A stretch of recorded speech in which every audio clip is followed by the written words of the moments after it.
Oh. Uh,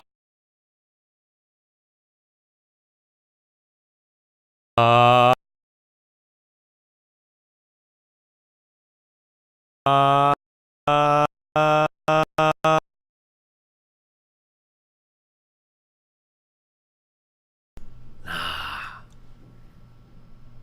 nah.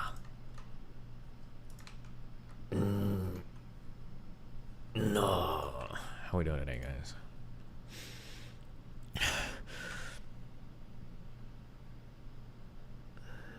Boom, boom, boom, boom, boom, boom. What is this? We have a wova, whoa, whoa, whoa, whoa, whoa, whoa, whoa, whoa, whoa, whoa.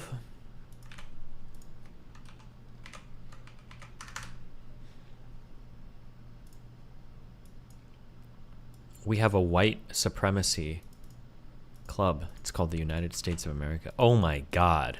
Where do I get these outfits at? Where do I buy this at? Yes, I need this. I'm gonna march up like Assassin's fucking Creed. Hell yeah.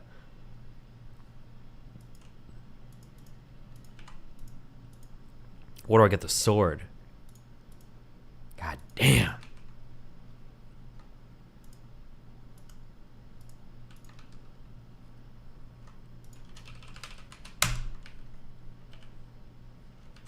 Okay, now let's just take a minute to recognize there is a chance, albeit un poquito, wait,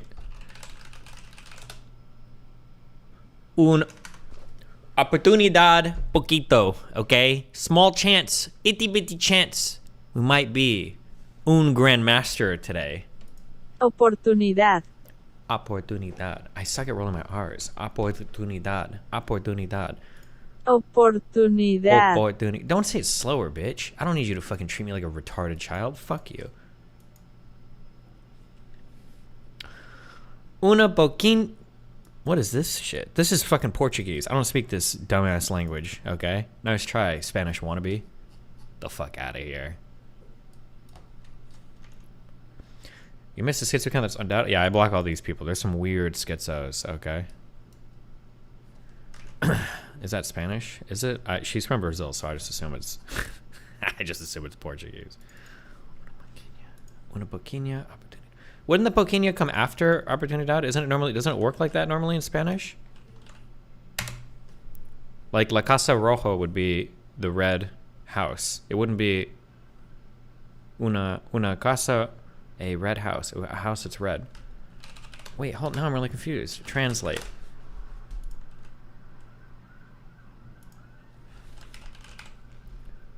Works both ways. Does it? Oh, pequeña. Pequeña. Pequeña. Una pequeña oportunidad. Una pequeña oportunidad. Stop! What happens if you switch it? Oh, wait. How do you know when it's switched? I don't think I've never seen that before. Fuck me.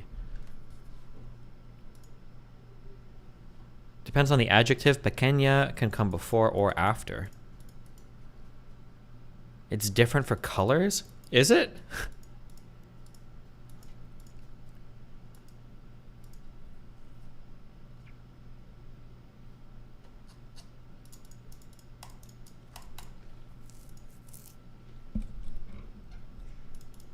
Well, fuck me. What about looking up some builds against Protoss? Well, how about you kill yourself in a video game? You're building Vipers, this time my circuitry people can change. Yeah, I made Vipers, okay? Oh, where am I at? Mike, are you Grandmaster? Damn, 4681 MMR. I need like 300, and I think...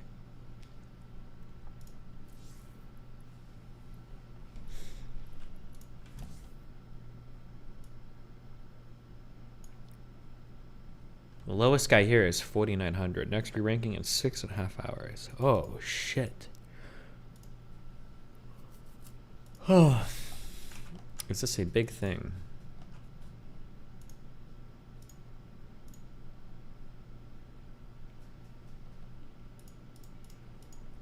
World War III has never been closer than it is right now.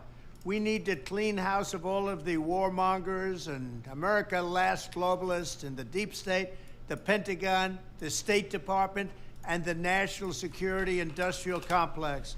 One of the reasons I was the only president in generations who didn't start a war is that I was the only president who rejected the catastrophic advice of many of Washington's generals, bureaucrats, and the so-called diplomats who only know how to get us into conflict, but they don't know how to get us out. For decades, we've had the very same people, such as Victoria Nuland and many others just like her, obsessed with pushing Ukraine toward NATO, not to mention the State Department support for uprisings in Ukraine. These people have been seeking confrontation for a long time, much like the... The funny part is...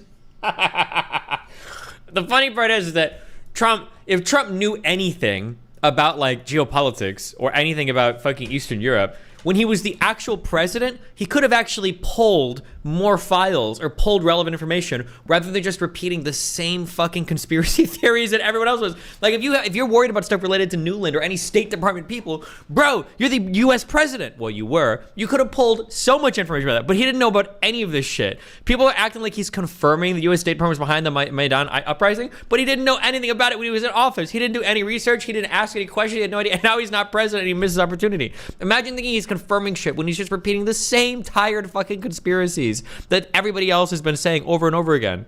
In Iraq and other parts of the world, and now we're teetering on the brink of World War III. And a lot of people don't see it, but I see it, and I've been right about a lot of things. They all say Trump's been right about everything. None of this excuses in any way the outrageous and horrible invasion of Ukraine 1 year ago, which would have never happened if I was your president, not even a little chance. But it does mean that here in America, we need to get rid of the corrupt globalist establishment that has botched every major foreign policy decision for decades. And that includes President Biden, whose own people said he's never made a good decision when it comes to looking at other countries and looking at wars. We have to replace them with people who support American interests. Over our 4 years in the White House, we made incredible progress in putting the America Last contingent aside and bringing the world to peace. And now we're going to complete the mission.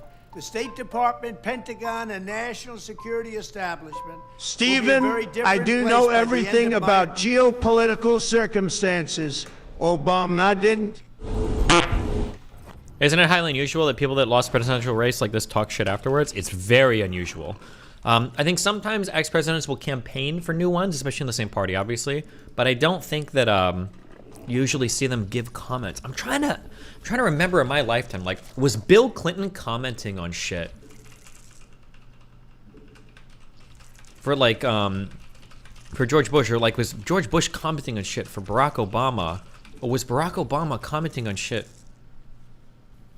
He might have, they might do it like when they're campaigning for the next guy.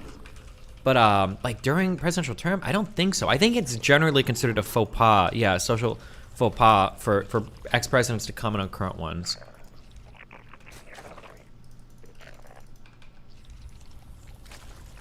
Even Obama didn't campaign that much for Hillary. Is that true? He did a couple times though. He did a couple rallies, didn't he? He did for, oh shit. Oh, it is time for your anal flattening. Oh, oh yes. Oh, crush me. Oh, crush my cock. Oh, yes.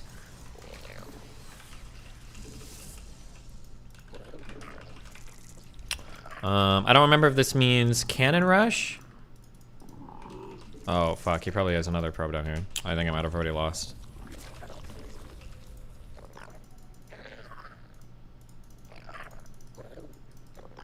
Oh, interesting.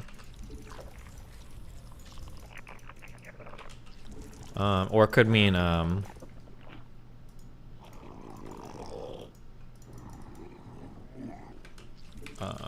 like a proxy weird thing that I need Robert to hold off, but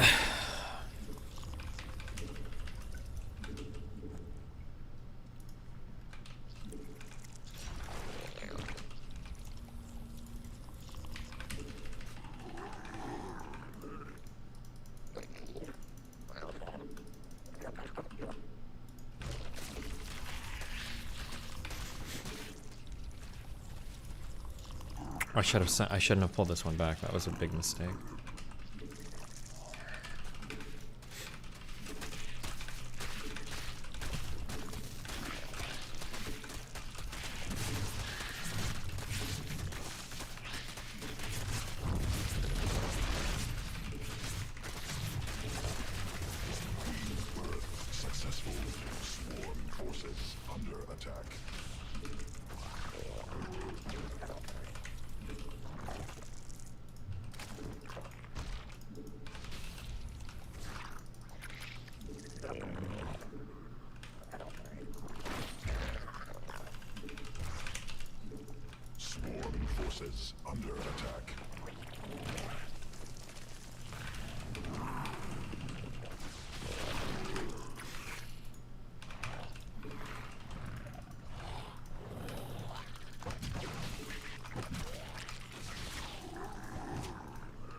I don't know what I have no idea what I'm supposed to build. Like, is he gonna build air units or?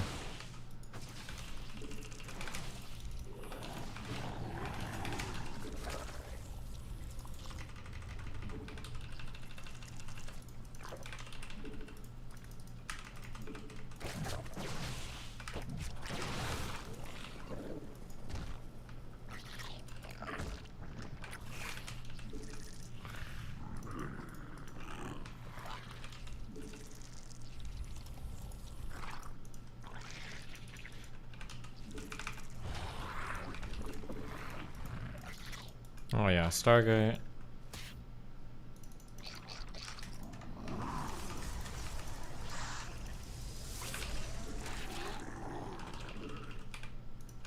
Swarm forces under attack.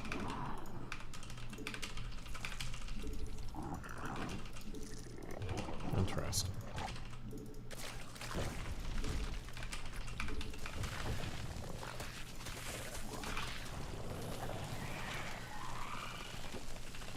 Kidology, I sent her a friend request. I'm just waiting for her to accept. I don't know what we're...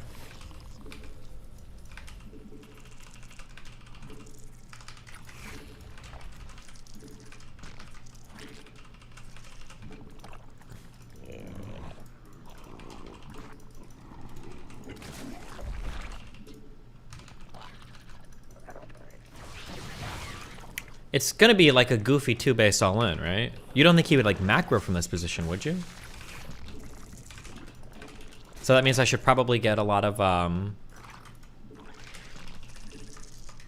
roaches and queens? Newly birthed queen ready.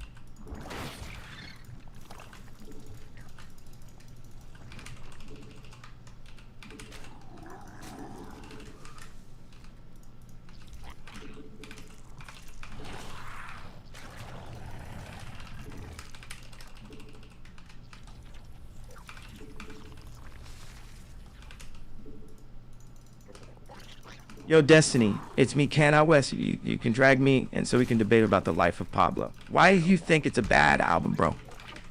You sneak dissing me on the regular, right? Then I'll pull up. On GD, bro, has and better Destiny, yeah.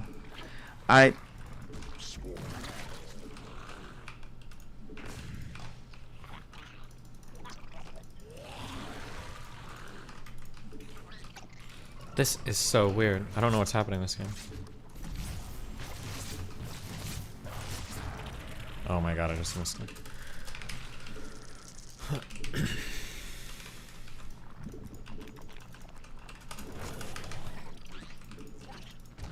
Queen birth successful.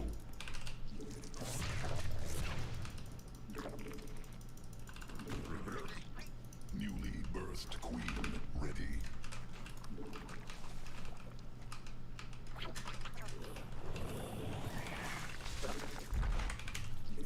Swarm forces under attack.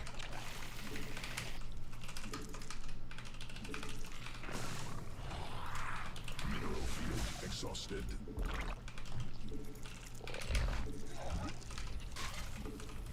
Oh my god. Oh my god, he fucked up so hard. I should have lost almost all of these units. He should be lifting and trying to kill my things. I don't even know if he's paying attention. I'm gonna make Hydra lists, and then I'm gonna ban anyone in chat that ever told me to make these units. That's what I'm about to do. Okay, fuck. Let's not tempt fate here.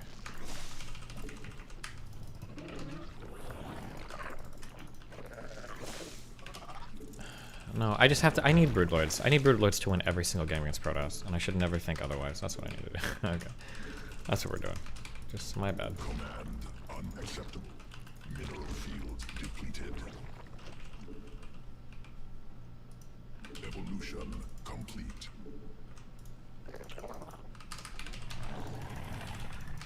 Talking to you, Rage, today? No, but we might go do a big vote for him to win the streamer things.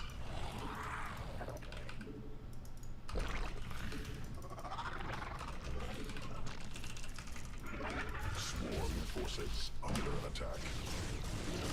Under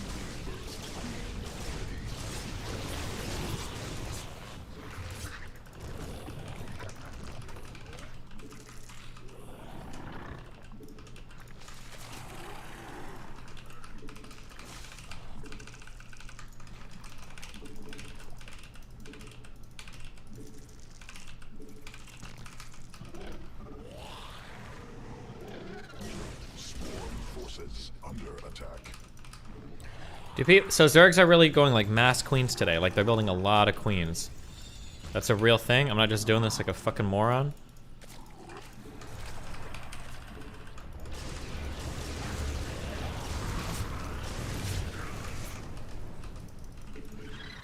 That's a lot of bros. The reason I cut Milo off was cause he kept trying to hit on me. No lie, bruh. Knack low-key getting too zesty with it now, too. I think I'm done with politics forever. The reason I'm doing that and shit type stuff is because I want Kim back. Sequences. Swarm forces under attack. Fuck, fuck, fuck. Command unacceptable.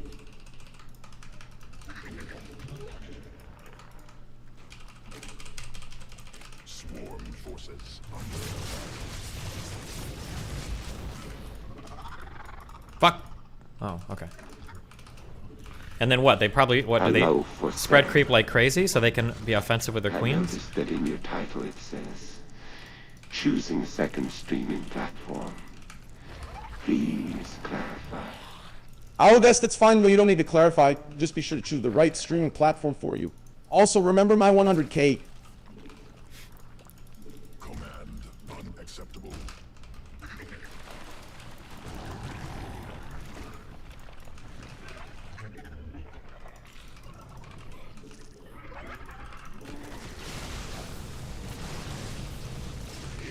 Like, it feels like he has nothing.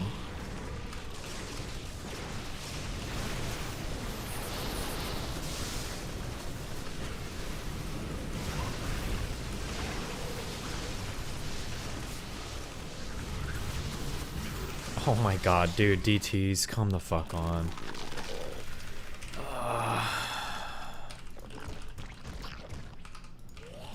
Swarm forces under attack.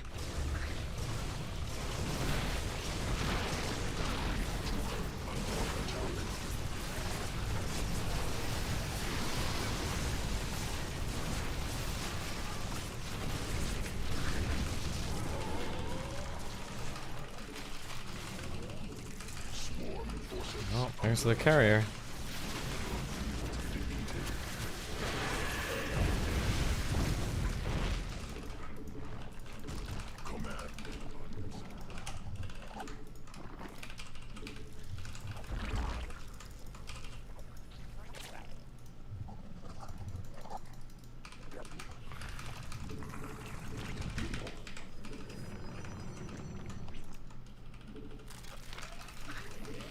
This army is a clusterfuck of random shit.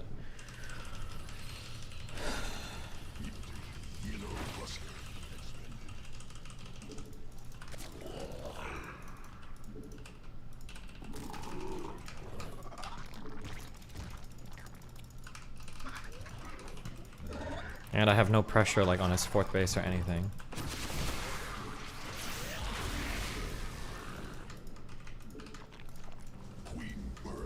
Success sequences exhausted.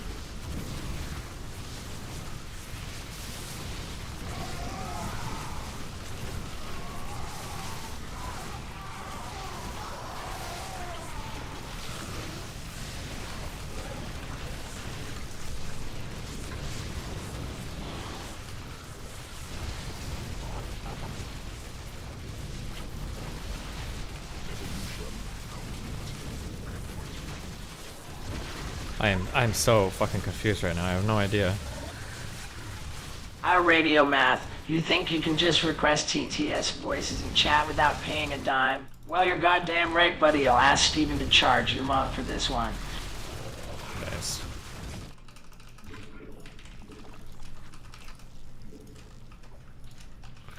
Listen, Kenna, bro, you gotta stop being a fucking pussy and let that washed up one-time porno star king go. How dare you talk shit about my wife? You degenerate gambler loser. Listen, bro, at least I didn't kiss Nat. Forces under attack. Forces under attack. Like, why does he have...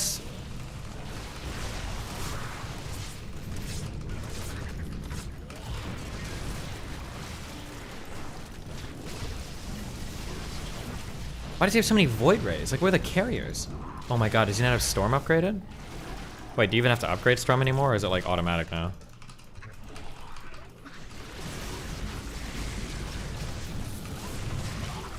Exhausted. Fuck, these queens can't heal.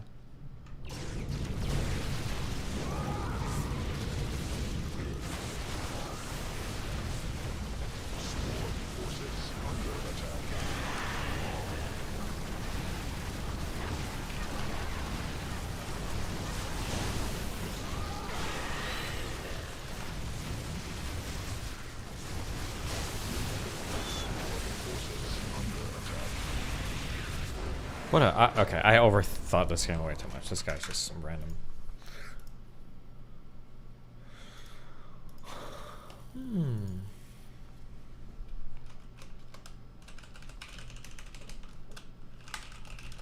I think he just stuck on low tech with DT and Void Ray. He probably over... Well, yeah, but like he took both my gases at the start of the game. It was like really weird. Like usually you're doing some crazy cheese to follow that up.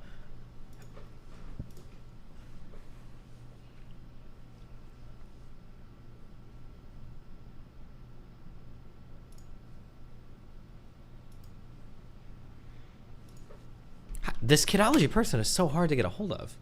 Oh wait, did this work? Hello? Test.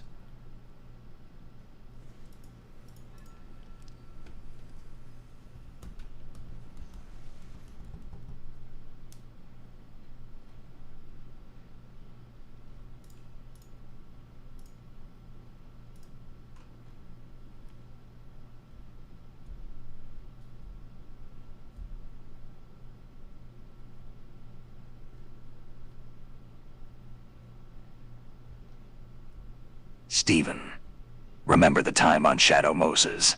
The time we smoked cigarettes before fighting Vulcan Raven in a tank? Or the time we made Otacon piss his pants?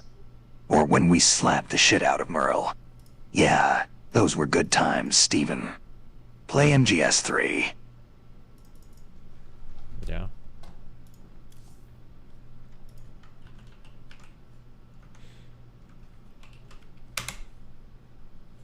Do you know why those lashes were invented? Those long lashes? Because I wasn't born with long lashes. No, do you know who created those really long ones, those umbrella-looking lashes? It was created by a prostitute who had a bunch of girls working for her, and they kept getting cum in their eyes, and so they made these cumbrellas to block all the jizz from infecting them. Lying. That's the definition of those lashes. I really love all of this insight I'm getting from you two. Like, I'm learning so much. I mean, so you say it's actually. not for male attention. It was literally to But block isn't- male I don't know attention. about that. I want the fact. I don't know about that. What's your resources? What's your source? Google cumbrellas. That's what those are. Cumbrellas? Yep. Do you know why those lashes were invented? Those long lashes? Because I wasn't born with long lashes. No, do you know who created those really long ones, those umbrella-looking lashes? It was created...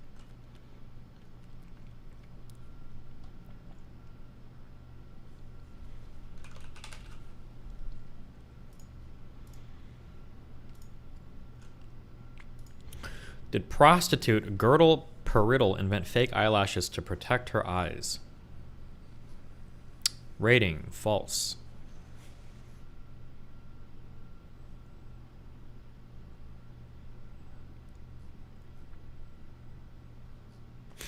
Okay.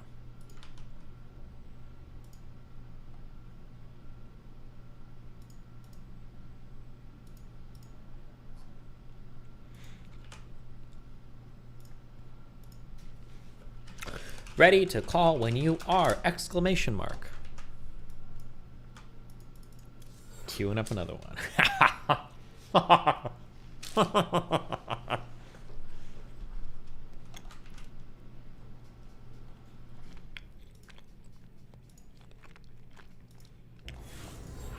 Can I build muscle in my legs doing only cardio and sprinting, or do I need to lift weights?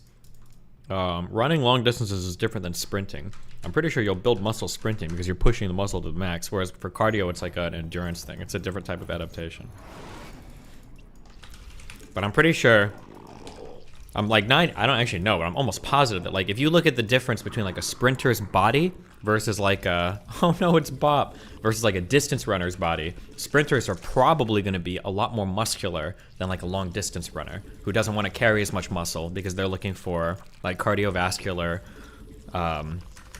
adaptation, and like the muscle like being able to work for long periods of time is like a different thing.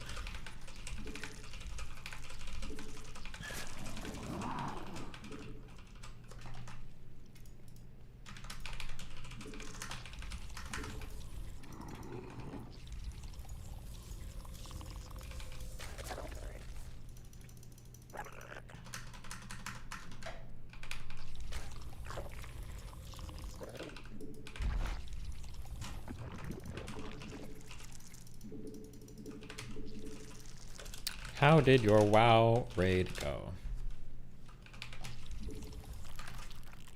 Oh shit, she's ready. Fuck, man.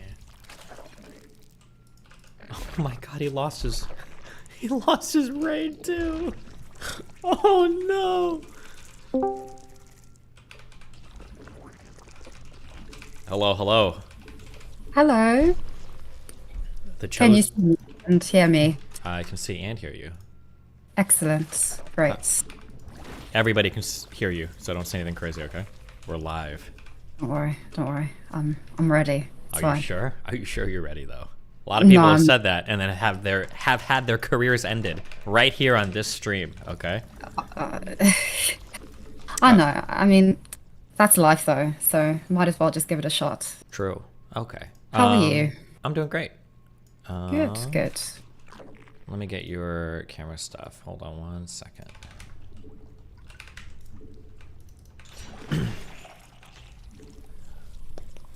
What time is it for you, right? Are you in? Do you live in the Great Bonger Land, right? I don't know which city you say.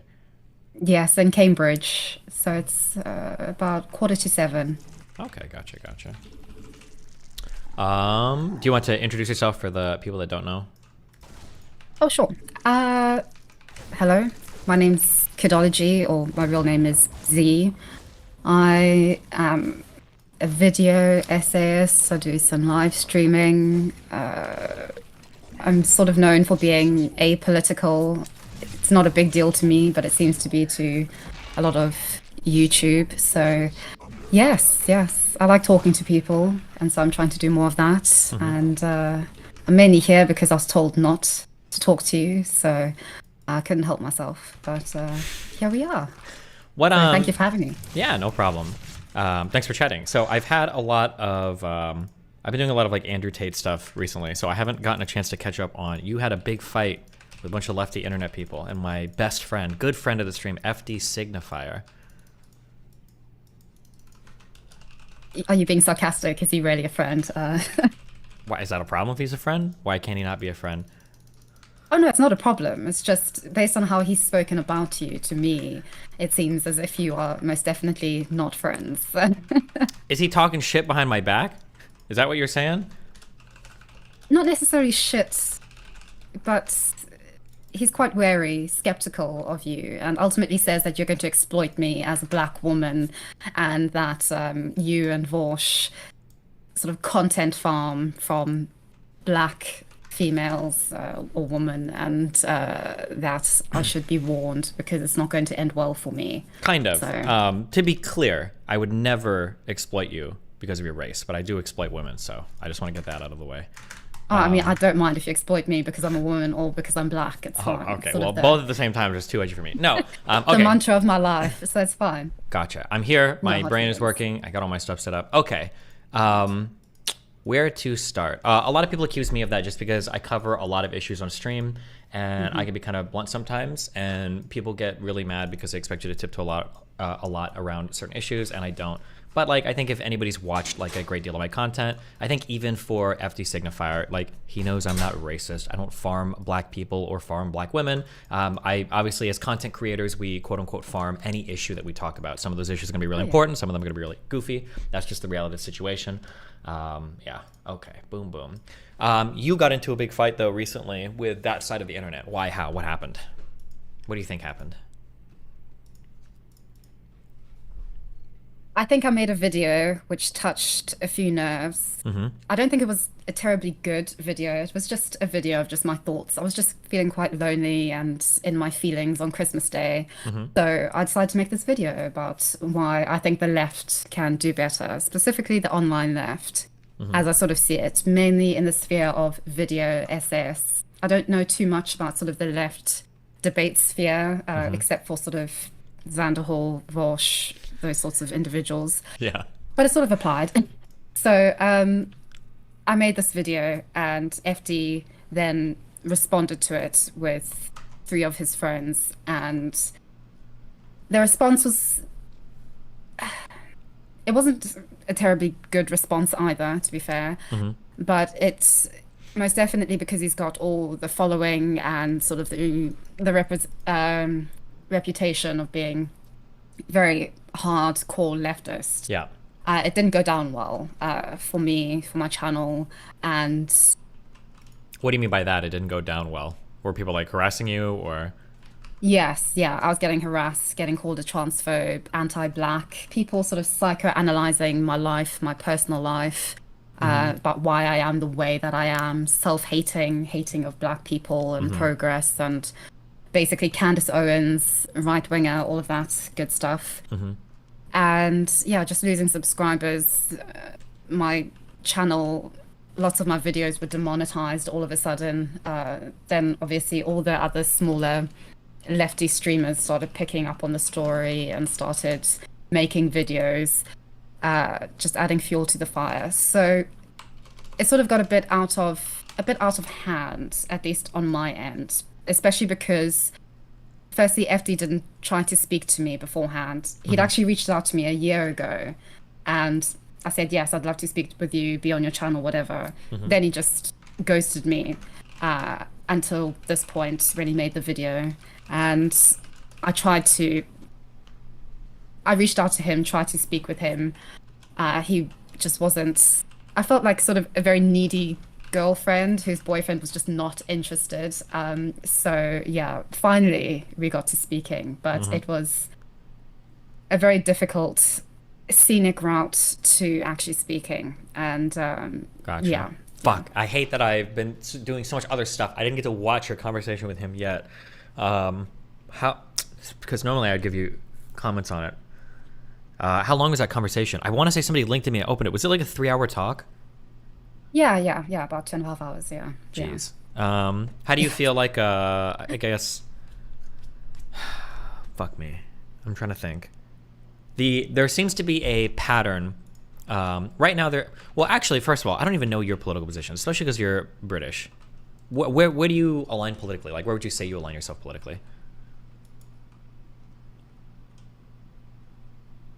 I don't really. That's why I just say I'm apolitical. I know this is very contentious, and according to some, there's no such thing, you can't be, but my opinions change basically weekly at this point, so I don't really align to anything concretely. What's like a topic that you talk about right now a lot? Like, what's something that you're dealing with a lot right now? Mainly critiquing the left, just the online left. So I guess I'm more centrist in that sense.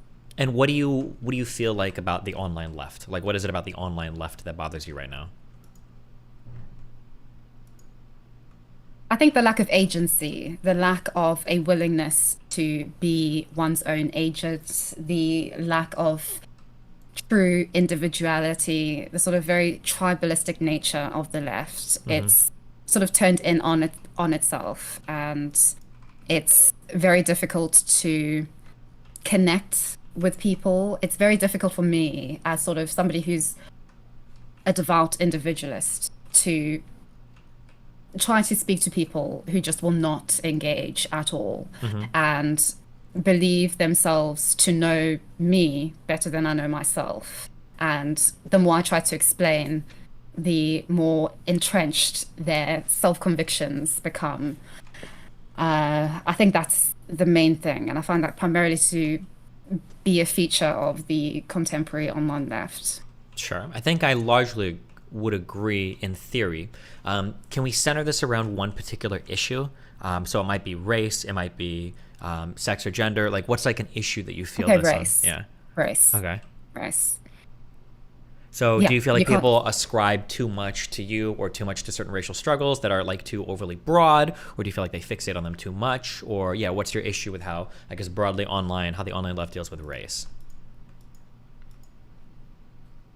Yes, I think all of that. I think there's too much of a fixation on race, especially the idea of institutionalized race and or racism, and this being an explanation for all the ills and all the wrongs within your life. It sort of takes away any agency that you could have over controlling your fate or your destiny, say. So for instance, when I was speaking to FD, one of the explanations for, I explained to him how I'd been sort of lost about nearly 90% of my income, and just since his video and all the ramifications of that. And he said, well, that's not my problem, and based on our email correspondence, the inference would be that, oh, this is something that happens to, you know, Black women, that this is an institutional thing, that this is about the algorithm, what have you, like all sort of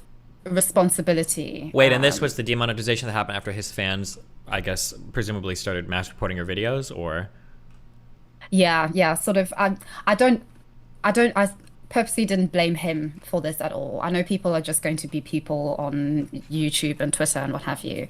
So it's not specifically his fault. But in terms of, I think, the irresponsibility on his part in sort of knowing sort of his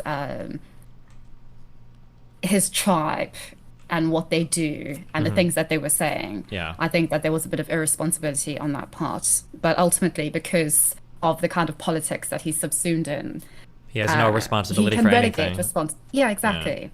And I find that very, very difficult to connect with in any way. You can't communicate with somebody who just isn't willing to be as somebody. So, yeah.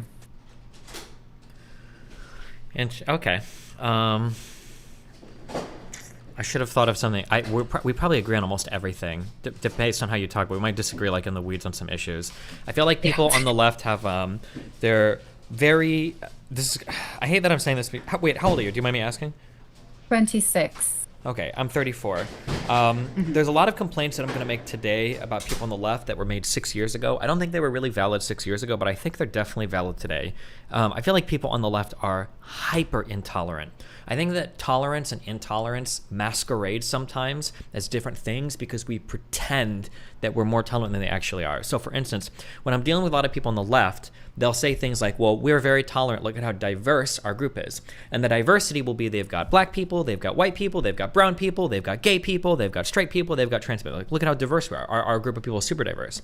But when it comes to ideology, they are lockstep on every single issue, period. And if there is the tiniest of diversion, that person will be weeded out, excised, and destroyed. There is no room for disagreement across a broad number of topics.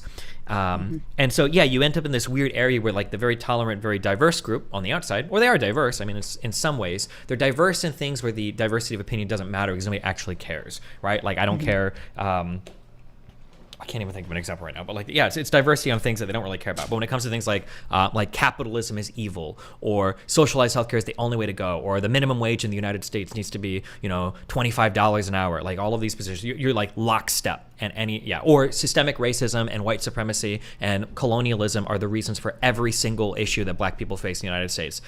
These are things you have to be, or in the world, you have to be lockstep on. And it creates this really weird world online where you've got like this really friendly, bubbly, happy group of people that say they're super tolerant and nice, where when you disagree with them a little bit, because not only are they lockstep in their ideology, they also have all of the institutional power, funny enough, how that works, online behind them, that they can bring the hammer down on you and destroy you.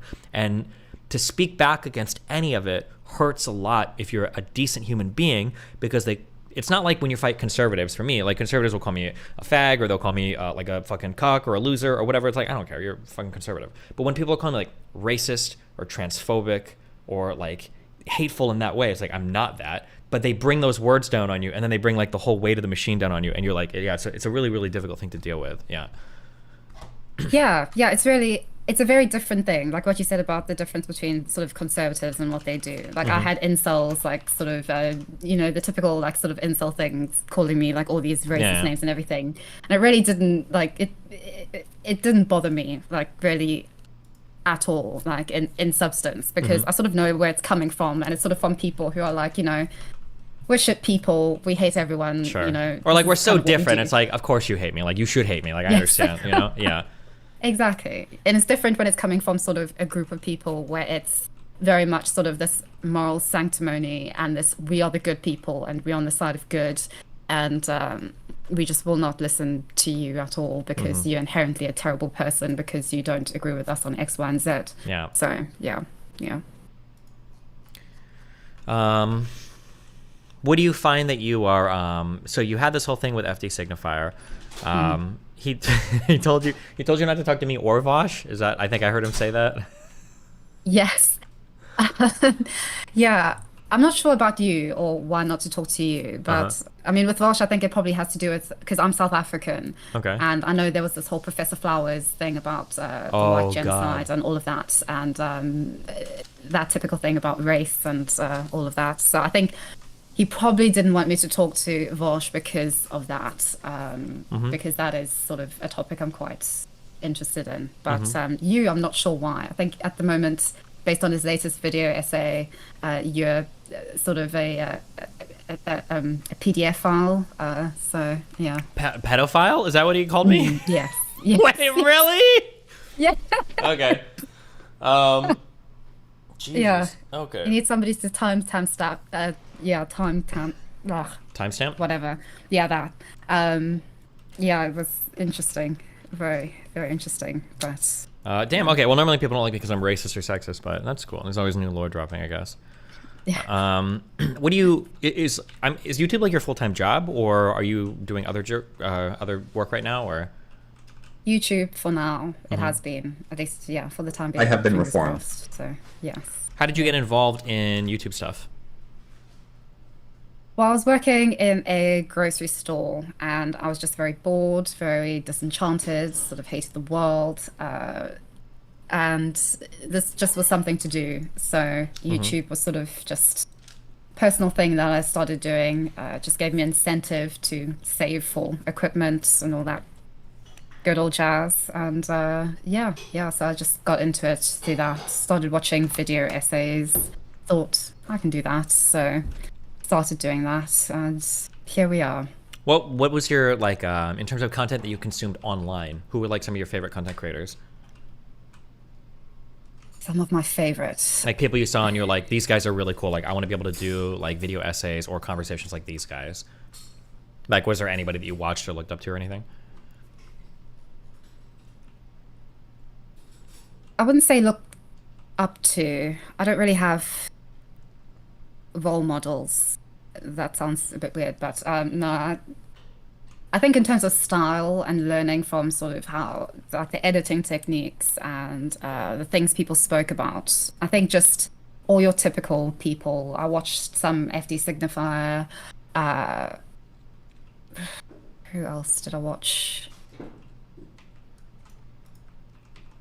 I guess something I'd ask is like the Professor Flowers person was brought up. Have you ever watched her content? Do you have any feelings about her? Yes.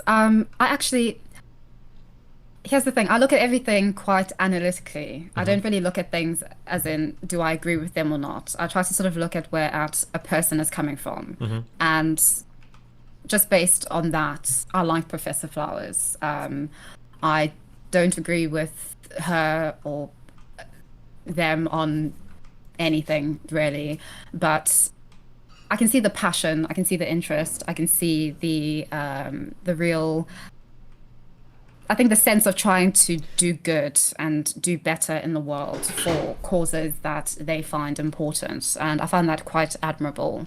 So yeah, I think I have quite a soft spot for Professor Flowers. I don't think that they are a white genocider, but yeah, I think that their views are definitely sort of off the beaten track when it comes to leftist politics. Yeah, But, for sure. Yeah. I mean, just interesting, just analytically, very interesting person. Yeah. Have you tried to set up, or have you tried to talk to Vosh at all? Have you reached out to him? I've tweeted at Vosh, but I'm not sure as of yet. I mean, I'd be happy to speak to him anytime. Yeah, he's got a great smile. So, yeah. I mean, that's the important thing. True. Okay. Damn, I should have thought of something to chat about. Honestly, I think we both kind of get the same thing where both of our audiences are like, oh, you guys should talk, but we don't really have... most of my arguments, or most of my conversations stem from like disagreements or arguments. Exactly, yes. And I find that I mean, I watch you regularly, and so a lot of my opinions are actually informed by you and your conversations. So I did not know how this was going to pan out because, yeah. What do you think is some opinions that you get like the biggest pushback on from left-leaning people? You get in the most trouble for?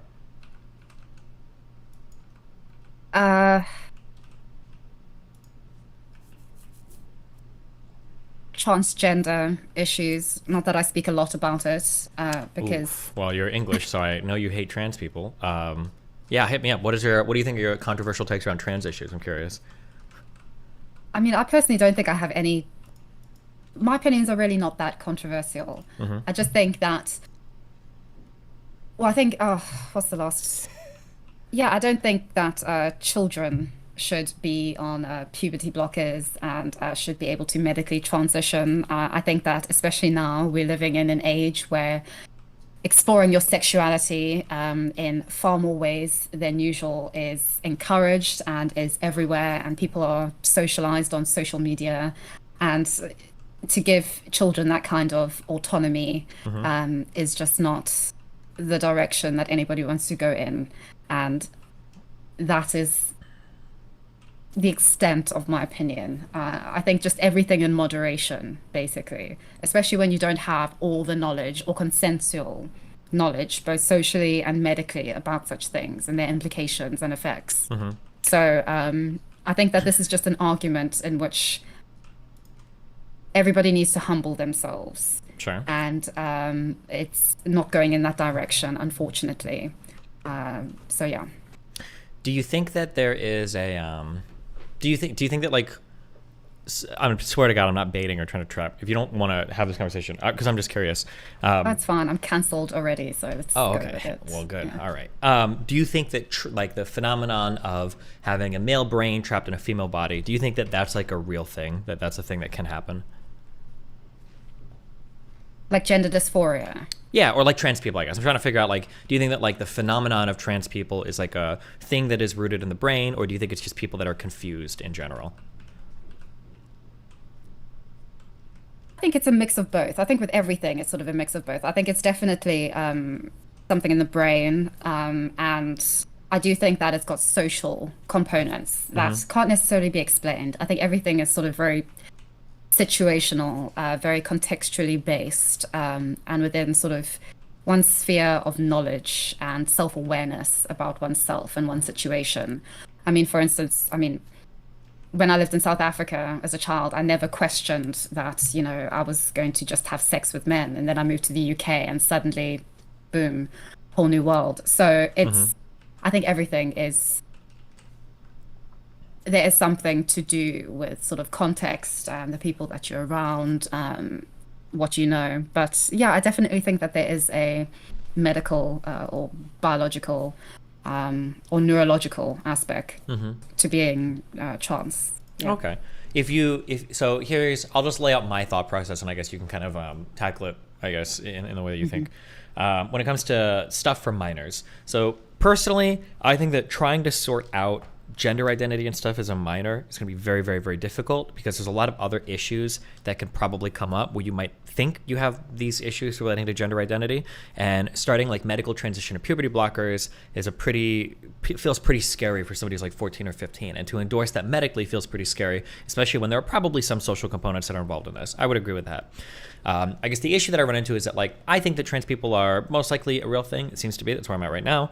And I know that for trans women especially, transitioning post-puberty is very, very, very, very, very difficult. Almost impossible depending on the type of puberty you have. So I guess my thought process is that, like, if there is a way to accurately identify somebody legitimately experiencing gender dysphoria as a minor, giving them the opportunity to kind of put a hold on that puberty until you either figure out what their issue is, they were just depressed, they just had social problems, or you figure out, okay, well, this person is actually trans, and then preventing that, like, disastrous puberty from happening to, especially for trans women, like going through male puberty if you feel like you're a woman. That's kind of why I lean in favor, I guess, of the puberty blockers at least being an option for minors. If you have compassion for that group of people, I don't know how. Yeah, I guess I have a difficult time saying, like, sorry, there's no medical treatment whatsoever available for you. You just kind of have to eat shit. That's like my issue, I guess, in that for the minor thing. Why I feel like it has to be available to them. I don't know if you have a feeling on that.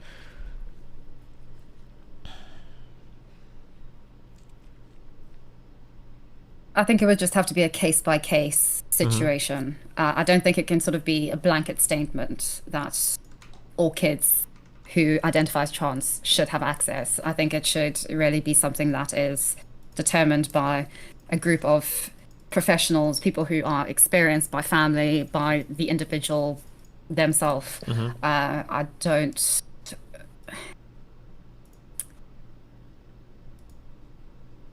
Yeah, it's difficult because I think that with this whole conversation and debate, there's sort of voices that are very loud and very prominent in all of this, who sort of have this thing underlying everything that they're saying of, I don't want to say entitlement exactly, but sort of this urgency, like sort of the time is now, and there's no sort of like just actually sitting back and just thinking about it objectively and realistically. I think that compromises have to be made in everything. I think if it comes to puberty blockers, for instance, I think the harm that it can cause to somebody who actually isn't trans in the long term could be quite substantial, and I don't know if it is worth it exactly, especially when it is just a matter of waiting until you're like 18. Sure. Well, yes. I mean, the problem with the waiting problem is that the puberty is like irreversible, right? Especially for but that doesn't mean that you can't identify as trans. That doesn't mean that you can't come out. I mean, you can, but the issue is that, like, no, I don't think anybody wants to be trans. Well, people on the internet might want to be trans, but for real life trans people, I think they just want to be, like, if you're a trans woman, you just want to be like a woman, and then like having like the male puberty can be pretty disastrous in terms of standing in the way between you and your preferred gender expression. I understand. One thing that I think is difficult that I'm highly sympathetic towards, and I fight a lot on this, is I think there's a big worry that there's a lot of ideological capture for some of the institutions. And I feel like if it was publicly stated and publicly supported that the process for children getting access to drugs is that, like, you have a conversation with a child, you have a conversation with a parent, you have a conversation with a medical professional, and there's like some process by which we can reliably vet like who's actually trans, who's just having a phase or what's going on. That if these processes were talked about more, or if these processes were made more front and center and everybody kind of believed in them, I feel like it'd be easier to get people together on the trans minor thing. But I think a lot of the well is poisoned because of the online discourse, which is like relentless affirmation and relentless just like, everybody self-ID is true and everybody's trans if they say they're trans and blah, blah, blah. I think that when that environment is set up, I think people are really reticent to give children the ability to jump into that and start taking medication, I think. Yeah, completely agree. Mhm. Yes, I think so.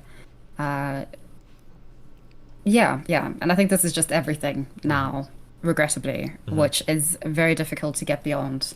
And I don't think there's enough of a conversation happening between medical professionals and sort of the outside world and sort of the online sphere of things, which is, I think, socializing young people more so than traditional institutions, even more so than their own families and parents.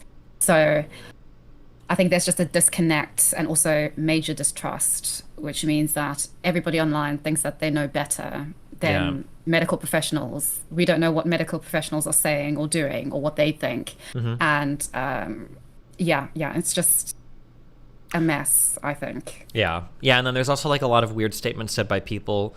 I think you have to have a lot of empathy when it comes to people's children. I'm pro-trans. I think I'm pro like minors having access to drugs for a transition or whatever if it's appropriate.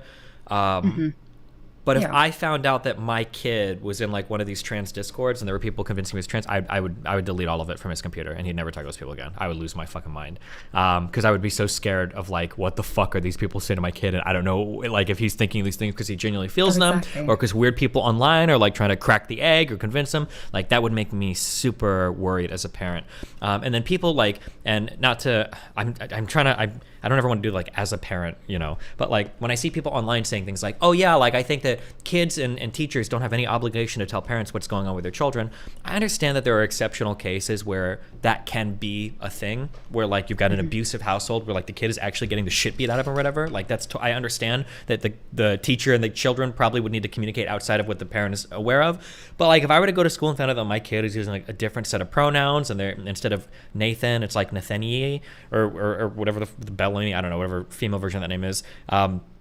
And like nobody has informed me of any of this, and then all of a sudden I get like a school counselor and a teacher coming up to me and it's like, listen, your son is identified as a woman for like 3 years and we're going to begin transitioning. Like I think as a parent I would just lose my mind. I'm sorry, I'm pulling my kid out of the school and he's never going anywhere near any of you people again. You're fucking insane. You wouldn't fill me in on any of that. I lose my mind. Yeah, there's just no way. And I'm already pro minor, already pro drugs for trans minors. I'm already pro. Like there's a process by which he could go through, and it's like if he would inform me, we talk about it, well, then okay, sure. At some point, yeah, fuck it. If that's what you feel, like I'm your parent and my goal is to provide for you, like let's do it. But people just so nonchalantly say, yeah, parents should just accept that like sometimes they're not going to be involved in like their children's sex, like the actual sex gender of their child. It's like that's fucking wild. That is insane. You're not going to bring anybody. Yeah, you're not going to bring anybody to your side without you. You're out of your fucking mind. You know? Yeah. Yes, exactly. Completely antithetical to just human history, just instinct. It's wild. Yeah, completely agree. What else? How do you feel about race? No, I'm just kidding.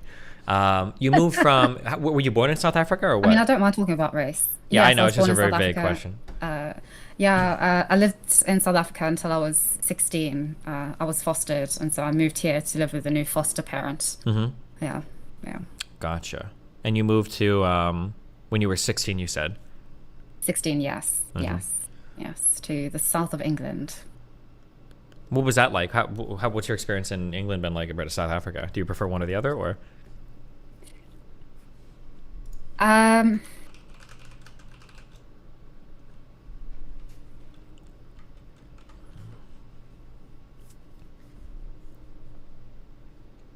really can't say. I haven't felt at home in either. I'm very much the kind of person who feels at home with people, sort of my immediate sort of private sphere people.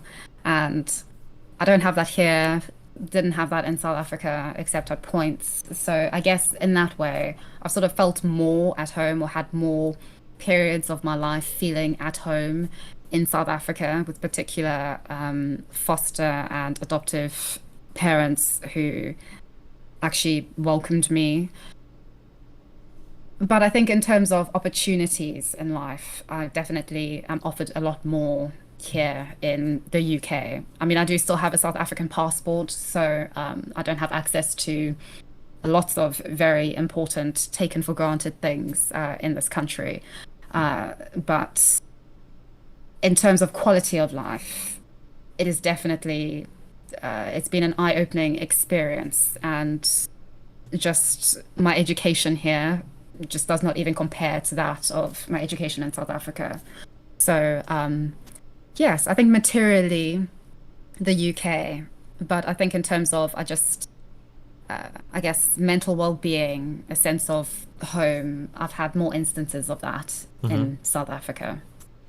Do you feel like you want to stay in like England forever, or are you looking to move somewhere else, or do you just not feel strongly about it one way or another? No, I don't feel too strongly. I don't feel at home anywhere. I mean, I've sort of established that if I just packed a suitcase of my things, that would be sort of all my things, and I could just go wherever. I don't sort of stay in one place permanently unless I'm forced to, which just because of my passport I am at the moment. But when you say you've got a South African passport, real quick, does that mean, do you have an English one as well, or no? No. Oh, no, are you like a citizen in the UK, or? No, I'm just gotcha. a resident. Yeah. Okay. Yeah. Yeah. Do you have like do you have like a political tribe that you fit in with online, like even like a group of like center-leaning people or anything like that you like collab with or make content with or anything like that, or you're just kind of like stuck out there on your own? Yeah, I sort of just navigated on my own, really. I think I've spoken to sort of people who are within your orbit, I suppose, like Brittany, Simon, Not So Erudite, Stardust, Whick TV. But yeah, typically just doing my own thing, really. Yeah.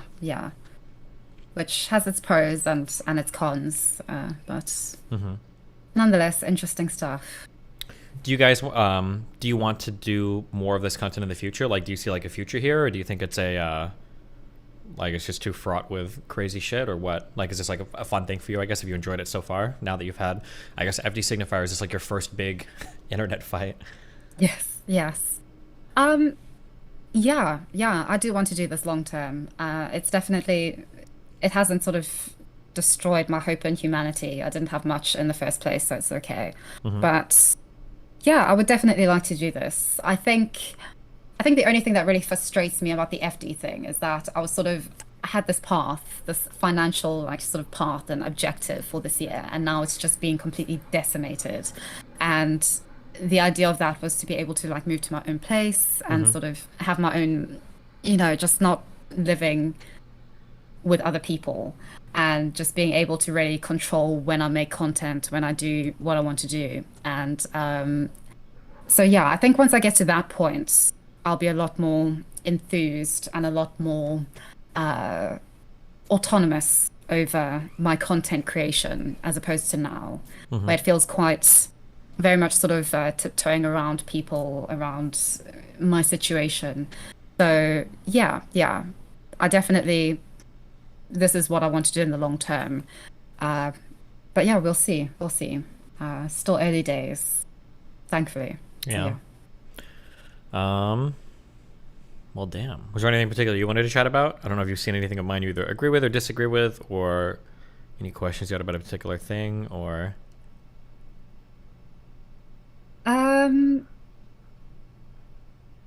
Not really. I mean, I saw that you had a debate with Megan Murphy, I believe her name is, the feminist, and she just vanished.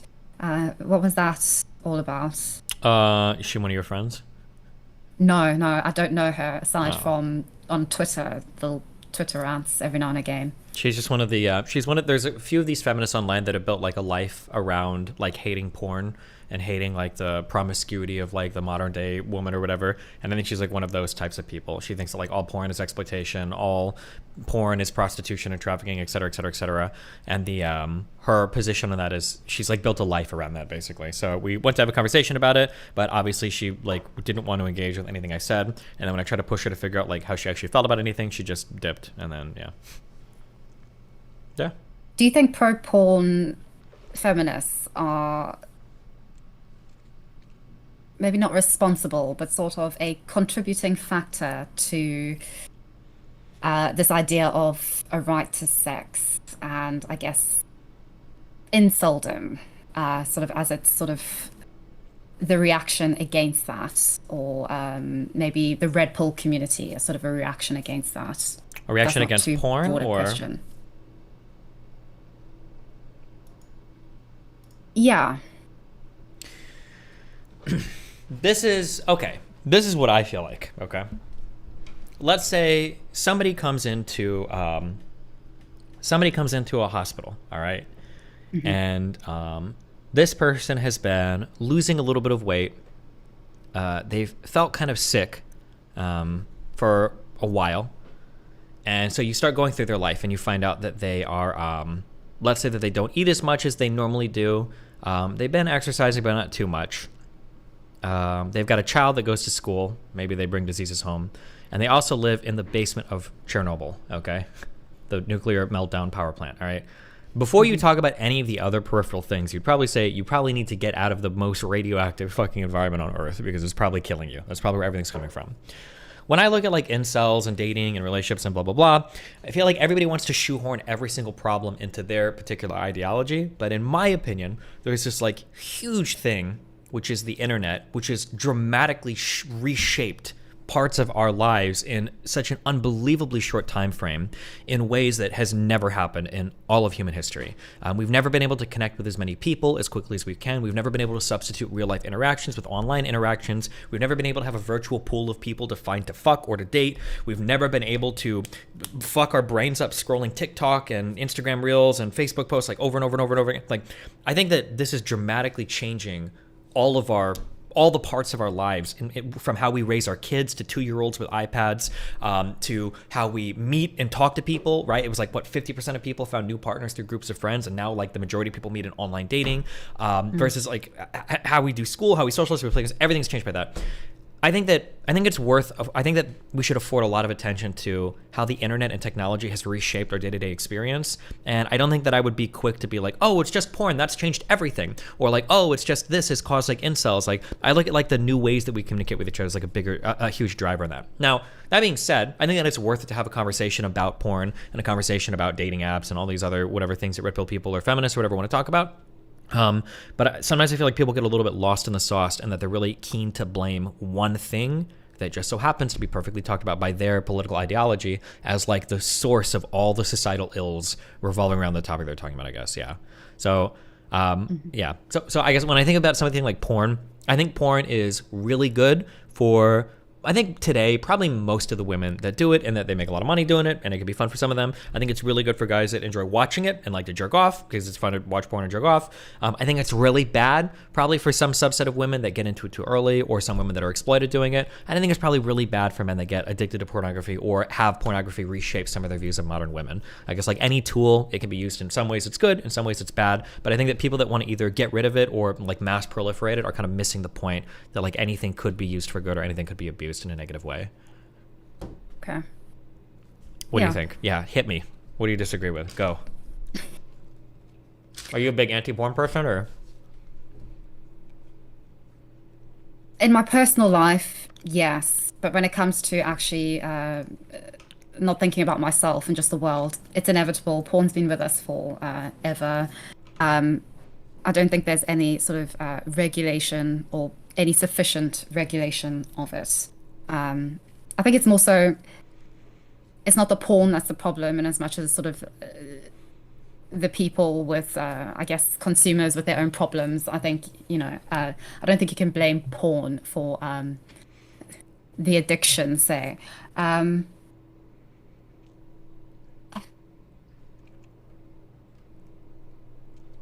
do think it makes people, especially men, lazy, in the sense that it's a lot easier to just sit in front of your computer and jack off than it is to actually go out and interact with women and actually face rejection, trial and error, all of that. It's a safer option.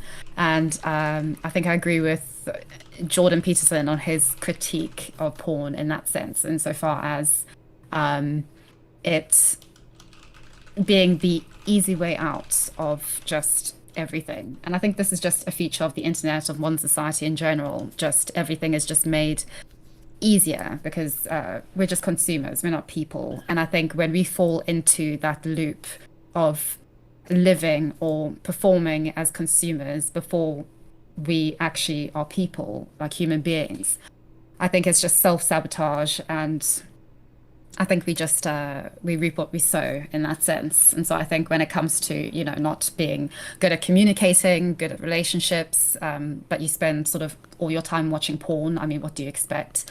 So yeah, I think this is something where regulation really doesn't help at all. I think it is really something about improving on particular human skills, on social skills, on just being able to actually talk to each other honestly and openly, which we've really failed at. And I think the internet has definitely contributed to our declining abilities to actually communicate effectively and well and honestly with each other. And I think that's the real issue, as opposed to porn itself. I think with everything about porn, one thing that, this is probably just from my personal experience because my biological mother was a prostitute in South Africa. I think one thing that I just don't ever hear spoken about is the offspring or children of sex workers or porn stars or porn actors and actresses. I think there's something to that. I think often when we think about, or often when I hear people, especially pro-porn individuals speaking about porn or OnlyFans or what have you, there isn't really ever any conversation around, you know, their family, especially their dependent family. And I think that's something that's just lost in, like you said, sort of lost in the source of things, because everything is about sort of self-empowerment, the individual sex worker, and this idea that, you know, what you do for yourself doesn't implicate or affect anybody else. And I think that is something generally that we've just lost in sort of connecting ourselves and our agency to other people in our lives and how it affects and implicates them. So yeah, a whole lot of thoughts, but yeah.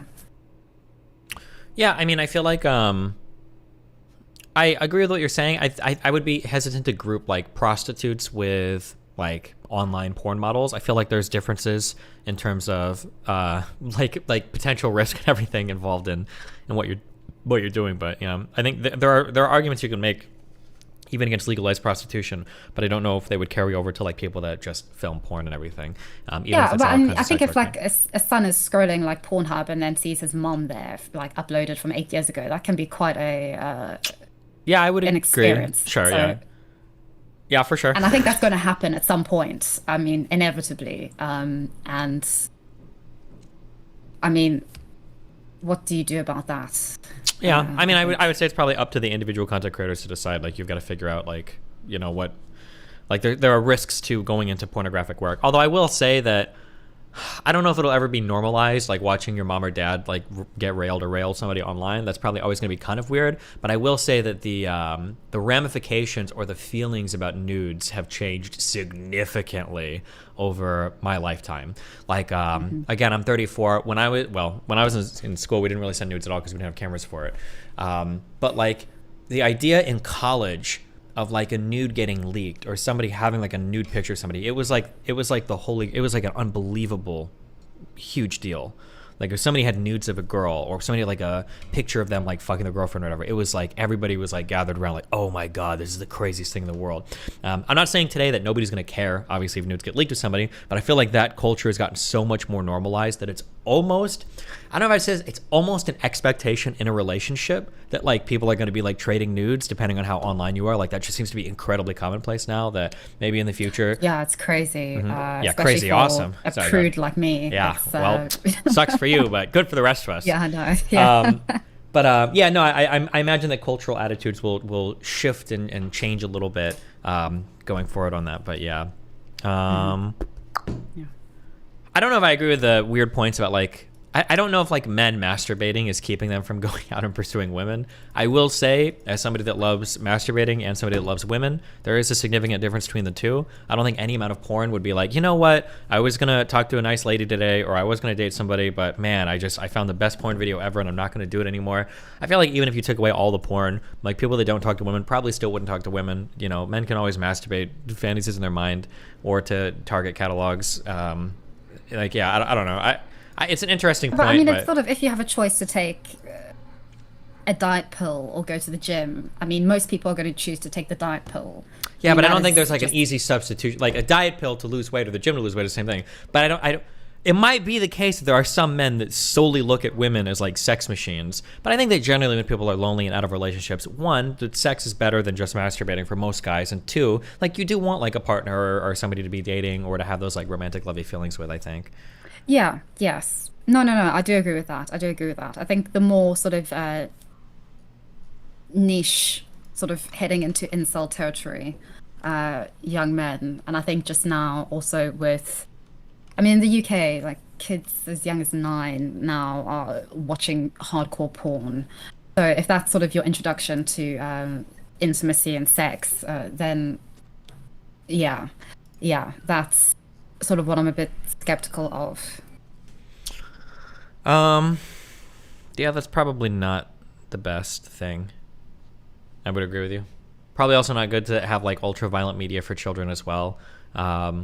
Yeah, I don't know if that's, I don't know. I wonder if porn is unique there versus like people watching like really violent stuff as children growing up either, right? Like the old slasher films or like really bloody violent stuff. You typically don't want kids watching because you're worried about things. But I feel like there's a really broad problem in that the reason why porn becomes like this educational tool for children around sex is because we don't have any real like sexual education at all, like in society. Yeah. Like you learn from friends, you learn from porn, and you learn from your partner, and that's it. Like the most that we say socially is like don't rape people, and the most you learn in school is like here's how to put on a condom and here's what herpes looks like. Like that's basically it. Yeah, so as long as there's no like mainstream instruction or guidance, or there's no place that you can look at for any sort of like information, then yeah, people are just going to go to porn, which is probably not a good thing. Yeah.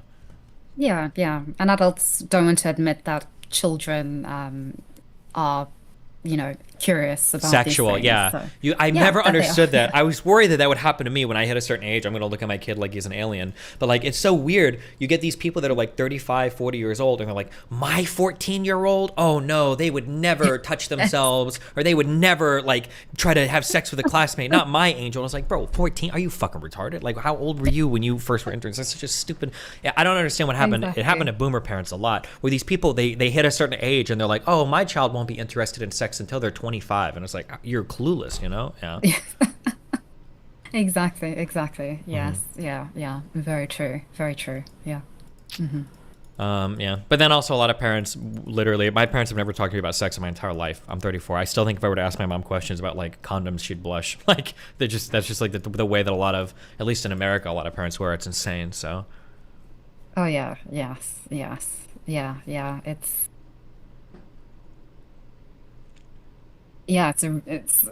weird. Yeah. I think just my upbringing and experiences have just caused me to be sexually stunted. So yeah. Oh well. Yep. Well, anything else? I'm not sure. I didn't know what we were going to be doing here. I didn't know what you. Yeah, I had no idea. My fans were just like, both of you should talk, and then I reached out to you. I tried to get you on Pearl's show. That would have been fun. You should go on. You should try to get on Pearl's show. I bet she'd have you. You do YouTube stuff. I don't know how you feel about fighting in person. No problem with it, really. Yes. Where is she based? In London? Is it Luton? Oh, Luton. Yeah, oh, right. I think. Wait, is that the area? Kelly would know. You went there. You tell me, Kelly. I think that's where it was. Right. Okay. Oh, interesting. Okay. Yeah. I mean, I don't mind Pearl. I mean, very interesting case study of a human being. So yes, yeah. Yeah, you should. Yeah, you should go collaborate. It's always a good time, and it'd probably be fun to branch out more. It'd be good for your content and everything too. So yeah. Yeah. Yeah, why not? How do I reach her? I will. I think I can shoot you her information after the thing. I think that she communicates on Instagram. So yeah. Oh, do you have any strong feelings about Andrew Tate? Oh, you're a pro Tater and you're embarrassed about it. Be honest. What's your opinion on him? I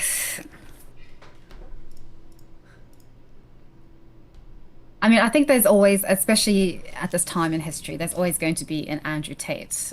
Okay, so I don't think he's like profound in any way. I think he just tapped into a market and he's got a narrative and it worked for him. I think that his opinions and his perspective, especially on the decline in sort of a homogenous morality in Europe, is something that resonates with a lot of people. I think more so than what he has to even say about women, about dating, all of that. That's a whole different can of worms. So in terms of his specific sort of opinions and perspective, and just the blunt way which he just expresses sort of the discontentment and disenchantment with multiculturalism, with the importance of homogeneity within European, especially Central European societies. I think that really speaks to a lot of people who, in Europe at least, feel very disconnected from their communities, from their governments listening to them. And I think also from a sense of identity that goes beyond just being, capless. So yeah, I think he's got something interesting to say there, and he is confident in saying those things, whereas most people aren't. Okay, here's a question, okay? Why... I feel like you're hiding your power level a little bit. Okay, so I understand what you're saying in terms of like, he says this thing. Here's the thing that drives me fucking crazy about him, okay? He made all of his money exploiting men, exploiting women, and gambling, like running casinos. How does this guy become like the paragon of like, this is our lost spiritual guidance that's going to tell us like what we're missing in our lives, when everything that he does, the way that he's made his money, everything is like the most materialistic, hyper-consumerist, hyper-capitalist, hyper-exploitative like model you could ever have? I don't understand that. Well, I think firstly, you don't have to live by example. I mean, that's just proof of like everyone. Like, I mean, it's sort of this idea that you sort of have to live by example now. You can just get around it by saying that, you worked hard and therefore you deserve this and you deserve this life. And people eat that stuff up because it gives them hope that one day they'll be able to achieve what you've achieved or something like that. So I don't think that matters as much when it comes to sort of the things that he says. He doesn't need to live by example, and he's pretty blunt about that, which I think is something that people, especially now, like that kind of honesty, which just is not there, or at least doesn't seem to be there in the mainstream. And everything is ultimately a conspiracy, according to Andrew Tate and the likes. So, yeah, I think his wealth just, for his followers, represents him going against the odds, and just fighting against everyone, just achieving what he had to achieve, not letting anything get in his way. I mean, like, but he it's a very romantic view, and I think people like that. Sure, but he didn't do that, right? Like, I guess the thing that bothers me the most about him is that, like, if he was I feel like athletes are way more inspiring. So somebody like Kobe Bryant, or somebody like LeBron James, or somebody like Michael Jordan. I feel like these guys are more. So. Okay, hold on. I disagree with you with every fiber of my being. Oh, no, don't ever apologize. You're going to scream over me. I'm sorry. Hold on. Okay, no, hold on. Now we're going to fight about this, okay? For a lot of people, for a lot of, at least basketball players, the ones I'm more intimately familiar with, for a lot of these guys, like, their lives were very difficult. These people are waking up at 4:30 a.m. to practice Monday through Sunday, every single day of the week. These guys are busting their ass. They're working super hard. And they are, like, the elitist of the elite in terms of athletes that are working, like, every day of their lives with these things. I feel like these are guys that are, like, if they're going to tell me something, if LeBron James is going to tell me something about, like, this is how I worked hard to become who I am, to do the things I do, and this is the advice that I would pass on to, like, the next generation, people's like, okay, fuck it. Like, I'll listen. Like, you've done it. Like, you've lived it. This is your life. Whether I disagree or not, I have to respect what you've done. But Andrew Tate literally his kickboxing stuff was the start and stop, I think, of his respectable money earning. But like past that, it was literally just scamming. It was running casinos with mob people. It was doing online cam work with, even if you don't think he exploited the women, which I think you probably do, because I think you're a little anti-porn, right? Yeah, okay. Yes. They openly talk about how they would scam and exploit men out of their money, how they would trick men into giving money to these girls that they'd never see. They'd lie about ever visiting them. They'd lie and they'd get more and more money. I don't understand how you can look at somebody like Andrew Tate like, you know what? I can respect the grind, respect the hustle, when nothing he did was respectable at all. he was just a scammer. No? Yes, but I think the thing is, when it comes to athletes, that's a skill, firstly, that the vast majority of the population don't have and will never have and will never be able to achieve. That was hard work, waking up at 4 a.m. and doing whatever they had to do for like the entirety of their youth. Right? That's a lot of work, a lot of effort to get to where they are.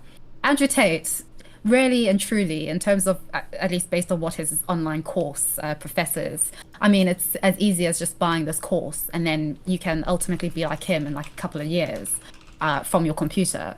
So the appeal, I think, in terms of offering hope and also this sort of deluded sense of hard work in so far as sort of like doing the work by, you know, buying this course and like feeling like a bro. I think that's just a lot more appealing, especially now. I mean, now everything is about just like selling a product and selling an image and a story. And I think Andrew Tate has done very well in that regard, selling a very convincing, very modern story that he can make sound glamorous. He can make it sound not so lucrative. And I think because, as I said, everything today is a conspiracy. I mean, he can just say that, you know, it's a conspiracy that, you know, I'm a gangster. You know, this isn't the case. You know, the Romanian government is just against me and they've just, you know, been just exploiting me, whatever. And people buy into it and believe it because it's easier. And I think now ease is, it sells, you know. I don't necessarily. Yeah, I don't know if I necessarily disagree with what you're saying, and that he's been very good at like wrapping it up in a package and selling it. But I feel like the only reason it's worked is because people are lying. Either he lies, other people lie for him, or people are lying to themselves. Like, yeah, I think it's all of that. Okay. Because insofar as that, I'd agree. I remember. Do you know who Sneeko is? Yes, I do.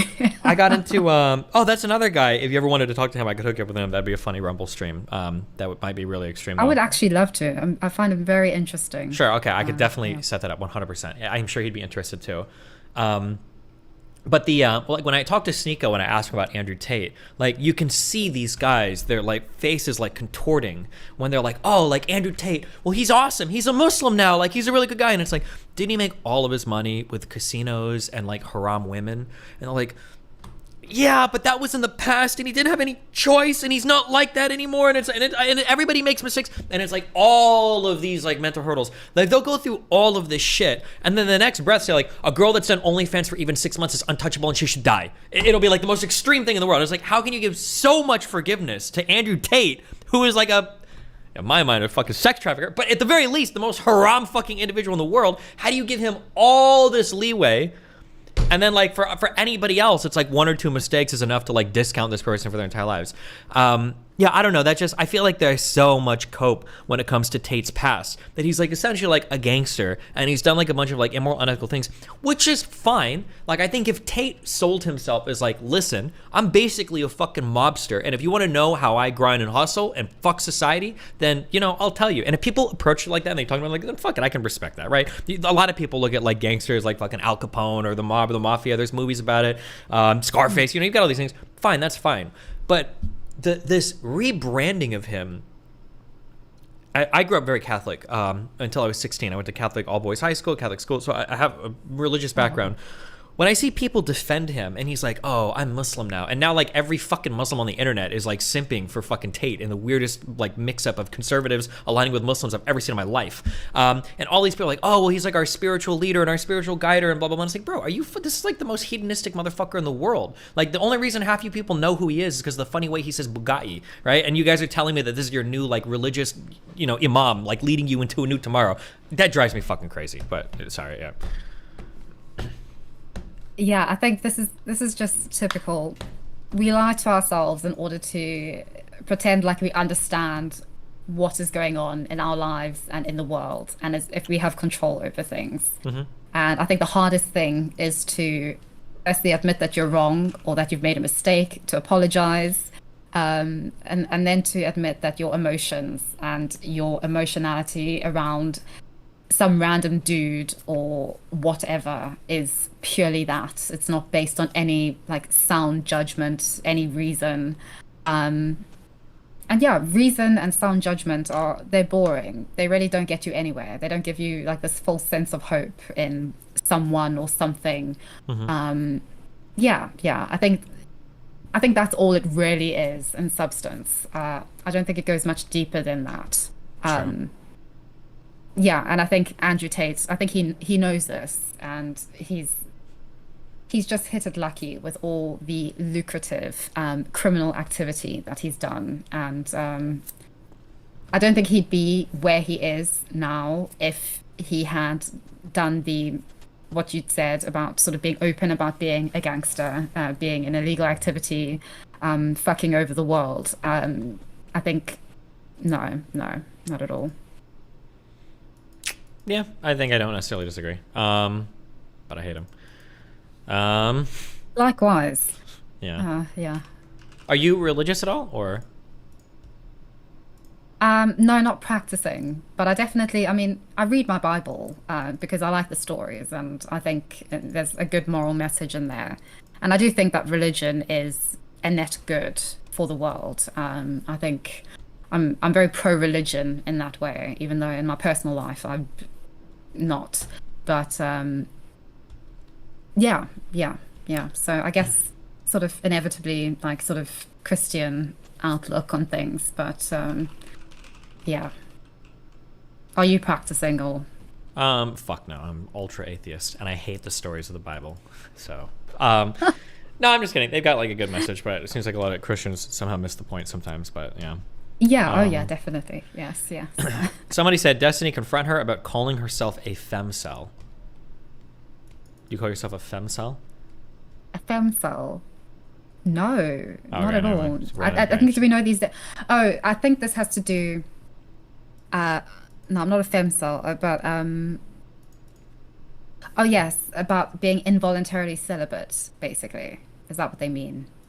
That might be one definition of it. Oh yes. Well, I've made a few videos about being involuntarily celibate, and that's again, this isn't as big as it was made out to be. I was basically trying to just make a point. Do you claim that you're an incel? That I'm involuntarily celibate? Yeah. Yes, I don't want to be celibate. Wait, but why? I am. But you could. Okay, so finish what you were going to say. Sorry. The point I was trying to make, in so many words, was that I think that it's important for. Please stop. I'm sorry. It's just one of the dumbest things I've ever heard in my life. So I want to hear you.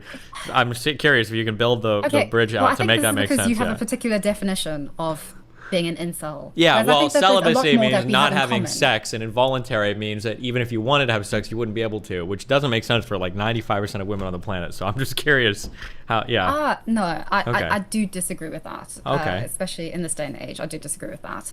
I think that I was trying to make the argument that, incels actually have a lot more in common with normal people than they think. That in terms of this idea that incels are not able to get laid because they're just so undesirable and women are so picky and everything is not the case. Otherwise, incels and femcels would have like hooked up by now. But instead, any woman who even tries to like put a toe into an incel forum is just kicked out. So I was trying to make that point more so that, if we just talk to each other, like we get a lot further than where we're getting now. Yeah, I agree. I agree for that, but I still think that for women, if all you're looking for is sex, basically any woman in any first world country can download Tinder and find a guy in like 45 minutes. Yes, but this is such a reductive idea about what sex is, and this is the problem, because incels think that if they have sex with a woman, that's going to solve all their problems. Sex is actually not just this idea of just putting your penis into a vagina and then somehow your world is just restored. Like, it's a lot of communication, talking, understanding the body and the physicality of the specific individual. Yeah, It's I a don't long disagree. I don't process. disagree with any of that. But you'd be a volcel. You're voluntarily celibate, right? Because if you wanted to just bang somebody, it would be easy to do that. But you're not. No, but you're I want to voluntarily. have sex with somebody, but I want to have actual sex with somebody, not this hypothetical. Yeah, so you're notion of looking what for like sex is. a good, like a healthy relationship, and then for some sort of action to occur within like the confines of like a loving, romantic, healthy relationship. I imagine, right? No, I don't even need that. I think I just want the sex to be good. You know, I want it to be, you know, a meaningful experience. I want it to be profound. Well, yeah. So like within like the confines of like a loving, romantic, healthy relationship. No. Yeah, if it ends up being like that, yeah. Well, sure. okay. Here's what I don't understand, because you find could. I need like a. Sure, but like you could download Tinder and you could have like 1,000 guys in your DMs tonight, right? You could probably find like good sex if you're just looking for good sex with one of them. I would imagine, right? Good sex. I don't think so. No, I don't think good sex. I think just based on my particular situation, like I haven't had sex in years. My last sexual experience was incredibly traumatic and just has stunted me as a human being. I'd have to get to know the person, like actually know them, actually develop some kind of connection before getting to that point, most definitely. And Tinder's not for that. And it can be. Yeah. I'm also not. Yeah. You can chat. You can have conversations with people on Tinder. You can find like a lot of relationships and stuff. Even start on Tinder and everything. No. Not a real conversation. I'm sorry. I don't. Yeah. I feel I'm like a Luddite. Maybe it's just because I just came to the social media smartphone game a bit late. But in terms of the conversations that I've had on dating apps, it's really it's a market. That is what it is, and it's not something that I think sex should be in. Hence my sort of opinions on pornography. I think that sort of creating a market around our intimate relationships and our private lives is what really undermines just everything in the long run. And so I don't think starting off from that foundation for the majority of people is a good thing. I don't think it's good for us to have so much access to so much potential choice. I think at the end of the day, it's just a false perception of having a lot of people and a lot of potential. It's like having 20 brands of the same ketchup. It's like, what do you choose? It just becomes more overwhelming than anything else. And yeah. I mean, I understand what you're saying, but I feel like when I look at things like Tinder or dating apps, like aren't these just formalizing markets that have kind of existed historically already? So like, for instance, like when you go to like school or when you go to like work, like everybody's kind of like talking here and fucking here, and there's kind of like this is like the cool Chad guy, and this is like the hot Stacy person, and this is the shy. Like, don't these kind of things like exist kind of naturally anyway? I mean, like, do you think that Tinder makes it that much more meaningfully different, or? Oh yes, definitely. Because this isn't just your school. This is every single school within your region with even more people, more possibility. And this is also people's profiles. You're effectively determining if you want to have sex with somebody's photograph and a very short bio. It's basically somebody trying to sell a product to you. It's not a real person. It's in no way conducive to, I think, creating the healthy relationships that people need, which are very specific to individuals, and I think very idiosyncratic in that way. You sort of can't replicate them in the way that online dating tries to, in presenting sort of women as X, Y, and Z and men as X, Y, and Z. And ultimately, I think we can just see this just in that typical statistic of what's it that all the Red Pill people quote about 80% of people on dating apps are men, and that women are also only interested in only 20% of the 80% of men. Well, I mean, that's on dating apps, it's like 5-to-1 men to women. So that puts you in a good position. You're ready to rock. You got the pick I of the don't think litter. so, actually. I think it's what I said about this sort of having so much choice, unrealistic choice. Nowhere in my real life would I have that kind of choice. Whereas on social media or on dating apps, I would. I think you have the choice. I'm going to be more picky. I think you have the choice in real life too, though. No, I'm going to be dehumanizing of the men, which is not good. Well, like, hold on. I really don't think it's good. You said you worked in a supermarket before, right? Yeah. You probably could have had sex with any of your coworkers if you asked them to. I would imagine. Me. Oh man, I'm getting black. You're blackpilling me right now. Oh my goodness. Yes, you. Yeah, of course. Do you not realize that? No, I couldn't. I mean, I don't mean. Hold on. Wait. I'm sorry. I don't mean like you would be necessarily interested in it. Like you would have the romantic connection. But if you propositioned any of your coworkers for sex, like 99% of them would say yes.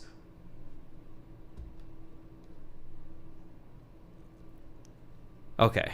Wow. We live in. One of us is living in reality, and the other one is on the moon right now. I'm not sure. I'm not on the moon. I feel pretty grounded on planet Earth right now. Fuck. So do I. Actually. If I was in London, we should do. Hold on, wait. I'm just curious. Or sorry, no, go say your thing. Don't let me cut you off. Go ahead.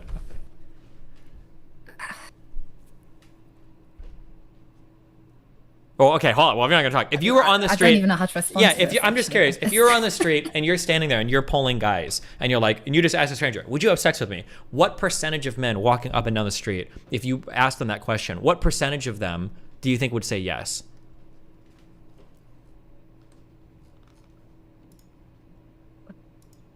Well, I do need to consider things like race in my situation. Wait, no. I mean, not for you willing to fuck them, but just them. If you just ask like a stranger on the street, men are walking by of all creeds, all races, all religions, all whatever, and you ask them like, "Hey, just curious, if I said like, do you want to go get a hotel room and bang? Would you be interested?" What percentage, roughly speaking, of men do you think would say yes? I'm just curious. In your mind, I have a number in my mind. I'm curious what you think that number would be. 40%. Jesus. Wow. Okay. In my head, that number is closer I think to I have more faith in men than you do. Well, that number is actually like 90 to 95%. 40%? Yeah. Okay. Jeez. Interesting. Don't you think that men can be picky? I think men are very picky. Absolutely not. Even the most giga-chatted guy that you've ever seen has fucked women that he's too embarrassed to tell his friends about. Like everybody. Yeah. When it comes to sexual selection for men, go talk to all the red pillars or any of the self-proclaimed dating, whatever. Yeah. Like men's standards for sex are way different than their standards for dating. I think that for women, they tend to align a bit more closely. I think the question that I ask women is like, of the last like 5 men you fucked, how many of them would you be willing to date? I feel like most women would say like probably 3 to 5. But if you were to ask men of the last 10 women you fucked, how many would you be willing to date? Their number would be like 1 to 3. Okay. I can see defeat. I agree with you on that. I do agree with you on that. I think I personally have a very different perspective of sex. I think for me, sex is far more profound an experience and an encounter.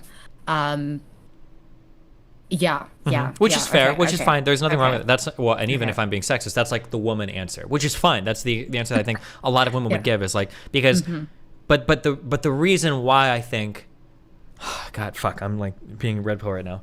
The reason why women are more selective, though, is because I think men are the ones that tend to chase the sexual experience more, and women are the ones that tend to be a little bit more guarded about it because they can get it whenever they want, right? Like, I think most women, like, if you wanted, this is why when you say incel, it's kind of a weird thing, because if you wanted to have sex tonight, you could hop on any dating app, and you could fuck like 20 dudes tonight, and you could get like free dinners and fucking $20 from everybody. Like, you get gifts while doing it. It would be that easy.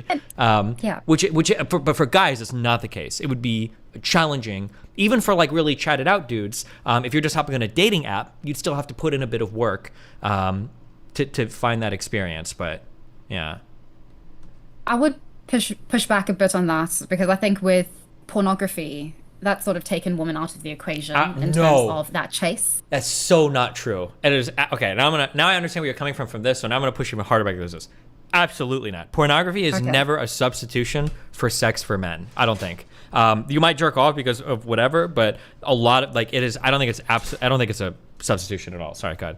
You don't think that some men think that, however, even though it isn't? Absolutely not.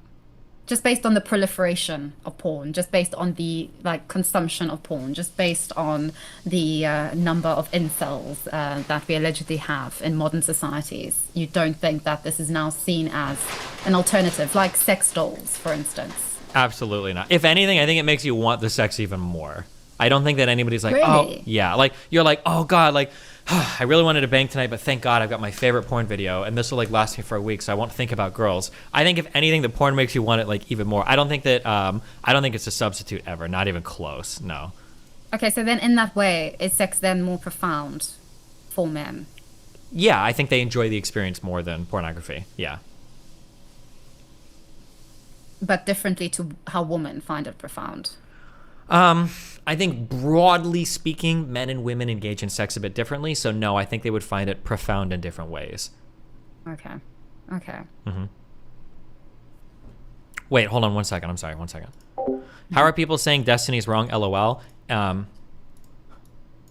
Fuck, I don't know why I'm muting to talk. Hold on, fuck, my YouTube chat, but I'll just say it to you. I don't care, fuck it. People are asking, how are people saying Destiny is wrong on this? LOL. It's because I think that when people think about porn being a substitution for sex, there is no way that you can have an opinion grounded in reality where you believe that, but porn being a substitution for sex is probably part of a bigger moral package that's been sold to you by somebody like Jordan Peterson or a Red Pillar, where they're telling you that porn is destructive against society for these different reasons, and part of that destructiveness is that it's poisoning men's ability to have a desire to navigate the world in a more masculine or aggressive manner. So when somebody thinks like, oh, porn is a substitution for sex, I think most people, I don't think they've thought through that opinion, because if you ask any male in real life, or if you actually look at behavior, that is just absolutely not true.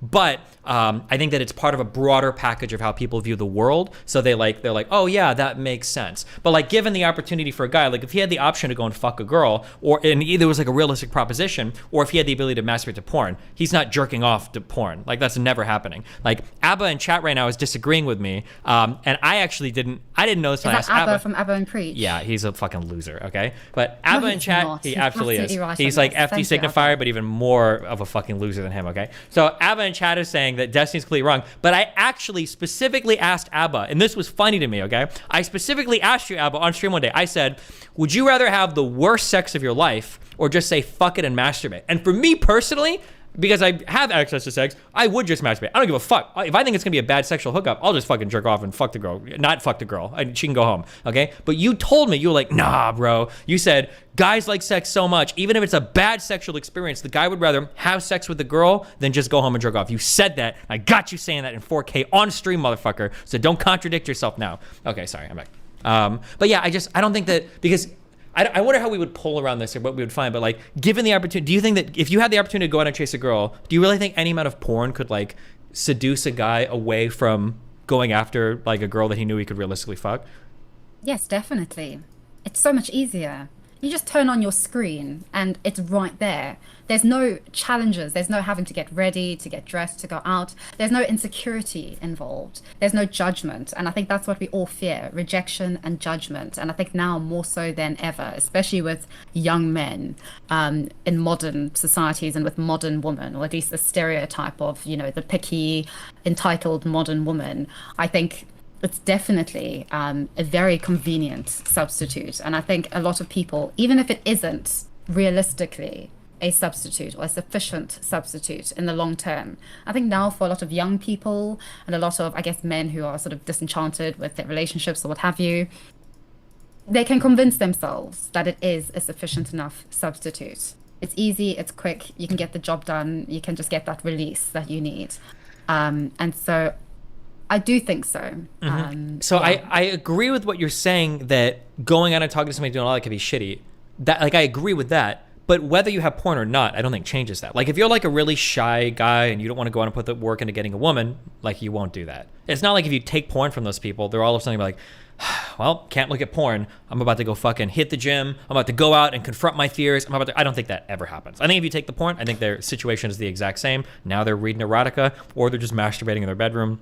Or they just don't masturbate at all and they queue up an extra game of League of Legends. I don't think that porn like takes away your ability to go and chase. I think that that just happens to be one of the things people do if they stay home. And then also when we say like picky, entitled modern women, aren't modern women like fucking more than like women ever have in like fucking history? I feel like the women today, especially with like birth control and shit, wouldn't they be less picky or less entitled when it comes to just sex? But that's than they what were I said about historically? the stereotype. I think a lot of a lot of the people who I'm talking about, who sort of who I would associate as being sort of seeing pornography as a substitute for actually going out there and sort of facing the beast. I think they consume the kind of red pill content which portrays women as this sort of caricature, and I think that just feeds into the fear or the aggression or the disillusionment that I think modern men and modern women are increasingly sort of finding themselves polarized from each other and understanding each other, empathizing with each other,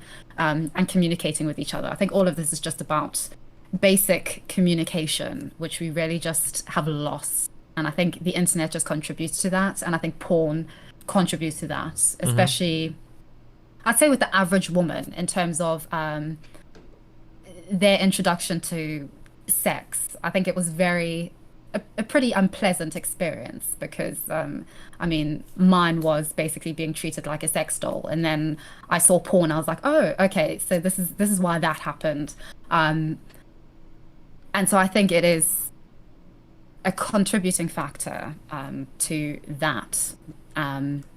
Yeah. Okay, interesting. Gotcha. Probably disagree a lot on this point, but I think we've kind of gotten to our disagreements. Let's see. Is there anything else you want to chat about? Anything else that's tickling your brain right now? I'm not sure. It's a bit difficult because, yeah, I'm not sure. I haven't ever had a debate with anyone before, so. You didn't have an argument with FD Signifier, or? Yeah, I'm not sure if it was a debate because when I sort of tried to, he'd say, well, I can't speak about this because I'm not trans, and so it's not for me to speak about this issue. So, yeah. Okay. Yeah, we're sort of blocked there, but oh well. Okay. But, yes, I'm not sure. I didn't know what you wanted to talk about exactly, so I didn't come prepared with anything. I was just that's fine. Our friends just wanted us to talk. So we've broke the ice. If anything in the future comes up that you agree or disagree with me on, or if you want to hop on a panel or anything else, yeah. Oh, I can get you connected to Sneeko and Pearl. I'll write that so that I don't forget, and then you can see what you can do with those guys too. Yeah, you can probably chat with Abba too. I'm sure he'd love to chat too if you wanted to. So. Oh, I'd love to. I reference him in almost all my videos. Yeah, so it'll be nice to put a face to the all. Yeah, that'd be really good. He's got a really fragile ego, so having people that like are super simps for him makes him feel really good about himself. Because that's definitely something he needs to work on. So that's good. Yeah. Right. Although he was brilliant in I think you had a conversation about the left a few days ago and about the demonization of autonomy. Which I found he did very well on that. I think what's it that you say in your community? You took the L. Well, have you ever seen, do you know the show Nathan For You? Nathan For You? Yeah, or like The Rehearsal? No. Oh, me and Abba have been working out like different conversations privately where he practices like a lot of lines that I basically write for him so that when we have our conversations, he doesn't take an L on every single one. Nice. And that was the one that we've been working on probably the most. So yeah, okay. I'm glad. Really, when you compliment him, you're actually complimenting me. So I appreciate that. Yeah. But I'll make sure to let him know that he gave a really convincing performance. So he might even start listening. So, okay. Yeah. Good. Okay, cool. Well, thanks for the conversation. Yeah. Do you want to shout out where can people find you? I guess lead socials. Yeah. Oh, just on YouTube, Kidology, and also on Twitter or Instagram, also Kidology Co. But yeah, just YouTube is perfect. So thank you. It's great talking to you. Yeah, I really appreciate it. I'll link your stuff, and thanks a lot. I'm sure we'll meet again in the future. Good. Don't get too canceled, okay? Okay, I won't. Right. I won't. See you later. Thanks. Bye. Bye.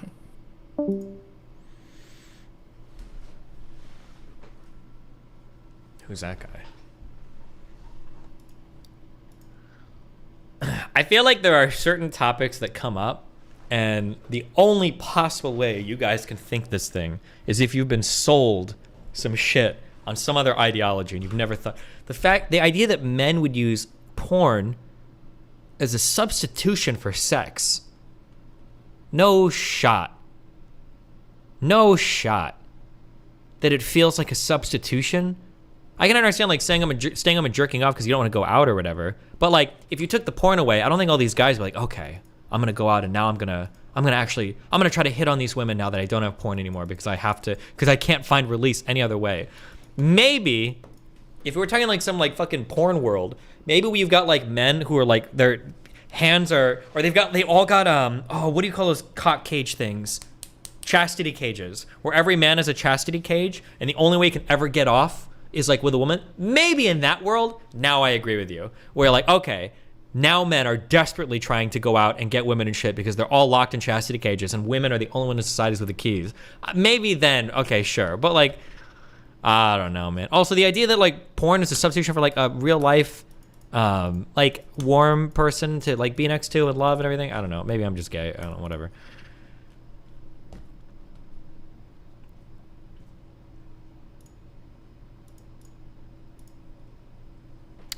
You're just wrong about this, Destiny. Porn for a lot of guys literally zaps your motivation to seek women. I feel like that can't be true. Maybe I need to find these guys. I don't know.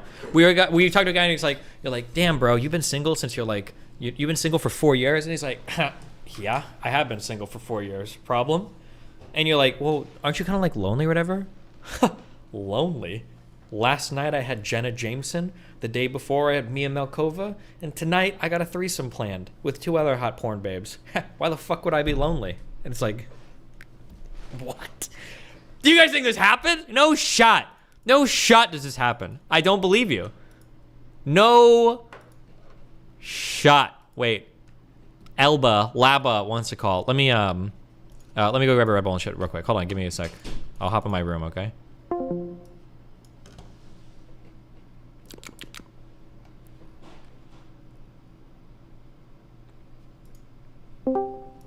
I'll be back 1 second. Hey. Hold up. I don't think I can hear you for whatever reason. So let me put on some headphones. Or else I won't be able to hear anything.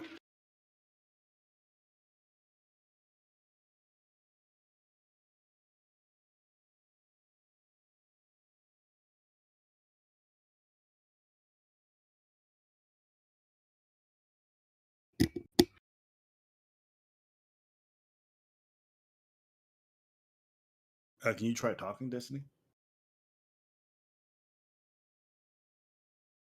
Okay, he's not even here. All right. I guess I'm with the chat. I hate it whenever he brings me to Destiny's room. First off, because it just sounds like a pedophile about to lure you to some place that's really disgusting. But secondly, because there's an opportunity for Kelly Jean to join, and that would be quite upsetting.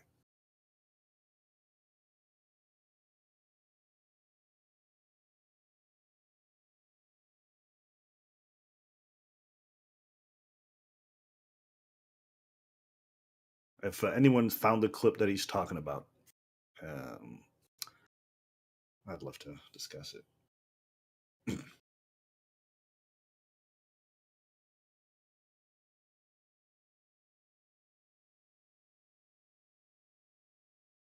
Yeah, someone DM'd me and they said I was too mean to her. And I said, word.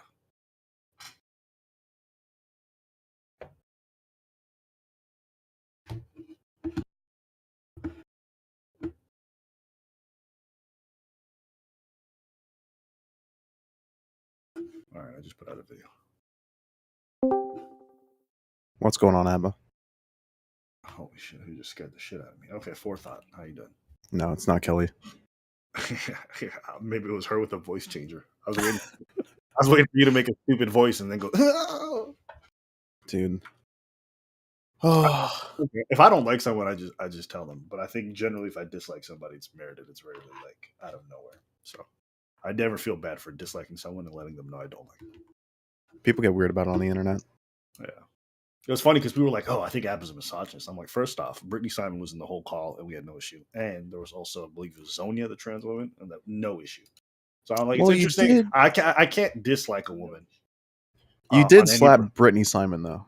I mean, I did. Have you considered that? At her request. I think that is me actually being a really good ally doing what the empowered woman wants. I think it's a bit different. Okay. Yeah. You're going to beat the sexism allegations. I believe in you. Absolutely. I mean, everyone tries to make it. I don't mind. I think because I'm a black man, I could just say they're being racist and then get out of it. Oh, true. You're uncancelable. Exactly. I've seen people use that against Destiny. I can definitely use it against others. You summoned me. How Yes, are you Kelly. doing? Yes, Kelly. Because I didn't enjoy our conversation yesterday. Didn't enjoy talking to you. I think a lot of people thought I was a sexist, and I wanted to give you a chance you're not a to make your. sexist. Did you feel like I was engaging in sexism against you? No, not at all. That's weird.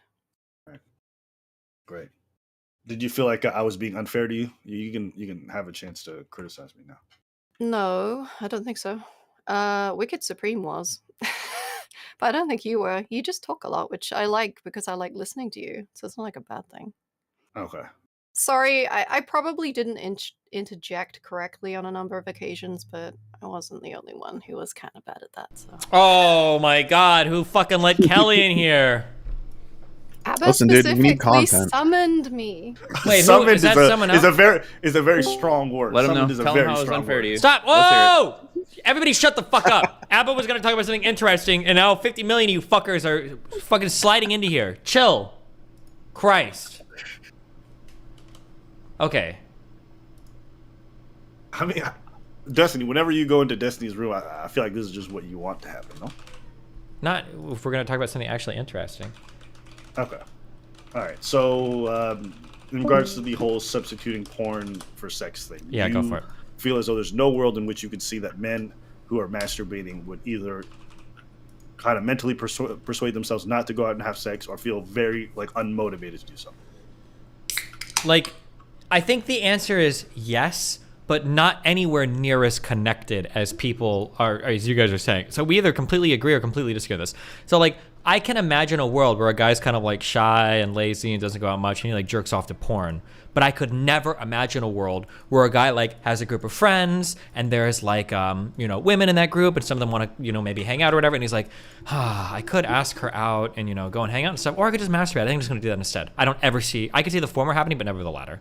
Yeah, okay, but most people are not having sex. Well, actually, no, I'm not gonna say most people. Okay, I don't believe that a lot of people's sex happens that way. Most folks either meet people through online dating or have people they're peripherally interested in, but not that deeply, but enough to have sex. And sometimes, instead of going to see that person that you have like kind of pointless sex with, you're just like, I'll masturbate, and that happens often. I do it sometimes. Wait, hold on. That's a way different thing.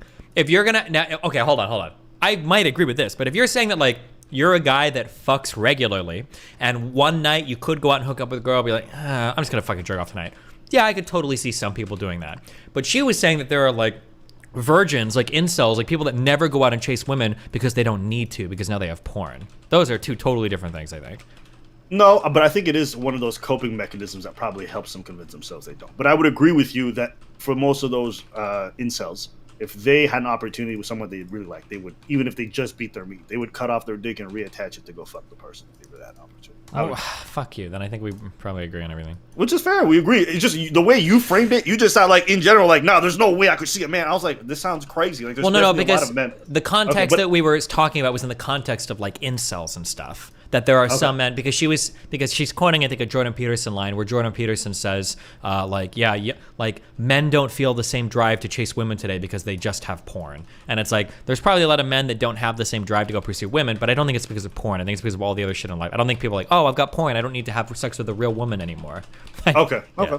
All right, then that's if you guys are just talking about incel specifically, oh, I'm wrong. Also, listen, we had a discussion 2 nights ago when my game ended. I think I lost that game and my gym closed in like 50 minutes. So I had to leave like immediately. So I didn't leave because I was like mad or anything. I think some people. Okay, yeah. Well, I mean, we already talked about that. Yeah, so sure. we're good. Yeah, no, but I wanted people probably to know. I wasn't like, fuck this guy, I'm out of here. Like my gym was closing in literally like 50 minutes, so I had to run down and do my shit. So yeah, but I will say though, I felt like during that trans discussion, I would have liked to hear a little bit more from you because I thought you were the one. Well, you and maybe Zonyo had like a really good perspective in regards to that whole topic, but it's fine. We can hash that. Oh sure. I think I feel like I interjected a couple times, but I didn't want to like take over the conversation. I guess. Bruh, you asked me and Brittany to join, then it just turned to a fucking free fall. Yeah, so because I lost the sauce. Yeah.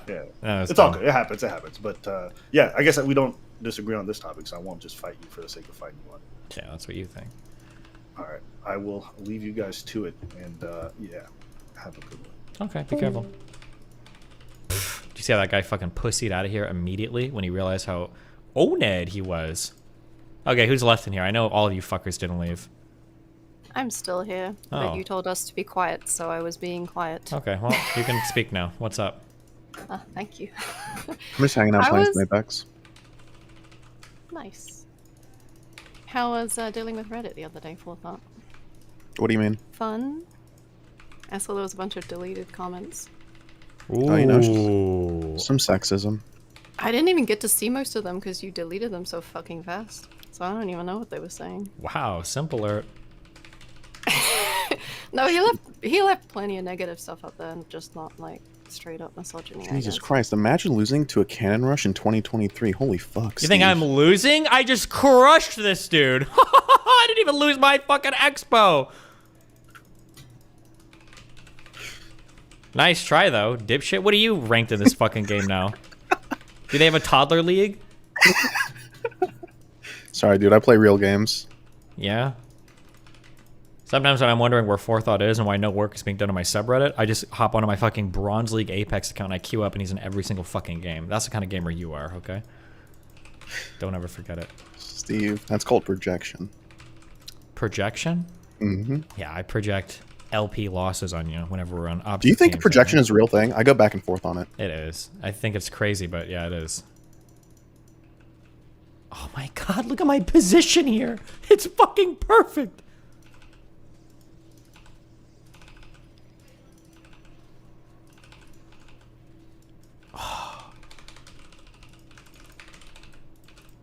Okay, well, hey, you guys all joined. Abba left. What are you going to say? What are we doing?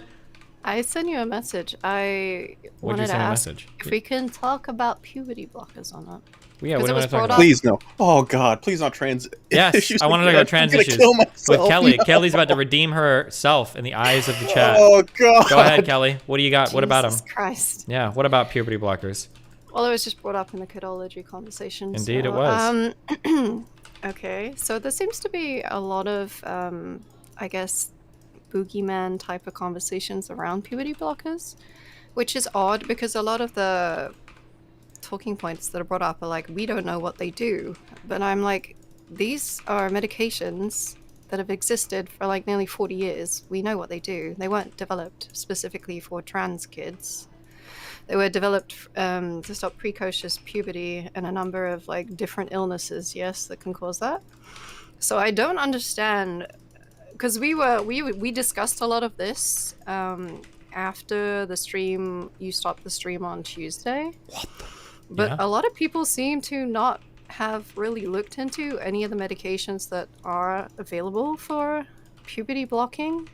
And puberty blockers are a misnomer by themselves, right? Because all of these medications do something else. They're not just for puberty blocking. Who's a lot of people? Who are you subtweeting right now? It's people- like the I progressive mean- community, just conservatives. Everybody that was in the chat on Tuesday, so it's Abba, another guy I don't remember the name of, Wicked Supreme.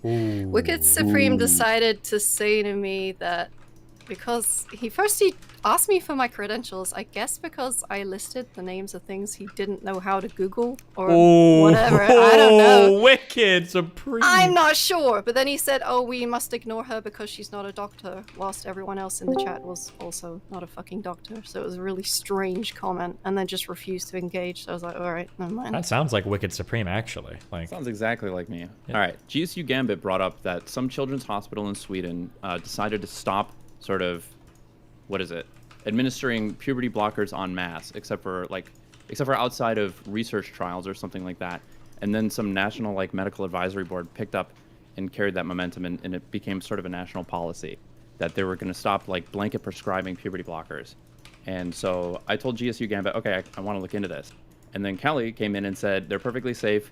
There's no I didn't side say effects. that. I never said they were perfectly safe, and it was me Okay, that gave a side effect. the point is, I don't was care. literally me. The point is, I don't care what you have to say about this issue. Yeah, I mean, clearly you do not care. But Yeah, you can't why- just why should discredit I? someone because I'm not a doctor when the rest of you weren't doctors either. The only person that stuck up for me in that conversation was the random conservative American Why Nacho. should I care what you have to say about this Because I didn't say situation in anything that was Sweden? incorrect, and you were just like, ignore her. No, you Like, started who talking does about how the that? only negative side effect of puberty blockers is like some negligible loss in bone mass or something. No, that and wasn't I the said, only I said, one. listen, I don't gave care that what as you an have to example. say. Do you not understand what an example is? Why do I care what you have to say about it? Well, why were you in there like telling other people that they should ignore me too? Like, if you want to ignore me, fine. I didn't Weird, say but anything about okay. that. Yes, you did. I just You said I don't we care what you should have to say ignore about her this. 'cause You're she's not a doctor. I doctor. want to look into this and I want to see what they Did said you about say it. that? None of you motherfuckers Wicked were Supreme. doctors either. Did you Yes, say you- we should Yeah, ignore her exactly. because she's not a He asked my doctor? credentials Which is and why I I didn't said, care "Oh, what you're not a GSU doctor." Gambit had to say about it either. That's why I wanted to look into the situation. I wanted to look into the literature. I wanted to look into the reasoning that they gave and see if there was any like medical literature supplied with that. But if you had asked me, oh, why do you Why would know I ask so you? much about this topic? Because you're asking my credentials. So if you were interested, you could ask me, why do you know so much about this topic? You're not a doctor. I'm doubtful. I could have told you the reason is because I take 2 anti-androgens, which are the same types of medications that are listed under puberty blockers That as doesn't well. mean anything to me. Why do I care about that? That I has mean, she nothing might to do have with the Sweden highest situation. testosterone in this conversation right now. Oof. I literally do. I have to take spironolactone and Dianet, which are 2 Why do I care about the anti-androgen medication drugs. you were prescribed by Because a it's doctor? almost You like might... when people take things, they take the time to research into them to understand what the side effects are of the Maybe fucking they drugs do. that they are taking. Maybe they do. Maybe, you maybe have a they little more don't, though. insight. Maybe Yeah, they you do, have more maybe they insight than don't. The average person who takes it or doesn't take it or something like that. But Then that you has should nothing. do what everyone else does and just fact check me. Then you have You Google should at get your over your fingertips. ego and reconcile that you. I'm sorry, you aren't like you're not qualified to discuss this situation in Sweden. Well, The input that you you had, motherfuckers the input are. that you had nothing to do with it. It was completely irrelevant. It was That the is average not Kelly true. Jean interjection where you're fucking you turn into like ear slicing Julia Childs and your mic gain shoots up to 1 million. And you fucking just start like cutting through the conversation with irrelevant bullshit. Oh my We're god. literally talking about puberty blockers, and I started to talk about puberty No, blockers. we were talking about a policy in Sweden that was picked up by a children's hospital in Sweden that their like National Medical Advisory Board. And why ended were up you picking- talking about that if it wasn't because of the context of puberty blockers? Because GSU Gambit wanted to bring it forward and talk about how people weren't. So following somebody the else science or wanted to something. talk about it, but I was irrelevant. So that doesn't I make any was sense, does it? questioning GSU Gambit's entire, like, whatever narrative he wanted to draw from this. I wanted to look into this to understand the situation. The whole point was that whatever GSU Gambit had to say about it and whatever you had to say about it, I wanted to go to the source, right? I wanted to see So why why were they you were not as much of a cunt to GSU Gambit as you were to me? I said to him exactly what I said to you. No, you did not. That is Really? a What did I lie. say to him? You didn't say, what are your credentials? Are you a doctor? Let's ignore him. You only said that to me. Because he didn't escalate it to this point. He accepted when I said, I want to look into this. I didn't escalate it either. Yes, I was you just did. talking about precocious puberty and like adrenal hyperplasia Yeah, as you took an it example of personally. an illness that could cause this, and then you for some reason were like, wait, what are your credentials? And I Because was you like, escalated. what? Because when That I wasn't told an GSU Gambit, escalation. listen, I I'm was not going to just take talking his about word for it. puberty You're doing it now. What? Kelly's getting gaslit so hard. I am getting very gaslit, yes. This man has lied about multiple things that Kelly I've Jean, said. I do not care what you have to say about puberty blockers. Do you know Like, why? everyone gets that. We get that you don't care. Okay, is that right or wrong? Should I care what you have to say about puberty blockers? Well, why be in a room with people and talk with them and, like, treat them so, like, with such disregard? It's just not cool. Because GSU Gambit is telling me about like some policy decisions that are made on a national level in Sweden. I'm not going to take his word on it either. You don't know what, like, so, okay, so the actual context of the conversation that was coming up was that we don't know the side effects of puberty blockers. No. I interjected and said, well, actually, these are medications that have been around for nearly 40 years. We do know what the side effects are. For example, one of the side effects is, of most of them, but not all, is osteoporosis, for example. So, but the side effects of each medication that can be used for puberty blocking are actually quite different, and that you need to be looking into the individual medicines, because not all of these medicines are used just for puberty blocking, and the majority of them are not primarily used for puberty blocking. For example, one of the medications I take is actually a diuretic, which also has an anti-androgen effect, which is why it's then used for trans women, okay? So a lot of these medicines, they're not just puberty blockers in quotations, and that was all I was trying to explain, because a lot of people have this sort of reticence around puberty blockers because they're kind of scared of them. Because Okay, they're why like, did "Oh the no, Swedish, what why will did this happen?" children's hospital in Sweden, why did they stop prescribing it en masse outside of research trials? You shouldn't be prescribing any of these medications en masse. That's obviously very stupid. They're Outside of research trials. Outside of research trials? Are we talking just for transgender people? Okay. Do you have any idea what the topic was? That wasn't the topic. I just explained what the It topic was was. 100% the topic. Ooh. Which is why your interjection was irrelevant bullshit that nobody should care No, about. because I just explained what the context of it was when I started speaking. No. Because they literally said, "Oh, but we don't know the side effects of these drugs," and I'm like, "But yes, you do, because they've existed for 40 years." Okay, so why did this children's hospital in Sweden do this and then have it picked up by their like National Medical Advisory Board and it turned into national policy? I don't need to read it to guess, but I know what the side effects of the What? medications are. No, I don't need to know, because I know what the medication side effects are. You don't want to know what the doctors had to say about it? You don't want to know what like a National Assembly of Medical Professionals had to say about this and why this turned into national policy? It was pretty stupid to be It's not even important to know what they had to say about it? medication. Yes, that sounds like a terrible idea, because Giga puberty Chad. blockers aren't ideal. Okay, you're in every right. situation. You're right. Listen, I was wrong. Whatever policy any assembly of medical professionals make about any medication, especially puberty blockers, I should actually just come to Kelly Jean. Did I say that?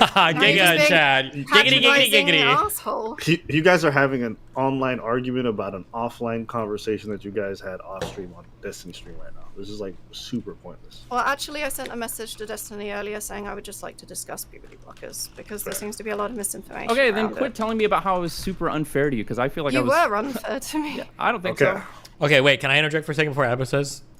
You can't really say, "I don't care about your opinion. Who are you?" when it's a person that's in the call that you guys are discussing. Clearly, you should be caring about the people's opinions in the call because you're in a call with them. No, isn't that? Mm-hmm. He also told all the others to ignore me as well. Yeah, I don't care about her opinion about a specific thing that she's not qualified to talk about and that she's not even specifically talking about. Yeah, but okay, so here's, in my mind, when you say that, this is what it sounds to me like, okay? So all of you guys are poring over meticulously, like, these meta-analyses and these high-level, like, academic research papers, and then Kelly's barging in and saying some retarded shit? Or is everybody just giving their personal opinion on the You matter? give a guess. Does that sound like it could be accurate? No, it sounds like you guys are all probably talking about shit, and you guys hate Kelly Jean, probably for good reason, because she's fucking annoying. But then, in the middle of a conversation where she might have been able to add relevant context, you guys are like, "Fuck off, Kelly Jean. I want to hear what GSU Gambit," who's probably less qualified than Kelly to talk about it. No, I didn't want to hear what GSU Gambit had to say about it. He brought this up, and I said, I want to look into like why they made this decision. Well, but then why not go look into it? Why even be in the call then? Okay, because there was a time span of about 0.5 seconds between him bringing this up, me saying I wanted to look into it, and Kelly Jean interjecting. And talking about why puberty blockers are safe, and there's like, yeah, I don't know, like, it's not. I it was did not important to me. say puberty blockers are safe. You're such a retard. You say things that I never said. But you were there. How did it You go have down? mental illness. I swear to was the God, one that- I was definitely not there. Okay, I thought you might not be there. Yeah, I definitely I was the one that brought American up one of Nacho the was there. potential side effects. I was the person who Listen, did that. I've seen Vosh 4 years ago. I'm aware of the negligible loss in bone density thing, but again, like I haven't Wait, been. what? Wait, I don't know. Like what this was is, that? That's a thing that's pretty common. You know, Vosh if anybody's covered it. in this sphere, we've heard. Oh, this I heard about the that negligible way loss in differently. bone density. Yeah, no. Vosh covered that same kind of research. Before. Okay, never mind. That sounded really weird to me. Stop being uncharitable, Destiny. My only point in bringing that up initially was to let you guys know that these are quite old medications. They do have quite a lot of research on them. That's not in They've dispute. already. Then why were you such a cunt to me? Because Like, it was that doesn't irrelevant make to what any we were sense. talking about. No, that's not why. You fact checked my credentials, Hold- then said we should ignore her because she's not a doctor. I'm telling you 100% Because I that's used why. words that you just couldn't be bothered to Google. Like that's. Hold up, Kelly. Do you feel like Wicked Supreme is really just like sexism supreme? Do you feel like he's a sexist person? I don't necessarily think it's sexism. I think No. he doesn't like me. Well, why? Do you think he doesn't like you partially because you're a woman? Because that's what you insinuated earlier. You said, "Oh, you allowed Gambit to say whatever." And be Whoa, all- hold on, wait, hold on. I can only allow one person to gaslight at a time. I don't think Kelly made any insinuation that it was because she was a woman. I think she just doesn't think that he likes her. I don't think she was making it a sexist thing though, no? Yeah, I just don't think he likes me. Oh no. Okay, actually, I'm gonna call you and Destiny out because before Destiny joined, I said, "Do you think I'm sexist?" You said, "No, I just think Wicked Supreme is," and I can roll back the fucking tape because I got it. I don't think I said that. Wicked Wait, did you say Supreme is that? Oh well, sexist. if she said that, then fuck Kelly. I had Fuck an you, issue Kelly. with what he was saying, but I didn't No, have an I'm issue gonna with roll- what hold Abba on, said. Roll the pull out tape the back. clip. Play the Fresh and Fit song. Well, if I said that, I misspoke. I don't think he's a sexist either. I just don't think he likes me. Hold on, I'm gonna mute myself while I go look for it because I Okay. definitely heard that. But hold up, and if I find it, look.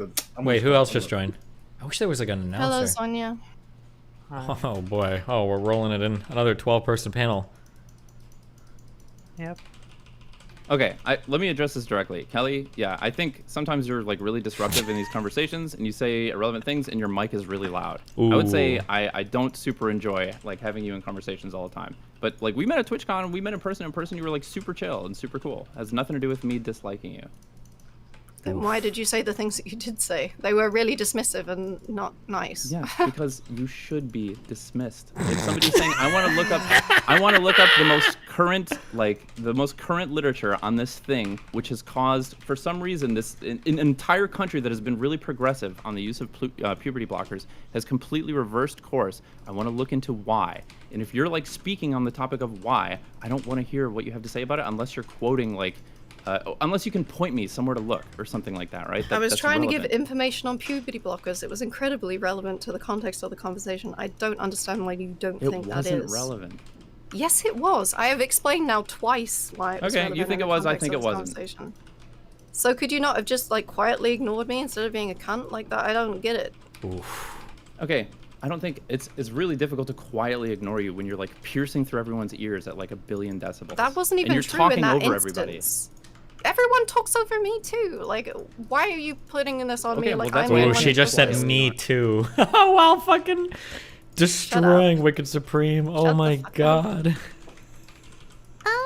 We weren't even, to be honest, at that point in the conversation, it wasn't even that like aggressive or people talking over them that much, which is why your response just kind of was even less, just hit me out of nowhere. I don't know. Okay. Is it?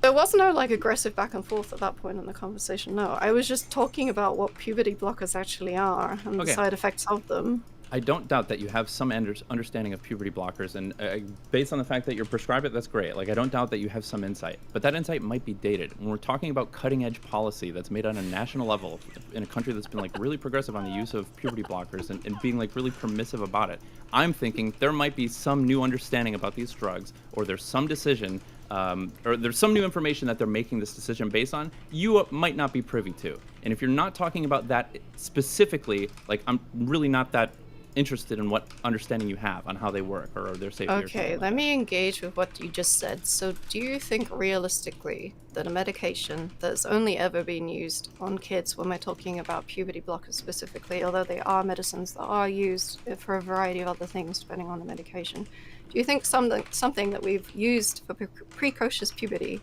for the last near 40 years, suddenly the side effects would have drastically changed for some reason because they're being used for trans kids? I don't know. That's why I want to go and look at the reasoning for this like new Okay, policy but do you think that change. makes much sense? Wait.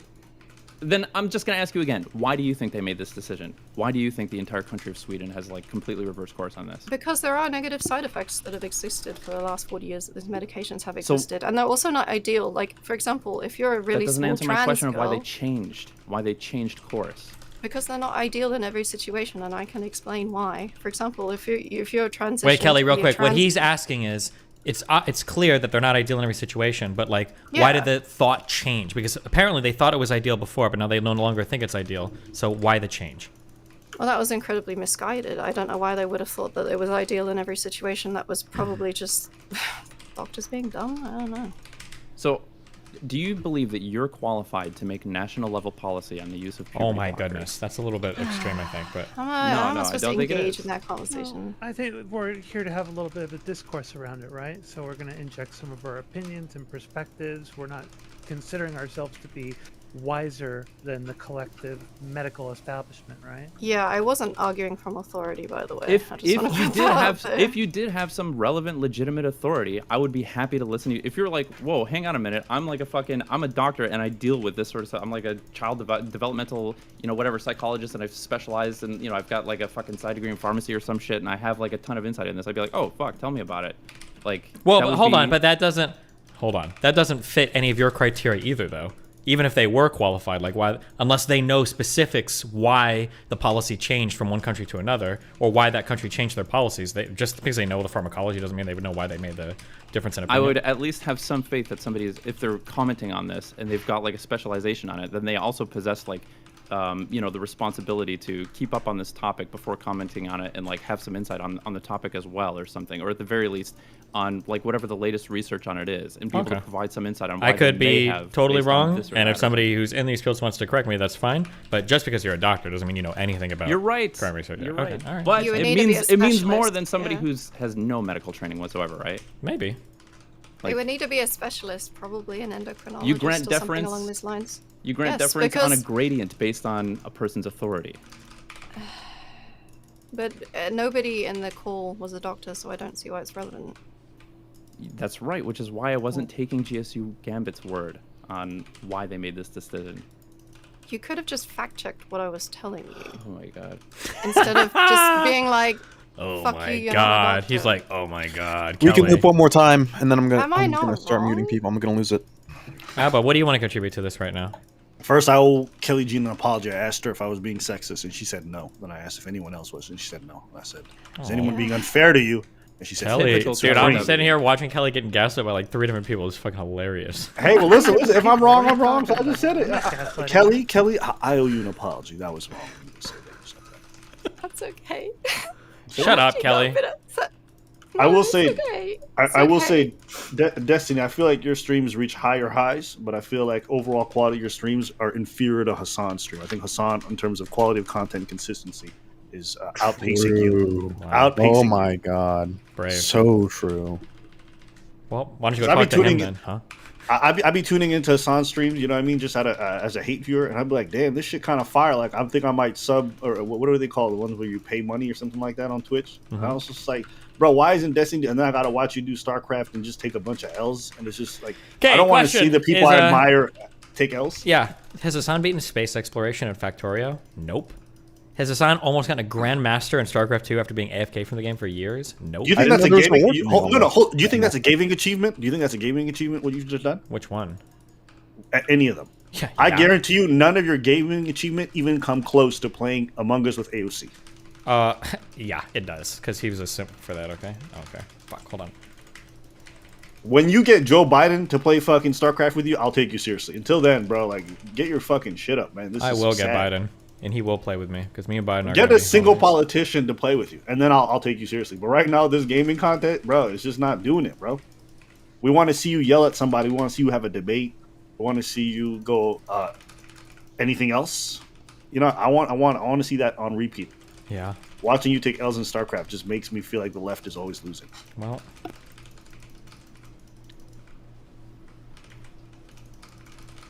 Sounds to me like you're not used to the process. Okay.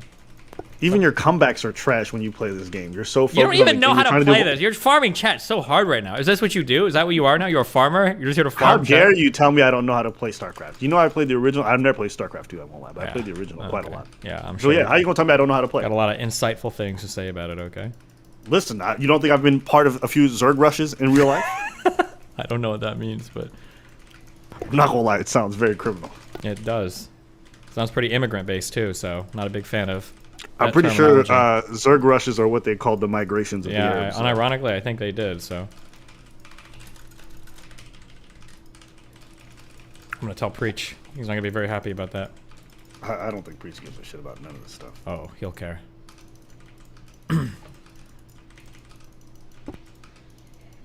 So I thought, what were we talking? I was thinking that you guys were going to be talking about the puberty blocker situation in Sweden and such. I thought that was kind of an interesting topic, but yeah, that's what I jumped in for. Now it turned into some weird shit with interpersonal beefs and then memeing. Unfortunately, Destiny has no interest in participating in that debate. He's focused on the Zerg rush. He's participating. What do you want me to say about it? Well, I don't know. Why did they overrule it? Go, tell me. Well, I thought what was an interesting sort of. Basically, what they're trying to do is they're trying to say, look, we need more time to test this. Did that fucker just better say that and understand- fucking leave? What a fucking cuck, okay? Abba is the biggest cuck in here, okay? At least I don't want... Never mind. What an actual So- cuck. Sorry, go ahead. Yeah, so they're saying that they need to do more testing. They need more time to understand what these side effects can be. and how it is that they can affect children growing into adulthood later on. Cool. Okay. So it's something about like effectively needing more time to better understand this, and that we acted too quickly, or they acted too quickly on using it without enough information on the effects of it. So what I think is interesting though is Supreme. It's like I don't know how much you were leaning on that particular argument, but it's also very similar to the argument that like those who are opposed to gender affirming care for children use the same kind of argument to say, well, the American Association of Pediatrics back in 2018 changed their position to be a gender affirming position, that doctors should affirm the gender of the child, and that this became just the standard for U.S. medicine. Right? I didn't really have a dog in the race. My position was that I don't know enough about this, and I want to start going and doing the research before commenting on it. Cringe. I see. Yikes, bro. So you're trying to be responsible. Yikes. Trying to have a responsible way of approaching it and commenting on it. I see. Yeah, because to do that whole thing of like, well, you know, there's like authority now that came from this organization and it's become nationwide, and you know, in Sweden, and we have the same thing here in the U.S. with gender affirming care. So, and considering that people are arguing that that is not an appropriate approach just because that authoritative body made that decision and it became the standard for the nation, doesn't necessarily mean that it is a proper decision that was made or a well-informed Right. decision. It's a long process. The first thing I would look at is I have some faith that they would probably publish their reasoning for why they made that decision, and I would want to compare that on whatever like the latest research is, and look at the citations and look at people commenting on this shit. That's it.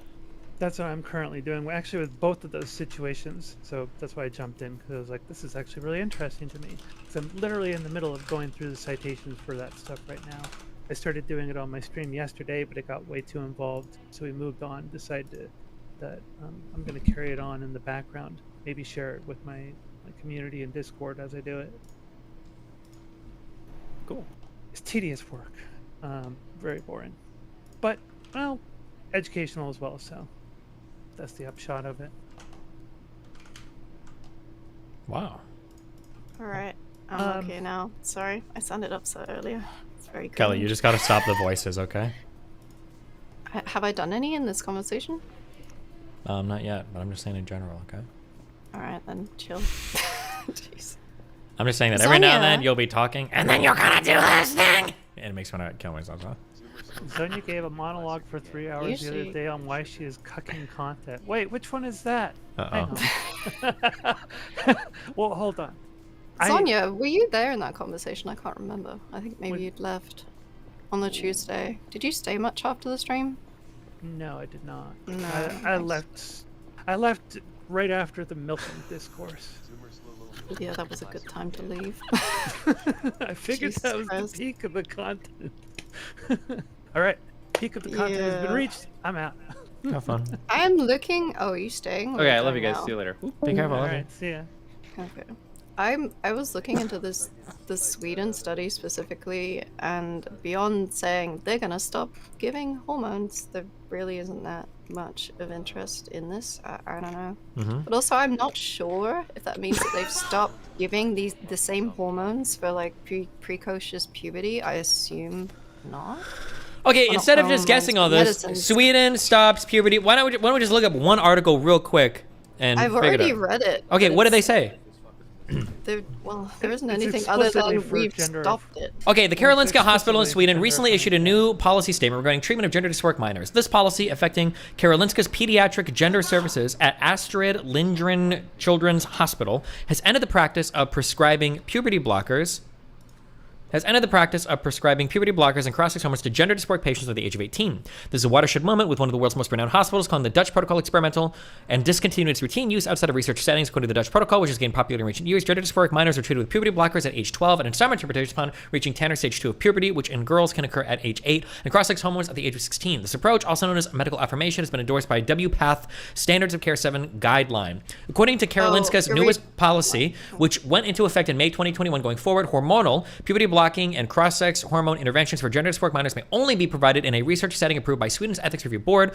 The policy states that careful assessment of the patient's maturity level must be conducted to determine if the patient is capable of providing meaningful informed consent. There's also a requirement that patients and guardians are provided with adequate disclosures of the risks and uncertainties of this treatment pathway. It is not clear whether minors under the age of 18 or under 16 to be eligible for such trials. The Karolinska Hospital's new policies echo a growing international concern over the proliferation of medical interventions that have low certainty of benefits while carrying a significant risk for potential harm or for medical harm. The latest policy, issued by the Karolinska Cities and the UK NICE Evidence Review, which found the risk-benefit ratio of hormone interventions for minors highly uncertain. The 2020 UK Judicial Review, which highlighted the overarching ethical problems with the practice of medical affirmation of minors, as well as Sweden's own health and technological assessment. Evidence review conducted in 2019, which found a lack of evidence for medical treatments and a lack of explanation for the sharp increase in the numbers of adolescents presenting with gender dysphoria in recent years. In recent months, several countries' health authorities found that the evidence base is insufficient to justify routine, early medical interventions for gender dysphoric minors, failing to revise its treatment guidelines in June of 2020, prioritizing psychological interventions and support over medical in North America. Okay. All right.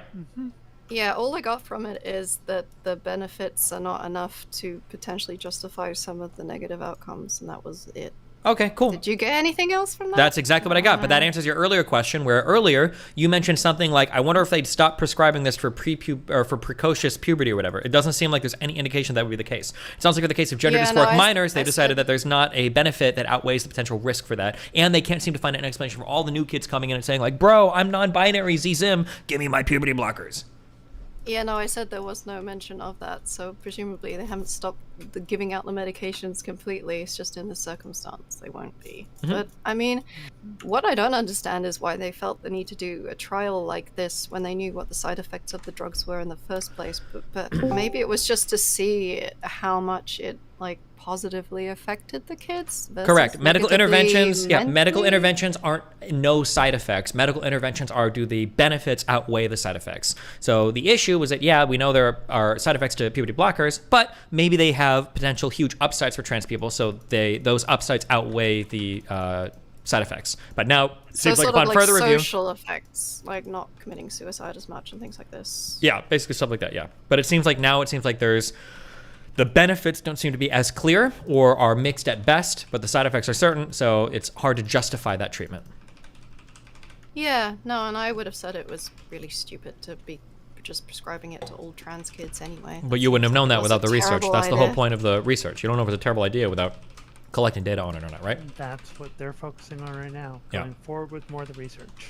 Yeah, but the problem is, though, this feels kind of bad because it might discourage people who would have genuinely benefited from this medication because now everyone has this as a boogeyman. No, that's dumb. If you've got it, no. That's like saying that people aren't going to take ivermectin now for parasites because ivermectin doesn't work for COVID. Like, puberty blockers are probably still a good thing to prescribe for people that have, you're saying precocious puberty. I'm guessing where somebody goes through puberty at far too early of an age for some endocrinology reason or some bullshit. So I'm sure that it'll still be prescribed in those cases, and I'm still sure be beneficial in those cases.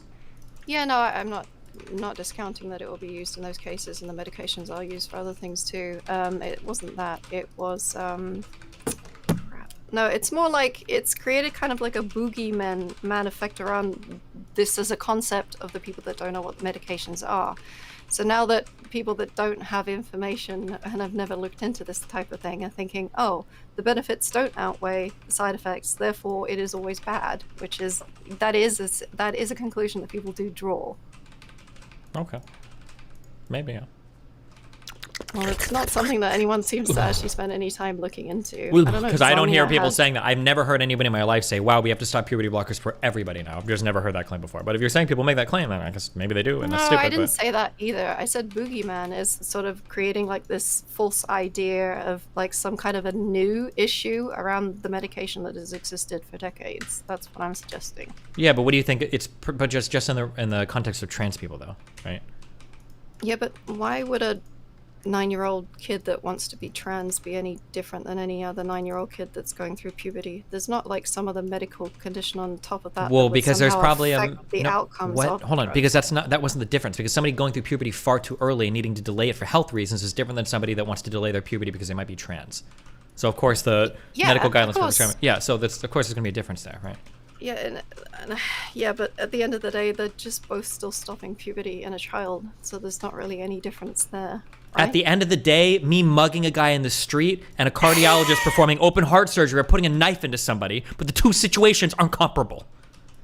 Well, obviously, when there is a medical condition, the benefits are then way outweighing the side effects. Yes, I that much I agree with. I'm not going to disagree on that part, but it's more that the side effects have always been the same. It's that part is what tends to get misconstrued as though this is like a whole new concept, and when it's not. Okay. Well, if I saw somebody doing that, I'd say, wow, that's pretty dumb. But I don't think I've ever heard anybody misconstruing them before. Let Sonia speak, maybe. Do you have opinion? Well, so I'm thinking that if the approach is with gender dysphoria, there's probably other information there that they're considering looking at and other potential treatments aside from giving puberty blockers. And so they're saying that effectively there is that the puberty blockers themselves, the risks outweigh the benefits that we have information on right now, according to our research. And there are other methods that we can approach this from to help address gender dysphoria that are lower risk. That's what I'm thinking is the situation that's going on there. The problem is that, of course, these things are being politicized, and so inevitably there's a big scare around the whole thing and a lot of people reacting to the politicization, and that's obviously not going to be beneficial. But that's how all this shit goes, right? Do you understand what I mean when I say that it feels like there's a boogeyman around it now? I think the boogeyman is in your head. Shut up. That's the politicization, right? Well, it's the psychosis. Kelly's Who's experiencing. psychosis? You. Yeah. Bro, I just crushed this fucking guy's bullshit. Good for you. Thank you. Yeah. So I'm still digging into it. I don't have all the information yet, so I'm hesitant to make any real strong statements about it, but cringe. No, I was just curious because I felt like if someone would get that kind of a vibe, it would be you would understand. But I mean, I don't know how much research you've ever done into I've done all the research, so if you have questions, I anybody. wasn't talking to you. well, like, what would be your example of are you observing people also seeing that boogeyman? And like, Yes. what are your examples of When that? she closes her eyes at night. Shut up. It just seems to be people, so they either reference this study or similar and just, you know, as a reason to just not give it to kids at all. No shot. Yes. So I haven't seen much of this or any of it really. Don't but worry, she I don't know, hasn't just some example of like, have you heard of people also wanting to take their kids off of it who have precocious? No, not in that case. Obviously, because in that instance, the benefits outweigh the negatives. Yes. Okay, so it is narrowly then a boogeyman for gender dysphoria. Yeah, and I'm not saying people say it directly. They don't usually. It's more sort of like, oh, they kind of gesture wildly to these types of things as a reason for why they could be bad, but they don't really specify why. They don't talk about the medications specifically or anything like this. It's sort of left vague in the minds of a lot of people that are discussing it because it's easier to sort of demonize these things as a concept if you're vague about it. I don't know. That was just the impression I get. I could be wrong, I guess. I mean, that sounds like how people do this shit with everything that's, you know, some polarizing wedge issue. Yeah, it's just disappointing in my case because if these were new medications, I would understand a lot easier. I'm just like, bro, we've had these meds for ages. What the fuck? Well, I wouldn't call that ages because when you think about it, they're puberty blockers affecting people who develop from childhood into adulthood, right? And so if you think about it, they have been in use for the past 40-ish years or so, but that means that your testing pool is limited to effectively maybe 2 generations of its use and not across a broad pool, right? It's a very, very small sample size. So there's not a lot of information on that. And it's difficult you can't really take that and then say, well, it's well tested for ages. It's been in use for ages, I will just interject right? with something because a lot of these medications aren't only used for precocious puberty. They are used for a number of other illnesses, depending on the medicine. Like some of them are used for cancer. Some of them are used as a diuretic for heart problems. Like, but it it's depends different on the medicine. it's different when you're developing from a Yeah. child into No, an adult. I agree. So that narrows agree. down what you have to look at. Right. But the actual pool of people using a lot of these medications is quite a bit bigger if you were to just include everyone that's using any of these medications. So we can still like get a good idea of what the negative side effects of them are. Not when it comes to developing a human from a child into an adult. That's a that's a hold much on. narrower thing that you have to analyze and look at One the second. effects I of. have no idea how long you guys can talk about this without there being like a breathing room. But Steven, when are you gonna get a VR headset?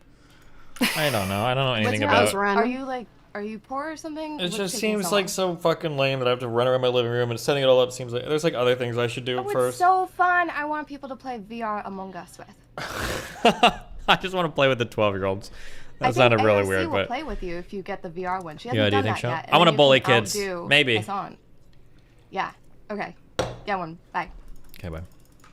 Is it a much better experience in VR, Among Us? I don't know. The idea of like chasing around like little 10-year-olds that are like screaming in fear is fucking hilarious. We saw the there was some clip of some streamer doing that. It just seems so fucking funny.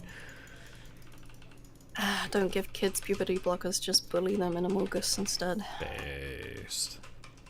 Why not? VR phasmophobia. True. Come on, Meta.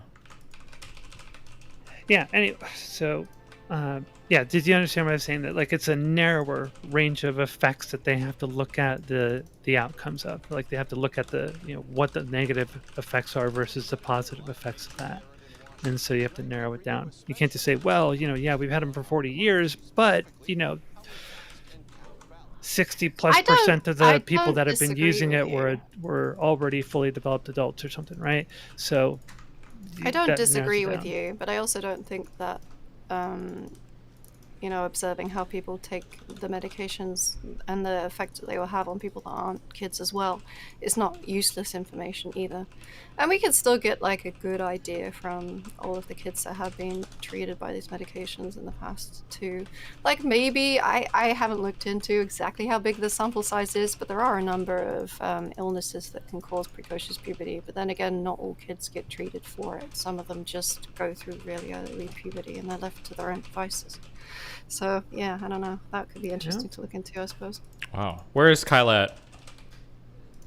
I don't know. All right, I'm trying gonna to drop summon off, guys. every light. I think I've talked about what I want to talk about. You all have fun. Be careful, babe. Thank you. Bye. Bye. Good job, Kelly. You got gassed up by 2 people and you held your ground. Well, I did nearly cry, so that's kind of cringe. So I don't know. Pretty it's cringe. fine. Yeah, I can't help it. There's not many things that upset me, but being accused of saying things I didn't say over and over and over again just gets me to the point where I'm like, is Forethought still muted? Fuck. Can somebody DM What do you want? Kyla and tell her to come in here? It's time. I'll DM. Okay, thank you. What did you want to talk to her about? This kind of stuff? Whether or not I hate women. Oh. Like, don't base it on whether you hate Bro, me or wake not, up. okay? Okay. Everyone hates me. It's alright. Well, bro, wasn't watching his shit. Oh no. Not more than I hate myself. Good one. Haha. Did you message her? Me Yeah, I or just did. Forethought? Oh. Okay. Is she coming? I don't know. She hasn't responded yet. Fucking loser. Let me see. She's actually online. Wasn't she streaming pretty late yesterday?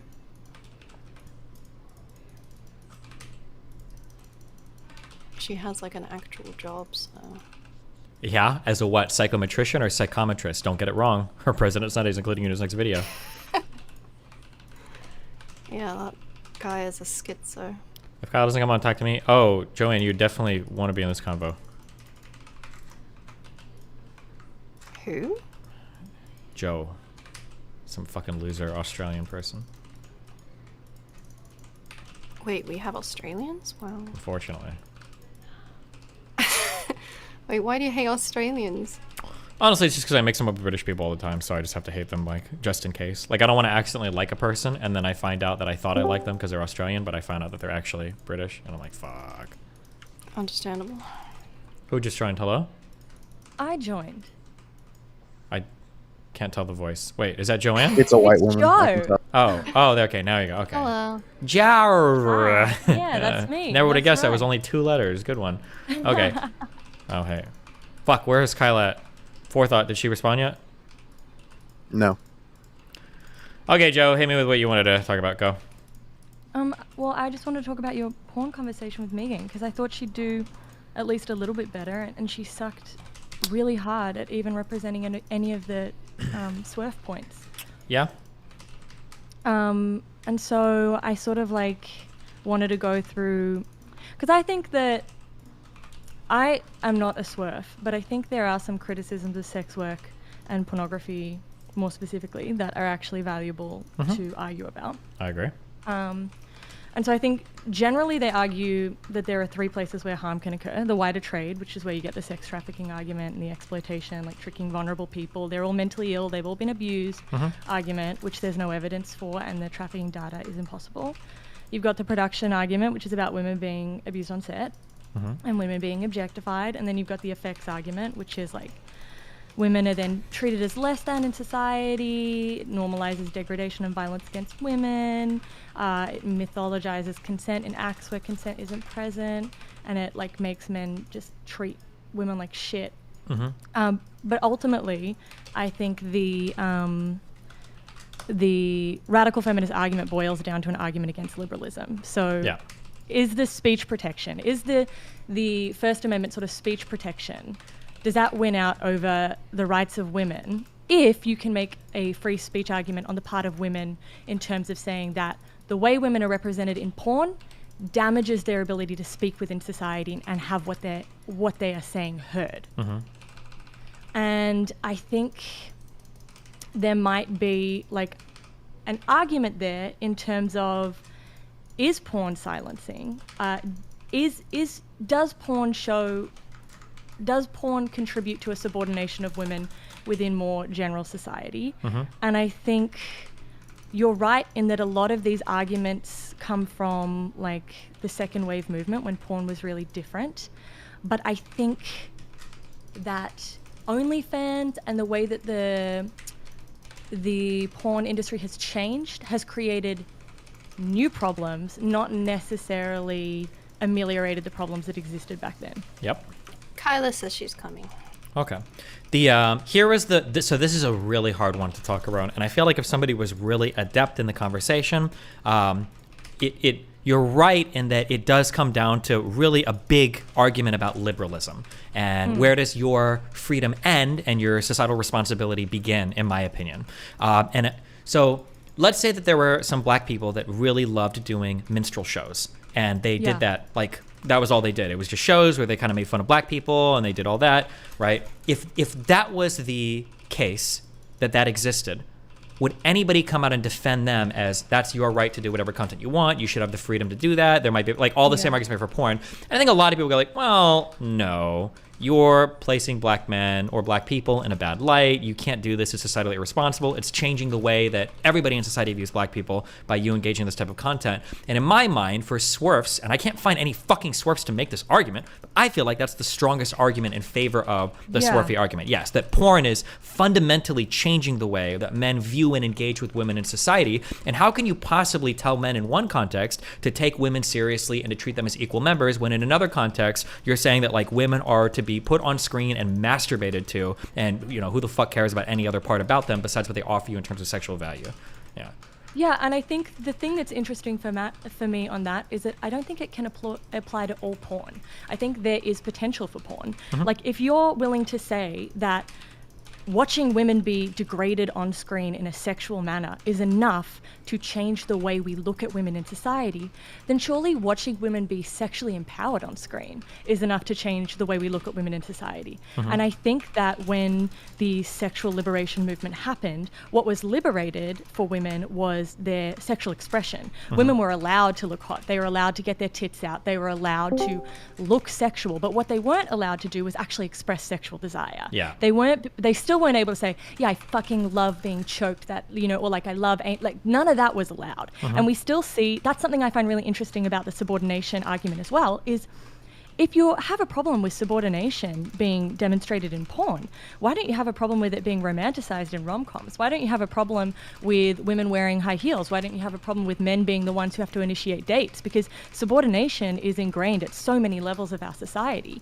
Why stop at porn? Yeah, I agree. And then I think it's curious. I don't know what the response would be, but I wonder if similar arguments could be made patriarchally about how men are seen as like combatant warriors. And how do you square away, like, if porn is bad, well, what about like UFC or MMA? Because this is literally simulated like wartime fighting for people's entertainment, and arguably in a worse manner than porn, because at least porn can be done in a responsible way. Things like MMA or UFC or boxing are always going to leave. That's actual abuse. Like, the entertainment is the abusive part. There's not a friendly way to do UFC or boxing.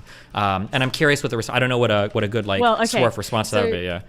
So this analogy is used a lot in BDSM to analogize American football with BDSM.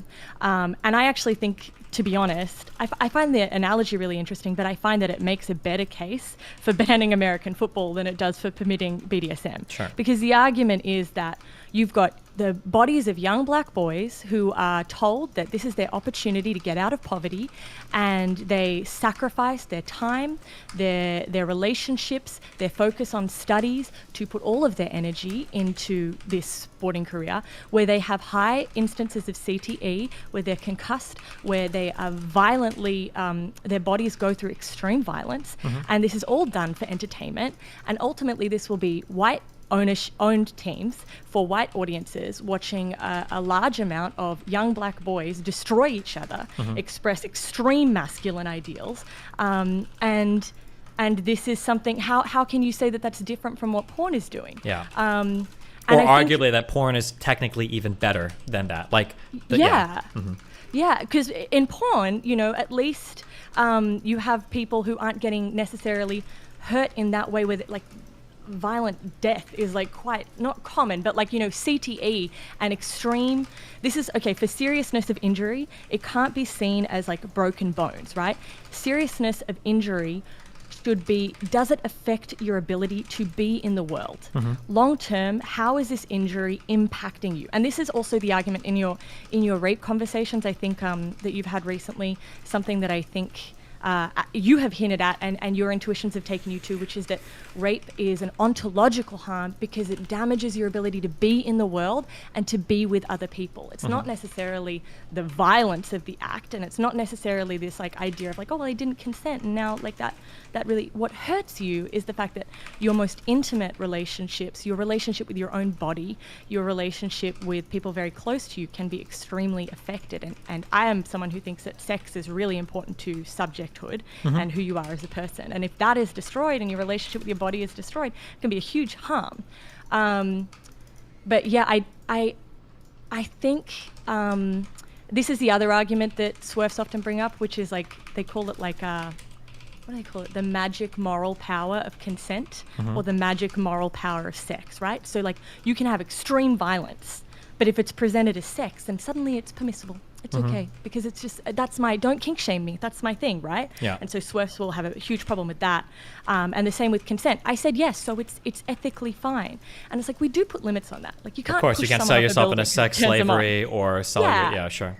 We see that with like the German cannibal case and like lots of cases. There are limits on like what we allow eroticization to sort of like do its moral magic on.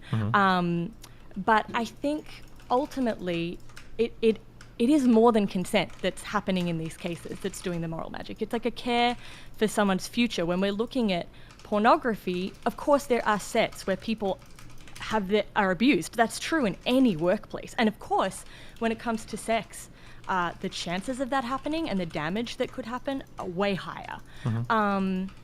But if you've got people who are able to have their desire, this is what I prefer over consent.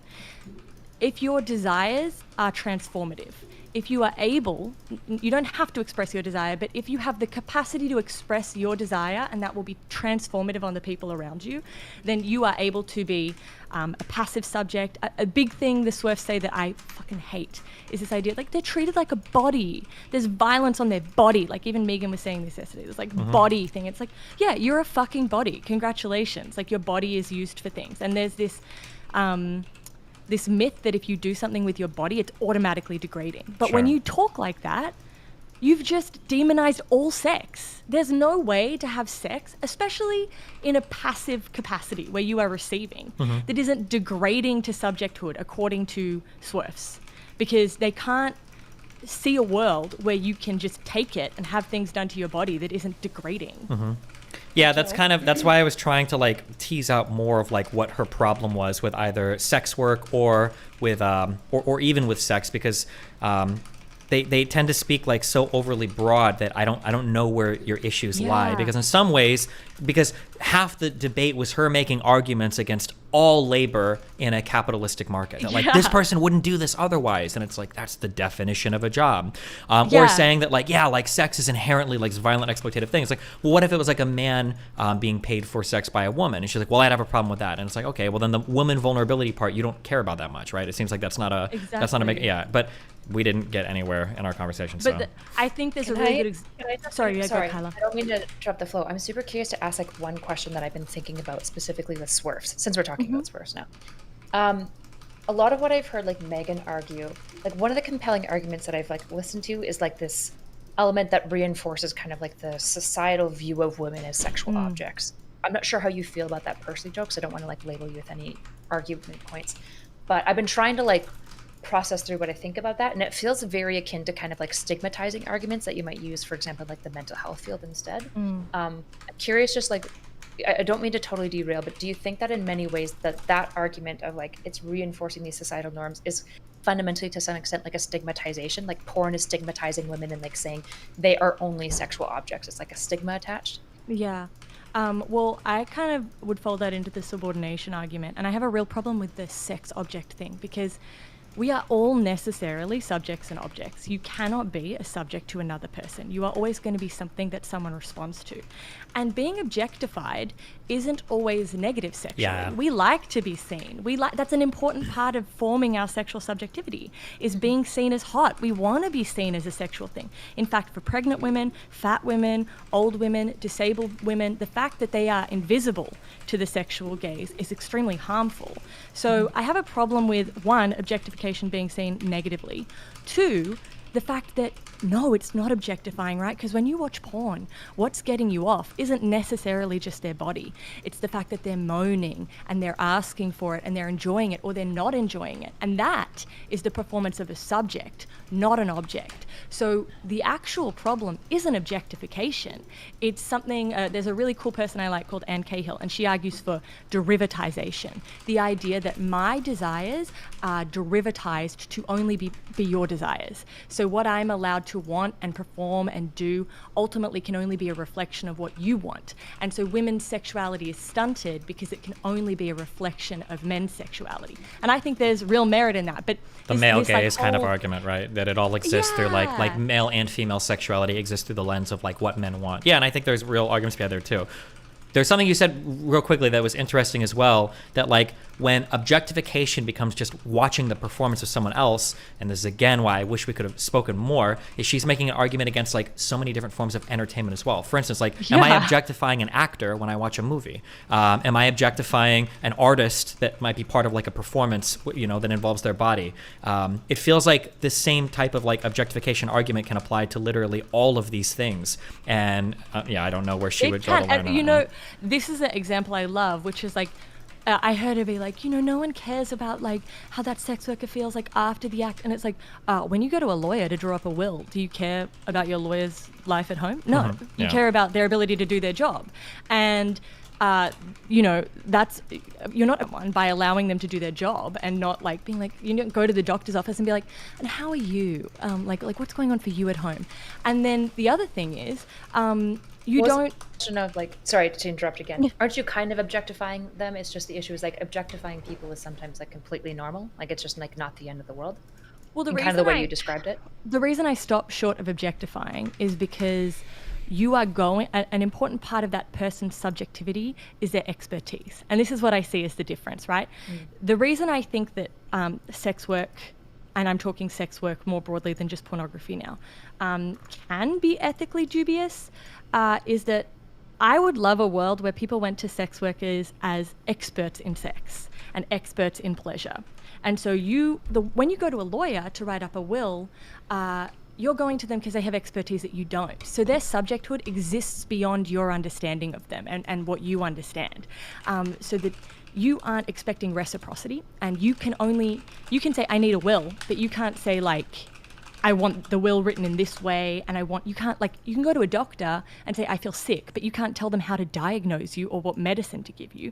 They have expertise that extends beyond you.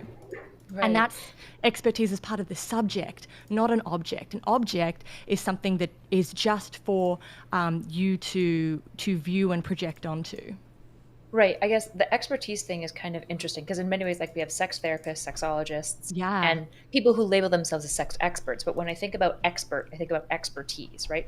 And then I'm like, okay, does that mean that sex workers in this worldview that you're outlining would to some degree have like education or training or like some formal like knowledge that's conferring them this expertise? Or are we conferring the expertise just on like experience in the field, in like the quote unquote field?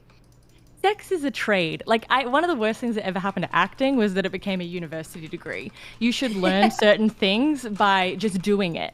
And I think that sex workers who engage in a lot of sex and have had experiences with a lot of different people would, over time, their expertise would increase. There are lots of trades that you learn through doing. I don't think you need a university degree in sex. I think that would make you, like, you could be a sexologist that way.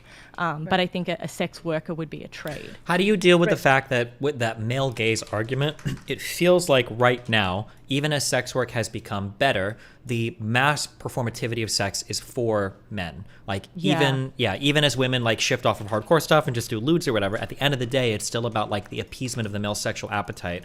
And then if somebody were to take it a step farther and say, because we fundamentally engage with sex differently as men or women, it is literally impossible for that to change. How do you address that?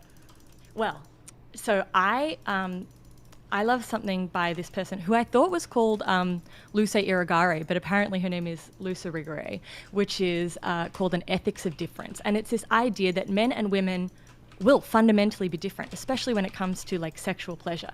But at the moment, there is no space for that acknowledgement of difference. We don't even know what women's desire looks like when it's performed because it is so tied to men's desire. So understanding women as ontologically different, knowing that we start from at least two different kinds of subject to it and that there is no universal person, means that the women's sexuality would be totally different. Now, I don't know how we get there, but what I was saying before is that if we're saying that porn, is representing women badly and creating this subordination in society, then surely that's a side of transformation where it's possible we could have women representing things well. And I think OnlyFans, I have huge problems with it. On the grounds of I have huge problems with the gig economy generally and platform economy generally. I think there are, in the same way that there are risks for you being a streamer in terms of you're very dependent, if YouTube booted you, you'd be fucked to an extent. If you got injured at work, I don't know if you got repetitive strain injury or something, you'd be responsible for all the bills to do with that. If you decided to stream with someone else and you went crazy and assaulted them, then there'd be no protections for that in this gig economy. So there are certainly negatives to more independent forms of pornography, but I think that's also a place for great exploration where we can start to see stuff that's done differently, where women are saying, no, you know what, I want to show you what I'm into and what I like. And of course, sex is something we do with one another, and speaking heteronormatively, of course women are going to have desires that involve men and involve heteronormative sex practices. But we can maybe move away from that when women are sort of dictating the content more. Would we? I don't know if we would. If you're primary, because I'm thinking it has nothing to do with the supply side of this and it has everything to do with the demand side, where the problem is your primary consumer of sexual content are men. So even if women are the primary providers, does it ever change? Do you think that's shifting? Men like Kelly, content. That's okay. Men like content that women like to produce as well. So they often like to know that you are really into what you are doing. So if they see that's part of my that, problem, though, Kelly. I totally get it. But one of my biggest problems with the porn industry is porn literacy, right? In the same way that we have bad media literacy today, I think we have terrible porn literacy in that. but that just means that what we do, if we're appealing to men, we're bad. If we're appealing to ourselves, we're bad. I don't think. Wait, hold on, real quick on that. I don't think women don't make porn that appeal to themselves. And if women make porn that's not entirely true. Stop. That is Absolutely true. The Do you think vast cosplayers would make cosplay porn, considering the how vast majority, inconvenient and the vast uncomfortable it majority of porn appeals to men. Women that do the huge booba cosplaying shit do so typically because it appeals to men. Yes. Yes, we but think it's that- appealing to themselves because they're big fucking anime fans. It's and they appealing to- like I big think- anime titties. So I they're think- doing things they like as well. They're I- including the things that they like, that they genuinely enjoy in their stuff when they don't have to. Do they do it because Like, they you enjoy doing it, or do they do it because it appeals to men and because they get the Because they like it. Because No, they're doing Kelly- things that they're combining things they like with things that potentially men would Kelly, like, which is I'm the not porn arguing. part, yeah? I'm not arguing that women don't love what they do. That women can't experience great amount of desire in performing things that men desire. It's not When just I- the performance; it's the inclusion of other things that they like. No, I know, but what I'm saying is derivatization as a model says that your ability to experience your desires are limited by borders created by men. So you might super love what you're doing within those borders, but you never get to explore the desires you have that don't have any relationship to men's desires. Yes. So there might be some things that women like doing that they get to do, but it's only going to be the things that men also really like. Do you guys think that this is kind of a reflection though of because like the dominant consumer, like the industry itself is much more serving towards men, but like I'm seeing they're obviously niche categories right now, but they're not so niche that they're small, right? Like women do consume lots of porn. It's just not the porn that we think of when we say porn. It's not like Pornhub, but they're consuming tons of like not safe for work audio files where it's just like men like saying like, yeah, like your daddy's girl and stuff like that. And they also consume tons and tons of erotica literature, both like written fanfic and audio as well. Audiobook, yeah. Yeah, and so like in many ways, like erotica is the female gaze, and I'd be curious to know like if we started doing visual style erotica. So you've got a TV series that is built on like building this relationship, because that's a huge part of the erotica is the relationship, the dynamic, the emotions at play. What I bet that would sell really, really well, because this idea that like women don't want to consume porn because they can just get sex doesn't really sell. Like that doesn't appeal to me, because there's tons of women that don't really want to have sex but do want to have like sexual times and sexual like experiences even just by themselves. And so I'd be curious, like if we had an industry that started catering more to like essentially like the quote unquote like female gaze, we'd probably start seeing like TV series, like erotica TV series forming that would honestly like do really well. I would guess. I could be wrong, but that would be my guess. Isn't that kind of the model of dating shows in some way? I think dating shows aren't very erotic. They're not quite, charged on like. Because there's no sex. There's no actual sex. Like erotica is specifically like when you read an erotica novel, it's describing everything. Yeah, it's like okay, there's sex, but it's like a very I have such a lisp. I'm sorry. It's a very aesthetic sex in terms of like, yeah, we're gonna have sex because he's an 8 and I'm a 6 and we're the two people who are hottest, so we're gonna fuck one another. It's not like the tension building up where like look at something like Twilight, which I'm not a fan of, but you've got books and books and books there of no sexual content but a stack of sexual tension, and that's why the women went crazy, because they were like, oh my god, like yes, he fucking wants her and she wants him, but it can't happen. And that women love the build up. Gotcha. Okay, wait. So Joanne, going way far back. So what was your original response to if people state that right now the sex industry is largely built around what men desire, that could you argue that that's a form of minstrel show for women, for a swarf person? Like, how do you get around that argument? I find, look, this is why I wanted to talk to you, because I'm not completely against radical feminist arguments against porn. I think some of them are convincing. I have real issues with, and I try and separate it out of my head because I think the algorithm is responsible for a lot of this, but like the fact that choking and anal are now like mainstream things and sort of like the base for all porn, and the fact that like extremely violent porn, it's not that it's mainstream, but it's the internet has made everything so accessible and so continuously there. I do have problems with it. I don't like seeing violence against women eroticized, even if that is like, I don't mean to kink shame. Like it's just, I have a really hard time seeing, maybe you agree, and I wish there was a way to quantify this, maybe A-list on a survey.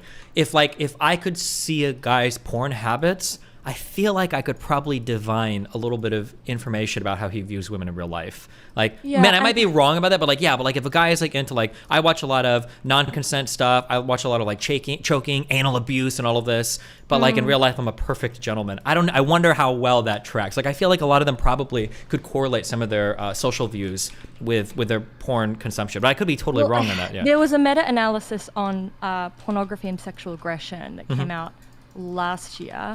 And it found that porn habits didn't tend to influence sexual aggression, but I don't know. There was violent porn was weakly correlated with greater sexual aggression. I don't necessarily just mean like sexual aggression. I might mean like overall attitudes towards women. So like, for instance, like I would never be sexually aggressive, but I'm into like choking and, you know, hardcore anal and all this stuff because like I think women are kind of just supposed to take it in society. I'm not gonna be sexually aggressive, but like you have worse social view. I don't know if it is the case, and I'm just curious. Well, I mean, okay, so yeah. We could probably divine this a little bit. Like, I'd be curious to know how much, for example, because there is studies at least like in criminal populations of porn consumption and like penile response specifically to different types of visual stimuli, and like using that to track on things like recidivism and like stuff like that. So obviously it's a really, really low resolution to like what your guys are talking about, but I can't remember. I should pull up some of the studies, but there's really interesting stuff about like which people react to which type of porn, and some of it actively predicts recidivism, and other stuff that you would expect would predict recidivism really just doesn't. Which obviously doing a crime isn't the same thing as like how you mentally treat other people, but you would suspect that it's somewhat akin because you're probably more likely to do a crime against somebody that you've dehumanized more in your head. But it's the gamer dilemma, right? Like, does shooting people in video games make you more violent in real life? It's the same sort of thing. But I think that, and that's why I bring up the algorithm, because it's like, are people watching violent porn because they're into it, or because they've just watched so much normal porn that they need something more intense to get them off, and then they go down weird rabbit holes, and suddenly they're watching like flushy porn that's incest porn, this like crazy shit, just because they need the taboo to get off. I think, and that's not something they're into. I think something that you have to be careful of is I think there's a meaningful difference between shooting people in video games versus masturbating towards somebody. Have you ever heard about like women playing D&D? Like, you're familiar, like women can play Dungeons and Dragons, right? Yeah. So there's like an interesting thing where it's like you can murder a woman's NPC or a woman's player character. So I should say PC. You can murder a woman's player character, but can you rape a woman's player character? So, well, if you can murder it, you should be able to rape it, right? Well, but no, absolutely not. So then the question is, well, why not though?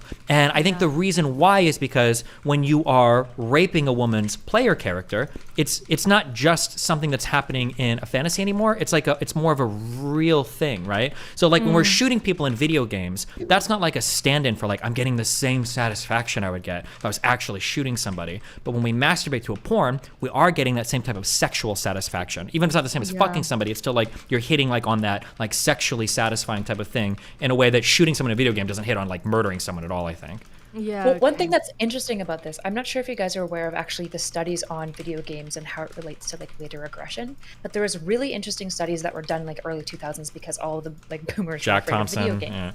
Yeah, but the findings were quite fascinating because what we found is that like if you had adults playing violent video games, right? So they played a bunch of violent video games, and then we gave them like a stranger situation where there's possibility of escalation of like violence, like just like yelling at people and stuff like that. If adults played a video game, they would experience like kind of an acute increase in kind of violent proclivities, right? So immediately after the video game, they're a little bit more likely to do violence, but that effect tapers off very quickly, and it doesn't seem to have like a chronic long-term effect on how violent that individual will be, unless that person is young, right? And so this is about like developmental windows and schemas. So like I think a really interesting thing about porn that I've heard a lot of the Swirfs bring up is specifically like developmental ages of consumption of porn, which is of course a myriad of problems about how to even control it. But in the case of video games, at least, what we found is that if children were exposed to violent video games before their schema around violence itself had properly like formed in the greater culture, these children were more likely long-term to like present some increases in aggressive externalizing behaviors compared to children that weren't raised on like violent video games, but also media. It was actually the same effect whether it was TV or video games, which I'd be super curious to know. Like, I don't know if like a 21-year-old watching watching this all the time might be an issue.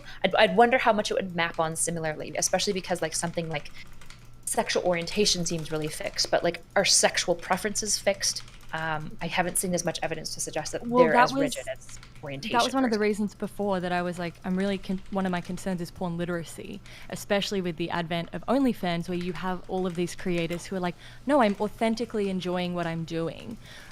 And because people are really having sex, right? It's not like the movies where it's simulated. These people are really having sex. There needs to still be some literacy for young people who have access to porn to be able to say, these are like, not like a jackass, like don't try this at home sort of thing, but like there needs to be some way to teach children that like these are still porn professionals who are doing acts that aren't necessarily normal or like what you should be doing. These aren't necessarily like standard things. Or I don't even know what the answer is there, but I feel like on the one hand, the authenticity of the desire we see in these independent creators is great because we want like porn stars to be actually having desires and demonstrating what that looks like. But on the other hand, we don't want like people assuming that authenticity, which may or may not be there. Yeah, like if you were to watch an regardless of action movie and assume that like a police officer acts in a certain way, it's going to give you a bad understanding of like what it's like to do police work or what it's like to be a lawyer or to be a doctor. Like, is house representative of what's going on in a hospital? Like all of that, we would obviously say like, okay, well, this is really bad. We want people to think this is what really happens in hospitals. Yeah. But then for porn, it's like maybe women really do like to just be like slapped in the face really hard without even asking because that's like a thing. Like again, yeah, that because it's this a is my different thing. OnlyFans girl, and I know her, and she says even when she's not having sex, she says that she loves it. And like I talk to her, and I know her, and she wouldn't lie to me about this. Like, yeah, it makes everything like very, very, very complicated. Yeah, it's a terrible schema for consent as well because it's like, see, they're super enthusiastically giving consent, and you're like, are they real? Like it appears in many ways, but like probably when they're not like, as you said, like being authentic, when they're saying like yes. Are they really saying yes? Are they really giving like obvious visual cues that they're saying yes? Or they're like hamming it up? And like, how do you at like 14 kind of tell the difference between that? Yeah, it's super. And I think that's hard. Like when it was just the porn, like what are some porn companies? Like the bangers?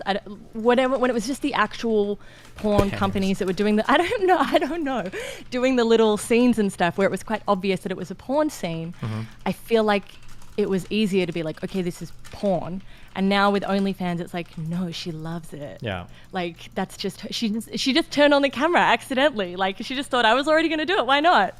And so like I think OnlyFans as a platform specifically has a number of rules of content that you can't actually put on it doesn't matter. So the same thing. Like I think that's like the issue with a lot of like amateur porn is like Yeah, I mean, this is true for a lot of other websites. I'm just saying. I'm not saying that there isn't still violent porn being produced out there, but there are a lot of restrictions on a lot of platforms about it now.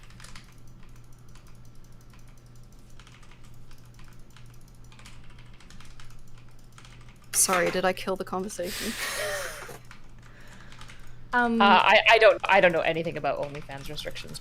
I have no way to. I can't contribute to the conversation meaningfully there. I don't know. And I'm not even necessarily talking about like violent porn. I'm just saying like attitudes towards sex are harder to determine when there's like a layer of assumed authenticity. And while we want that authenticity on the one hand, that's what I'm saying in terms of like, porn blurry, looks different. From what it looked like. Because I also have a lot of I'm sorry. It's just this is no. just, Tell me. It's the best example in the world. When people watch MMA and UFC, nobody there is under the assumption that the people are there for like fun, right? They're there to fight because it's their sport, and that is very, very, very clear. But do you know what wasn't clear was people that did pro wrestling, and in that sense, you got kids that would emulate some of the pro wrestling stuff because stuff that wasn't real ended up like looking real because that's kind of the drama that they sell. And then you run into that issue where whether or not somebody can discern what's happening, and it hits well on Erudite's point that it's before your schema of like fighting or reality have developed. You get very, very weird interactions there. I think that's a good comparison between between like OnlyFans and all that shit. I think the porn industry looks different today than it did when the original arguments were coming out. Some of them hold still. So I think there is still some question, as Erudite brought up, about the subordination. Like, does watching, because The argument that McKinnon et al. Were putting forward was that I'm a big believer in this, like words and how we talk about people and how we view people and how we present them shape reality. So if you've got a bunch of porn out there that's constantly showing women as subordinate, taking this violent action and liking it, then women will be mythologized as subservient to men, enjoying rape, enjoying violence, and this will also result in the viewers further subordinating women in their life. Yeah, like how could you possibly escape that? Like, it seems like you're asking for somebody to be greater than what we would expect an average human to do. Like, consume all of this content that's pointing you down one direction, but don't actually go down that direction, essentially, right? Like, imagine if we were consuming media where the bad guy was always an Arab, the bad guy was always Muslim, the suicide, right? If you're doing that for enough time, eventually you're probably going to think like, damn, maybe these people, like, these thoughts will start to proliferate your mind at some point. So why would porn be the exception? But I will say on the counterpoint to that, porn has gotten more and more has proliferated in society more and more and more, but our attitudes towards women, I would argue, have gotten better over the past 10,000 years, right? Over the past 2,000 years for sure. And I think that's one of the really violent porn has actually gone down though. Like, obviously this is going to be based on like what's freely available, so it's possible that the research I've seen on this is limited by like them accessing probably more like Pornhub, like standard websites, and not like CD, like other harder to access locations for porn, obviously. But what we did see, at least in the cases of like Pornhub, is that like consumption and production of like highly violent stuff is on the decrease, and like less and less preferred over time, which like could just be a selection bias, like I said. But I find it an interesting finding, if nothing else, because I feel like we have this perception that it's getting worse, it's getting more violent. No, it's not even. I think it's even if we took so something that's. When McKinnon and stuff were making these second wave arguments about porn, at the same time, they were arguing for a change in the definition of rape. Because at the time, rape was very much seen as sex. And so a lot of the violence in it was sort of eradicated, which is where this kind of phrase came out that rape isn't about sex. It's about control and power. This really took hold at this time. And so the thing that's difficult for me is that, hang on. I cucked myself with my brain. Hang on. So I understand. You're making an argument about like what is rape and the redefinition of rape by second wave feminists, right? Yeah, and you can understand why at the time when marital rape still wasn't an issue, when domestic violence was still very much allowed, when sexual harassment didn't exist as a concept, and you've got because rape is viewed as sex, a lot of the time the argument is, well, the woman must have done something to excite the man, because if he wanted sex from her, she must have excited him in some way. So you've got a very pernicious sexual landscape that then violent porn is a part of, or porn, not even violent porn, but aggressive pornography where women are always like, at this time, you also had second wave feminists saying that all penetration under patriarchy was rape, because the idea of such an asymmetrical gender relationship meant that women never fully had a non-coerced ability to consent. Yeah. So so you're basically like the issue there is you're dropping porn into an environment where women are basically being raped, and it's like socially accepted for it to happen. So of course your view of porn in that environment is going to be way different than where we're at today for porn. Yeah. And then the other thing is, I agree that like violence in porn may have gone down over like the last, I don't know what your study said, 10 years, but you also have the internet, which creates a completely different situation to what porn was in the 70s and 80s, where porn is never able to really be erased. It's super easy to share. It's super easy to get your hands on, and it's just completely different in terms of like amplification, the fact that you don't have a right to be forgotten. So there are new issues that even if the porn is like, this is my issue with like, how do you regulate it? Because I think we have like a bit of a soft porn culture, and if you have issues with porn, I don't know how you find the limiting principle there. Yeah. But it's like, well, I think it's that not that's even a that it's violent, it's just everywhere. Yeah, that's a whole different question of like, what would we even be going to do? But I think the moral part of it, or the societally ethical part of it, I think is interesting. But I never hear any of the swerve people, I guess, discuss that in any of the conversations I've heard. I'm sure, hopefully, there's books or something where they talk about it. But damn, when they talk about it, it's when they talk about it like in panels and stuff, it's just fucking horrible. And I also think there's an issue where I think there's a problem when you get people that build their whole lives around like a small subset of like an ideology. So it might be TERFs, it might be SWERFs, but like just on a personal level, like there's no way that Megan person, no matter what happens, she will never change her mind on porn. Yeah. Because like the last like 10 years of her fucking legacy and career are built around being opposed to it, right? Or same thing with like J.K. Rowling and trans people. Like she's never gonna move at all ever on trans people, except to become worse towards them because now she's built like so much of her reputation around like her thoughts on trans people. And that's kind of annoying, I guess, on a personal level too, that it's like there's not even room for these people to change basically. But it's also annoying because it's like, you're not helping the people you say you care about. You're just making, like, if sex workers were suddenly liberated and there was no issue for them, that person would be out of a job. They've built their job security into that person's suffering, and they don't even realize it. Yeah. I found something interesting. If I could go back super quickly, and then I got to bounce. But you were talking about. No, you talk about what you came to talk about. I'll shut the fuck up. Well, I know Destiny was saying that he was wanting to mention something to me. What's up? Is there something specific? Yeah. I got, well, like, real 4 quick, minutes. it had to do with what? 4 minutes? Yeah, I got 4 minutes. No. Fuck. Really quick, it just had to do with like women's communication style. It was just a question that I had. I noticed that Do you there's. want to talk after my conversation with Professor Aqua? Yeah, sure. Basically, my question is going to be that I think that I personally believe that women are socialized to communicate in certain ways, and I think that these ways that they're socialized to communicate with are just, they come off as really bad, even if they don't mean to, in broader conversations. And I just wanted to know your general thoughts and feelings about that. So, like for instance, like it might be intonation tons of like, thoughts about yeah, women. I'm sure you do, yeah, because you communicate in like a more masculine sense, right? Would you say? Masculine way. Exactly, yeah. Yeah, and then Lauren did that, but like Pixie doesn't, that Katie girl doesn't. There are some people that don't, and for some of them, having like debates or aggressive conversations is really difficult because they're always going to come off as really passive aggressive and cunty, and people are going to dismiss them immediately, even if they don't mean to. Yeah, I was just curious what your thoughts are, but okay, we can talk about that when your conversation. Yeah, it's about like women are not really integrated on their schema of like violence and aggression in general, and so like they kind of have like one fail-safe, which is like to be like passive aggressive. But Sure. I think women can be aggressive and assertive really well, just with like the proper education. Yeah, a little bit, yeah. And I was going to even say, like, I think a lot of women will come off as passive aggressive, but they're not even trying to be. Like, it might be the thing of, like, if I ask you a question, like, I might say something like, do you really think that this is the case for this? Whereas, like, a woman phrase, it might be like, do you really think that that's right? And the way that she said it is like, God, you're such a passive aggressive fucking cunt. Whereas for a man, it's like, oh, yeah, like, we're getting aggressive, we're having a good conversation, like, I feel it. Like, just, like, on the intonation alone, it feels like the woman is, like, at a disadvantage, kind of. So I was just curious, yeah. But. Yeah, I mean, it makes me think about what was that? There was that chick who made that fake like blood test thing that like conned a bunch of people. I always forget her name. Elizabeth she did like Holmes. Thank you, Elizabeth Holmes, in that fake deep voice. Like there's strong suspicions she has that fake deep voice, which is No, like, it is true. funny in its Her own right, voice but is interesting. fake. Yeah. And Paris Interesting Hilton in does the voice. opposite. Yeah, it's very interesting. Like my friend's a vocal trainer, and so it's very interesting for her to talk about like where we place our voice and the like effects that it has on people hearing that. But yeah, I think that's about it. I have to get going. Be careful.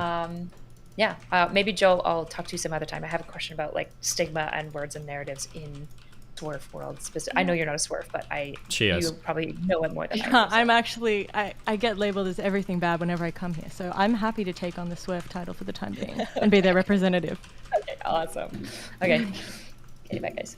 Bye. One thing I wanted to go back and forth on just quickly. Yeah, go, because you always talk shit in chat and then you fucking dip. So. Because can I tell you? Okay, one, I'm in my shy era and I can't help that. Cringe. It's cringe. I acknowledge that it's cringe, but also that's just like I can't help that. And two, you always do. I don't want to interrupt when you're doing other stuff. Why everybody else loves interrupting? Okay, just fucking do it. It's my feminine vocal pattern. It's Yikes, my not good. Imagine saying feminine and being Australian at the same time. Good one. Okay, I want to talk about the free speech argument on this, which is ultimately, so it was pushed more by Ray Langton than it was by Catherine McKinnon, but it's the argument that when women say no, it can't be heard as a no, because when women say no in porn, it's so often heard as a yes. Sure. And so the argument from Ray Langton was it's an illocutionary harm in that women can say yes, but it's heard as no, and therefore there is a free speech violation against women when it comes to porn, and that there should be a free speech protection for women that knocks out porn. Then there was a guy called Dworkin who argued back against this. Very confusing because Andrea Dworkin is obviously a very famous radical feminist. But this guy, Richard Dworkin, argued that like negative liberty and positive liberty can't be confused, and that we can't have a speech right, which is that in like, okay, like with me just now when you're like, you should come on. It's like, there can't be a free speech right where you have a right to circumstances that encourage you to speak, and that you have a right that everyone else that you speak to has to respect and grasp exactly what you mean when you speak. Like, we can't have that free speech right for anyone. That makes no sense. And he argued, he gave the example of like creationalists and flat earthers and bigots. He says they speak, but they're ridiculed. And so like we should be able to say, you know, hateful, like people are allowed to say bad things about women, and then we can trust that it'll be ridiculed, or like there'll be less enthusiasm for them to speak because we know that like it's good to limit that type of stuff, kind of, or. Yeah, but we do it naturally. We don't need to say creationists can't talk about what they have to say. And we should not think that it violates their freedom of speech that we have arguments against the creationist narrative. So, for instance, creationists couldn't say, you have to ban books that promote a theory of evolution on the grounds that some of my speech may be affected by that because people won't hear it the way I want them to hear it. And so he would say that, like, to claim a meaningful right of speech requires a guarantee of a sympathetic or even competent understanding of what someone is saying goes way too far. Okay. But then the Swerfs, and this is what I want your opinion on, would say back, well, and Swerfs and critical race theories agree on this because they also talk about hate speech, but they say creationalists are a minority group because they've already had their views tested, debated, and empirically rejected through fair democratic discourse. Their views are ridiculed for legitimate reasons on the grounds that free speech is meant to be a search for truth. But this isn't the case for women because the reason their views are ridiculed and dismissed has everything to do with an asymmetrical dominance of group that has historically been able to exercise power and discount the views of the other, and has nothing to do with the merit of the ideas of the speaker. It has to do with the construction of the speaker. So choosing to respect the right of dominant groups' free speech over the rights of the minority is just a reification and glorification of the status quo. And pornography denies an equal opportunity to influence things because of a free speech violation on the grounds that it illegitimately constructs the speaker as automatically wrong or less than. Okay, you're gonna have to find a way to condense that a little bit if you want me to respond a little. I think because I think I might fight immediately on the premise of freedom of speech. It only exists as it does because it's meant to facilitate like a search for truth. I don't know if that's something that everybody would agree with. Do you know? Is that like a thing that is just by? Well, I mean, that's the John Stuart Mill position, that the reason we have free speech and the reason that everyone should be allowed to talk is because in the marketplace of ideas, ideas will battle and we eventually will come out with the one that is the most true. Sure. I guess, far be it from me to challenge anything John Stuart Mill. Yeah, that somebody that's taught in every philosophy and political class ever would say. But like, my understanding would be that freedom of speech is probably something that's necessary for any democratic society to exist, because necessarily you're going to need buy-ins from different groups of people that aren't going to agree on things. And as soon as you get rid of freedom of speech, you're necessarily empowering some groups of people to limit some people's speech and others not. And then you just basically a democracy can't function in that environment. Here's the weird thing about allowing, here's the weird thing in my mind about that, what you just gave, that idea about freedom of speech, is that if that is what we think that freedom of speech means, is just a search for the truth, then that means that ultimately freedom of speech is a battleground for ideas where eventually we're going to resolve a lot of things down to, you know, propositions of things that can be true or false. So like, for instance, the only reason we allow multiple religions to exist in society is because at some point we're going to figure out which one is right. Is that true? I don't think anybody would agree with that, do you?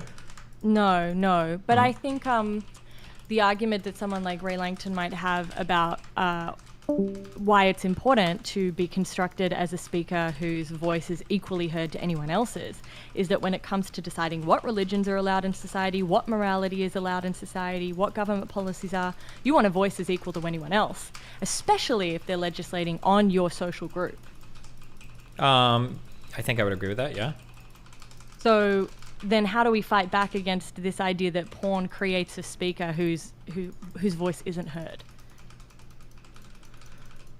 Okay, and then so what was I think there was a part of this we already addressed it, but like, how do you get over the fact that almost every kind of speech creates a speaker who quote unquote isn't heard? That the white supremacist talking is necessarily denying some amount of speech to a black person, that an anti-LGBT person is to some extent creating environments that are unsafe for LGBT people. Like, isn't almost all speech necessarily going to have some contraindication or some like disaffected group that is now feeling denied? That's kind of where the whole progressive thought is right now, of like, well, we're anti-freedom of speech because if you're pure freedom of speech, that means that some people are never going to feel safe speaking, you know? Yeah, well, that's the argument. This is where like pornography, anti-porn people and hate speech people tend to align. So they move away from like the conservative religious right and to the more like CRT people. Is it like, okay, but then you've got a situation where, the white supremacist is controlled by the fact that his thoughts are ridiculed through society because we see they don't have merit. And that is Dworkin's thing, saying, well, you talk and then you'll be ridiculed, and you can't say that you have to have the perfect conditions in order to speak. Like, no one's going to grant you that.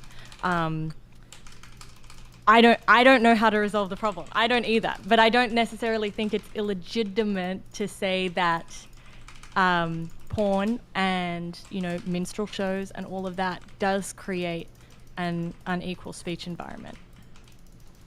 And then, okay, I'm sorry, just real quick. So what was the answer to like everything creates an unequal speech environment? Like, how do you, why is it bad that happens? Like that, because I'm going to reiterate. You don't have equality. So freedom of speech then goes against the right to equality between peoples.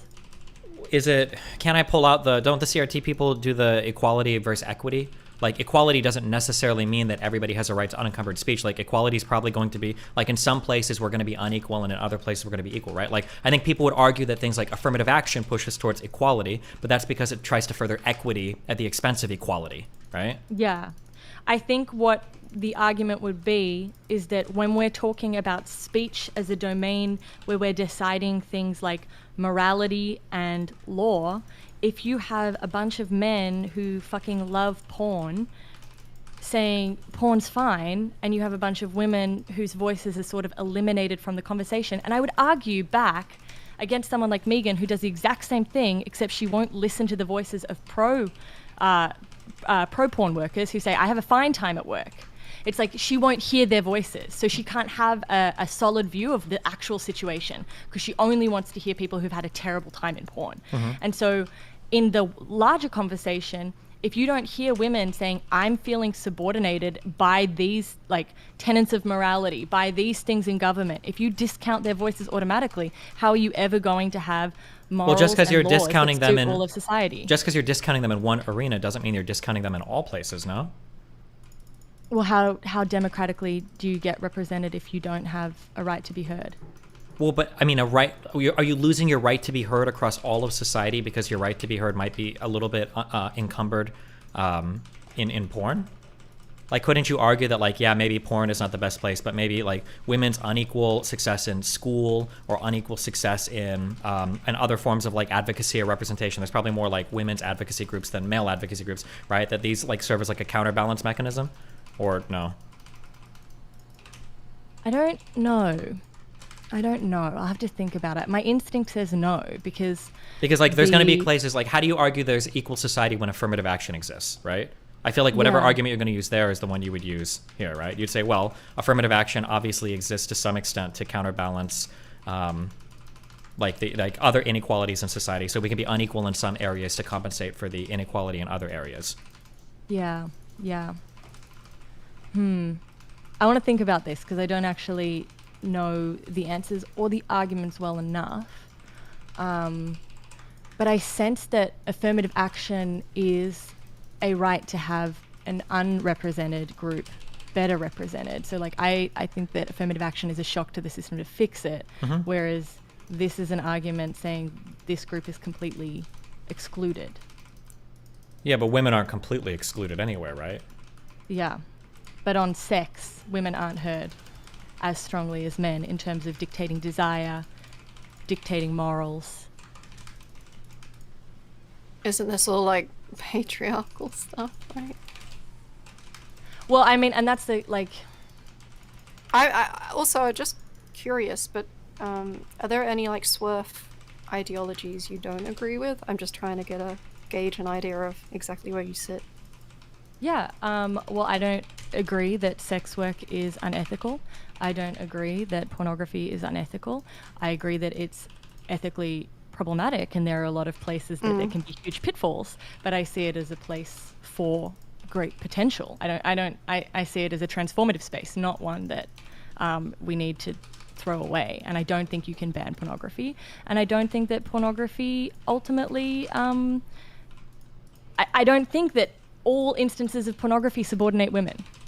You don't sound that much like a swerf then. You're more interested Well, I in don't think finding she's not a swerf. compromises. No, I'm Well, not. No, I was it was said joking. earlier. I've been listening very carefully to everything she's Sorry, saying. I was I joking. figure where you were sitting. Yeah, that was cool. What I meant to say was I know the swerf arguments very well, and I don't think that when someone like Megan comes on, they look stupid. Like the swerf arguments, not Megan herself, but like No, I think Megan herself looks fucking stupid. Megan herself well, looks you stupid. can say that. Because there are probably say that. swerf arguments that are compelling, but she just isn't equipped to make any of them. That's what I mean. So it annoyed me because I was like, look, I'm not going to lie. When I heard you were debating her, because I grew up on Tumblr, and so like feminist currency was something that I saw a lot, and I was like, oh, this is going to be really exciting. And I sort of started to prep stuff in case, like, I was like, should I send like some prep to Destiny so he's like ready for these swerf arguments? And then I was like, oh, he won't need them. And then when I listened into the conversation, it was so bad.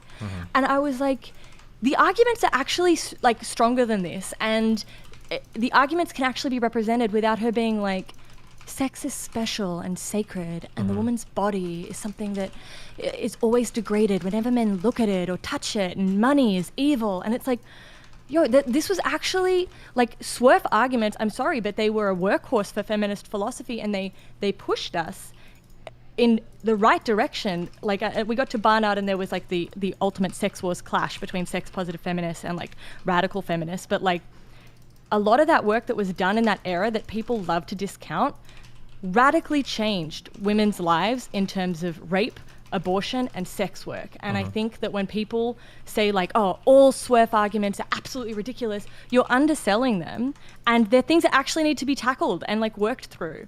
But that doesn't mean they're correct, but it just means like the interesting and compelling parts you need to give like due deference to and work through, instead of just being like, oh, well, like she's a fucking idiot, but she unfortunately didn't do a good job. She was a fucking idiot.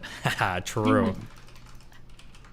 Yeah, but I don't think. Oh, the only other thing that I also I thought it was very funny that like, you know, this is a woman who's tweeting like, you can't take away people's rights and freedoms in order to keep them safe, and she's got like whole Substack posts on like COVID like restrictions. Oh God! And I didn't Twitter even know. files. If I would have known shit like that, then I would have probably just called her. But I think if I would have called her on any of that, she would have just instantly left anyway. So whatever. But it's just so funny because it's like you can't in one be like, we have to like get rid of, like, we've got to protect the women by taking away all their rights, and then on other issues like completely 360 or 180, I don't know what the phrase is, but the other thing for that memeing, yeah, you're good.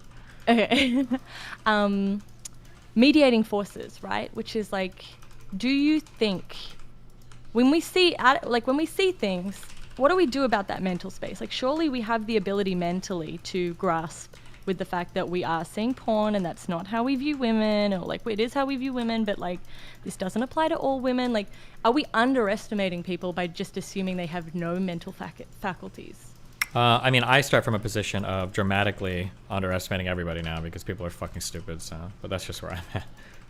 So you think that like when people watch violent porn or like just normal porn where they might be doing like a 15-year-old watching porn with choking, do you think they're walking away being like, yeah, chicks love choking, I'm gonna choke my girlfriend tonight? I don't know, actually. That would be really interesting. This is something that I think I've mentioned this a few times. Like in my life, and I think this is borne out in surveys as well, the overwhelming amount of preference for violent pornography, or I'm sorry, for violent sexual actions almost always comes from women. Almost every single woman I talk to is going to be saying like, oh yeah, like I'm really into choking, like I really like having my hair pulled, like yeah, I like it when a guy's like pretty rough and dominant. That's like almost ubiquitous. Like at this point, like if a girl says like, oh, like I'm not into that, that's like a shocker to me. That's like way outside the norm at this point. Now I don't know if that's a selection bias people that I talk to, but like holy shit, it's insane. I do know that there has been an increase of reported like tears and injuries from like younger teenagers having sex because of the things that they have been watching. But that doesn't necessarily mean that the sex was like unconsensual. It could have been the girls that were pushing for it as well, and they're just, you know, experimenting too early. But I mean, it's something to consider when I think the really hard thing for that too, and this is so hard for all of these types of things, is it's hard to figure out if that's a good thing or a bad thing. If like stuff is being reported because people are finally aware of it, that women know that like, oh hey, this probably isn't normal, that I should have this, versus That's like true. yeah, but yeah, I don't know the answer to that at all. I think it's also just a problem that you talked about with kidology, which is right, like, okay, kids are going to be doing anal because they see anal. They're not going to like lube up and prep and do the shit they need to do because that's not involved in the porn video. They're going to be injuries. So we need sex education to help them with their new landscape. But no one is going to allow their kid to be taught about anal at school. Yeah. Like, it's just... And no... I'm sorry. When my mum had the sex talk with me, I wanted to die. Sure. Like, I don't think even parents and kids want to be like, oh, and if you're considering, you know, anal, and if you're going to be choked, just keep in mind that if you cut oxygen off to your brain, that could have serious impacts, like days later, and you may need to go to the... Like, no one's going to be talking to their parents about that. Schools aren't going to be allowed to do shit, so... I understand why we say that. I do think it's possible. Like, it's awkward. But I mean, like, if you're a parent, it's your fucking job. Like, I've had conversations with Nathan about, like, appropriate places to, like, masturbate or inappropriate things to do. Like, you're not supposed to touch yourself and blah, blah, blah. Like, it is possible to have these conversations. I don't buy it when parents are like, oh, no, like, it's so awkward. Like, I can never. And it's like, bro, you know they're going to do it. Like, you have to be able to, you just have to be able to do it. It's part of being a parent. You have to be able to do it. Yeah, well, I say I cringe, but, like... Yeah, it is cringy, but I think it's because of, like, I think it's because of the standards that have been set before us, right? That, like, parents just aren't supposed to do these things. And it's like, okay, well, then, I mean, like, you can say that parents aren't supposed to do it. That's fine. But then they're going to learn from their friends at school. They're going to learn from porn. They're going to learn from whatever. Probably the last person in the world you want teaching them these things are going to be their teachers on these issues. So, yeah. I'm all for parents doing it. I'm just acknowledging that there is a generational cringe there, and I don't know how you overcome it and tell people, like, you need to be talking to your kids about this. Yeah, like, sure. Especially the more, like, kids aren't having sex necessarily like you were having sex when you first started to have sex. So, like, there are some people, like, I don't know, and I don't really want to know, but I'm not even sure if my mum could have a talk to me about how to prep for anal. Like, I don't know, like, what I'm saying like, is, it doesn't necessarily have to be normalized. that, but it could be, like, a gentle push in a direction. I know that this gets posted, like, this thread will get posted on our relationships, like, every fucking 2 months, and everybody always cringes when it happens. But it's the idea of, like, parents buying sex toys for kids. Like, even buying your kid, like, a fucking dildo and some lube is probably better than them trying to stick, like, wooden hand brushes, like, up their fucking vagina to see if it works or not, and then, like, having nobody to talk to or figure out in terms of, like, what is, like, an appropriate way to explore themselves sexually. Yeah, the reality is that, like, parents think that if they don't teach their kids about sex, they won't learn about sex. But they'll always learn about sex. They just won't learn about it from their parents. So, yeah. Yeah. Yeah. Okay. Well, I think that was pretty much everything I wanted to chat about. Yeah. And, just how bad trafficking data is, if anyone ever brings it up. I know you know that, but, like, it's just Polaris Project, IGM, Not for Sale. They've all been shown to, like, fudge their data. They're all tied up with, like, religious organizations and tracking sex workers and reporting them to the police. Like, the data is so incredibly bad, and the anecdotes from around the time when August Ames killed herself, like, it doesn't matter how many stories you have from that time, like, that's not data. Wait, so do you think it's not as bad as people say it is, or? No, I think I think human trafficking is really bad. I think... Wow, I just want to go on record. I think human trafficking is really bad as well. So I'm thank really you. glad You're that so you brave, and said I it just out want loud. to, yeah. Yeah, I'm glad you said it out loud because I was worried I didn't know your position. But I think human trafficking is really bad. I think it's built on bad economic policies that create poverty where people don't have a choice. I don't think banning sex work is going to... And governments aren't going to ban sex work because sex work alleviates their responsibility to have to care for people in poverty. So... I will say, while that's true, something that makes this a bit more complicated, you're like one of those socialist fuckers, aren't you? I'm not a socialist. I don't... Yeah, it's okay. You are. It's okay. But, like, I think that the issue here is when we talk about economic policy, we're talking about like cross-border economic policy. That's what I mean. So Yeah. I'm talking about neoliberal economic policies and globalization, creating sex work trades in India, Thailand, Mexico. And it's never those women that people like Megan are worried about. It's only the women who are brought to America to do porn.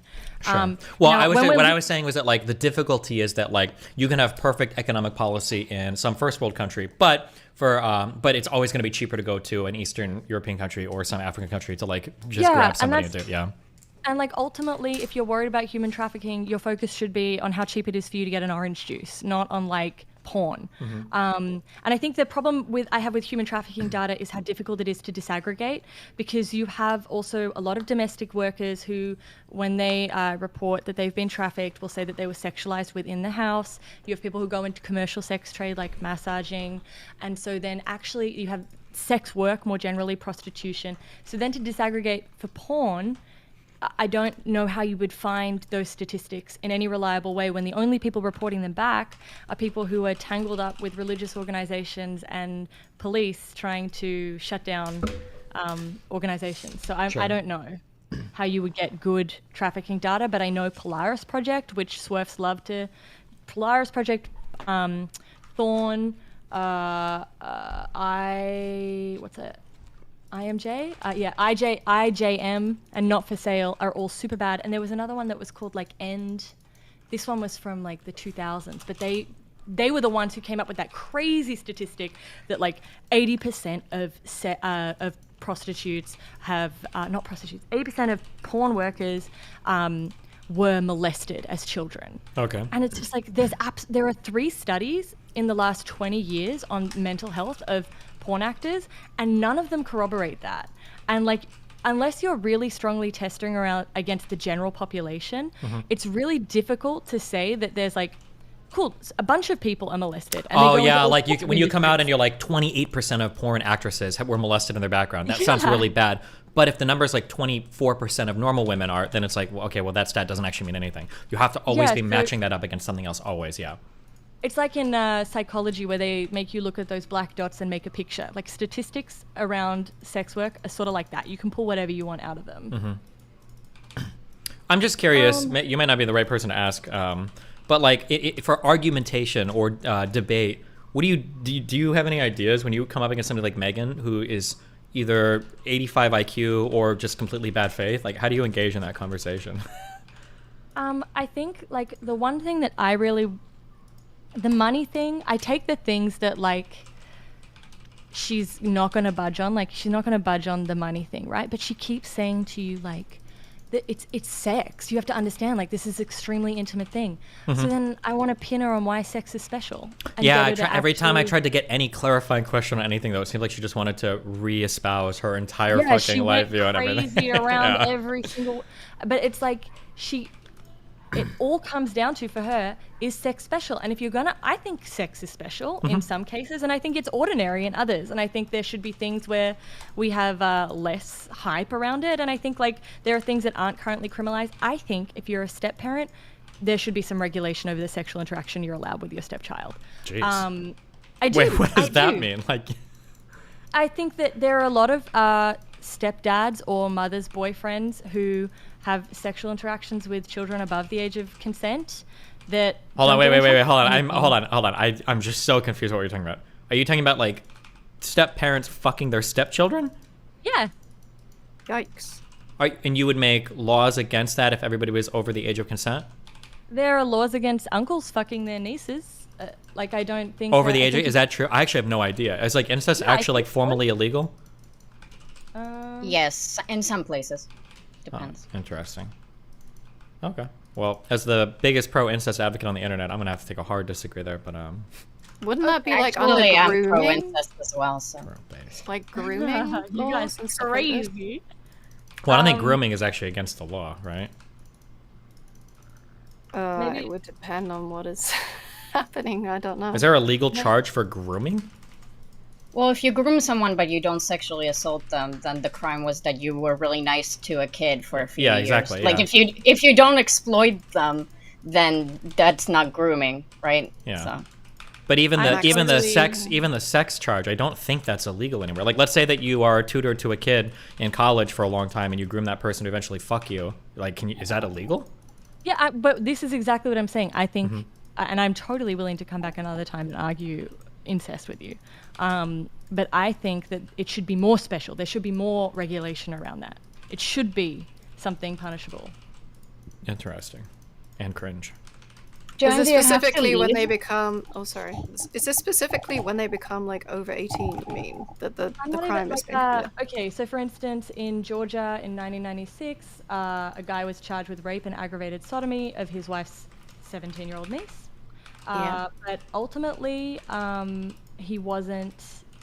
He was only charged with something lesser because he was charged with simple sodomy because there was supposedly consensual cunnilingus. So she supposedly was consenting even though there was no consent, and she was crying, and all the evidence came out to suggest that like it wasn't a consensual act. And I think the access that boyfriends and stepdads have to children who aren't biologically related to them, the status of the relationship, which puts them into a position of authority, the automatic sort of not the potential to merge parental affection with romantic affection. I think there are a lot of issues in there that can create a terrible environment for children.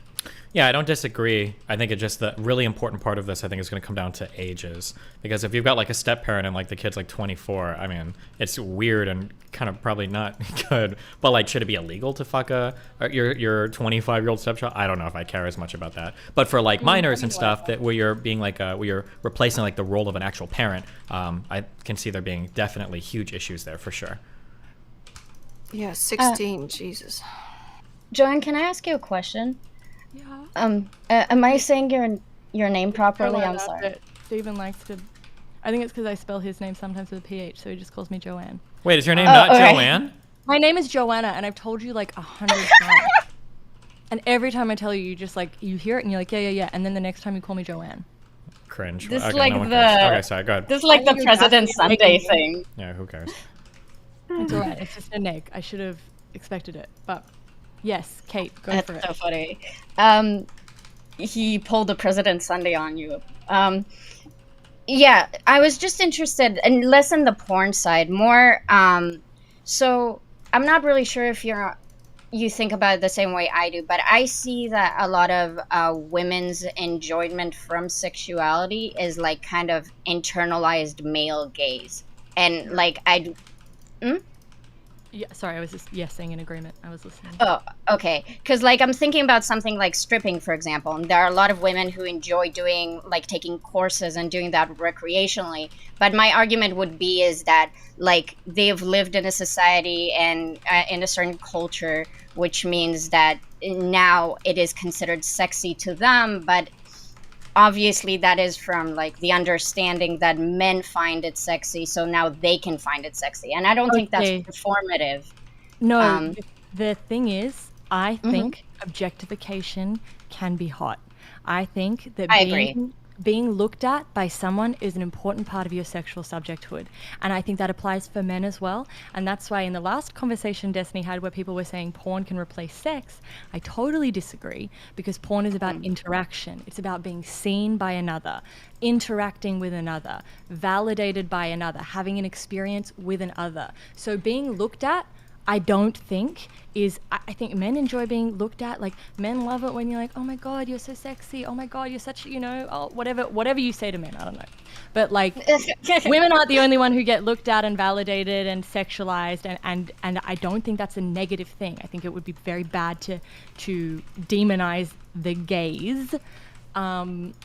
But I agree with you. I think you're right in terms of women's sexuality being derivatized to be within the limitations of what men already want, and it being very hard for women to imagine their own desires extending past.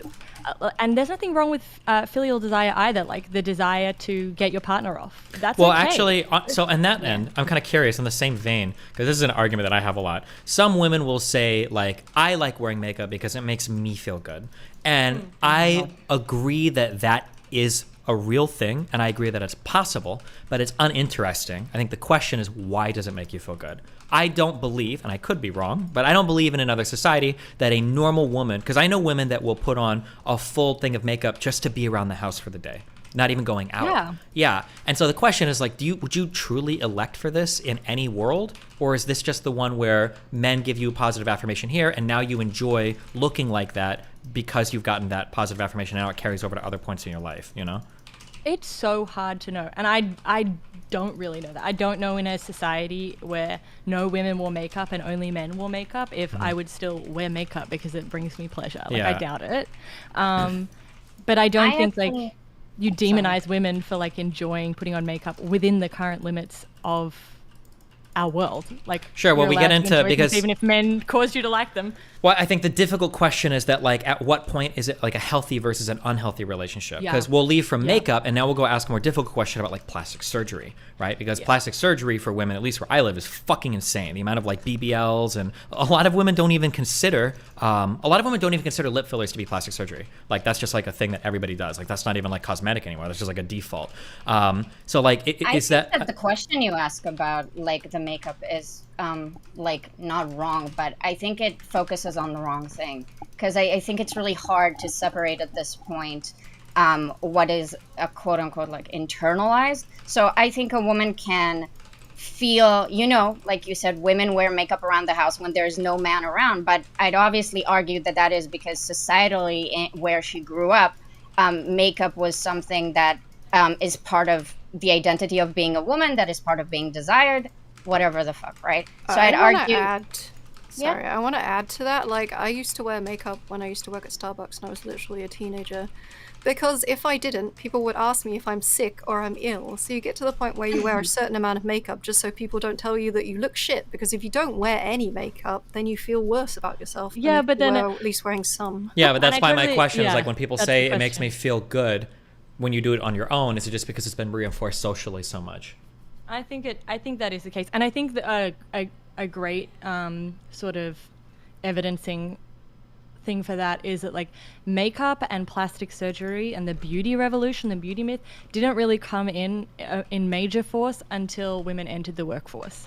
And once women entered the workforce and they were no longer like imprisoned by domesticity, we needed to give women a new way to sublimate all their like professional ambition, so we hyper-focused them on their appearance. And now you need to be excruciatingly skinny and you need to look perfect. And then once women got good with makeup, we were like, no, you're wearing too much makeup, you need to be natural.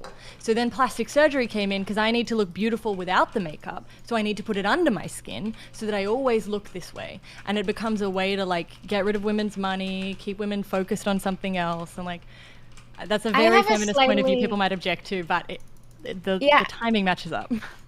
So I think that I generally agree that a lot of women have it like that. The problem with that feminist view that I do agree with is that we're kind of like I don't think there's anything wrong necessarily, since we live under like a patriarchal structure.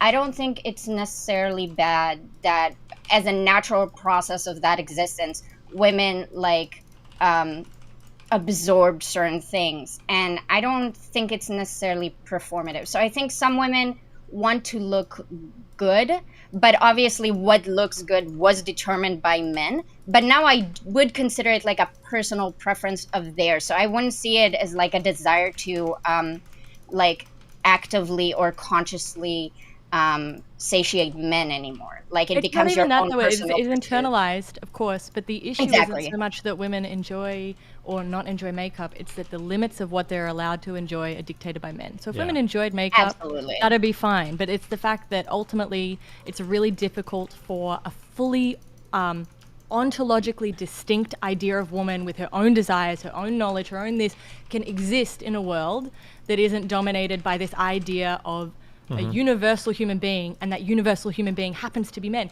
So women always, yes, women and men are different, but they're not quantitatively different, they're qualitatively different. And when you treat it like it's a quantitative difference, women will always fall short because it's men who are the yardstick. So women are always going to be less strong than men. They're going to be less capable. But if we treat it as qualitative differences, and not even yin yang, not that men and women are complementary, that they don't they don't work in relationship to one another. They're ontologically distinct.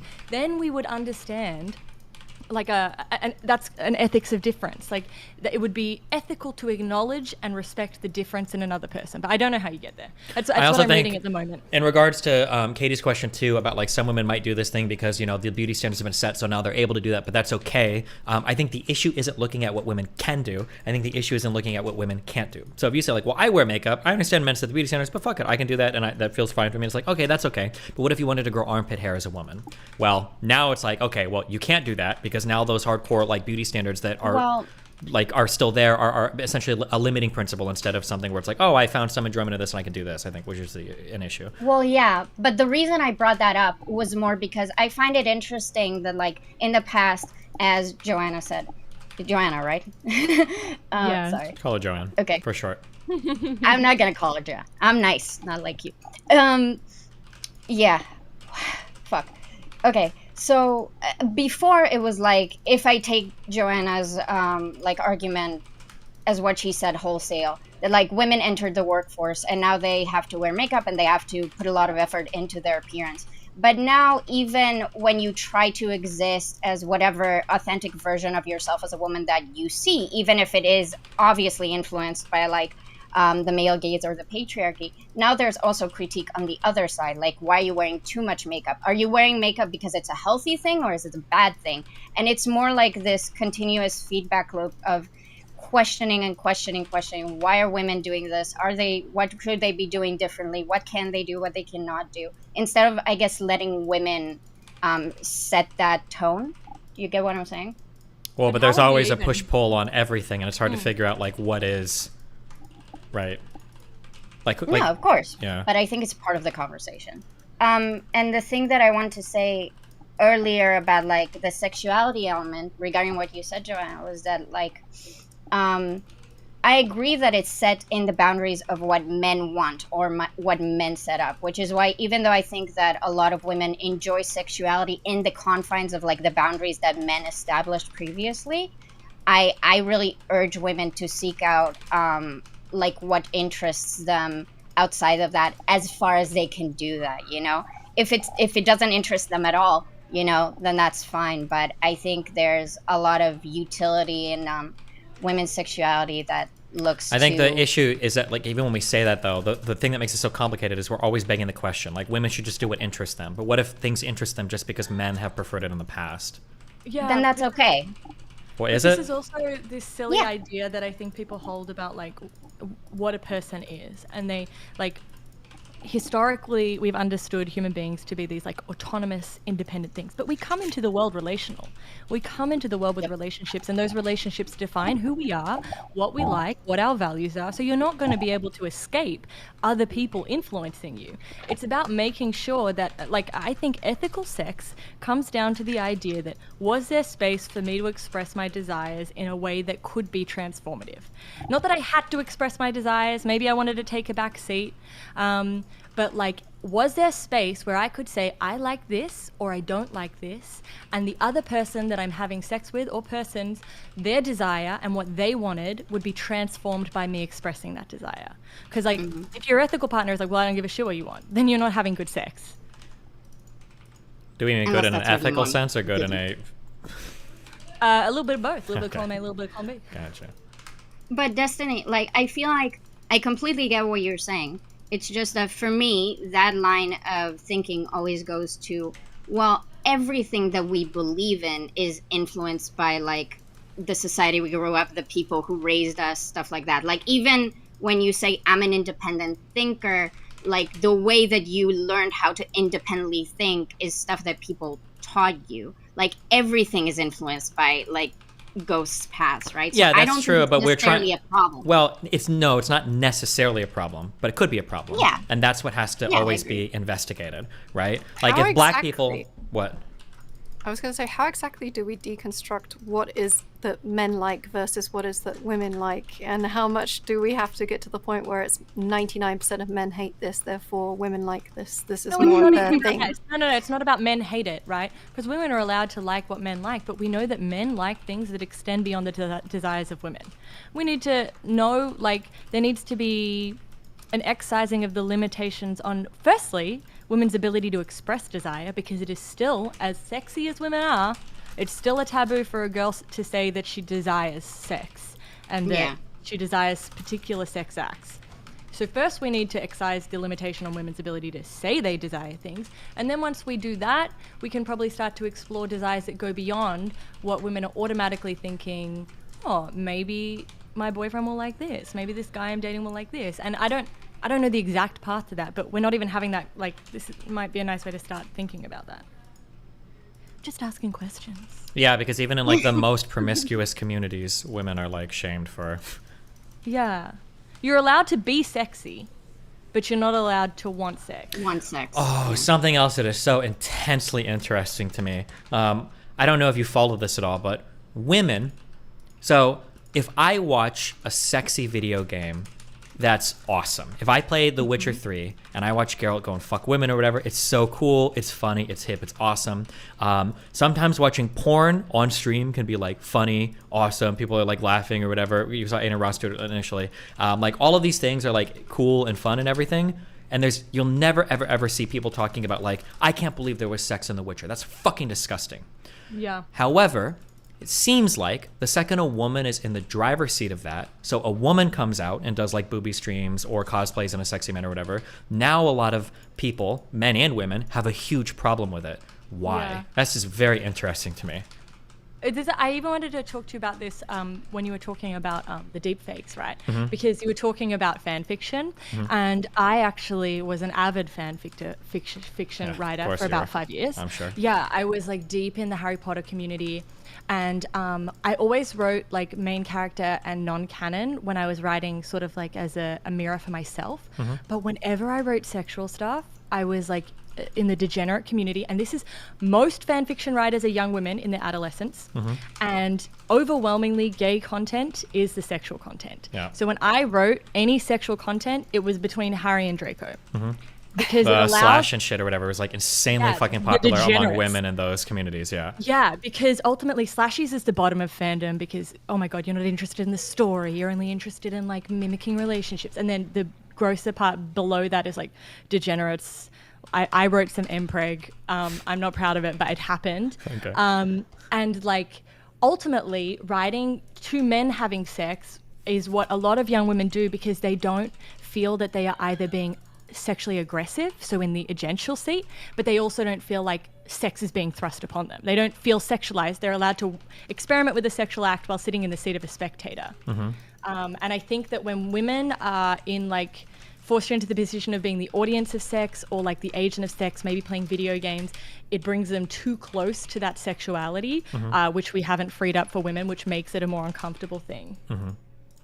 Another thing that I've heard about, like, why people have a problem when women bring up, like, the sexual element, like, for example, booby streamers, is that I heard a lot of people talk about, like, female privilege and how they can monetize themselves in a way that men can't to access certain benefits while using their sexuality. Yeah.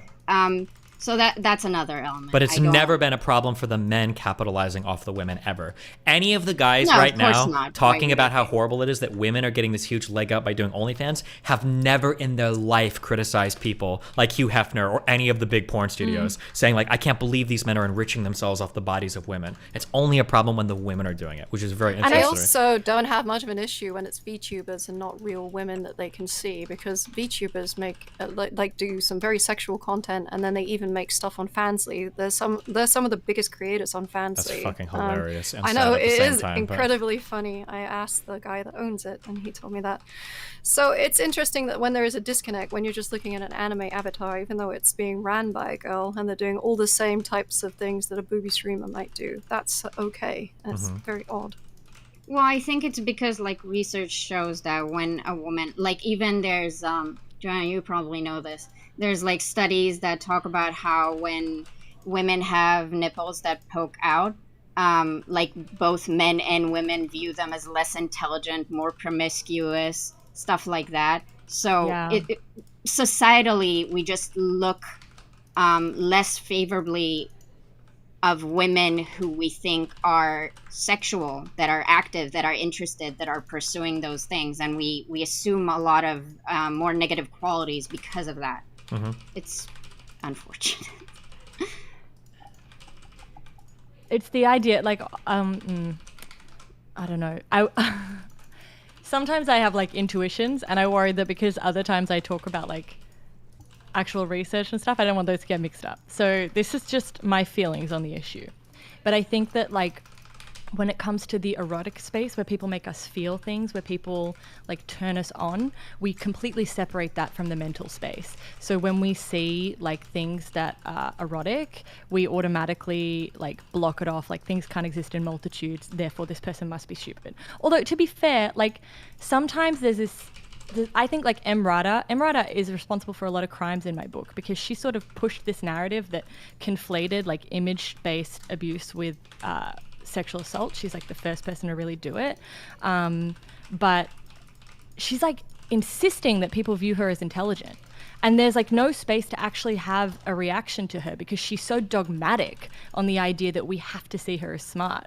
And I think she's like undercutting herself. Yeah, that was I'm me. sorry. That has nothing to do with Wait, anything, real so- quick. I don't know. I might just be dumb. Who is this Emrata person?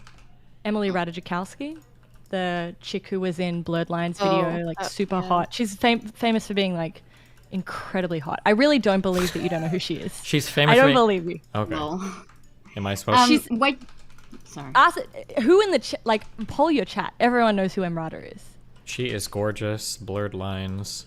Some people are saying who. Oh, Blurred Lines. What was Blurred Lines a movie? Music video. Okay, I don't know. I don't follow pop culture or anything. Okay, so fuck you. Blurred Lines has a lot to do with your type of discourse, Destiny. Actually, you What should pro check it out. racism? Oh come on! No, what? Silly. Actually, Joanna, what you were saying reminded me kind of what you were talking about earlier about sexualization. And I think there's a really big issue, not sexualization, but like objectification. And I don't have necessarily an issue with sexualization or objectification of women. Like, I think you can sexualize a woman. Like, you can look at a woman and she has her boobs out in a tank top and it turns you on, you have a boner. I don't know. You can think about whatever you want. For me, it's more like, I do believe that men and women and humans have the capacity to, like, have that experience and still treat the person with respect. The problem is that, like, dehumanizing and objectifying, I don't believe are the same thing. So objectifying isn't really the problem. But it's you dehumanization. dehumanize the person who bags your groceries. Like I don't think there's a requirement in society. Speak for yourself. No, I'm saying like generally. I okay? dehumanize all my baggers. No, but there are people in your life, like maybe not every day, but there are days when you're having a bad day and you're not like, I wonder if that person is spiritually okay and whole, and I hope they're living a happy life. Like that's just like, let me get the point out, right? Which is like, I don't think dehumanization is something that is necessarily the problem. I think the problem is, like, let's say booby streamers, right? They're allowed to do that without men thinking like, oh, she got her tits out, therefore if I want to look at like pornographic images of her, that's my right because she shouldn't have sexualized herself. Exactly. You're allowed to have a sexuality that isn't then completely scapegoated into a man's sexual desires. Like, you're allowed to exist as a sexual person without that becoming like, okay, I'm now imprisoned to whatever men want. Yeah, exactly. Nobody That's said what I that meant with dehumanizing. nobody said that objectification is the only kind of dehumanization, though. Like, but by definition, objectification usually has dehumanization and degradation. Okay, so what are you referring to? I'm just saying that dehumanizing someone sexually or in the context of this conversation doesn't necessarily have to mean that you can't dehumanize people. I think the problem is, I think dehumanizing is a really loaded word, and it like, what does it actually mean? Because if we take it at face value to treat somebody like not a human, well, like, does that mean I'm committing bestiality when I'm like masturbating to a person? Because clearly I'm viewing them as some kind of human, right? I'm not always considerate of everybody's feelings around me all of the time. Just because I don't consider the feelings of someone in the supermarket doesn't necessarily mean that I'm dehumanizing them. But are you No, treating but them as okay. an object or a means to an end? Does a bagger exist for you as a human being whose life and like everything you're taking care of, that you're being considerate of at all times, or are they just a person that bags groceries for you and that's all they exist to you for? Yes, I'm generally aware that other humans I interact with are humans, and I don't dehumanize them just by not thinking of them. But you don't. But you deeply. don't. But you Like- don't. But you don't treat them as such, right? You treat them as a bagger. That's it, right? You've never gone up to a bagger and been like, "How you doing? Like, how's life? Like, let's chat. Like, let's catch up." Like, they're there to perform the function of like being a bagger, right? But that's not required for you to not dehumanize them. What do Like- you guys? What do you mean though, right? Yeah. Because like for instance, I'd love to if you look at the deep fake thing, the fact that the girls who had their heads put onto the deep fake, the fact that they were those girls mattered a whole lot to the content. So you can't say that they were dehumanized because the fact, for instance, that it was QT Cinderella mattered to the deep fake. She wasn't any old person. She wasn't less than a human. She was QT Cinderella. The deep fake was built around recognizing her not only as a human but as a subject. But it was done, and it's often done intentionally to degrade people. No, I don't agree with that. I don't agree It was with done. that. I don't I think she was derivatized. That she No, was no. used in service, and you don't be careful about. People piss on each other for sexual gratification. Be careful about degradation and sex because it's a morally loaded word that is used to moralize queer sex and a lot of queer sex practices. I don't think she was degraded. She was derivatized, and she was used as purely there to function men's sexual desires. She was. Okay. But like, even if something is made with the intention of we just want cutie Cinderella porn, that doesn't mean that every single person that is making and distributing this doesn't know that it's going to get into the hands of people that are going to harass them and degrade them on the basis of its existence. Sure, they could, but that's fundamentally a different claim than it was made with the intention of degrading the person. But it's right? also made with intention for degrading people as well. Like, we're not going to sit here and pretend that that does not happen. It does No, happen. we're not saying whether it does or doesn't happen. We're saying whether or not we think that that's like the primary drive for it. I think the primary drive is people just probably really want to jerk off because it's like a forbidden type of thing to like. Destiny, Yeah. isn't it possible that there are some people who want to have cutie Cinderella porn and some people who want to harass her, and that those two groups exist? Like, some streamers came out and said this is used for harassment and like purely for harassment, and I'm sure some guys just really want cutie Cinderella porn, you know, like.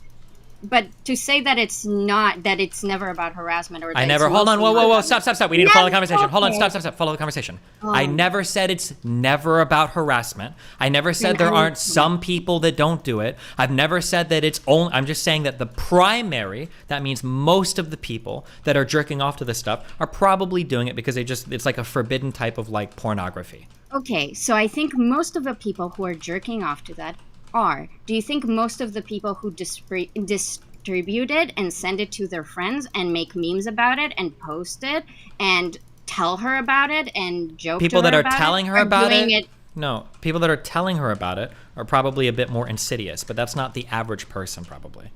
The people that are buying this and supporting this are therefore supporting what they know is then harassment and degradation. It doesn't matter if they're not engaging in it directly themselves, they are supporting But you're that. making a claim. You're making a claim about the mind state of the person. If you want to make a claim about the industry that by supporting something that you might be supporting harassment, that's fine. But you made the claim that they're only doing it to harass somebody.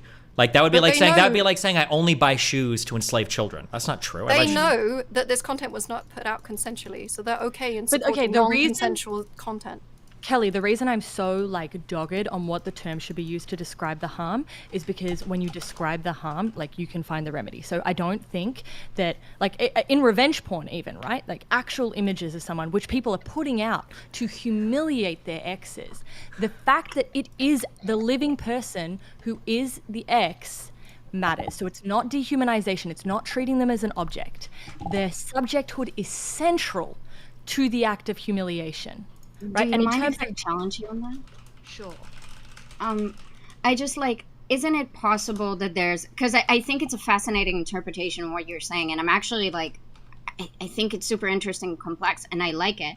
But I also think that there is a dehumanizing element of wanting to humiliate and hurt and harm and degrade someone. So wouldn't it be possible to say that someone can still be a subject and we still humanize them and use their humanity while still having other elements that are dehumanizing to them? Is it Like possible those for things someone's happen. humanity to be central while you're dehumanizing them?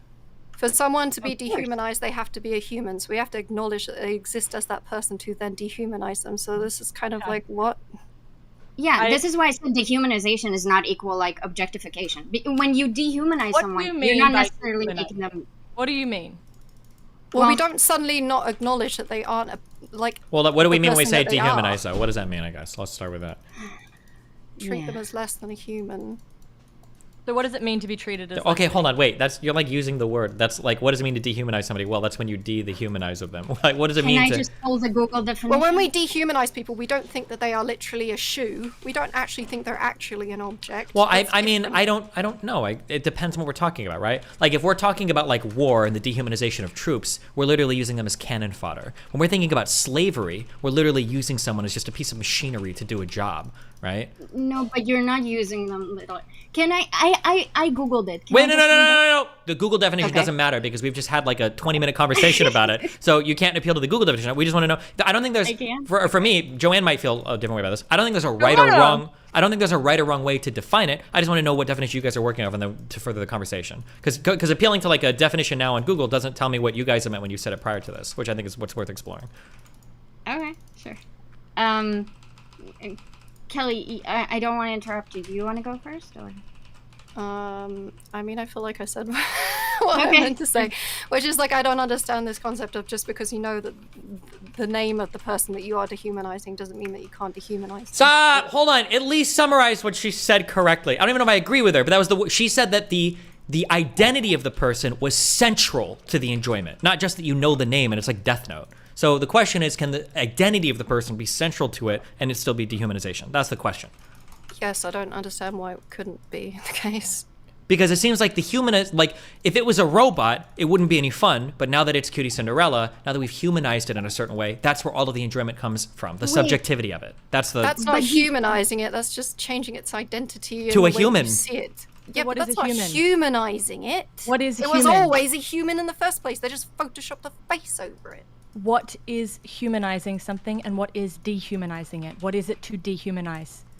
In the context of this, it's reducing them to less. Like, if we're talking specifically sexual objectification, yeah. Like, I disagree with objectification because objectification suggests the subject doesn't matter. I argue instead for a theory of derivatization where someone's sexuality is reduced to fit within the desires of the viewer. So derivatization more accurately addresses the harm, and that's important because addressing the harm correctly means that we can remedy it. So do you mind just quickly repeat? So you think objectification, you're against objectification because what does it do to value? It doesn't accurately diagnose the harm. QT Cinderella being the identity in the body matters. The fact that she's responding, the fact that her face is making movements, the fact that the body is moaning, the enjoyment is a subject thing. That is an active subject. If it was just a robot, or if it wasn't moving, if it was an object with no subjectivity, then that would be objectification, but that's not what we're looking at. We're looking at a subject participating in a sex act. I mean, as far as I'm aware, when it comes to sexual objectification, you are simply taking someone that is not sexual, as Cutie Cinderella would be, and then turning them into a sexual object, and that is, by definition, a type of dehumanization. No, I don't know what you mean by a sex object. I'm more than happy to go through the history of objectification with you, but when people talk about sex objects, it's not just using people for sex. Wait, what is it when you wait, Joanna, when you say using someone as a sex object, what do you mean by that? Using someone as a sex object, for instance, might be sticking your dick in them and pushing back and forward and coming and leaving, and whether they did anything wouldn't matter, whether they reacted wouldn't matter, whether they were there or someone else wouldn't matter. They would be completely fungible. Their enjoyment, their participation wouldn't matter whatsoever.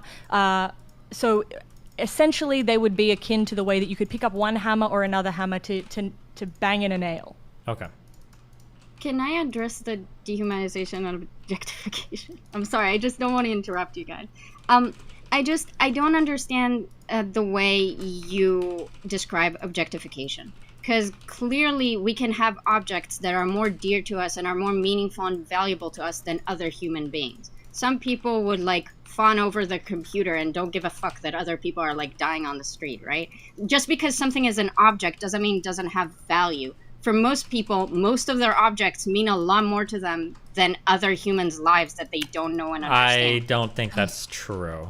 I think that we have a special category ontologically of things that are people, that are subjects, and I think that it's fundamentally, it occupies a totally different space than objects. Like, if we take the most precious object in the world to us, and you're asked to weigh the cost between that and the life of a human, if you chose the object, you would be universally panned in society as being a piece of shit, right? Okay, but, okay, then do you want me to rephrase it? Well, I don't think it was a phrasing problem, I think I just disagree with you, but go for it if you want to try it. Okay. I don't mean that societally we value human lives more than we value objects. I mean that individually, as we interact with objects versus with humans, objects a lot of the time have a lot more personal value to us. So just because something is an object doesn't mean that it's lesser, and just because someone's a human doesn't mean that it's greater. So what's the issue with objectification? If we don't value something less, who cares? I said that I don't think that there's an issue with objectification. Oh my God. That was my Hold argument. on, Katie, are you ready for this? You're about to get fucking slammed. Did you just make Jordan Peterson's argument for why maybe it would be good to value rape as a property right of men? No, because men I would be didn't more actually. invested in women as an object that they own instead of actually like treating them as humans? Oh my God. Maybe? Do you want to talk about this? Well, I'm just curious because you're saying that some people could treat objects more dearly than people. Well, wasn't that Peterson's argument for treating women as property? That was. Did you hear when I said that's not necessary? Oh, I didn't say that. But we agreed that societally that's not something that we want and we think that is bad, right? So when Jordan Peterson is making that argument, he's actually self-reporting as being a shitty person. Well, I don't know Didn't what... you just say we value objects more than humans in some cases?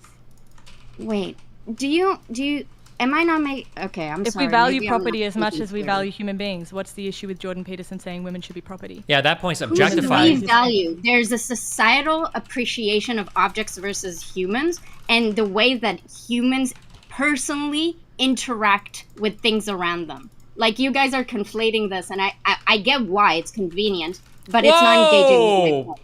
Bad faith accusation. How is that bad faith?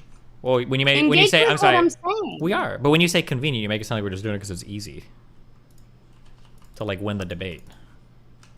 Okay. Doesn't she Then- mean when she's saying that we like value objects on like a personal level more than we might value some random people we don't even know? That's just based on like, oh, I probably care more about my Yeah, house but than I do sure. like random people. It feels like you guys are normatively loading the word objectify though. And if you make objectification bad, it seems weird in the next breath to say, but like some objects we treat as greater than people. Because in that I'm case, just going by the we are definition not I loading know. Like, Okay, yeah, so I'm not making up my own one. subjects possess subjectivity, objects do not. So a subject sees, an object is seen. We are necessarily, in our lives, all subjects and objects. Objectification became an issue with Kant, who said that we should never treat people as a means to an end. They should always be an end in and of themselves. Feminist philosophy took this on and expanded it to mean instrumentality with Nussbaum and Langton. So that meant don't treat people as tools for other purposes, don't deny someone's autonomy, don't treat them as if they're lacking agency, don't treat them as if they're interchangeable with other objects of the same type, don't disregard their boundary integrity, don't think that you can own them, and don't treat them as if they don't have feelings. Don't reduce them down to just body parts, and don't reduce them just down to their appearance. Okay, so that's how it came into feminist philosophy. However, treating objectification as an actual issue demonizes all sex, because you cannot get around being a body and being an object in sexual interaction. So you have to be really careful when you use objectification as a criticism, because ultimately Kant could never talk about sex in any sort of meaningful way. Kant because never had to deal with fucking I know, he died a porn. virgin. Kant died a virgin, so he actually never had to deal with sex at all. But the Loser. point is, taking his argument on objectification and applying it to sex, you will necessarily demonize all sex. So when you are diagnosing a harm, particularly in relation to sex, I am challenging you when you use objectification, because it is not correct. And you can't even explain to me what dehumanizing means. I am asking you repetitively when I'm saying maybe you mean it's an eradication of subject, and then I'm countering you saying subject matters a lot.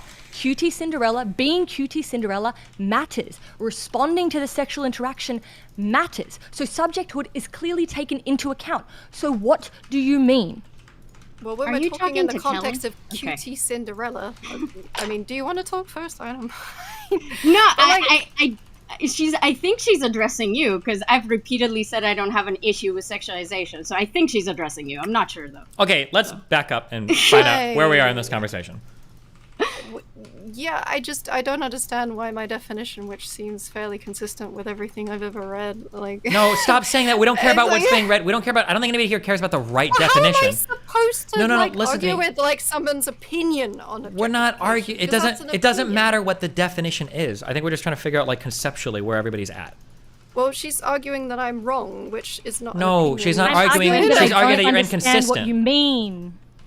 Well, your argument is that Cutie Cinderella doesn't stop being a person, therefore she can't be dehumanized when her face is put on AI arguing porn. that her subjecthood, you haven't explained to me what you mean by human. So for me, human and subject... I'm supposed to explain human? Yes, you are in this context, because if you're using dehumanization as the name of a harm, I need to know what you mean. As far as I'm concerned, a human is a subject, and a subject is Cutie Cinderella. Her subjecthood is central, and therefore the harm is an ontological harm. It is a crime to her as a person. It's not just a sexual harm when a deepfake is made. And it's not about dehumanizing her, because her human subjectivity is what is harmed, and it has to be present to be harmed. Yeah, but she's being reduced to an object of sexual desire, which is a type of dehumanization. I know you got a panel anyway. You don't want to say she's not a sex object, but she's. I have explained to you so many times why she's not being objectified, because her being her, she is not just being used. No, I understand this. You're saying that her identity hasn't been eradicated, and I don't disagree, but I don't agree that that suddenly means that it's not sexual objectification. What is objectification to you? So sexual objectification just doesn't exist then, because everyone has their face, or do you only think it's sexual objectification when someone gets their head cut off in a picture? Like, well, I think the porn workers in deepfakes are being objectified. Yeah. Yeah, I agree with that too. I think it's both of them are. But I think Cutie Cinderella, her subjecthood is the primary part of the harm. Because she didn't do that, and she wouldn't do that. So it affects her ability to be in the world and be with other people. The harm is to her as a subject, and her subjecthood is central to the activity. She's not fungible. It couldn't be just anyone else. It has to be Cutie Cinderella. Can I re-ask the question is it not possible for someone to be a subject and in some ways for us to dehumanize them? And I get that we didn't define what dehumanizing is. I can't tell you because I don't know what the fuck dehumanizing is. Then I'm maybe so sorry. What? I don't know what the fuck you're talking about, so I can't tell you if it's possible because I'm not sure what that means. Kind of just go by what the average person thinks dehumanization. No, that's not relevant. It's what you guys are using as a definition. But we're trying to explain, and we're getting told that we're wrong. I'm not telling you you're wrong. I'm asking you to explain what the fuck you mean. I'm not. Sorry, I don't mean to be aggressive, but like I've told you like 1,000 times why I believe what I believe, and I've given you the definitions for what I believe. So I'm just asking, when you say dehumanizing, are you talking about being used as an instrument? Are you talking about denial of autonomy? Are you talking about fungibility? Are you talking about violability? Are you talking about ownership, denial of subjectivity, reduction to the body? What are you talking about? I mean, the ways in which she has been dehumanized, I'm not entirely sure if I'm going to sit here and list them all. Like, just name one! Well, what do you mean? Like, what do you want me to say? I want you to explain the harm. Explain the harm. Like, she's being used as an object against her will. The restatement. A sexual object. But what does that mean? What more do I have to... I can explain what the actual harm for her would be. Whenever I have sex, I am a sexual object. I am also a sexual subject. You cannot not be an object. There is no way to do that as a human being. You're not the main character in someone else's life. So the harm isn't objectivity. She also isn't an object. The porn worker is an object because we cut her head off. We don't even know who the fuck that is. She has no subjectivity. But Cutie Cinderella's subjectivity is very much intact. You're classing this as like literalism, as if objectification means we think they're actually an object, which I already disagree with earlier as well. I'm actually not, because I actually, as passive-aggressive as it was, went through the entire history of the philosophical concept of objectivity. So I am not treating objectification just as treating people as an object. I went through the entire classification by Nussbaum and Langton, and if you need me to send it to you, I'm more than happy to do it, but I'm not going to go through it again. Can you stop being so condescending, which coming from me. You just said to me that I was saying objectification was treating people as an object, which I did not do. No, that's So I'm not exactly being what I said. condescending. And I was only specifically referring to the little bit that you just said. Like, Kelly, I'm not please, referring she's to doing any it of the with a things that strong you said. voice, so it's not condescending. It's not condescending when was she's doing it pretty like Destiny. condescending. Wait, hold on. Stop. Never mind. Knock yourself I out. don't even want to know. I'm like interested. I've been very interested in listening to everything else you said to this point, but you keep using a lot of terminology that you're aware of that I probably don't know because yes, I'm not whatever. And you the know fuck what? that you I didn't. study. Can I just say, I want to let you know this. At no stage did I use any term that I didn't further explain. So I'm not using terminology to gatekeep anything from you. Every word I used, I explained. You just threw at me a huge list and didn't explain any of the things that you just threw at me as a I huge list. did. Like, what's she doing this? Or what's she doing this? Because- What's she doing this? Because What's she doing the this? reason, As if I Kelly, can, like, Kelly, the reason I didn't do that is because I did it just before in my huge rant. Because guess what? When I'm naming 10 things that make up the idea of objectification, it's going to take a fucking long time for me to explain every single one of them. And I'd already done it, so I didn't see the need to do it again. May I try to explain what I think dehumanization is? Okay, so I don't agree with everything that Kelly said. For me personally, when I brought up dehumanization, I think that a big part of dehumanizing people is denying them a level of respect. In German, there's this word that translates to respect, but it's a lot more essentialist than that, and they added it to the Constitution after World War II. It's kind of like a vague statement, but the point is that humans have like a certain innate Are you talking about like human dignity? Yeah, Würde. Yeah, so there's definitely arguments around dignity, and I am really amiable to those arguments. In fact, I think it's a really promising way amiable? to pivot. Amiable means like I'm open to them and I have favorable opinions of them. I think dignity is a better direction for sexual ethics to go than consent, which I think at the moment is perverting sexual discourse a lot. And that, I think dignity is a really interesting approach. And I would say that QT Cinderella was not treated with dignity, 100%. Yeah. So personally, I'm not going to say that I disagree with you in terms of dignity versus consent, because I'm not really sure everything that you have in there.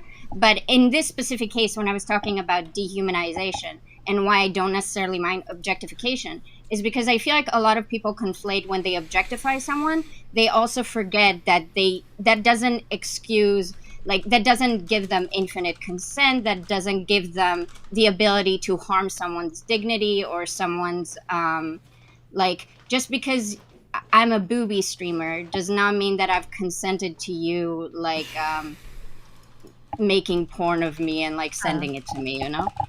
Now, you can do that. You can do that without my consent, but it doesn't mean that I have consented to that, you know? There's a difference there. So that was going to be my line of reasoning. I'm not necessarily concerned about the concept of them objectifying her. We can't control people objectifying other people. We do it all the time. What I do ask is that objectifying someone does not mean that you need to check the license that you give yourself as you think someone allowed you to objectify them. Because I don't think you need permission for that. I'll send you a link on this because I think it's really interesting, but like that's why I argue for derivatization, right? Because it's not that you're objectifying them, it's that you're taking them in their full form as a subject and saying, you are now derivatized to only be a reflection of my desires, and I can do with you what I want. I think the problem with I think the problem with objectification and dehumanization too as terms is they don't really tell us much, and in my opinion, they stand in for be mean to.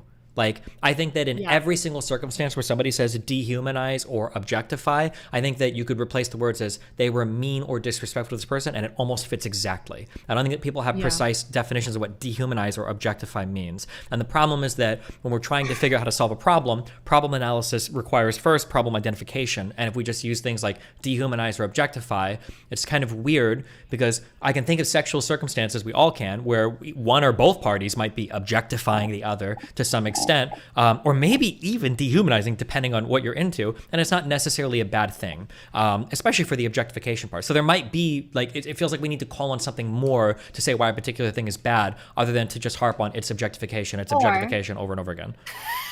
I just got a fucking DM from Mr. Girl saying, hey, can I ask for an update on the platonicness of your relationship with Destiny? I hope you're well. Base. Holy fucking cringe. What a creepy fucking guy. Mr. Girl, He's supposed to be releasing his... If you're listening, we have never fucked, and we will never fuck. Nice. He's supposed to be releasing his article, like, this week, too, and he's still, like, desperately reaching out to people to try to find people to come on board with this shit, so... Jesus. Mr. Girl, debate me on Judaism if you're not a coward. Okay, anyway, moving on.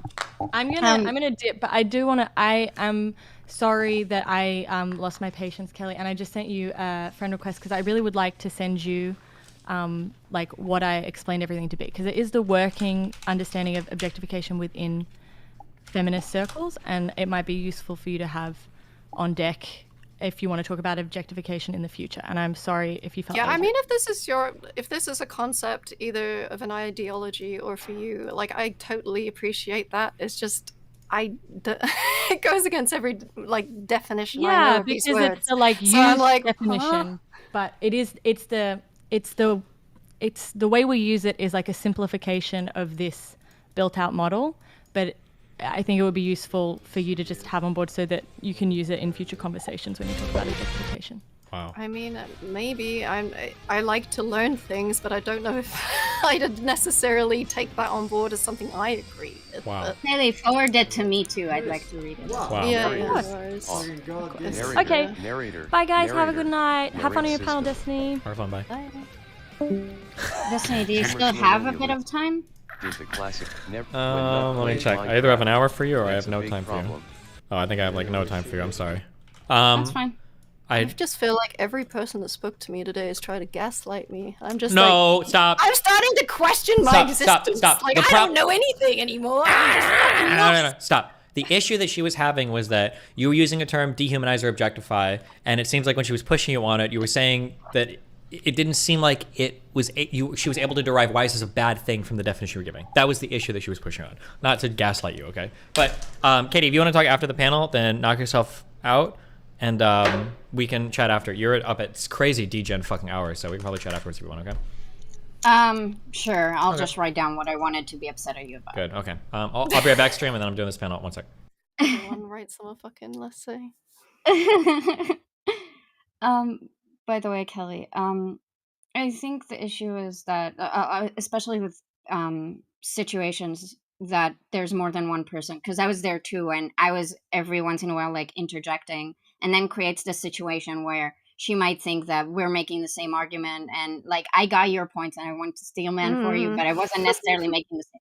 And it's like I'm on panels sometimes, and it's just really frustrating when someone is making your point for you and then people attack you for it, but you didn't make that point, and then you try to make a point and they yell at you because they're mad at someone else.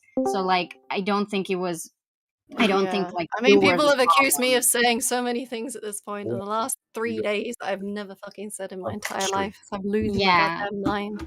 I'm just like, I want to apologize if it like came out that No, you're fine. Don't worry. She got really into it, I guess. And I'm just like, I am lost.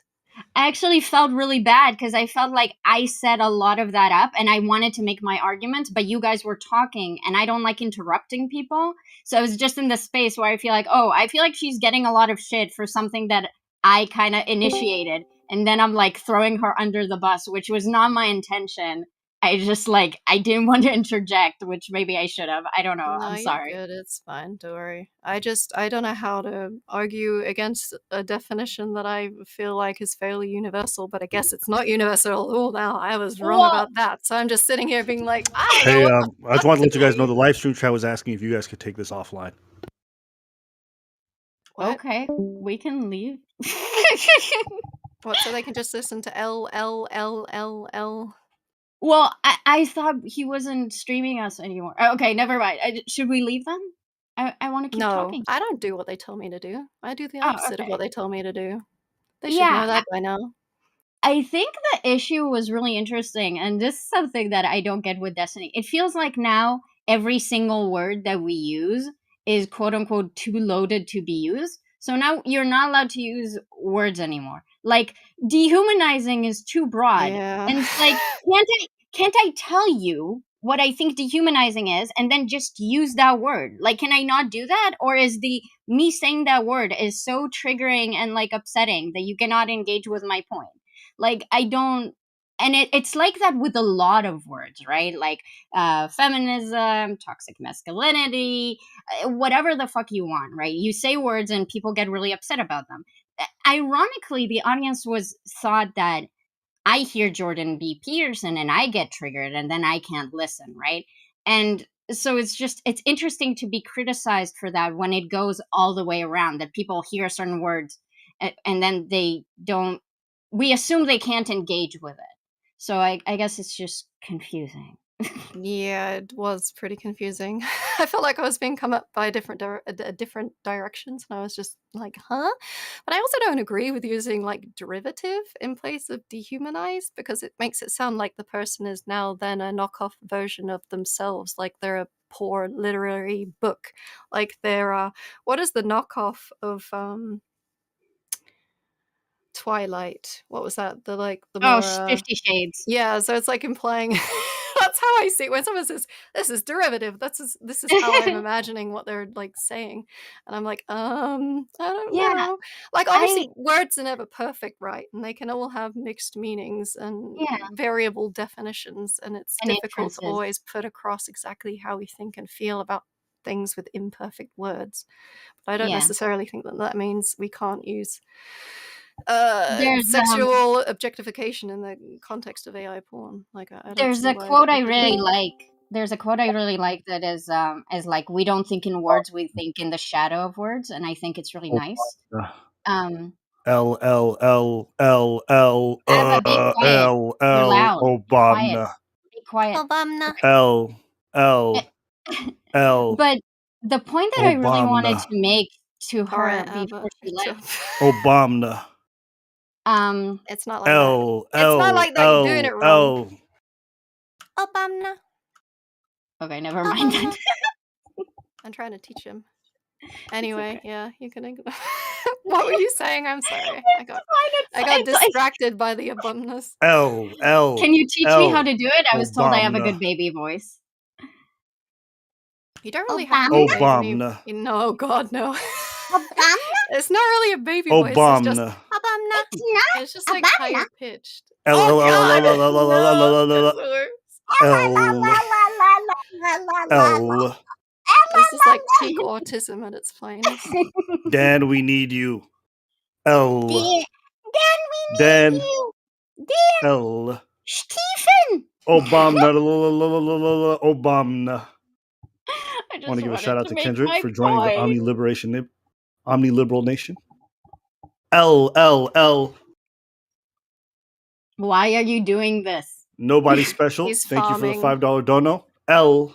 Does he hate us? Is this 2 OP for you. Best part of the No, stream he's was just the farming. donos. Obama. Obama? Farming. Obama. Obama. We're probably gonna get banned for this. Okay. Cyberpixel, thank you for the $5 dono. L. Okay, remember L misogyny L. Are you L actually reading misogyny out L. donations, or are you just making them up? Nobody special. Thank you for the $5 dono. L. He's making them up. Oh no, he's not. Cyberpixel donated $5. Obama. Wow. Obama. This is the most attention any of the donos have ever got. The man is speaking for the people, okay? Don't shit on him for speaking for the people. The people deserve to be heard. They're paying for it. He is doing them a service. Was I shitting on him? Why the fuck are there 20 people in here now? I don't remember that. No, Sonia. Oh, God, I'm just gonna make a joke. Oh, Jesus Christ Almighty. Hello. Sorry. Hi. No worries. Welcome. Welcome. now that we're here, I'll get started. I'll give my spiel, and then we'll just get into it. Okay? Cool. Everyone good? Good. Yep, sounds good. Hey, gang. Welcome to yet another episode of Whick TV, a cross-ideological space where we discuss topics political and cultural, from the silly to the serious. Tonight, we will be discussing femininity, masculinity, and sexual hedonism. We'll be talking about how these concepts are changing, whether or not men are being emasculated and becoming less manly in general, what effects these changes are having on our society, all sorts of fun stuff. We'll see where we go, right? If you're watching on YouTube, don't forget to like and subscribe. The channel is youtube.com/@wick-tv. You can also find me on Twitch at twitch.tv/wicktv. I'd like to thank you all for coming out, and thanks each of my guests for being here. We'll give some brief opening thoughts on the subject in general, and then we'll just kind of drill down to the specifics as we go. Introduce yourselves, and then we'll just get into it. We are going to start tonight with Lactoid, please. Hi, thank you for having me, Wick. I am Lactoid. I'm a licensed attorney and political streamer. So if you're interested in legal political content, you can find me at Lactoid TV on YouTube and Twitch. As to the topic, masculinity is defined by traits such as independence, dominance, maintaining control, and providing protection, to name a few, while femininity exudes traits such as compassion and submissiveness. I agree with the theory of compatibilism opposed to raw equity. Femininity complements masculinity in a giant cultural dance. Gender roles are inevitable, good, and informed by immutable biological characteristics. The reason why, in general, women will always be better suited for childcare is because women need to recover following a birth, men can't breastfeed, and due to testosterone's effect on the brain, men tend to be less suited to intimate, nurturing roles. This, and plenty of other examples, along with thousands of years of cultural construction, are obvious. However, there is a crisis in masculinity. On one hand, you have the current cultural zeitgeist, which defines the traditional man as bad, sexist, and adversarial. And on the other hand, you have snake oil salesmen peddling false masculinity defined by manipulating women and using them to hurt them, yourself, and everyone around you. Both are wrong. I advocate for an alternative, a true masculinity that rejects lizard-brained impulses, such as basing our value on what women think of us or sexual conquest, and instead developing a masculinity based on the higher order level values that have classically defined masculinity, independence, capability, and dedicated fatherhood. Thank you. A little long-winded, but we'll get through it, buddy. Thanks for being here. Lactoid is great. He's one of the members of my community. We'll love to see it. Thanks for being here. Next up, Madam Genevieve, please. Hi, guys. I am Madam Genevieve. You can call me Genevieve or Jen if that's easier for y'all. I am a sex-positive feminist and sex worker, and I am a big advocate for equality, but I also don't deny that there are differences between men and women, of course.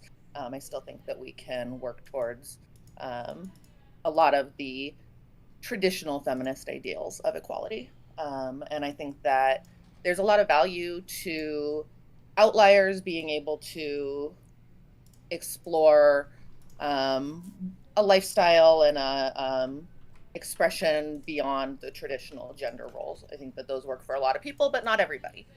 So I think that we're moving in a positive direction in that regard.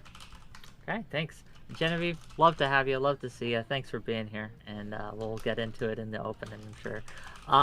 Allie, please, go ahead. Thank you. Hello. So, couple things. I'm a YouTuber. I am also a wife. I am about to be a mom for the first time ever. Active advocate of people moving to the Midwest because the cost of living is high, and I think everyone's missing out by not being in the wheat fields. So everyone should just, have a mass exodus and come out here. I promote trying to bring back the nuclear and the extended family, and I am here for modern women who have traditional values or what that would look like, because everyone wants to be, traditional, but we're past the Industrial Revolution. So the definition of that is shifting, but those values and those ideals are still pretty useful. So that's what I do on my side of things over on YouTube. Well, thank you for being here, and thank you for being willing to come on and discuss your point of view. And we'll get into it as we go. Last but certainly not least, Destiny, please. Yeah, I think that there are a lot of people that are feeling lost and without purpose. I don't think that it is healthy to frame these conversations constantly as a crisis of masculinity, because I feel like it always sets us up in a male versus female paradigm. And I think that addressing all of the issues that men are facing as being oppositional or adversarial to women is destroying men's brains. I think that some of the people that are probably the least equipped to deal with the world are people that are pursuing red pill content. And I think that the second most least able to pursue positivity in the world are probably people that massively consume red pill content. So I think that the idea that we need to continue harping on male masculinity, like that's going to fix things or make people better or do anything, I think is a red herring. And I think instead we should probably work on alleviating the broader issues that we feel in society that are improving everybody's lives, rather than setting up this weird male versus female paradigm for how to talk about issues. Fair enough. And with that, feel free to get into it. If you have troubles getting in, please let me see your hands. Otherwise, start the show, and I'll be interjecting with questions to kind of clarify things and maybe drive discussion along if I feel we're getting off track, or frankly, if I'm bored. So continue, please. Wonderful. Not all at once. Oh, well, I guess I'll start with this, right then. So we can all acknowledge, I think, that society is changing and how we view each other and how we view gender norms and how we view gender roles and things like that. There is, I know you don't like to refer to it as a crisis of masculinity, but there does seem to be something changing and going wrong, right? And so I guess I would ask, in regards to both men and women, right? Do they need today that they don't seem to be getting? What is lacking in either how we talk about it, how people interact in these spaces? What are we lacking? What are we missing? I think we lack perspective on how we are all conservative and liberal to a degree. So we're all conservative about the things that we want to keep, and we're all liberal about the things that we want to change. And I think that we took a lot of ideas from academia that were theorized that wouldn't really play out well in reality when it came to intergender dynamics. And so when we removed some of these, what would be considered now more traditional gender roles, gender facets, we never considered why they were there in the first place. So can you give me an example of one of those that you say we were removed? Yes. So one thing that I think has been misconstrued is actually through anthropology. Margaret Mead, she was an anthropologist. She was one of the first female anthropologists to begin with. And so she broke some glass ceilings, also broke a lot of hearts along the way, both men and women's. So one of your first bi chicks of all time. But she went and observed other cultures and found that they had multiple genders. But she did observe a finite number of genders. So I guess my understanding is when she came back to American academia, she basically tried to say that gender was a social construct. And that it made sense to a degree, right? There is masculine man in most cultures, masculine man, feminine woman, feminine man, and then masculine woman. But that doesn't mean that it's completely fluid. Like the non-binary thing, I think that was extrapolated from her notions. So we got rid of these, binaries that most of us probably fall into in one way, shape, or form. Or some people are still working to get rid of these things, and they might have had inherent value in the first place. They might not have even been bad. So my question is, why are we trying to get rid of or change something that might be beneficial, useful, romantic even? Are we getting rid of that? Do we feel like that is being removed from society, gang? Where are your strong red pill hates fucking feminist people? Where are they at on this panel, Whick? You know what? I'll be the strong hates red pill. Oh my! Feminist. Now moderator has to play. I'm not a feminist. I mean, I'm not. You're the strongest feminist here, man. You do extreme. Well, except for maybe Madame Genevieve. Well, yeah, you're an empowered woman online, being hyper masculine and hyper intellectual, arguing and debating people. You might be the highest testosterone in this whole room right now. I don't see how that makes me feminist. I think that could be a consequence of capitalism and being past the Industrial Revolution. I don't think this has anything necessarily to do with Susan B. Anthony or Margaret Sanger. I just literally think that capitalism being done with the Industrial Revolution, that's enabled me to have this ability to be online. And also like Christian principles and values where women have been given, I guess, more autonomy than in some Eastern cultures. Well, okay, Industrial Revolution is like 1700s though, right? Women haven't been working since 1820 in the same capacity as they are today, right? Mm-hmm. So I do think you bring up something interesting though. Okay, fuck it. If no one else wants to be strong, I'll throw this out here, okay? And then you guys can tell this. This is what I feel like has happened to some extent in human society, okay? I feel like over the past like 50 years, I think that men were socialized in a certain way to be masculine. Part of being masculine, part of the role that you fulfill in society was working a job and being productive. Women were socialized to be women, and part of your job was essentially to work as a cog in a man's life to where you took care of the household and empowered him to go and pursue work. That was generally the role of the woman. So you take care of the family, take care of the house. And this worked insofar as a family structure was concerned. I feel like something that's happened over the past 20 or 30 years is women have evolved significantly such that not only were they socialized with all the feminine aspects, they've also grown into these roles in terms of taking care of jobs. Like now they can work, and now they have reproductive freedom. So they've like basically encapsulated both sides of the gender paradigm, and men are kind of left out here with only that masculine paradigm that's not enough to appeal to somebody in a relationship anymore. 50 years ago, a woman might say, well, what do you bring to the table? And I say, a paycheck. Now if a woman says, what do you bring to the table? It's like, a paycheck, I guess. And the woman's like, I don't need your paycheck, and I can fuck without having to worry about getting pregnant. So I don't even need you for sex because I've got birth control. I think that the problem right now is men have to figure out a way to offer something that women actually want, because dick in a relationship where you're going to get pregnant isn't a requirement anymore. And paychecks are something that women can earn. Mm-hmm. Well, I don't disagree with that at all. But the thing that men aren't bringing to the table is masculinity, though. But I disagree. Women have Yeah. all the masculinity, right? They work jobs and they can provide for themselves. Having like if you think that masculinity is solely tied down to income, I think that that's a really narrow view and understanding of masculinity. I think there's much more than that. That a man could bring to the table, and like that is probably what most men are missing, that are second class in their relationships, if they're even in relationships at all. Certainly involuntarily celibate men, I think very few women would look at them in public. Some of the ones that we come across in the grocery store, and I don't think we would find them to be masculine at all. Yeah, but that's the problem what's is missing. I think and it's not all women. But your brain there is going to be rating on a curve. I think that's the issue. And this is the thing, fundamentally, this is what I disagree with Red Pillars, is they say, okay, listen, I understand that men are masculine, but women are masculine now. Now you need to be hyper masculine. Women have evolved by embracing their masculinity as an opposite to their femininity, and men are supposed to evolve by being even more masculine. I think that can work for 1% of men, but like we're grading on a curve. Not every guy can be 6 feet tall. Not every guy can be shredded. Not every guy can be earning 6 figures, massive income. By just pushing men to be, you got to be even more masculine than you already are to overcome the successful bridges that women have made to their masculinity. I don't know if that's possible for most men to do. I think you can hit like a 1 to 5% of men that could do it, but most of them are just gonna be like, well, fuck me. I'm fucked. Well, I'm not trying to like dominate or anything like that, but I think that's insane, right? So what you're saying is probably what a lot of masculine women ask for. Well, I want a man to be my complement in life, but I'm not willing to soften up at all. And good luck finding a man like that. He has other options, right? So I don't think that men need to be more masculine for masculine women. I think that women need to embrace their feminine parts that they are often in denial about and allow men to be masculine as well. I mean, that's the only way that it's going to work. It's a yin and a yang that works together. If you are just masculine as a woman, you're going to attract a feminine man, and then you're going to complain about him 10 to 15 years down the road. I don't think women want to do that, though. If you're a woman and you're That's empowered, your problem. Well, but then the solution is just broken then, because women aren't going back to the kitchen. They're going to keep working, and women aren't getting off birth control. They're still going to want to have sex without being locked in a marriage. That's never changing. And to tell a woman that basically like, okay, listen, you're doing too well by embracing what were traditionally masculine things that we thought only men would ever do. You need to like stop doing those things and go back to being a woman that doesn't do those things. Realistically, that's just never going to happen.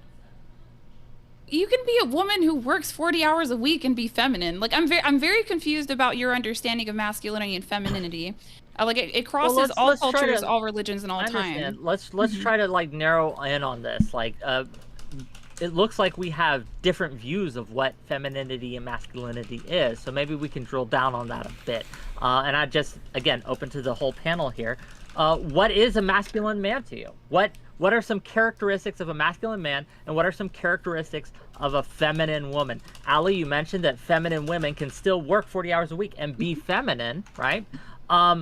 So I guess, are there things you can do as a woman that are not feminine? I guess I would ask you specifically, and then to the rest of you, same question: masculinity, femininity. What is it to you? So go ahead.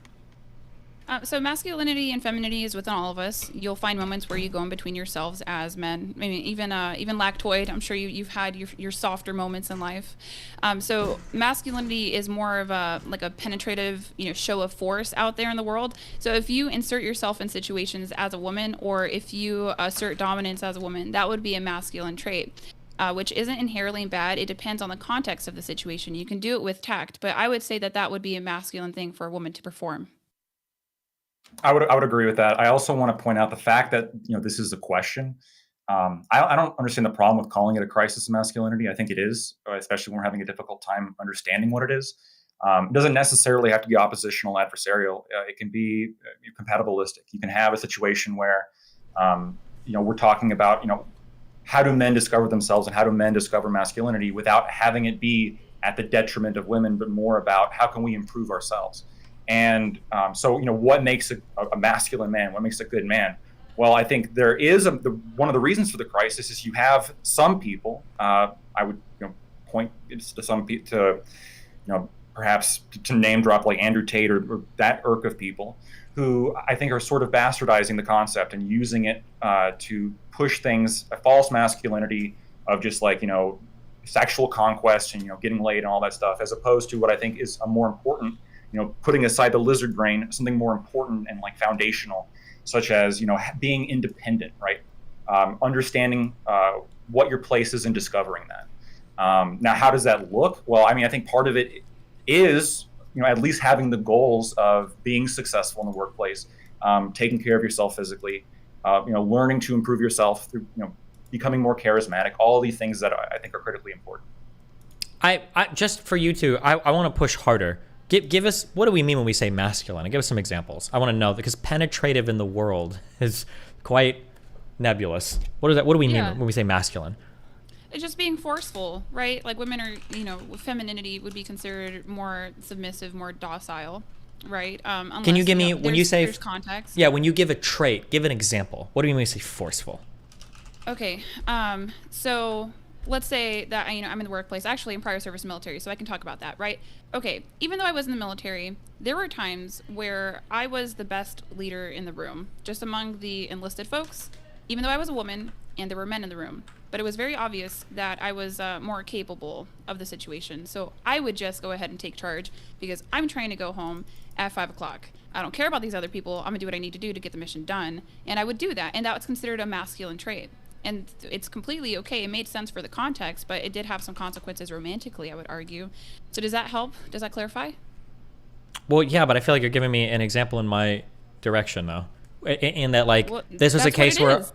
Oh. Well, because it feels like, so being assertive is a trait that men or women can be, but as women enter the... So when I tie it back to the job thing, so you say that just talking about the job isn't the only thing for masculinity. I feel like a lot of the other things that we talk about stem from the job. So when we talk about like assertiveness, there's a reason why a man is assertive in a household. It's because he's the one that has to suffer and grind to earn the money to support the household. So when we say like a man is a leader, of course a man is a fucking leader. If you want to ask for A, B, or C, and I'm the one earning the money, I'm going to have a huge say over that. I might have the final say over that because it's my body, it's my time that's going into it. But if a woman is working, that relationship is fundamentally altered, right? If a man was bossing you around in a military setting, a man came into a village or whatever the fuck, how we would imagine that, a military person, a civilian, then he would have that authority over you. But because you're in the military now working that job alongside the man, that authoritative, assertive position is threatened due to occupation, which I don't think is bad, by the way, but I'm the feminist here, so yeah.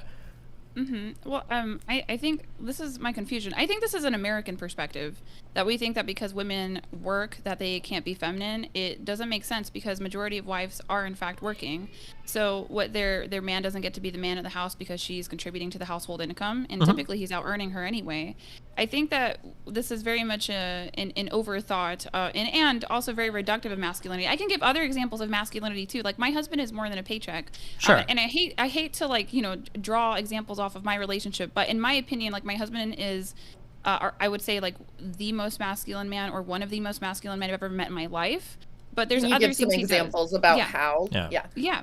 So he's trained in hand-to-hand combat. He did that for, I want to say, over a decade, and he's still familiar with it. You can see, you can see the way that he walks on his feet. And he's not tall either. He's 5'8". He's trained with weapons. He's constantly sharpening his skills with weapons. He goes to a men's shooting group, which is a very masculine space to be in. I do not like being invited. Other things that he does, I can ask his opinion, or I can ask him to make a decision and he'll make it for me if I'm feeling uncomfortable with my interpretation of events. Like, those are masculine things. That's protection aside from provisioning. He does the provisioning as well. And also, you know, just repairing things around the house, which, you know, women can do that too. But I just find that for some reason we rely on our men to do that more. Can I ask, just if I may interject here? Hurry, because I want to bully her. Oh, you can bully her in a second. Okay. But are men a failure? Is a man a failure when he fails to be masculine in these spaces? When in your military group, for example, when none of the men took charge, right? Have they failed as men? Yeah. Yes. It was that? so bad. Because I guess the civilians, like, you guys think that the military is this great, awesome place. All you need to do to get in is not be obese and not go to jail and have a GED. So this crisis of masculinity is also an issue within the United States military, to the effect that it even affects leadership of officers that are complacent and will push whatever agenda gets shoved down their throats by a general instead of standing up for their lower enlisted or like their lower officers and taking a stand. It's a bunch of yes men. It's a huge issue. Yes, they failed as men. If I have to do a man's job, yes, you failed as the man. Okay. Madam Genevieve, real quick, I want to get you in here. Do you think if your man, right, if someone, your partner or whatever, fails to be assertive, have they failed as men? Would you agree with this take, or what do you think, Madam Genevieve? I want to give you some space here. I think that obviously we generally have the association that it's masculine to provide protection, right? Or to protect. That's generally hand in hand with being a provider. Like, I think those are probably the two most common things that we look to in a traditional male. And I guess for me, it really does depend on circumstance. I think that. Well, using that circumstance, right? Using that example that Ali gave, right? If in a workplace, right? Workplace setting, no one's taking charge, none of the men step up. Have they failed as men? Would you agree with that or disagree? I would disagree. I think in a workplace, having worked in corporate America, I don't look and wait for the man to take charge and be the leader. In fact, that was a role that I took on myself a lot. And I don't know. I guess I don't look at that necessarily as it doesn't have to continue to be a masculine trait in the workplace. I wouldn't look at it as a failure. Okay. I think that because it was the military, it's different. Like, this wasn't like one time or a handful of times that I had to take charge of a situation in the military. It was often. There were even times where I was physically stronger than some of the men in the room. Like, it's absolutely embarrassing. You know, but there were good male leaders. Do not get me wrong. I'm just saying it happened too many times for me to think that there is an issue. That you have to be comfortable asserting authority as a man in this world. It doesn't make any sense for me. Like, we need y'all to be leaders as well. Especially in a family context. I think that's important here because of the biological element to that. I feel like, so when we go back to, so I asked you the traits for masculine things, okay? So here's a couple of things that I have to say about this. So one is, I think the protection thing is a cope. I think that when we talk to women and we find out, like, why do you like men? If you're trying to make a value proposition, you're trying to make an offer to a woman, and as a man, you're like, well, I can protect you. Like, I don't think it's a very valuable thing where it's like, okay, like, I'm a woman, I'm navigating like the dangerous streets of DC on the daily basis and I need a man to protect me. Like, I think that's kind of like a nice fluffy thing on the side that maybe you could feel a little bit safer. But I don't think that like just being a protector is going to be like, I'm very strong and now I should be able to go out and get a wife. I don't think that's ever going to happen traditionally. Or I'm generally those society. are maybe used to be valued more. Yeah, maybe they used to be valued, but like in today's society, like I don't think that like selling protection like you're a bodyguard is a thing. Also, a second thing, I would even say personally, I'm going to personally attack you. But I want to bring this up personally because you brought up your personal life. I don't know if you necessarily value those things in terms of like being like a personal important buy-in to you because your husband is so much older than you. Isn't he going to fall out of physical capability of providing this protection if he ages out of being able to do hand-to-hand combat or weapons training and everything? Like, isn't that something that at some point you might actually be the one in that situation? I'm guessing you were in the military. You could probably handle a gun. You probably know a fair bit yourself, right? Mm-hmm.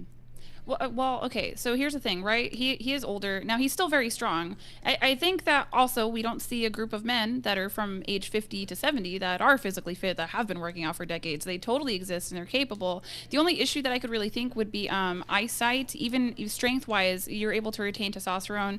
We have a very specific dietary guideline that we follow in our house, so testosterone's fine, but like he can still be sharp as long as he can see. He can still fire a weapon. He trains with men that are much older than him often. However, like, will there be a time where he can't protect me? Yeah, probably. That's hopefully I'll be blessed with a son who would also look to protect me. Or, and I'm not kidding. Like, this is what life is for. This is what men You really are for. you really think about this? Like, I need a son to protect me in the world. Like, is this actually like a day-to-day? Look Where at do you those old live? ladies What getting Midwest? scammed. Oh, come on. Your son's not going to Come protect you on. from a scam on the phone from some Indian guy I locking your OS down and saying, I need $50 or I'm going, like, come on. This is not really what your sons are for, No, right? that's real. That happens to old ladies all the time. It happens to old men too, though, no? Yeah, well, I mean, I might only have daughters, okay? But aside from that, I would think that my husband has the foresight to be like, look, honey, I can't really protect you like I used to. We need to get you going to the range. And he's going to take me. Like, this is all planning here. Now, if he gets hit by a bus tomorrow, like, okay, I'm SOL. But, I don't think that this is like a cope about men being protective of women, because it's about what makes you wet. Right? And like, will we go for a safe man who can't defend his family physically or with weapons? Yeah, probably for security reasons.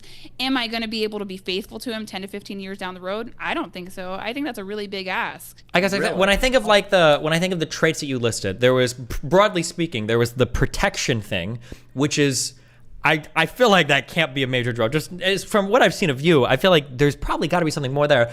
And then the second thing you listed, I thought was really interesting. You said you can solicit advice or feedback if you've got like an issue, like making a decision or something. I would argue that's a feminine trait. Being able to listen to somebody, being able to be emotionally or intellectually responsive to somebody's needs, and then giving feedback based on what they're saying. I think that largely speaking, that's considered like a more feminine thing. Like a woman asking her husband advice on some particular thing, I don't think would be a traditionally masculine thing in most men's eyes. Not to say that it's good or bad. Well, I would consider that good, but...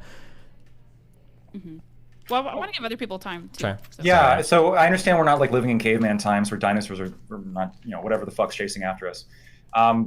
But you agree that there are dangers like in society, right? And there is like a physical difference here.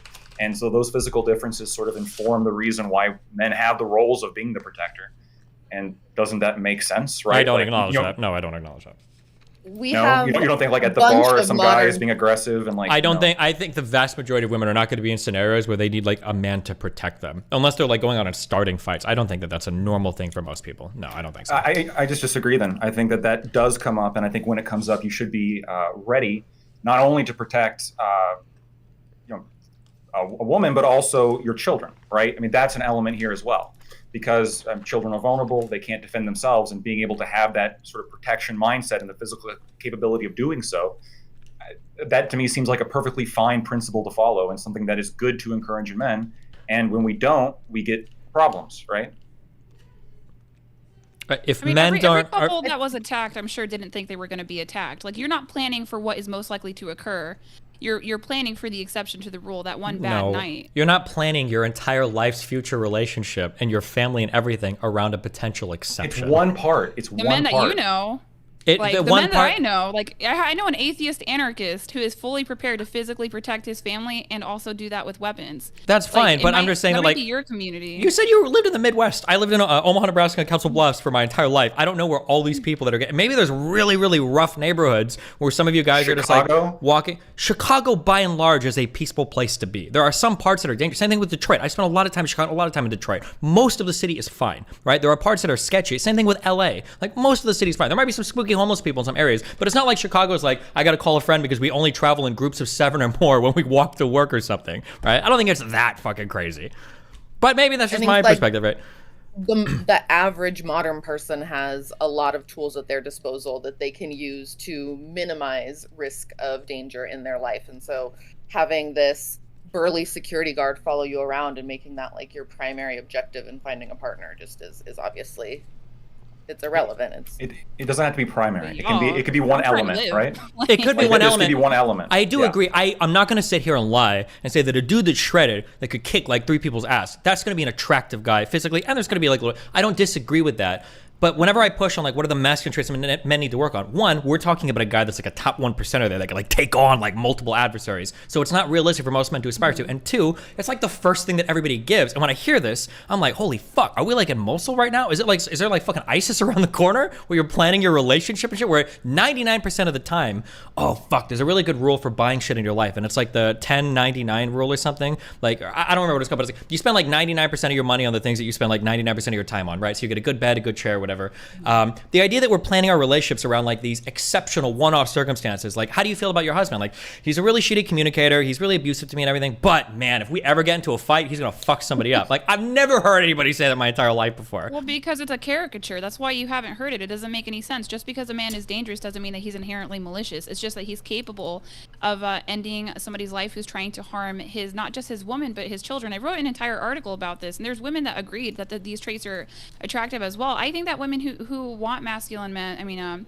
I think some women are not able to compete for a masculine man or are not feminine enough for him. You know what I mean? Because it requires a dynamic in the household. How is he supposed to lead if you're constantly dominating him? So for those women, for masculine women or women who are just just not in touch with the dating market, yeah, they might end up with some feminine men that they're going to complain about until the end of time, and that's okay. That's not typically what I advocate for, but it's going to happen to majority of folks. Like not everybody's going to get someone that they're attracted to in the long term. What do you think the most masculine men are doing in society?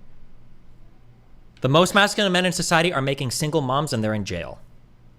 Okay, you're talking about that's the their very new false extremes. masculinity. No, that's the traditional honor culture, man. That's as traditional as it gets. No, Violence on the street. Single motherhood is traditional? It is the most traditional form of hyper-masculinity, is fucking women without a care in the world and then getting into violent altercations and ending up in jail. Of course. These are the most masculine men. Triad. Sure, but I'm saying that is like the most hyper-masculine, like... So... When all you're giving me is like protection and ability to fight, yeah, that's of course what most people are thinking of, right?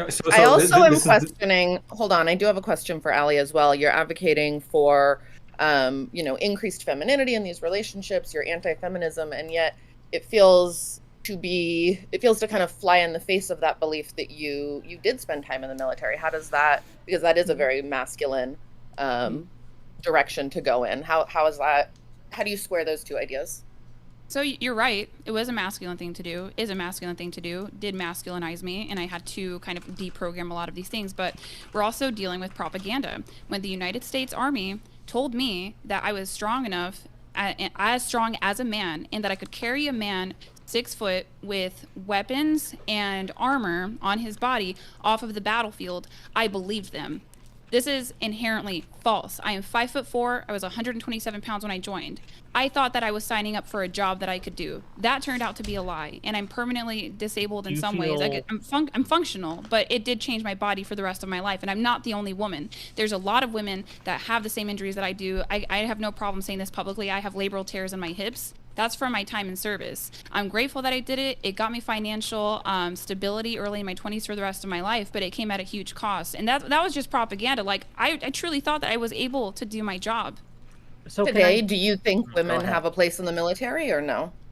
Yeah, but they changed. So here's the thing: they tried to do that, right? They tried to kind of equalize it based on sex, because that's an objective reality that we can't deny. They did the Army combat fitness test, but women were failing it. Like, not that you can fail it, but they just weren't qualifying very well for the positions that they wanted. So they even had to adjust that. Even when I was in, there were physical differences for the APFT, the Army physical fitness test. So that were, they had things that were different between men and women there as well.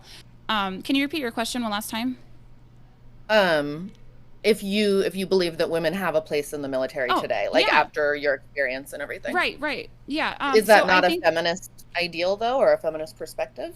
Right. So I think that we should just do the jobs that we're physically qualified for, period. But like, they cannot have these false standards where they're just sending people through these schools, because that's what happened to me, and that's what happened to other women that were in my class to be a combat medic specialist. They just gave them the checks That's not okay. You have to be able to physically perform the task. And there's a minority of women who can, but most women can't. That's not to say that they can't be human resources. I think that that's absolutely fine to be a desk jockey, and you're still serving your nation. We used to have a women's Army Corps, but we did the co-ed thing, and the co-ed thing has other consequences too, like sexual harassment, and also not to say that the military is like pari, but that's YouTube speak for the R word.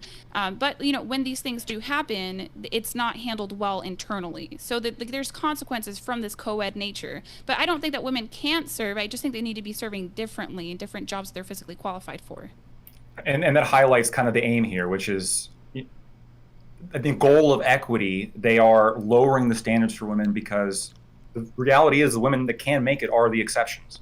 And we just have to approach society with that understanding, right? In the same way that in relationships, right? And the ability to be a protector and physical size, those things, like, yeah, are there women that can protect themselves? You probably could, right? But those are exceptions. And also there's a perception of danger as well. So I can't tell you how many women I know who don't feel comfortable walking alone at night, right? But they feel perfectly fine when I'm walking with them. That in of itself is like a limiting factor when they're concerned about the risk and the harm that can come to them. But that being able to be a protector alleviates that perception and really provides a level of freedom of, yeah, like I can walk being comfortable now. I think that's an important part of this. I'm so curious where you guys are from, because I've known so many women in so many different areas. I remember one of the first times I was in fucking Seattle hanging out with a girl, I got fucking petrified because some crazy fucking 300-pound homeless dude behind us started fucking screaming. And I was like, is this normal? And she was like, oh yeah, there's a lot of homeless people that are just screaming. I'm like, Jesus fucking Christ.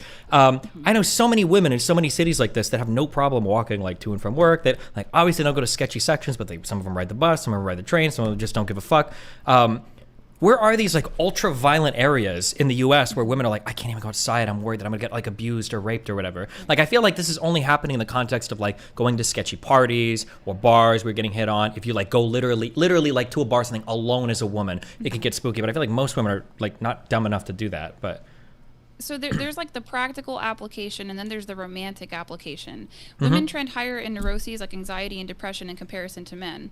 Right, we might not say these things out loud, but I mean, y'all, you have a wife, okay? Don't front, okay? So it's not just about that fact that my man is physically capable, and that's a big deal if I'm going to choose a man and I'm going to have his children.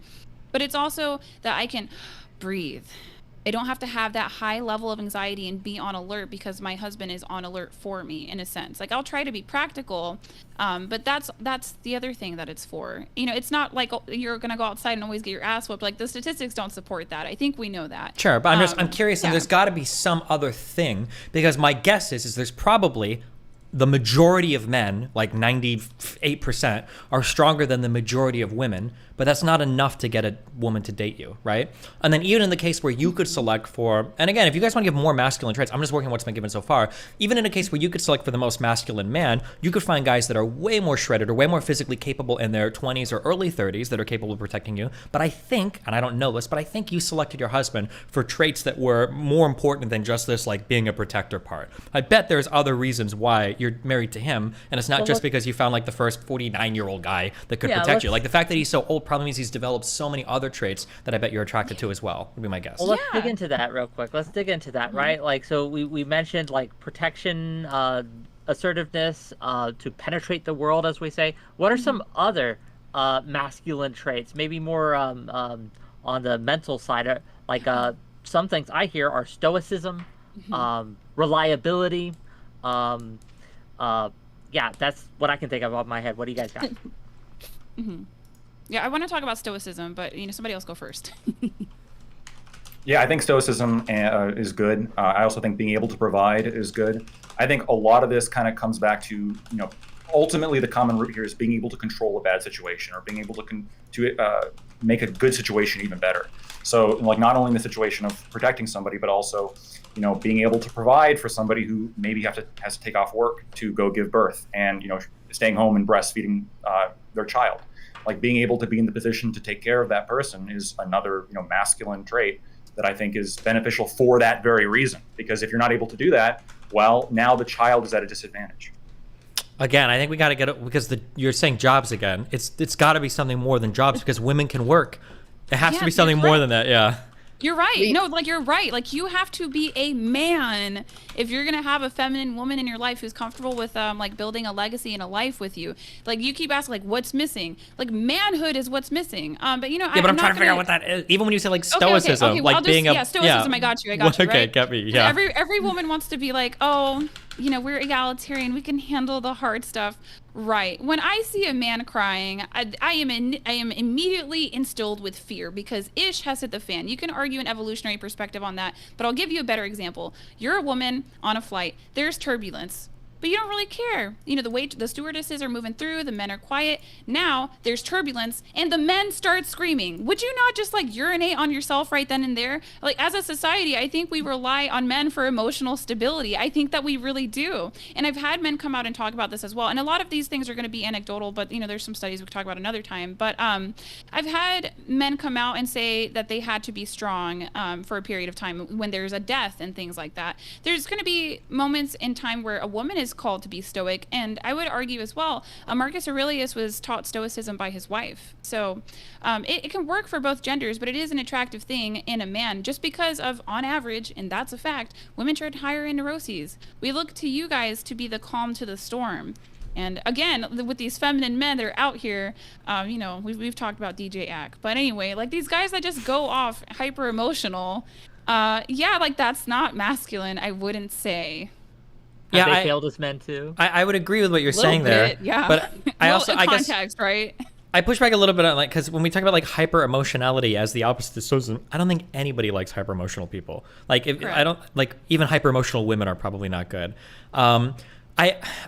I agree with to some extent with what I don't like calling this stoicism. I think like having good emotional stability and being able to remain calm and being able to remain in control in complicated or confusing situations, I would agree that that's an important trait for a person to have. It shows a level of like emotional maturity to be able to do that. I don't know if men are the ones that are traditionally excelling in that, given how many of them are prone to violent crime. Mm-hmm. Like, would it help if you just separated masculinity and femininity, like, from the person and made it more spiritual? Because these concepts exist across all cultures, all religions, in all time. And I know we like to think that we're these social constructivists, but there is something to be said that there's a wisdom there that these things have emerged in all these different parts of the world throughout human history, well, recorded human history. So you can argue it from a spiritual context. It doesn't need to be just distilled down to the sexes. It's just that if you're going to have polarity in a relationship, hopefully long term, because that's what I kind of hope for, if you're going to have polarity, like you might want to be more on the masculine side of things as a man, and as a woman, you might want to be more on the feminine side of things. And just to have that yin and that yang. That I agree. Yeah, I agree that things have emerged through all of human history in these ways these gender rules are. I'm not going to disagree. That's obviously true. But I think there are two things that uniquely challenge that today, and that's birth control and education, such work. I think that these things have fundamentally altered a woman's relationship with sex and fundamentally altered her engagement with the world. And now we're seeing that maybe some of those old roles that emerged aren't really as intrinsic to our sex as we thought they were. Maybe they were intrinsic to our roles in society that kind of followed our sex. But now that women have the ability to fuck without consequence and work a job, it might be that we have to engage with these concepts in a slightly different manner. We can't just assume that all women want to be like submissive and subservient. That might have just been secondary to them not having jobs. Other than you think it's somewhat intrinsic? Like you said it's not super intrinsic or not as intrinsic as we thought. But I mean, do you think that biological realities to some extent are always going to inform some level of gender roles, and we just recognizing that could be a good thing? I think in a perfect world where everybody's treated equally as much as possible, you'd still probably see some differences between men and women. I just think there's nowhere near the exaggeration that they exist today or that people think they exist. But yeah, there's probably going to be some differences for sure. If for no other reason, there's going to be differences in terms of like average strength and like our aptitude. Right, but that average strength, for example, right? Like it almost seems to me that we're kind of pushing it beyond what the equilibrium is, right? And then like Allie was talking about in the military, they're literally lowering the standards for women to get more women in the military when that's not where the equilibrium truly is. Yeah, that's in the stupid. name of feminism. I think everybody in here agrees that the changing of those standards for how they would grade you on your Army fitness test, the Army personal fitness test, the changing of those standards is fucking stupid. You either can climb into a plane with a rucksack on or not, or a helicopter. Like you either can or you can't. It doesn't matter if you're a man or woman. Like the grading should be objective for that, right? Right, and that's one example of like society pushing. I mean, I can think of it as we keep talking, but that was the one that came to Other mind of which because of one? what Ali talked about, right? Like this idea of feminism is pushing beyond what the equilibrium is. And in fact, the equilibrium might be that the differences that do exist and should be expressed through gender roles might be greater in certain circumstances than they currently are. What I mean by other, just to kind of, when I ask for other examples, like other examples of how femininity or feminism has changed, like the standards that we use and apply, that we have pushed the bar away from the equilibrium that Lactoid here is talking about in the name of equity or equality. Can you give me some more examples other than the military? Anything else? Yeah, so I mean, but this is gonna be, we're gonna have to take a little bit of a walk for this one. But leaving women vulnerable to where they are gonna be more at risk of elder abuse because they bought into like this feminist boss babe, independent, single and childless narrative. If I'm a feminist boss babe, wouldn't I have enough money to hire for end of life care and pay for like a nurse to come in and take care of me because I've been working for decades and investing in my retirement? Yeah, and that's awesome, and what I recommend to childless women who want to be single and all these other things. And that sounds great until you have Alzheimer's or dementia, and you're going to need people that love you, that you enrich their lives, and they're going to be looking out for you to make sure that you're not being abused. You want your kids or your husband or your nieces and nephews, doesn't matter which one, you just need to invest that time. You want them to be up the behind of whatever nursing home you end up in. We take our cognition for absolutely. granted It's important as to have women. family members looking after older people, but it doesn't always necessarily have to be the children. Like there are definitely other options available too. Yeah, like nieces and nephews. On my husband's side of the family, they have a matriarch. She's an aunt, but you would never guess that she wasn't a grandmother. I thought that she was, but she had just invested so much time in her nieces and nephews. They all take very good care of her. But like what I'm saying when it comes to like how that can be a drawback for feminism, because we're talking about liberating women, that's putting women at risk for abuse, right? And it's like you have a fertile window that takes a sharp hit at 35. And if we're going to be living, right now we're living to 71.1. I anticipate that'll increase. And I think that will, if I had to choose, I think we'll probably be living to 90. So if you as a woman choose to be single and or childless, the repercussions of that are going to be 55 years of the rest of your life to 90.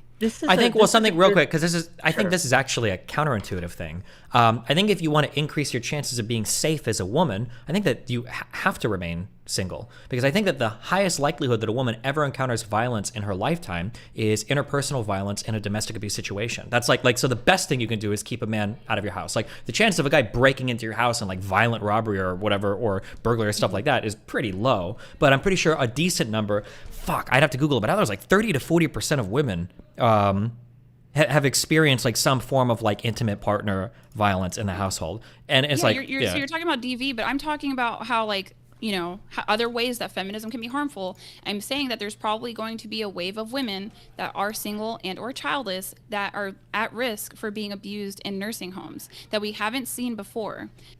Women are also right now, if you neglect the trans stats, in comparison to men, they're the largest growing demographic of homeless individuals. And I get what you're saying. Like, I get what you're saying. I'm sorry, I have pregnancy brain right now. I'm trying to remember your name. Genevieve. Okay. Oh, Yeah, Genevieve. sorry, Yeah. geez. So I get what you're saying about like, make the money. Okay. But for some reason, there are, I don't know how much money you're making or anything like that, but women making enough money to retire, that's the minority of women. That's also the minority of people. You know what I mean? So like, as much as women should be doing this thing, if you're going to be single and childless, you need to put your big girl panties on and you need to go and you need to make that bread, but they're not going to. Like, that's the problem. Well, I think that's a problem for men as well. I think a lot of people are struggling to have enough of a retirement fund to live comfortably in their old age. And I think that kind of brings us back full circle to something that was brought up in the beginning of the conversation by Stephen, that we have a lot of issues that are affecting both men and women, and this like hyperfixation on making it a men versus women kind of a conversation all the time. Yeah, old isn't person really doing us any favors. End of life care, to make that a gendered issue would be crazy to me, because if anything, I would expect technically women are always probably going to suffer end of life care, even in a perfect world, because women tend to outlive men anyway, right? Women tend to outlive men, and they tend to marry up in age like 4 to 5 years too. So you're like always setting yourself up to be, yeah. I guess there's also a stereotype. There's a stereotype that these single childless women also are just like living in these cliques of other single childless women. So in that regard, they'd be much better off than like a single friendless man, because they'd at least have other like found family that they would be able to gain support from too. They're less lonely. I want to. Right. Go ahead. So Go but ahead. I want to like back to elder abuse. Like this is I mean I have the information pulled up on another slide, but it's common consensus. I say even maybe for the CNC that women are more at risk of elder abuse than males. And I'm not saying that maybe the men aren't being reported or maybe they're not living as long, but women dominate the workforce when it comes to CNAs, and they are low educated, low paid women. I have family members that have been CNAs. I went to college with women who are CNAs.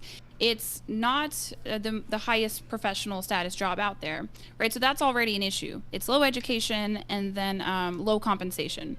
Aside from that, when they have to choose, like let's say that you just happen to be this sociopathic, malicious CNA, are you going to try to beat down a man or a woman? You're probably going to choose a woman. They're smaller because An old person?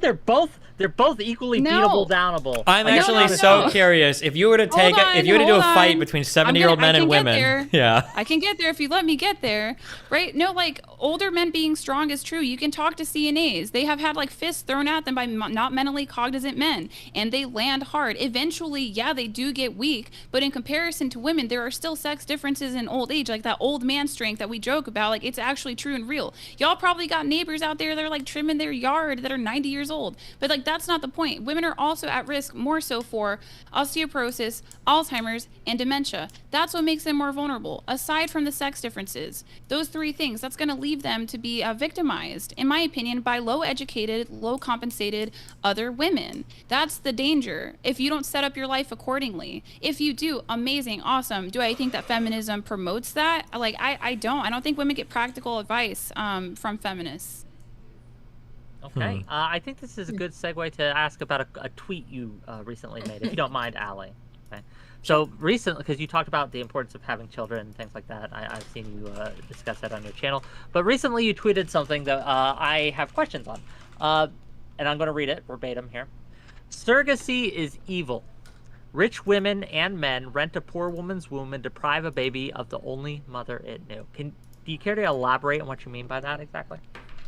Yo, I meant what I wrote. What you mean? Damn. I meant what I wrote. I was That's what I excited mean. for this turn of conversation here. If we can make it a bit personal, just for a moment.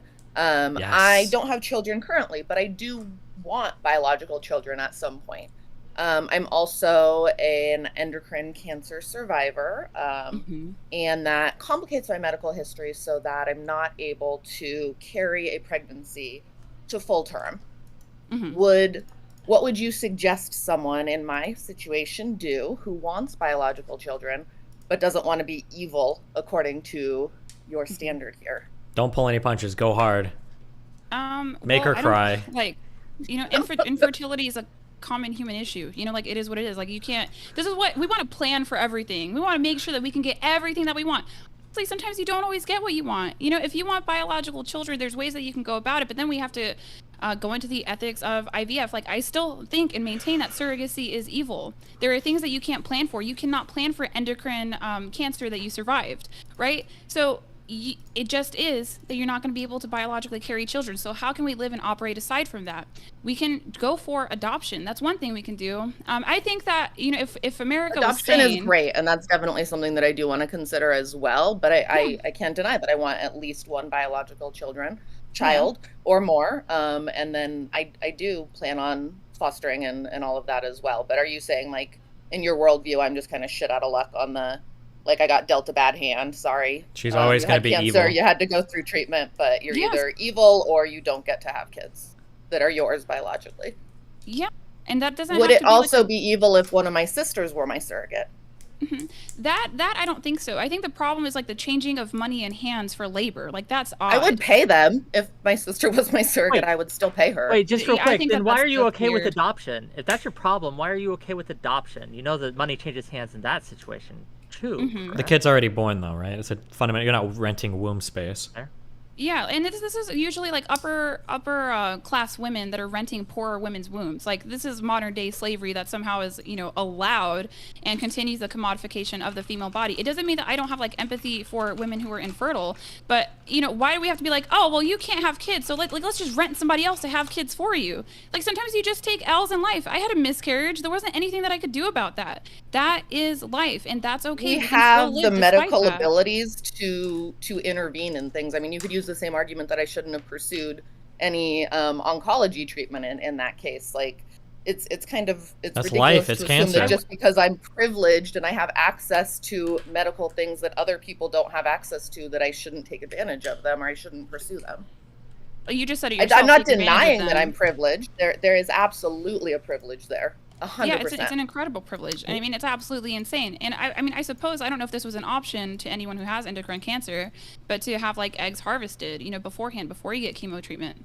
Like, I don't know what that looks like, but we're just continuing to cheapen the sanctity of life. Wait, And that hold has- on. How If does I it had had my- cheapen? How does it cheapen the sanctity of life? If somebody has like Are you IVF, kidding me? Like, let me If I paint had this my picture for you. eggs frozen, Let me- I would still need a gestational carrier to carry the pregnancy. The issue isn't my eggs; it's the actual being able to carry full term. Yeah, and also, I want to hear. can't I want to hear the fix sanctity of that, full you life. know? How is that? The sanctity of life, like it's a really cheap thing that we have women who, it's not simply because they had like a genetic or a fertility issue or an environmental problem. There are women who simply encountered senescence, old age as a human, and because they didn't plan accordingly, they simply are going to pay another woman to carry a life. That is the only mother that baby knows, and we're just going to completely rip it from them. And that's for the women that are getting surrogacy. That's not even to talk about the gay male couples that are doing surrogates, or I mean same-sex female couples too that are doing surrogates. Like, it depends on what you believe, and I believe that children have a fundamental right to a mother and a father. And I Okay, don't wait, think hold on, that wait. is That the second part is point. irrelevant. Okay, hold on, because you can have a mother and a father that are adopted too, right?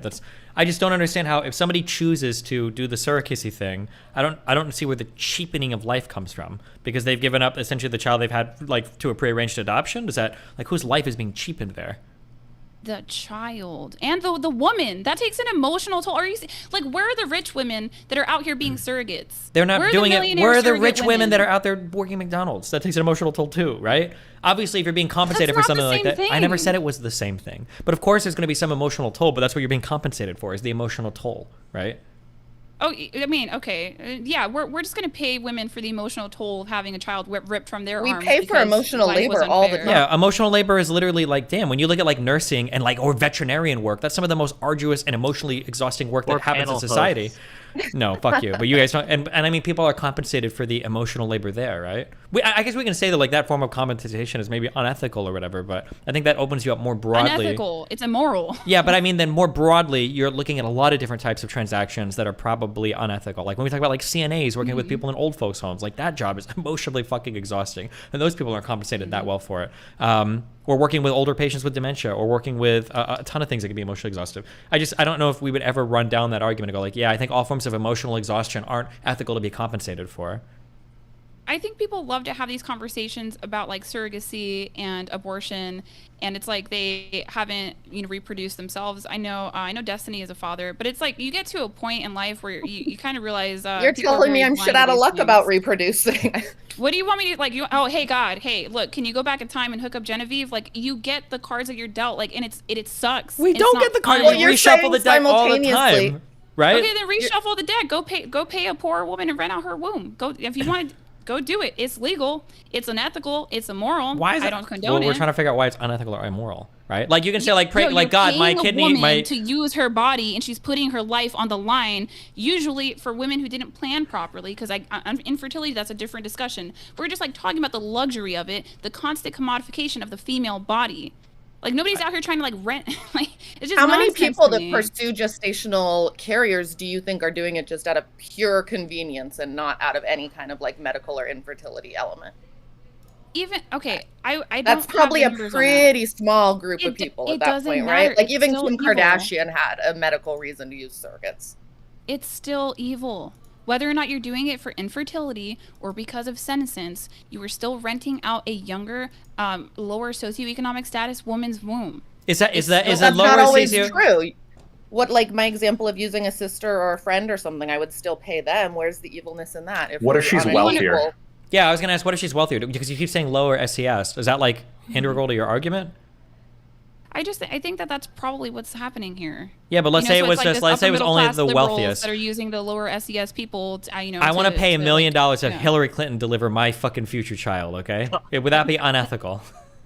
I mean, that's just like I don't know if you guys like to work with those examples, but I don't typically work with those kinds of examples. The problem is Like, that you're. that's cool. It'd be so weird that it'd be unethical. Well, no. I think the issue is that you're saying something is fundamentally unethical or evil, but in your example, you're depriving multiple people of liberty. You're telling one woman she's not allowed to sell her services in that way, and you're telling another woman she's not allowed to purchase a service in that way. So you've got two consenting adults that want to engage in a transaction that should only be their business, and you want to interject and say, actually, that mutually consensual transaction, that's unethical. That's a pretty high bar that you're setting for whatever the unethicality is. So we need to have like some reason for why it's unethical. The bar, I think the ball is in your court to say, like, even though both these adults are consenting and they're of age, they're not minors, they're fully within their rights to do whatever they want, it's still unethical. The ball is in your court to say why. It could, because it's like this constant cheapening of the sanctity of life. Okay, so we see this here because I think about the slippery slope. Okay, so like we can talk about like no, hold on, wait. If you just said you wouldn't deal with our examples earlier, you can't appeal to slippery slope now. You need to say why this is. These are things that have happened. These are things that have happened. This is a slippery slope that has occurred. Okay. Okay. So like we've cheapened the sanctity of life to where we're like, like we could just rent out another woman's womb. I'm sure it's been done in human history. Don't get me wrong. But like I think that it's getting really, really strange right now when we have women who are like past their fertile window. They're just like, well, I could just, I can do this, I can do that. There's all these fail safes for women. That's one cheapening of human life. Another cheapening of human life. Also, we're not considering the child, the freaking kid that's in the womb that knows the mom. The kid doesn't. The kid doesn't know the difference. What do you mean? Yes, they do. My baby in my womb can hear. Your baby Like, is she not even knows my forming voice. memories yet. She does. She's No, it like. doesn't. That's fine. No, That's but I'm fine, just saying she that like knows kids my that are voice. there are a reason why kids can be adopted at early ages, and parents have to have the talk with like, listen, you're adopted. The kid's like, oh my god, I didn't know. Unless they have like fucking green eyes or some shit, right? There's Like, still problems that come from that. Even if you adopt a 6-month-old, there's issues from that, okay? But aside from that, right, that's like a cheapening. Then we have abortion, right, where we can just terminate. If you spend enough time talking to multiple women that are pro-choice, it just comes down to like, well, when I feel like is when I should be able to terminate. The consequence of abortion logic has trickled down to medical assistance in dying. We in the West just don't have an appreciation for the sanctity of life. And the conversation, like the surrogacy conversation plays into that. So we keep just trying to find ways to commodify and play God, and then we're gonna like sit here and whine about the consequences you have to, of it yeah. after It's the you fact. can't. You're humanity. You're begging the question on so many of these things that like you say like because you keep saying things that don't mean anything. Like like playing God. When we give type 1 diabetics insulin, It that's means playing nothing to God. you. No. It means nothing to you either, right? Because if you go and have birth and you get an epidural, is that playing God? Or if you've got somebody that's getting insulin, is that playing God? Or we've got somebody on the panel that's had oncology treatments, has had chemotherapy or radiation. Is that playing God? Like we play God all the time in a ton of different ways, right? Your face doesn't look You're like just that. drawing the line hold on. about Wait, where yeah, it's like your face. appropriate. You've got makeup on your face. My hair is not naturally blue. Like we alter human experience and existence and medical outcomes and everything all the fucking time. There are a lot of babies that shouldn't live that do because of like neonatal treatments we have. Like we play God in all sorts of different ways. The onus is on you to say why it's wrong. You can't just say like it's wrong because it's playing God, because we play God in all sorts of different ways. I don't think that any of the examples you gave can be compared to a human life that is its own human life with its own unique DNA sequence. I don't think these are the same thing. What? And I The think that we medical have to say example why. absolutely is, because if I didn't have medical intervention and play God with my treatments, then that's my life that wouldn't be here. There's no other human that was involved in that, right? Like we're breaking But down. if we're talking human about the life to safety convenience. of life and we want to just let it be in God's hands, then we shouldn't ever intervene in these situations. I'm According talking to about you. a human life with potential. You guys are talking about like unrelated medical interventions, and I'm explaining how like this logic has leaked out. I'm in other also ways in talking about a society. human life. Not like a separate. Like, where's the baby? Well, can I ask then, Allie? So you have your husband.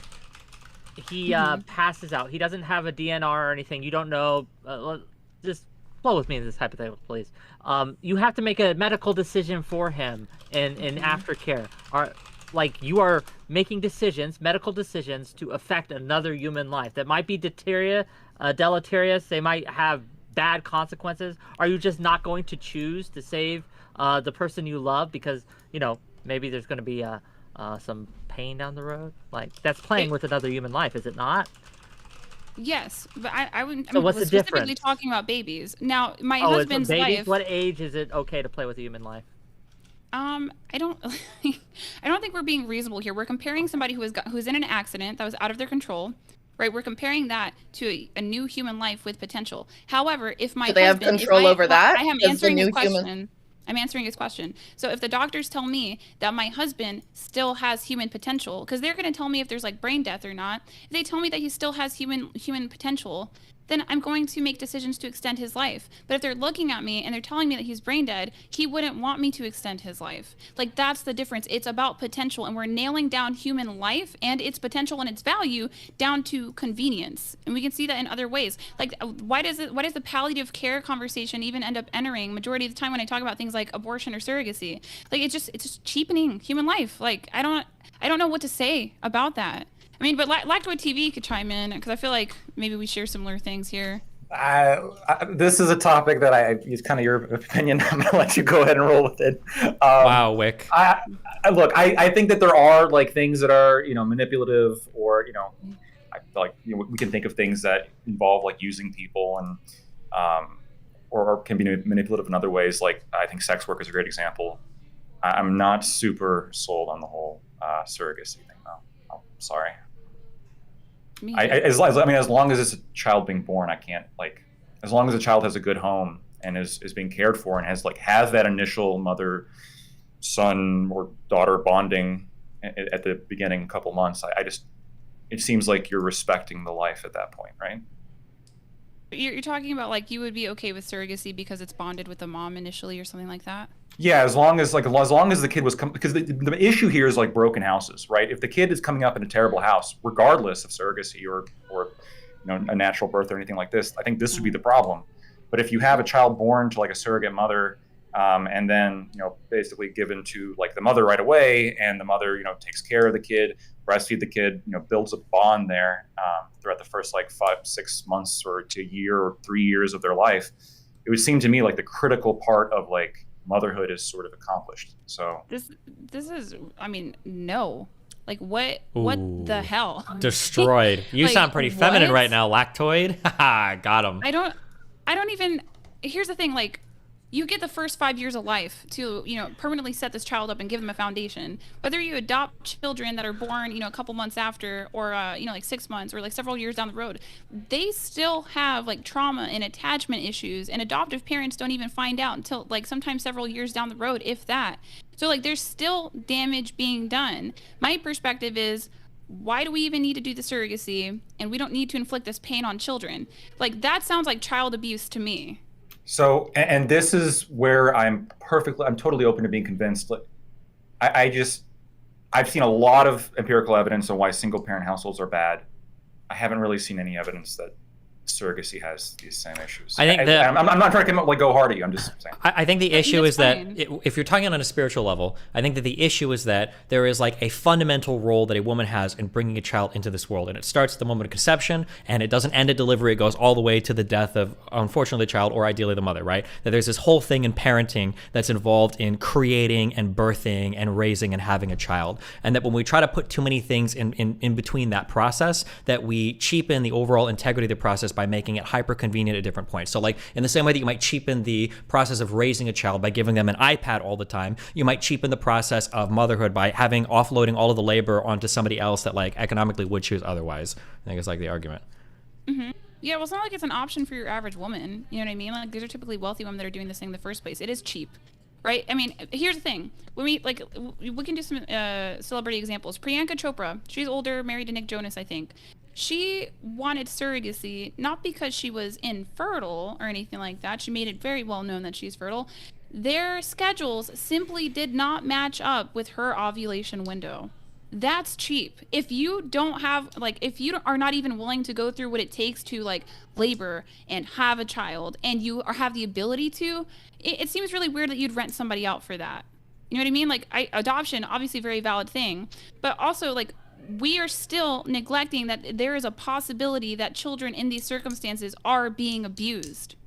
They're being I think at the end of ripped the day, from the I arms think of a mother. we would just need like some kind of empirical evidence of that. Like, are children born to surrogacy having like these huge traumatic issues?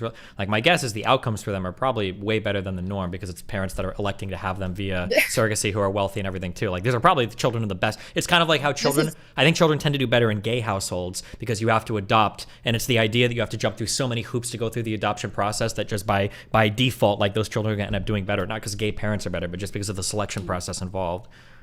In the same way, yeah, you have to want this child so badly that you're going through all of these other obstacles to bring them into the world. There's good chance that you're also going to be taking steps to make sure that they have all the resources they need to grow up in a happy and healthy way. So It's not the same. Like I've actually I have a question. Yeah, no, it's not the same. Like I've actually been pregnant. Like they go through things and they go through fears too, but there's certain things that they're not going to experience. And again, like I still think adoption is valid. This is not to negate adoption. I'm specifically talking about surrogacy. They don't know what that is to bear that physical toll with that baby inside of them. That's a lot of psychological, emotional, well, that would be the same thing as psychological. It's a lot of emotional and physical expenditure and bonding that they're not having with that child. And how many women are we seeing? And it's not like it's the masses, but there have been enough women that are surrogates that come out on TikTok and talk about these awful experiences that mirror experiences when like the wealthy used to adopt, when things were like way crappier regulation wise, where they kind of let them know like, hey, you're staff. This is our baby. Like one TikTok that I just recently saw with a surrogate, they wanted the mother to wait for labor. And she said, no, I can't wait for labor. I have to induce because the baby is their life is going to be threatened. And the surrogate couple was upset with her. Or we see, there was another These are picture examples. that I All saw. of us would be opposed to that, though, right? Obviously, every single person here would be opposed to a surrogate mother being forced to carry somebody in an unhealthy condition, right? Right, but like we see these examples that I simply need not be. There's other examples where we see like two gay men, they're taking a picture in the labor bed with the newborn baby. Why are they in the labor bed in the first place? They didn't give birth in that bed. They had to like, you know, like there's a certain level of perversion that is here, and that's the cheapening of the sanctity of human life. There's larger consequences. I'm not thinking about it just like as an isolated incident. I'm thinking about like the future societal implications of it. And I think that's often what gets neglected, I want to say, by the left is unintended consequences. Because if we commodify here, what are we going to see in the future? Because surrogacy, at the way that it's being conducted now, is relatively new. So like, I don't, you know, it's going to take a while to have the data on it. But I would wager to bet that it's probably going to be a negative impact in humanity. I don't know if it's going to be overall, but we'll have to wait and see. Can I ask, so you mentioned something earlier, and correct me if I misheard or I was wrong or whatever, but you seem to say that surrogacy cheapens womanhood or cheapens something like that, to that effect, right? Yeah. Okay. I guess I'd ask Lactoid as well to chime in, or the other two if you want. Like, what else has modern society done to cheapen, in your opinion, womanhood? Like, what other examples, other than surrogacy, can we think of? Like, we could go on surrogacy all night, I think, if we want. But I do want to kind of broaden the discussion a little bit. What do you think, Lactoid? I want you to put you back on Team Alley, maybe, a little bit here. What do you think? Ways in which society has cheapened women? Yes, cheapened womanhood, specifically. Femininity, womanhood, things like that. You mentioned pornography earlier? Yeah, there's a different argument for that. I do think that perhaps, maybe not, I won't go down like the surrogacy route, but perhaps these sort of, to some extent, the sort of I'm asking you. Cultural discouragement of motherhood as opposed to like career success. I think that that does somewhat cheapen the unique experience of women. I think pornography is manipulative as well as sex work, but for other reasons. I actually think it's more manipulative against men. But yeah, I knew yeah, it. like drug dealers, for example. But that's a whole different conversation we can have. Fair enough. Okay. Would you agree with that, Madam Genevieve, that society is pushing careers on women, is cheapening your womanhood? Do you think, first of all, do you think that's happening? And second of all, do you think it's actually cheapening your, your femininity? What do you think? I definitely don't think so. I think that, I guess, there's a lot of appeal in having a job and having a career and making your own income. So does that mean that it's being pushed on us? I don't know. It's pretty appealing to have your own bank account and to be able to buy stuff when you want to and know that you're not counting on someone else to keep a roof over your head. I think that's ultimately why most women have decided to pursue careers. I don't think it cheapens their womanhood at all. I think if anything, it gives them more security and resources to then explore like their true passions and things that they actually are interested in. Me? Anyone who wants to respond can. Oh, like, do jobs cheapen womanhood? No, jobs don't cheapen womanhood, right? Like, I think the thing is, you know, you were saying earlier that it feels good to have your own money or something like that. There's some women that are completely okay with depending on good men. That's like a perspective to have. And I think we often have this boogeyman when it comes to women, you know, that if they get married and financially depend on a man, that they're going to be out there on their behinds. We've got tons of charities. That's one aspect. And the other thing, too, is if you are a stay-at-home wife and mom or mom, you stand to benefit way more in divorce court than if you were employed.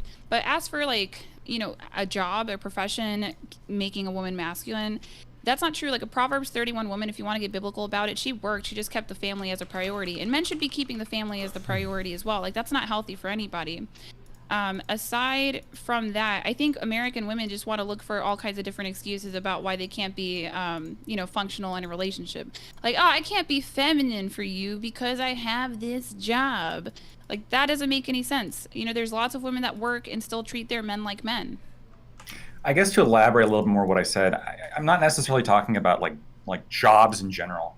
I had brought up in a discussion yesterday with somebody, I brought up all the stats that show that, you know, especially after following birth, you know, being home with the child and you know, breastfeeding is recommended by the CDC and the American Academy of Pediatrics consistently for both the, you know, physical and emotional well-being of the child.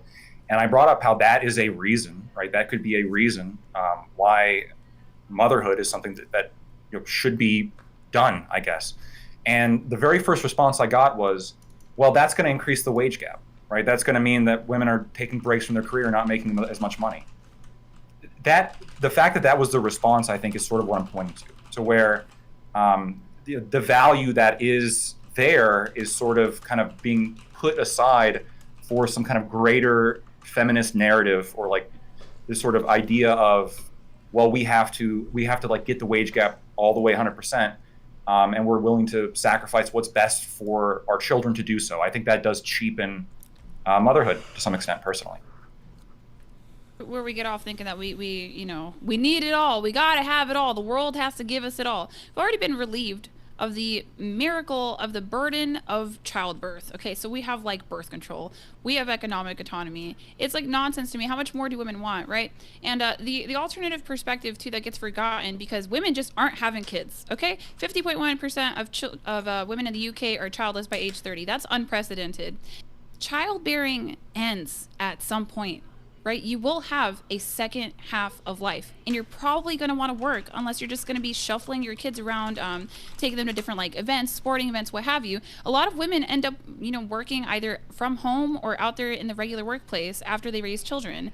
But you know, I think that we lack that perspective because we're just not really doing it a whole lot. And also, women who decide to take a break from the job market and have children, they are not often out here streaming. Like, there's a reason why there's not a whole lot of conservative moms online. It's because they have stuff to do. Same thing with conservative fathers as well.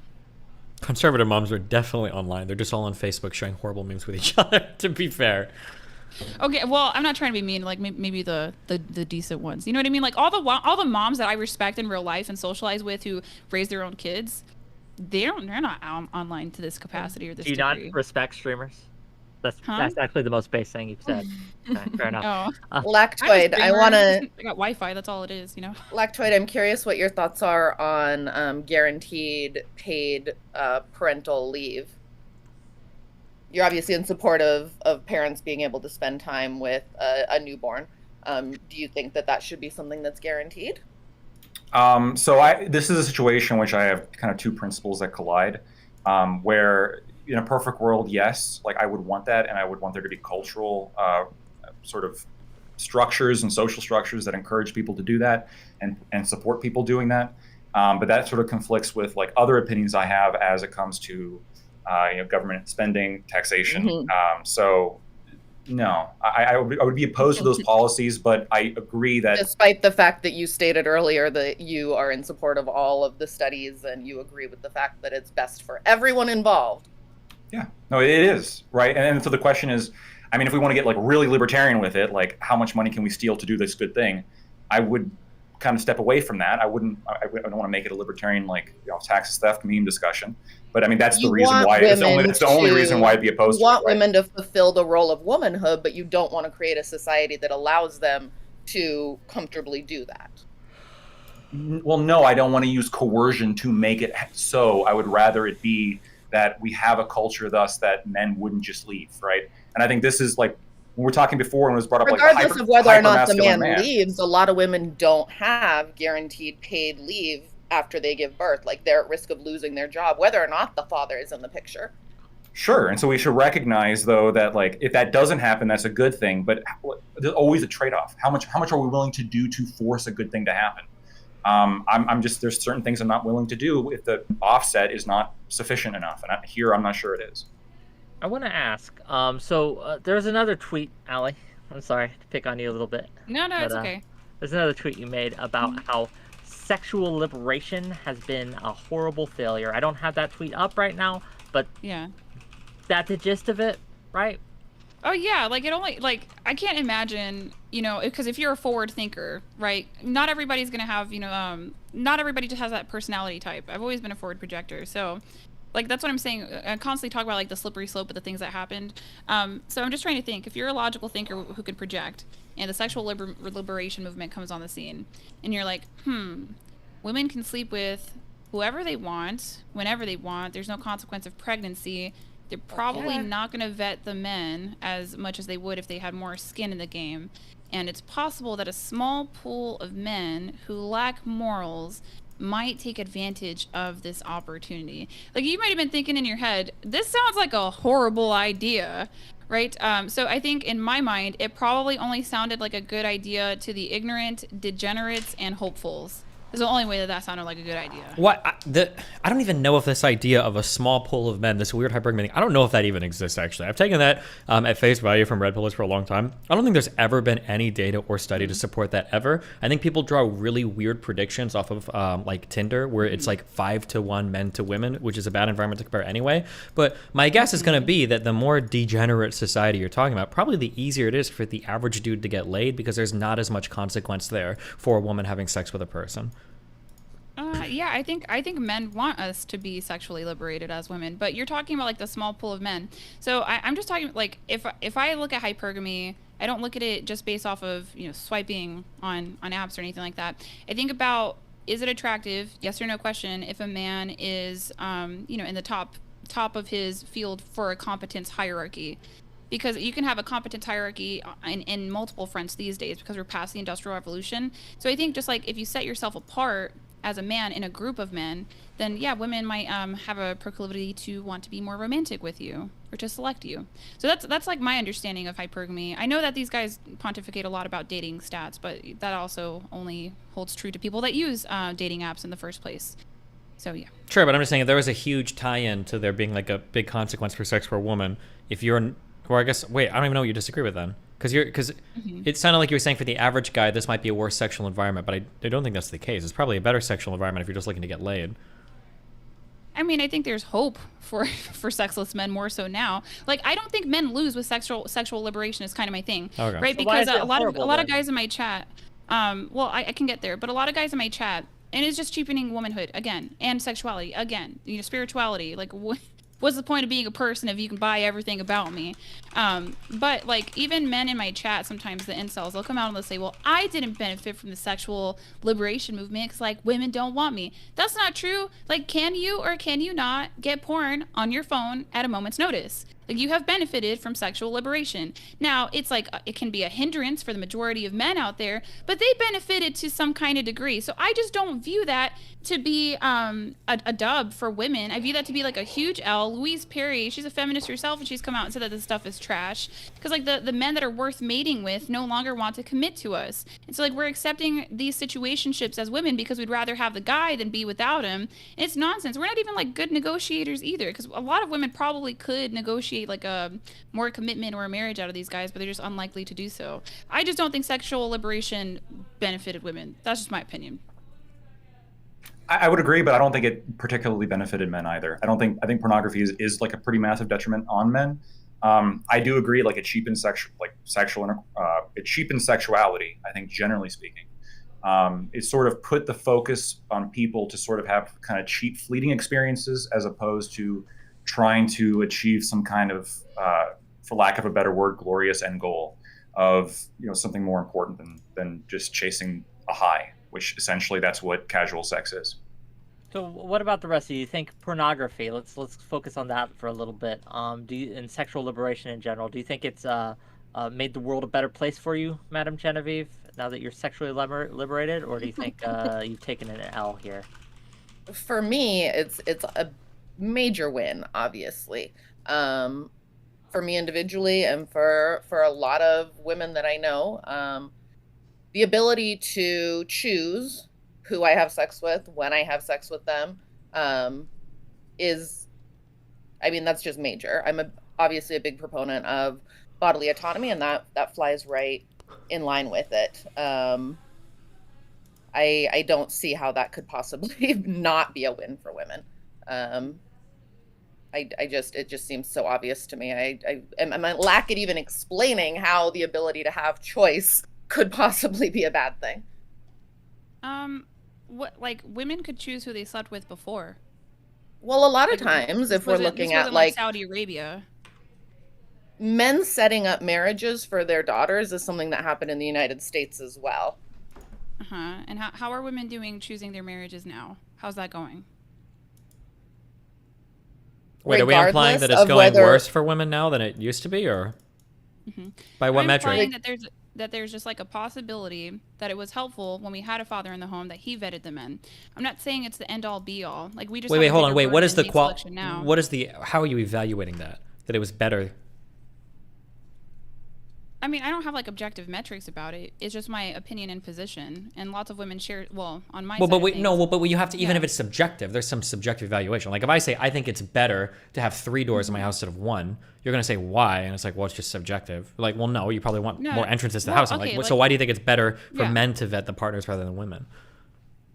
I think men are more logical thinkers in a sense. I mean, if you're a father, you know what I mean? Like, why do we have this idea that fathers were evil or mean and didn't want the best for their daughters? And like what I'm saying is, how do you think hold on, you're just real quick, you're normatively loading everything. So I asked, like, what's the best thing? You go, well, they chose the best thing. What is the best thing? Well, it's the father knows what's the best thing. What does the father know the best thing? What is what are the things that we're selecting for? Like, what traits, what particular things do we think the father is selecting for that the woman is too stupid to select for? That's what I'm asking about. Okay. So like when women are young, we have a hard time differentiating between competent fearlessness and then fearless recklessness, I believe it's called.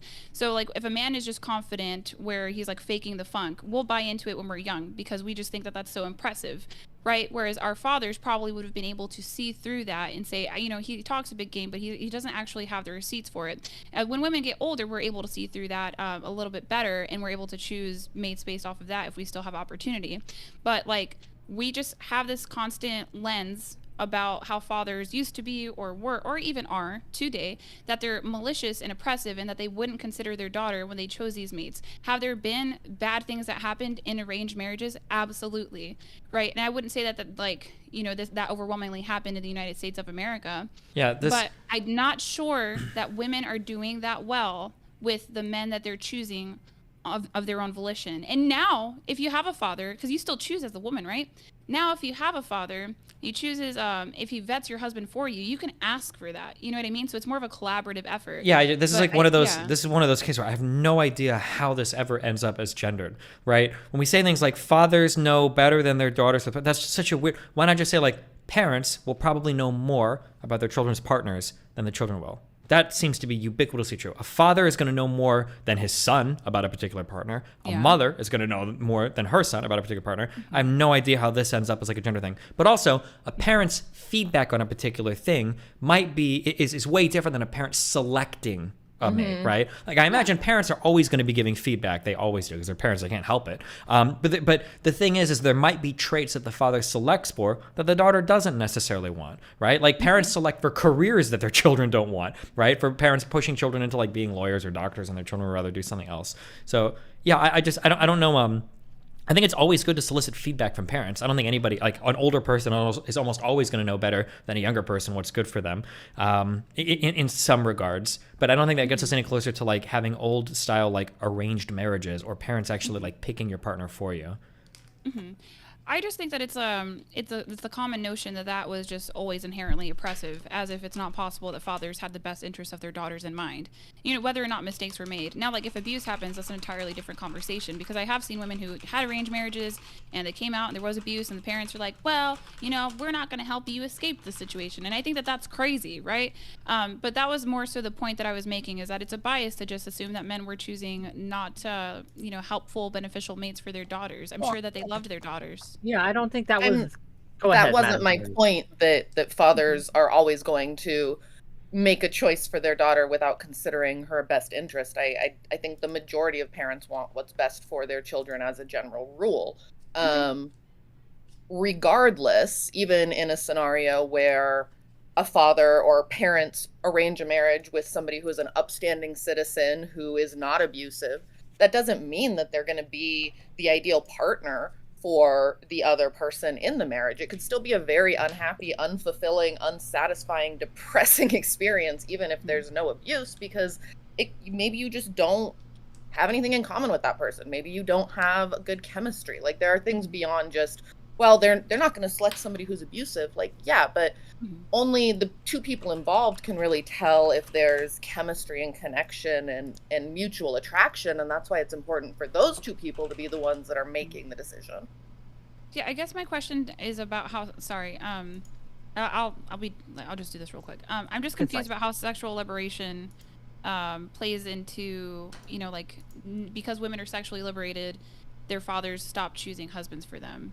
Like, I'm a little bit confused. I don't know the American history of that. I have like a Spaniard history from my own personal like lineage, but I don't understand.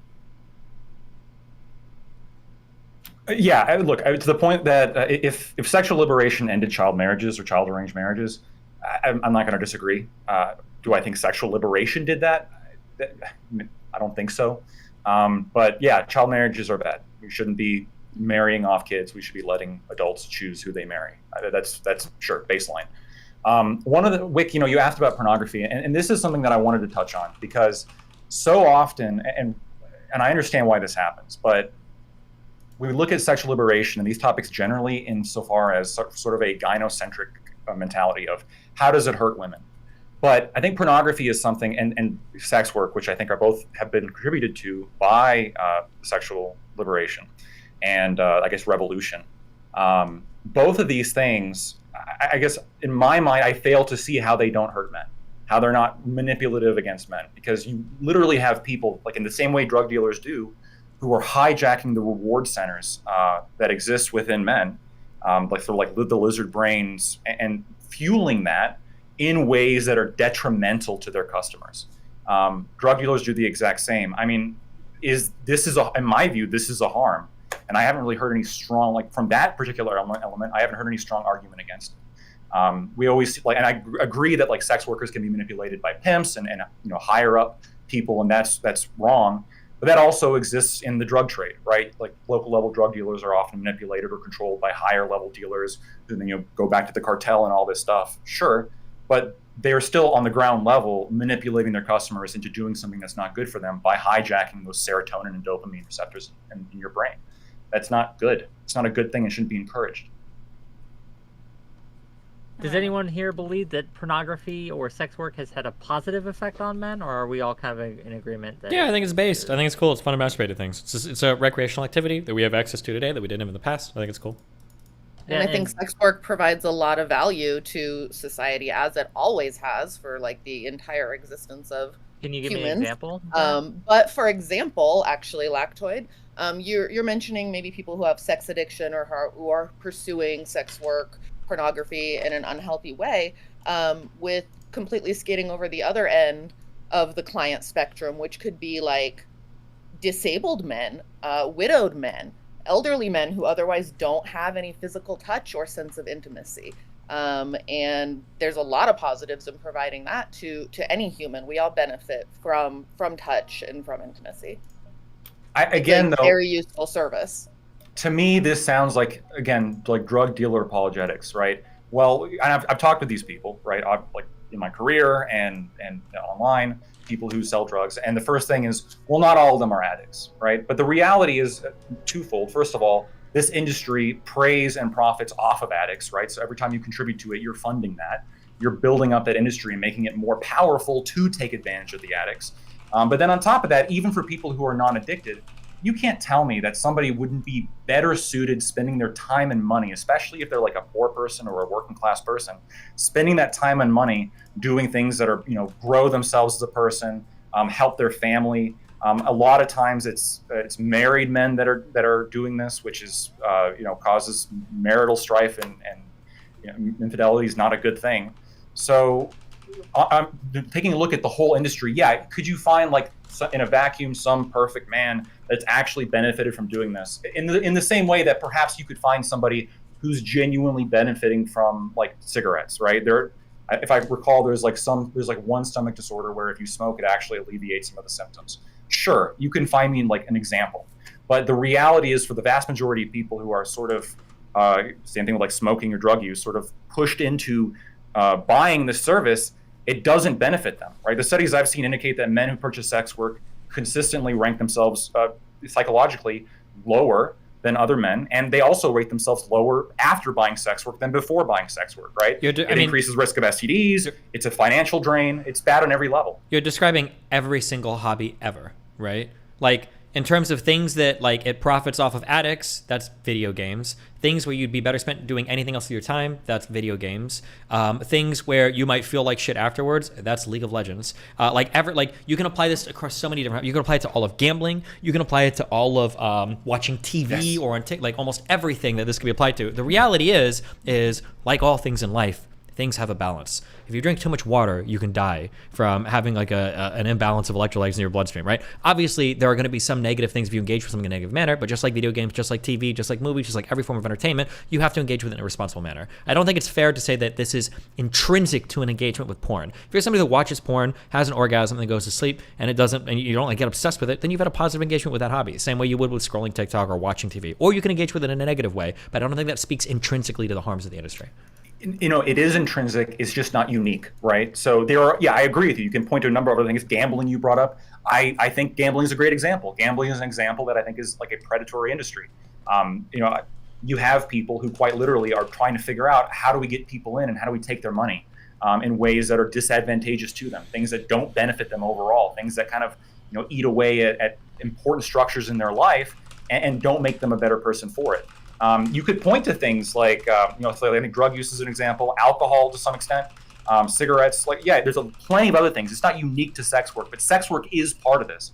And I see so often that sex work is sort of like portrayed as a positive, when in reality it is a negative. And that doesn't mean like ban it, or that doesn't mean you can't do it, but it means just acknowledge that you shouldn't be doing it, and acknowledge that this is somewhat of a kind of disgusting manipulative industry, in the same way like the tobacco industry is, I feel like a disgusting manipulative industry. There's so many things here that you're bringing up that's like, it's just so sad. Like you said, like drug use. Drugs are awesome. There are so many fun drugs you can do and have a fun, yes, they're so cool. There are so many fun drugs you can do and have a responsible engagement with them and have a fun time you can have on a particular drug that you can't have on anything else. The idea of writing all of it off because people can abuse it is, you've listed alcohol and cigarettes here. Some people abuse coffee. There are people, I don't know if this is true of every industry, but in jobs that I've worked, there are people that are fucking assholes in the morning if they haven't had their cup of coffee. If it was a meth head saying, I'm going to treat you like shit until I have meth, people look at him like crazy. But if it's a coffee addict who's like, if I don't have my coffee, I'll be a piece of shit, you're like, oh, that's fine. Like, I think there are tons of drugs, and I would say that's an unhealthy engagement with a drug, by the way. But like, there are tons of things that we can use in positive ways and in negative ways. Just because there are negative things to them doesn't mean that they're intrinsically bad.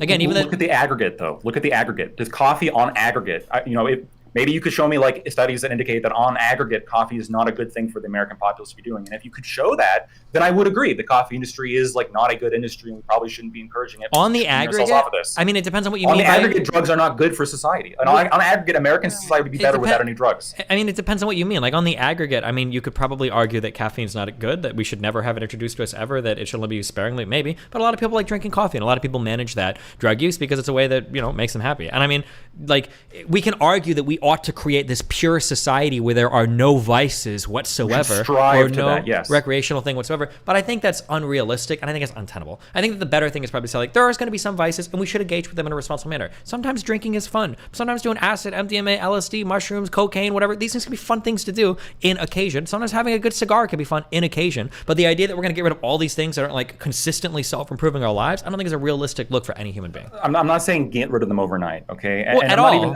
And for the people who have a problem, like, I'm perfectly fine with saying, look, you know, you should like tone it down. You should do it more responsibly.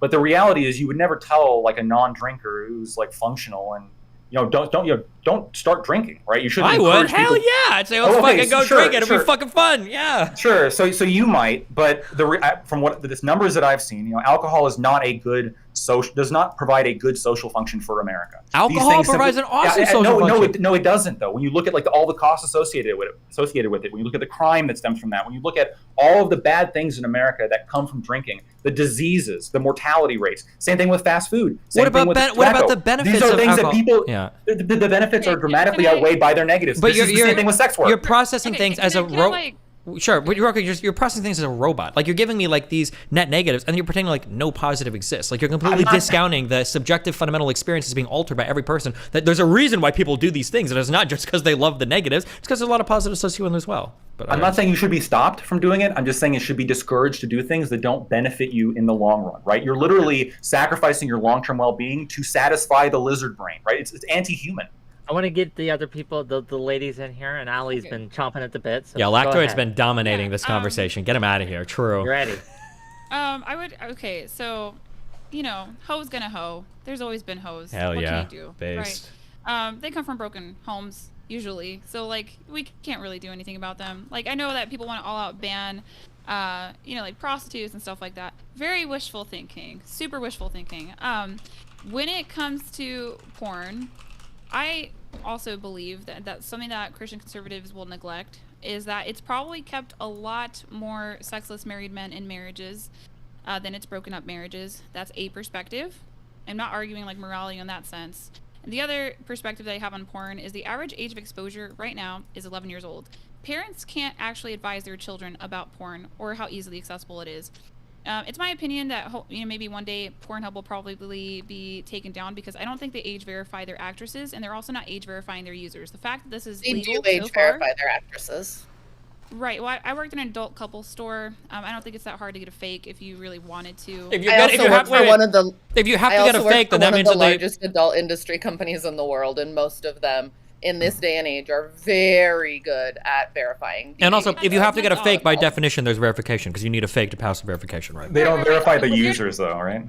Yeah, right. So they're not verifying the users that are viewing it. That's the other ethical problem that it poses, right? I don't know. No, that's your point. You brought up the actresses, but what you mean is the users. Well, I mean, are we gonna like pretend like these actresses aren't I'm just traumatized saying, you're in some making way, claims shape, or that are not form? true. You're claiming that they don't verify the age on Pornhub, and that's demonstrably, provably incorrect. Also, I don't think it's true that the average. Scandal, did they not? They had a scandal because they weren't age verifying some women that were underage. No, I think have the they scandal. resolved that? Have they resolved that? Your statement is that they do not, which would imply that they but it happened. There's been a lot. There's been bars that haven't verified correctly. Like, everybody has problems with age verifications. That's not a reason to write off an entire. There have been casinos that haven't done it. It's an issue. I was just saying that it was an issue. It's an issue with everything, but it's not a mark against something. It's not like it's endemic to the industry or it's intrinsic to porn work that they're never going to verify an age. That's obviously not true. Right, I didn't say never. I didn't say never. I said it was an issue. Also, you keep repeating this thing. People that are actresses, I don't think have higher rates of like abuse or anything than other people. I don't think that's necessarily true. The people that are doing this, that's an absolute false narrative. Yeah, I'm sure they're like very mentally stable getting ran through on camera, like just the most mentally stable women of all time. Aside from that, the average age you can't just appeal to emotion and hand wave it. I mean, the data is the data. I mean, if you Right, have right, evidence okay, otherwise, awesome. that's fine. Yeah. But like, yeah. Just like the most upstanding citizens who like don't have anything holding them back in life are out there on camera. Sure. Or like the most upstanding citizens, somebody think that if they get fucked by too many dicks, they have no value as a human being. Like, who's more mentally sane at that point? Like, Well, does I'm pretty somebody sure sex workers rate pretty low on like mental stability compared to other So demographics. like, I'm still haven't kind of seen it, on the but- tip of the average age of Interesting. exposure being 11. Sure. Does Okay. Yeah, anybody we're gonna. care about I know, that? but yeah, we can get there. But I'm just saying that like you're Yeah, very let's quick to talk write about off. You're not very quick to giving write off. children access to technology when they're that young. I think that's a really good option. Let's be more involved hands-on parents overall. Let's talk about childhood development programs being more accessible for low-income people. There are a lot of things we can talk about here that's not specifically relevant to pornography existing, but rather the fact that we need more involved parents. Right. We do need more involved parents. They can't catch up to technology. And also parents are very much in denial about these things. I think that is true. If anybody's curious, watch this documentary called Childhood 2.0. My point is the average age of exposure for boys is 11, right? And just based off of that alone, I would just choose to never do sex work as a woman or a man. Both sexes. I would just never do it just because of that age of exposure. And there's no age verification of the user. I still think, I mean, that Pornhub scandal did happen. Did they fix it? Yeah, but they had to get caught first, did they not? Right? And Is there's that other how women most too. people address problems? As it becomes something they're made aware of, and then they can like take steps to resolve it? Yeah, I mean, yeah, sure. Yeah, that's fine. Yeah. Yeah, Porn's just if the there's best, like a and it's problem not or some mentally ill women illegal doing it. activity and you find out that it's happening here's- and you take actions to make it not happen anymore, that feels pretty responsible.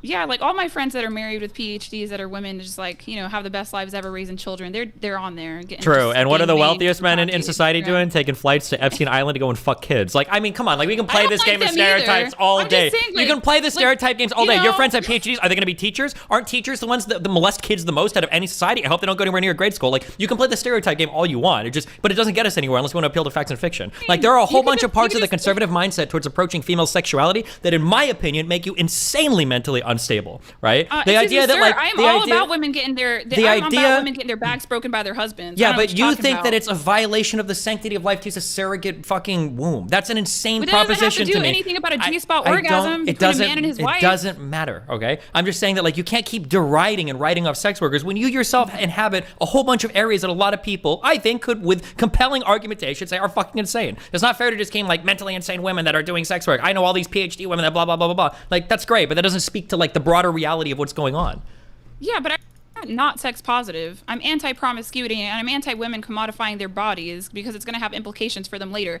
Nobody buys mature porn, okay? Like, I worked at a couple store for a year.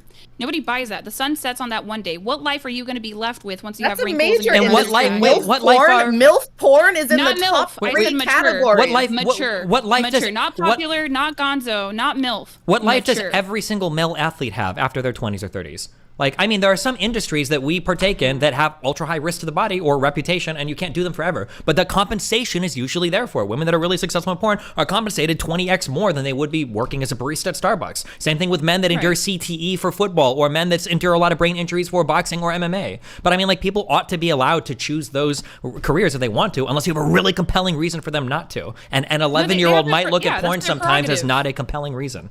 Well, no, it's a compelling their reason to try to prerogative. stop that, right?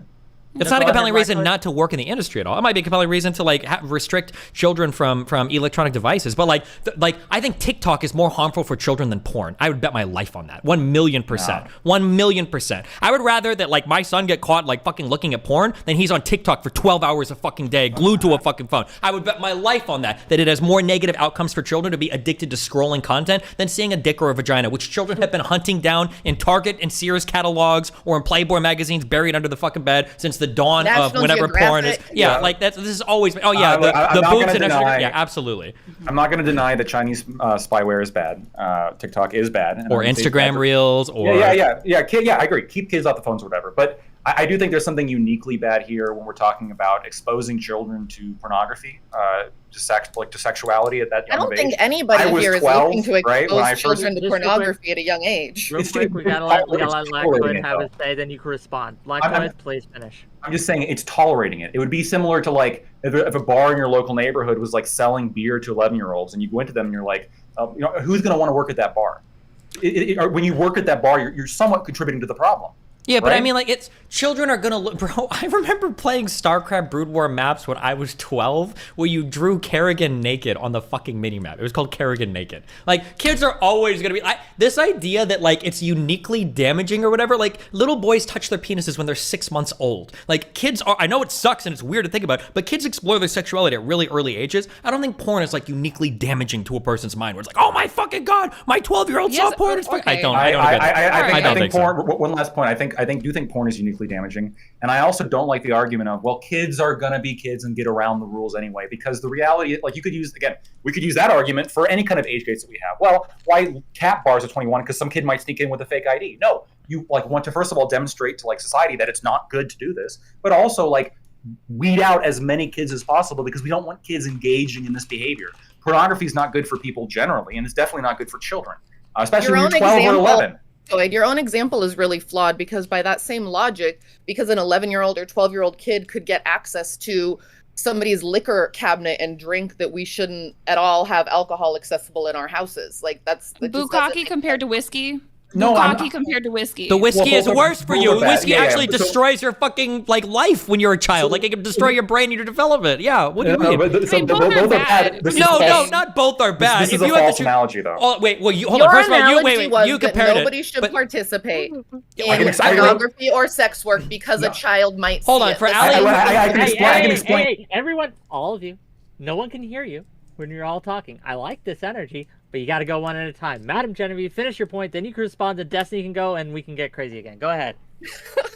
Your argument that nobody should participate in sex work, pornography, the adult industry because an 11-year-old might see it absolutely can apply to alcohol or any other age-restricted item. Like that's faulty logic. Okay, so I mean, I would just ethically, as an adult, right? It's like, because it's like the drug dealer thing, okay? Like, are you comfortable? The dominant energy. I know. I'm too submissive. Oh, I mean, I haven't really even been talking much about this particular subject, but it's just, do you want to like add to a problem, or would you prefer to take away from it? I'm not going to act like hoes are going to be abolished overnight. Like, that's not going to happen. There's always going to be broken homes. We can't do any, it is what it is, right? But I'm just curious for you two.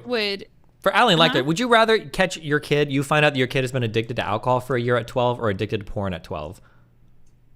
These are still both really stupid examples. I'm just kidding. They're not stupid, because kids can They're find and get too addicted to porn. age-related. And kids can find and get addicted to alcohol. Kids can Well, drink in early. You're right. I agree. Like, alcohol is Okay, worse, all right, especially that's for like fine. young people. Okay. But here's where the analogy was misunderstood, right? So it's not like, well, you shouldn't like. I'm not banning the sale of alcohol because some kid like might get into a liquor cabinet. In the same way, I'm not like advocating for banning pornography because like somebody might get their age verified and then let some underage kid like watch pornography. What I'm saying is like there's a standard here of, is the industry even setting a standard of like keeping people out, specifically children who shouldn't be engaging in this at all. The pornography industry does a terrible job at doing this in ways that the liquor industry honestly is a little bit better, right? You've got to be 21. You've got to show a state ID if you buy liquor, if you go to a bar, right? They're actually setting like restrictions. Like, we don't want kids to do this because we recognize it's bad. But with the pornography industry, there's not that same level of appreciation of how bad it is for young minds. We can actually, if we all as a society were better at paying for our porn, we would have much better control over who was seeing it. The problem is there's all this Manipulation. free porn everywhere that kids are able to access without any verification. On anything that has a paywall, you do generally have to verify. Well, you can make verification like even for free, and not let people like, or I guess not mandate that people are able to like profit off of the weakness of men, right? Because that's what it is when you're making money off sex work. They have So you're autonomy looking to stop have touching more their regulations wiener. around age verification. That's really Yeah. your issue here. Okay, cool. I also don't That's think one that of the minors issues. should be viewing porn. And until that Yeah, happens, really. until that happens, people in the porn industry are contributing to children like watching this shit. Participating in an adult activity because a child might stumble across it you think should be banned. That's how we come full circle to the alcohol thing. Yeah, and if you're having sex in your house and there's a kid walking around, you should probably close the door, lock the door, take some kind of effort to make sure they don't come in and see you. It seems to make sense to me. The porn sites don't. I'm do not denying that we should take reasonable actions to limit exposure, but you're seeming to claim that the entire industry should be done away with or punished, and I think that's ridiculous. Okay. Well, gang, I want to respect everyone's time here. I know I said 6 to 8, and I want to kind of hold to that. We are going to have call-ins after this. You are all welcome to stay. I know there's some people who've been really wanting in to sound off. So if you can stay, I'd encourage you to do so. If you can't, I understand. But I want to give everyone here a chance to have a closing shout out, tell people where they can find you, if they liked your takes or they hated your takes, where can they talk to you at, right? And I want to give everyone a chance to do that. And we're gonna start here with Madam Genevieve, actually, and we'll just work our way around.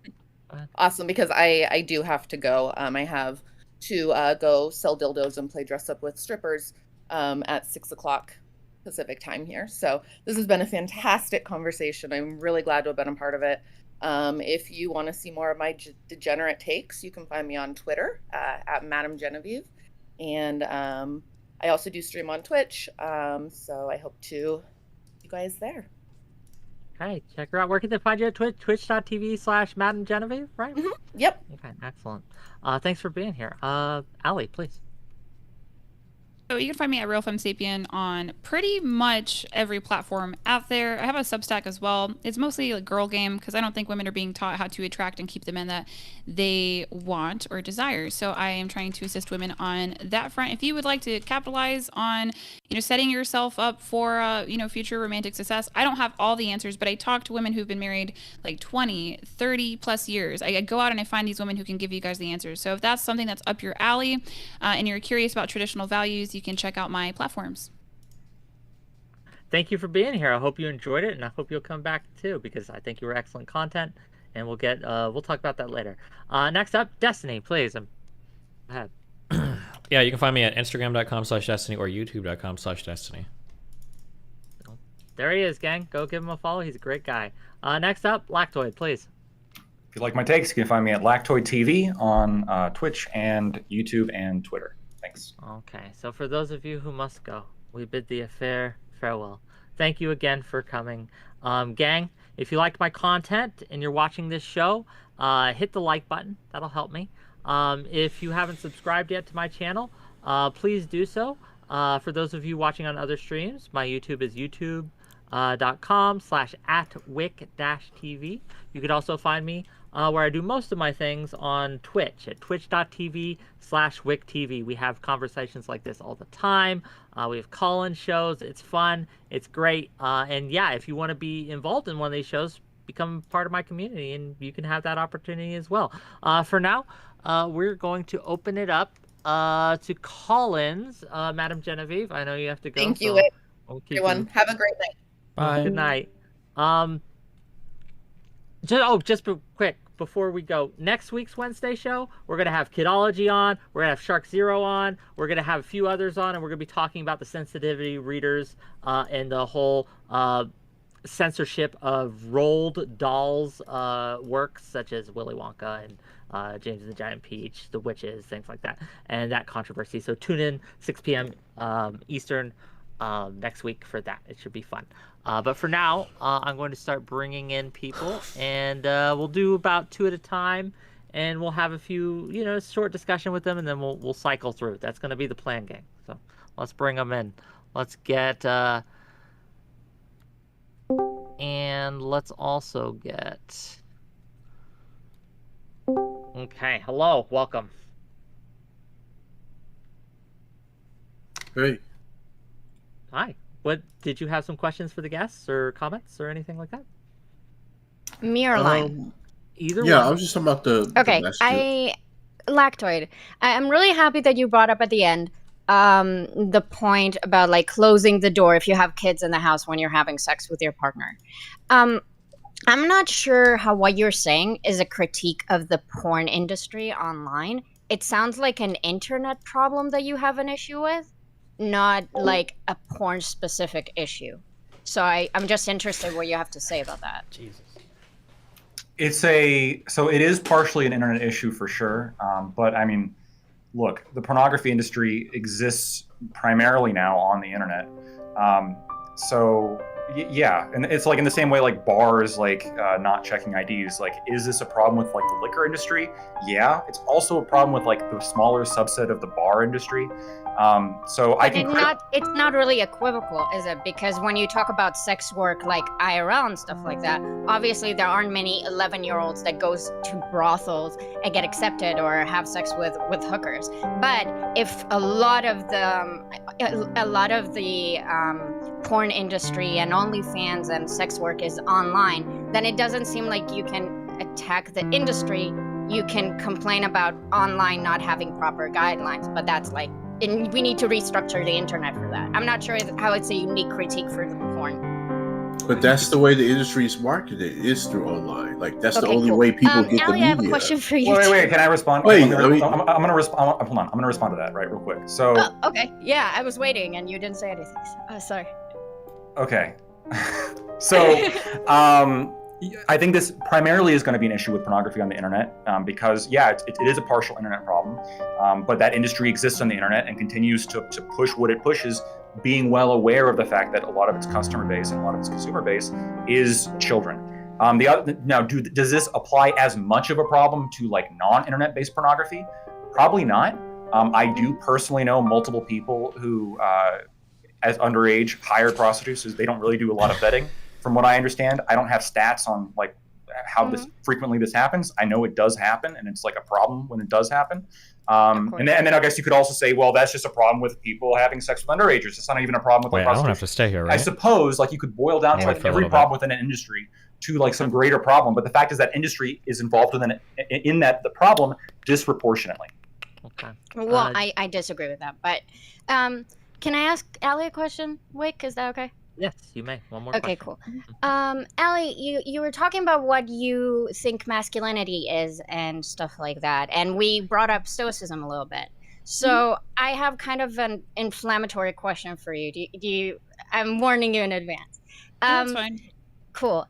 Do you think men who kill themselves are failing as men?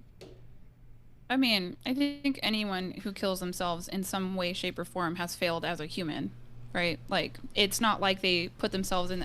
It's hard to explain, right? Like, they find themselves in those situations for reasons, and it breaks my heart. And basically, they die without any hope. So I would say that objectively, it is some kind of an L. It's not a fun conversation to have, but that's what I would say about that. But I would argue that I've probably had more experience with suicidal men than anybody on this panel, seeing that I served in the military and I worked with men. I was also in the military for. Oh, okay. There you go. There you go. Yeah. So I've dealt with those folks a lot more, and I would argue that a big issue is that men cannot go to other men with their problems or their burdens, or they don't feel comfortable to. So I'm not sure how we get from like stoicism to suicidality though. Okay, because and I was just gonna explain that. I feel like a lot of the prescriptions you made about what being masculine is kind of contributes to the exact issues that make it so men end up killing themselves at higher rates. So like not getting help as much, not having as much support, like emotional support and engagement with other people, feeling the need to suppress their feelings, not seeming weak, not crying, all of these things which end up leading to men being more isolated and therefore killing themselves at higher rates, except for the fact that they also use guns. Oh man, which I'm ready to go helps. gym, guys. Ready to. That's like a I'm ready really to- big I'm ready to factor is bounce, the gun guys. use in the first place. Yeah. I would argue that men don't feel comfortable expressing their emotions because we say that their emotions are wrong because we expect them to look like women's emotions. They do not look like women's emotions. Sometimes they look a lot different. And they should, again, they need to be able to go to other men with these issues. For some reason, men don't feel comfortable going to other men. And you can say like my prescriptions, they're making men suicidal. I very much doubt that. I think there's a lot that goes into male suicidality that does not have anything to do with me running my mouth on a stream. I did not mean to imply that your prescription are causing men suicidality. I just meant that Fair with enough. your framework, it seems clear that like the way you conceptualize masculinity are the exact things that deny men the ability to get help. That's such a woman take, you know, like we have these prescriptions for what we think is hot in men, and so therefore they kill themselves because of this. That is not why men kill themselves. That's not why. I actually also thought it was interesting that you kind of equate like if I find a man hot, then that strange thing is somehow having- means I that just that is the DM'd Kelly metric Jean that to we confirm. should use, right? My body feels that it's hot when a man earns a lot of money, therefore that is what makes a man a man. And I just see it as a very weird metric to use, personally. But I'm a woman, so I make silly women takes, you know?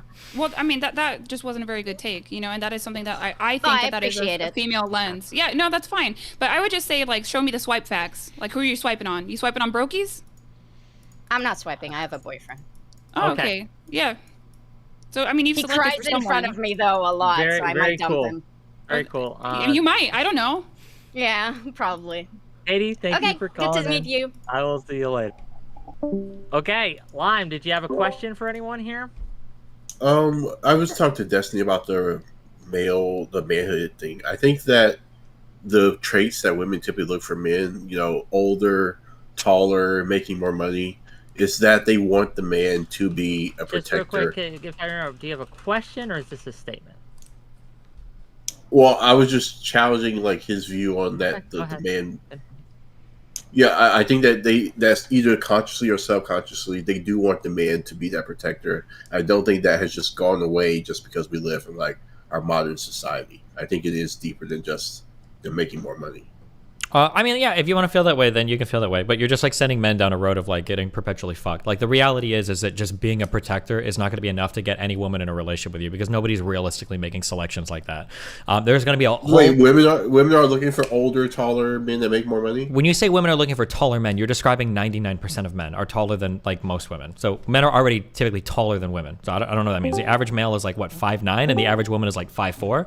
So but it's that they want that. It's not that like if a guy came up to them who was shorter than them, they would say, "No, I don't want you," because that might be the case. And if a guy came up to you with one leg, yeah, you probably also wouldn't want that guy. Like people are going to make like you compare one leg.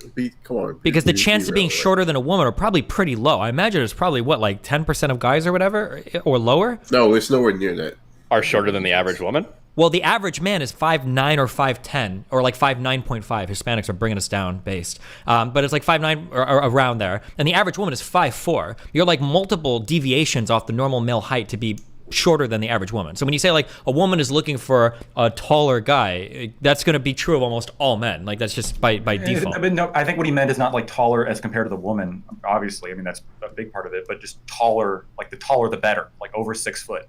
Like yeah, I mean maybe, but I mean like same thing for guys. Like the bigger the boob, the better. The better the pussy, the deeper the throat. I mean like yeah, there are going to be things that people. Reasons for that. Well, it's also just not entirely true though, right? Because yeah, like also, the majority of people are within like an inch of their partner. The majority of people are going to be in the majority of these qualifying factors. Like people might gravitate towards higher things if they could, but that's going to be true of literally everybody. But if you're a guy and you're 5'9" and you think you're not getting a woman because you're not tall enough or because you're not making enough money, chances are there are other things in your control that you could definitely make improvements on that are going to get you in that area. If you're not 6 foot, it's not like the world is over. It's just not the case. But also, spoiler, most guys that's not what I said. I said that women want these things. I'm not saying if you're a guy and you're not taller than her, you can't get her. I'm saying the reason that women want these things because they want the man to be the protector role. Yeah. But women don't want taller and taller and taller and taller and taller men. They want a man that's taller than she is. And what Destiny said is that most men are taller than most women. So like the only variable that maybe isn't understood here is what is the mode height of women? Like what is the most common height of women as opposed to the average? Wait, you're saying that like a woman's not gonna, your average woman's not gonna have any preference between like if she's 5'8", like a 5'9" man, or like a 6'2" man? So there's diminishing returns. There's diminishing returns, right? So after you're taller than a woman, how much more taller than you are than her means very little, and there's other variables she's going to care about way more, which is why almost everybody, statistically, is within an inch or two of the height of their partner. But right? there still is returns though, like up to maybe diminishing, but there's still returns, which indicates they have a preference for that. Yeah, but there's when you guys say preference, the problem is that when you guys speak of preferences, you make these sound like they're massive preferences that are make or breaks for dating. Like all else equal, if a woman could have a 5'10" guy or a 6 foot guy, all else equal, she'd probably gravitate towards the 6 foot guy, sure. But in terms of like, what are they selecting for dating? Height is probably not even in the top 5 or 10. Maybe for fucking, sure. But like, there's gonna be a band that you can fall within. If you're like at least 2 to 3 inches taller than the woman, you're probably fine. But you're already grading it, giving them 2 or 3 inches taller than her. Like, I also want yeah, to point because out, but the average man, factor. the average man is 4 inches taller than the average woman. Yeah. Okay. Or 5 inches. 4 inches is like a pretty significant amount, but like, sure, you're taking one element, but like what he's saying is that you're taking like there's a bigger pie of like reasons why women are attracted to men, and so like height's one of them. But like if you're tall, if you're wealthy, if you're like really physically fit and like muscular, like yeah, maybe each of these represents a relatively small percentage, but combined, you're going to be way at an advantage than a man who doesn't have these things. Yeah, if you're taller, wealthier, stronger, more handsome, yeah, of course. If you stack enough of these things, who's denying that? Wait, what? But almost nobody. There's a reason why all these things are like make up a part of the pie, and that's what he's trying to say. Like, there's like fundamental reasons why. Like, yeah, if you just look at height, it's not just height, but all of these things combined are all based on like kind of foundational like reasons and like perceptions of men being the provider, men being the protector, and as they can fill those requirements more and more, they're just more successful. But almost nobody is all of these things. Yeah, and the problem is the problem is that you guys are holding up this ideal of like a very tall, very wealthy, very handsome man. That's like such a minority of like most men are going to be tall enough to fit that role. Most men are going to be strong enough to fit that role. Most men are going to be, probably because men still tend to out-earn women, are going to be fitting that role. Like, these aren't the big things that you probably need to focus on as a man. This is the problem with the red pill ideology, is it's sending men down the wrong path. The average man is hitting most of these things with very little effort. The average man is taller, stronger, whatever, probably looks decent enough for a woman. There are other parts of their life that they're not filling that hole in. And the idea that you just need to be more tall, more masculine, more strong, more wealthy, only like 1% of men are going to be such outliers there that they're going to be able to get a girl on one of those traits. Yeah, exactly. It's like, it's not, the red pill is just what socially maladjusted men find. Like, what you're saying is true, but they're not going to hear it. I've had this point multiple times on my platforms. The men that want to understand it, they'll get it. But the men that just don't want to hear it and want to blame the world for why they can't get a woman, they're just going to keep that thought in their mind. Yeah. Hold on.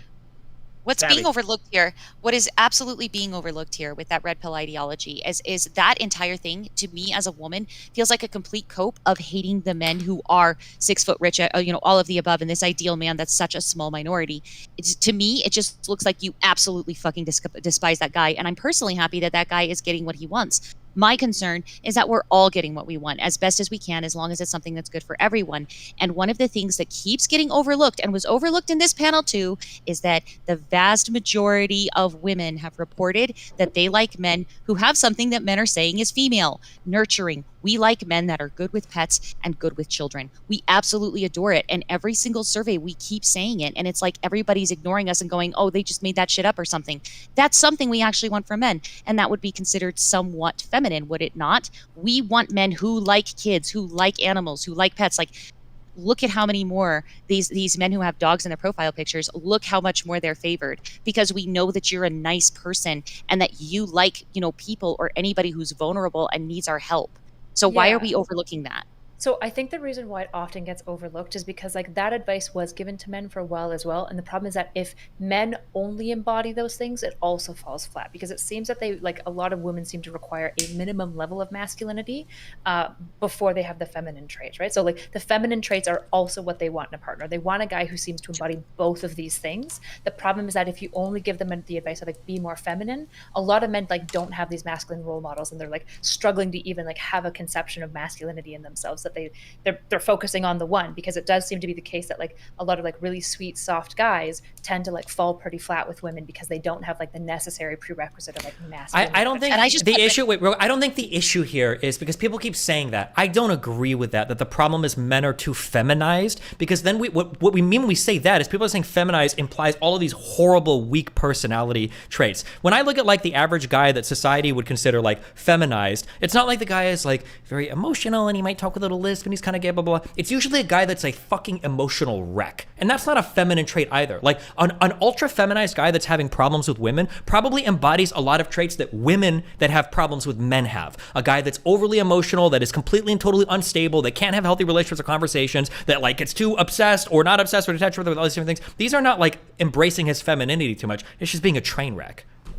Could we You rephrase? can just say that's like excessively feminine behavior, though. No, it's not excessively feminine because any woman that inhabits those traits, usually if you think of like really feminine stuff, you'd think like these are positives. But I don't want a woman that's at all in that direction of being like super unstable. Like Right. But I want to point out, but my thing that I'm pointing out though is just that what we're doing here is we are saying what masculinity is, and it seems like we have intentionally, when it comes to red pill ideology, we have intentionally deleted fatherhood, which is a massive portion of manhood and our understanding of men. So it's obviously you can be a man without being a father, you can be a woman without being a mother. My point does remain though that we don't ever want to be in a position where fatherhood or traits that women have consistently said they want are being completely deleted from the discussion over some weird little cope that it begins to just target happy men who happen to have the luck of the draw genetically, and now we're gonna hate on them. Like, that's fucking stupid. I don't understand that at all. So I feel like we can completely just like get away from this problem of diction with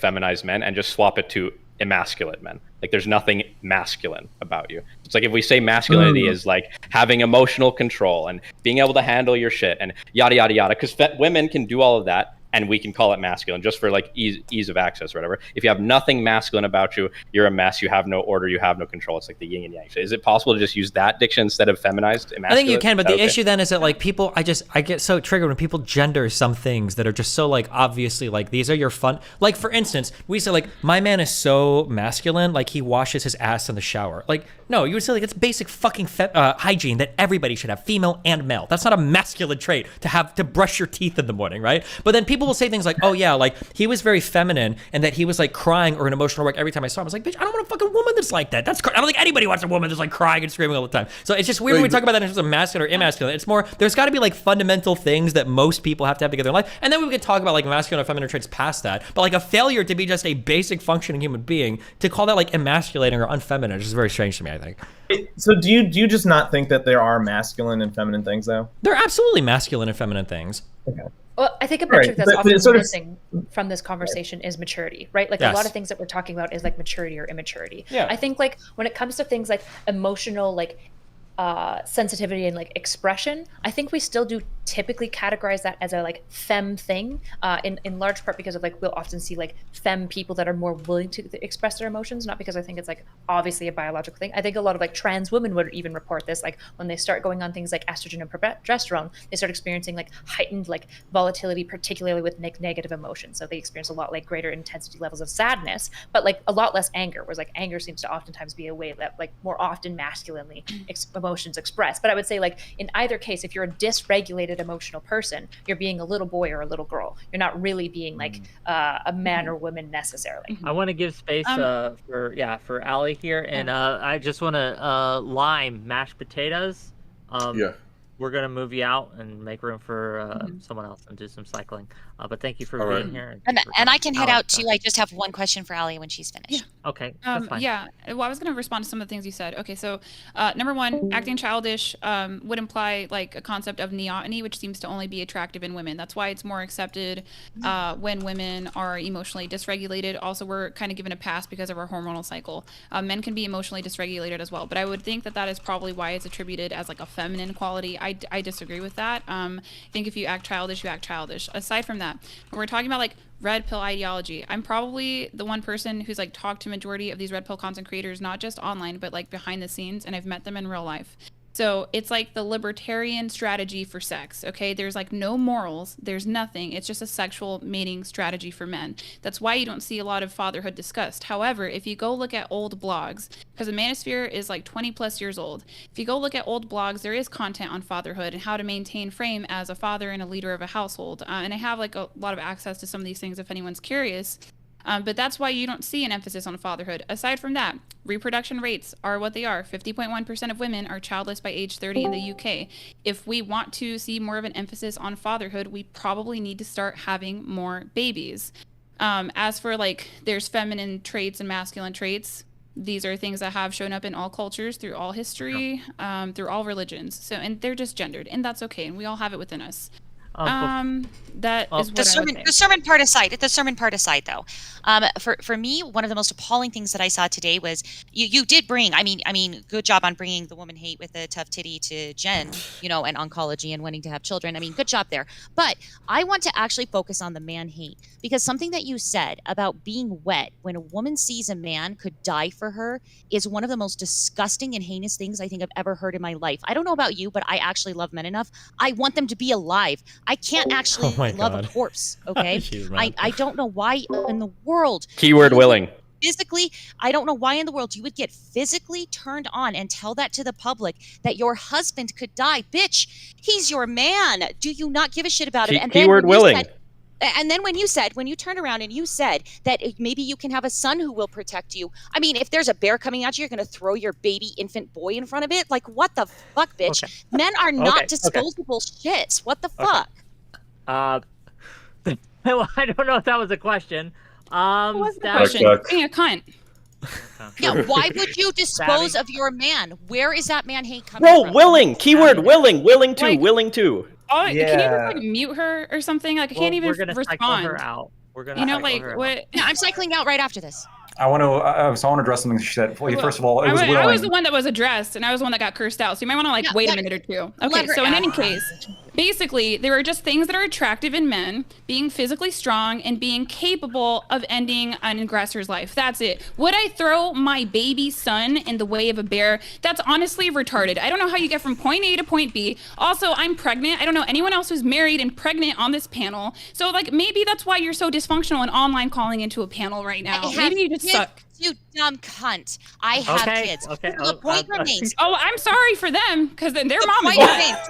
No, the point continues to remain that you actually said that women get wet at the thought of their husbands dying for them. I don't think I said that. I think MMA fighters are hot and they make a lot of women drip. That's what I think. She said men who are willing to engage in self-sacrificial roles are attractive to women, not men who literally are killing themselves. Men dying are women. Men dying are not hot to women. I'm sorry. Bro, stop. Please just stop. You want soldiers that are willing to die. You need to be willing to die to fight a war, right? The army doesn't want the soldiers to die, but they need to be willing, right? Sure, I was one. Thanks. Sabby? The fuck does that mean? Thank you for calling in. She was a soldier. That's what she said. Yeah, I have the same thing. Thank you for your service. No, were you willing to die? Sabby? Yep. Can we get some solution in the chat, please? That made you a good soldier. All right, guys. Call in later. Bye-bye. All right, my husband breaks my back regularly. It's fabulous. I don't know about anybody else. Like, I'm having... like, what the hell? Okay, 10 flicks and then one more. Flow Trace, what you got for us? Hi, Wick. Well, I actually think there's a bit of a stronger argument to Steelman's Heavy's position, but that's not why I called in. I wanted to ask, I guess this is more of an open question. Well, listen, let me get my question out first before I steal Men's one I don't even necessarily agree with. Lego man. There was a lot of discussion in this panel, and I think conscious content sort of got at it a little bit, just a little bit ago. When we talk about feminine traits versus masculine traits, there seems to be some disagreement about what those are, but there also seems to be some disagreement about what those ought be. And I'm just curious if, like, I guess Destiny or anyone else here that has like a stronger position about how we ought use those traits. How do you sort of make that determination as to what something is or isn't, whether or not something is or isn't feminine, and how does that play into sort of a prescriptive question of how we as a society ought view those things? Okay, here's how I view things. Okay, it's a high value male that makes a fuck ton of money and has his whole life put together. Okay, this is how I view things. 95% of what we are should be shared between men and women. We should be confident. We should be emotionally stable. We should be hygienic. We should be able to live our lives in an independent, assertive fashion where we are navigating the world as confident, strong people. That's like 95% of people. Now, there are some sex differences between male bodies and female bodies, and I think from there, we can get some additional spice. So men tend to be taller and tend to be stronger than women. So when women look at men, those are traits that they don't necessarily have, and the more they get exaggerated, sometimes the more fun and attractive that is, right? Having a guy that has fucking huge python arms or is like fucking 6'2", it's really hot because men tend to be tall and that's an exaggerated trait. Having a woman that's like 5'1" or having a woman that has big boobs or exaggerated hips can be fun because those are like feminine features and those are cool exaggerations. I just think it's weird when people hyper fixate on these minor differences that we have between each other rather than like the massive similarities that we all share and try to make those the defining features for how we choose mates. That's how I feel. Good answer. Like, I don't. What's wrong with masculinity and femininity and wanting these things in the opposite sex? Like, why is this? I don't think there's anything wrong with it. I think it's weird to gender. No. I'm not. I'm just asking the question. This isn't like about you or anything like that. I'm just like, what's up with the demonization of that? Because I think along with the wanting masculine and feminine things, people start. I think we had it happen a lot in this conversation. People will just gender the weirdest things. Like people are like, oh, I want a confident man that doesn't cry. Like I think most people want confident women that don't cry. Or even when you say like you mentioned earlier that like emotional dysregulation can be attractive to a woman. I think in a very fetishized like BPD sense that's true. But then when you want to understand the next thing, like people like women get a pass because of their hormone cycle, that is absolutely not true. No, I think like, I think that they do. Like I legitimately think that they do. I don't condone it, but I think that's what happens. No, I think men are driven crazy by women when they're being emotional at PMS times. I don't think any man finds that attractive or any man wants that or whatever. Like I think that focusing on these like I think this weird attempt desirable doesn't mean it's not feminine or masculine. Sure, but I think the problem is people are trying to gender too many things that like most people should share qualities of. Hold on. Okay. So about the crying thing, like I just think that women on average cry more. I think that we often try to say that like men's emotions should look like women's emotions. I think they might look different. So if we're looking at like that emotions wheel with all the different colors and all the different names, I made a joke with my husband the other day. I said, I wonder what it would look like if men made it. Right, like what would their emotions wheel look like? It'd be completely different, in my opinion. Sure. So that's one thing. But I was talking about neoteny, right? Where acting childish for a woman can be attractive sometimes, whereas like acting childish as a man is not considered attractive. But again, it's also like hyper. Like I hate that I even know this fucking example because it drives me crazy. I think that men that are attracted to childlike women are cringe, but so many women fall for the fucking 35-year-old skater boy man-child aesthetic from men. It is so fucking cringe, and all of you motherfuckers should know. I'm 34, and it was a huge thing in my generation, and some of them still do it. Where there are these 32-year-old guys that are massively balding, that are disgusting, but they have like that skater boy, like little boy aesthetic, and women fucking Mitch love. Jones. Wow, I was trying to name names, but there are women that get obsessed with that shit too. So I don't know. Like again, I think that we're still like hardcore gendering everything. I don't really think it's that gendered. I think that we have way more commonalities than we do differences, in my opinion. But it just sounds like your argument is that there are good traits and bad traits. Yes, maturity is what Erudite said earlier. What I think is true. Maturity is something we should. Yeah. Sorry. But isn't there like a masculine form of maturity and a feminine form of maturity? Yes, that would be kind of the detail that I would add. I think like in the case of like you're right. Nobody wants a super emotionally volatile like partner in general, right? But that doesn't mean that we can't gender the trait as well, because we can talk about healthy traits and toxic traits of both like masculine and feminine. And the reality is like to me, I don't really care which traits we lump into these things, because I think masculinity and femininity is like almost exclusively like a social construct that we use to like simplify language. So I don't really care what we capture into these things, as long as we realize that like men and women can exist in both of these things, right? There are ways that like women can be childish that might be gendered as well, that like men can still be childish in that way. I would just say that in that moment there'd be maybe the opposite gender construct in that moment. Yeah, and I think and for the exaggerated traits too, it could be really fun to play into those roles with like otherwise mature people. It's fun to be a man and to watch a horror movie with a woman and have her get scared and like cuddle up with you when you're watching it because she tends to come. You confess. Like you confess. I've never said anything different, right? Like those little differences between men and women can be like the spice of life. Like that's fun. It's fun to have a woman like hug you and look up to you and like have her when she cuddles, she's like on your shoulder, whatever. Like there are some of those things that are fun, those exaggerated differences. But pretending that we're so different in terms of gender just drives me fucking crazy. Yeah. Okay, Destiny, speaking of driving people crazy, okay. It drives me crazy when you do this, okay? When you talk about the engenderment thing, right? And then you say, okay, people engender all sorts of stupid things that shouldn't be engendered. Therefore, engenderment is stupid. Why do we have to gender these terms? The fact that people engender things wrong doesn't mean that engenderment is stupid. It means that people I just gave you examples of where the engendering is fine. I know. What I said before is there are some natural differences between men and women in terms of like neuroticism, in terms of how emotional you get, and some of the exaggerations of these things can be fun to play around with, right? I don't know how many guys have experienced this, but you can find the most feminist woman in the fucking world. She loves to be fucking dominated in the bedroom. That's a stereotype that has been absolutely true in almost all of my life, right? People like to play in these roles, and it's fine. Just recognize that these are like the spices and flavors of a relationship. They're not the fucking focal point, the most important thing, right? Again, I think we are massively similar. Yeah.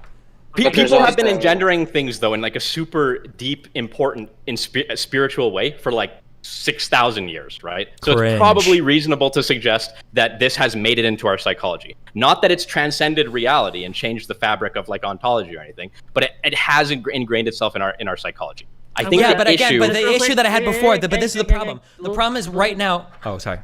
No, it's okay. I'm just gonna do a little cycling out. So, curious content, Flowtrace. Thank you for coming. Thank you for being here. Thank you for contributing. Thank you, Wick. We're gonna move you out. Appreciate it. Carry on. I think the issue is that we've come up into a very weird spot in history that I think is unique now. Maybe it's not. Maybe everybody's felt that way. But women have subsumed so much of what was traditionally masculine, being able to fuck without consequence and being able to work a job. And I think that I feel like if you would have asked 50 years ago, well, how would this have worked? People would have said women will probably make roughly the same sexual choice, and I don't think women will want to work because honestly, we thought women were fucking math retarded and are too stupid to go to class for physics. Like because they're women, they're dumb, right?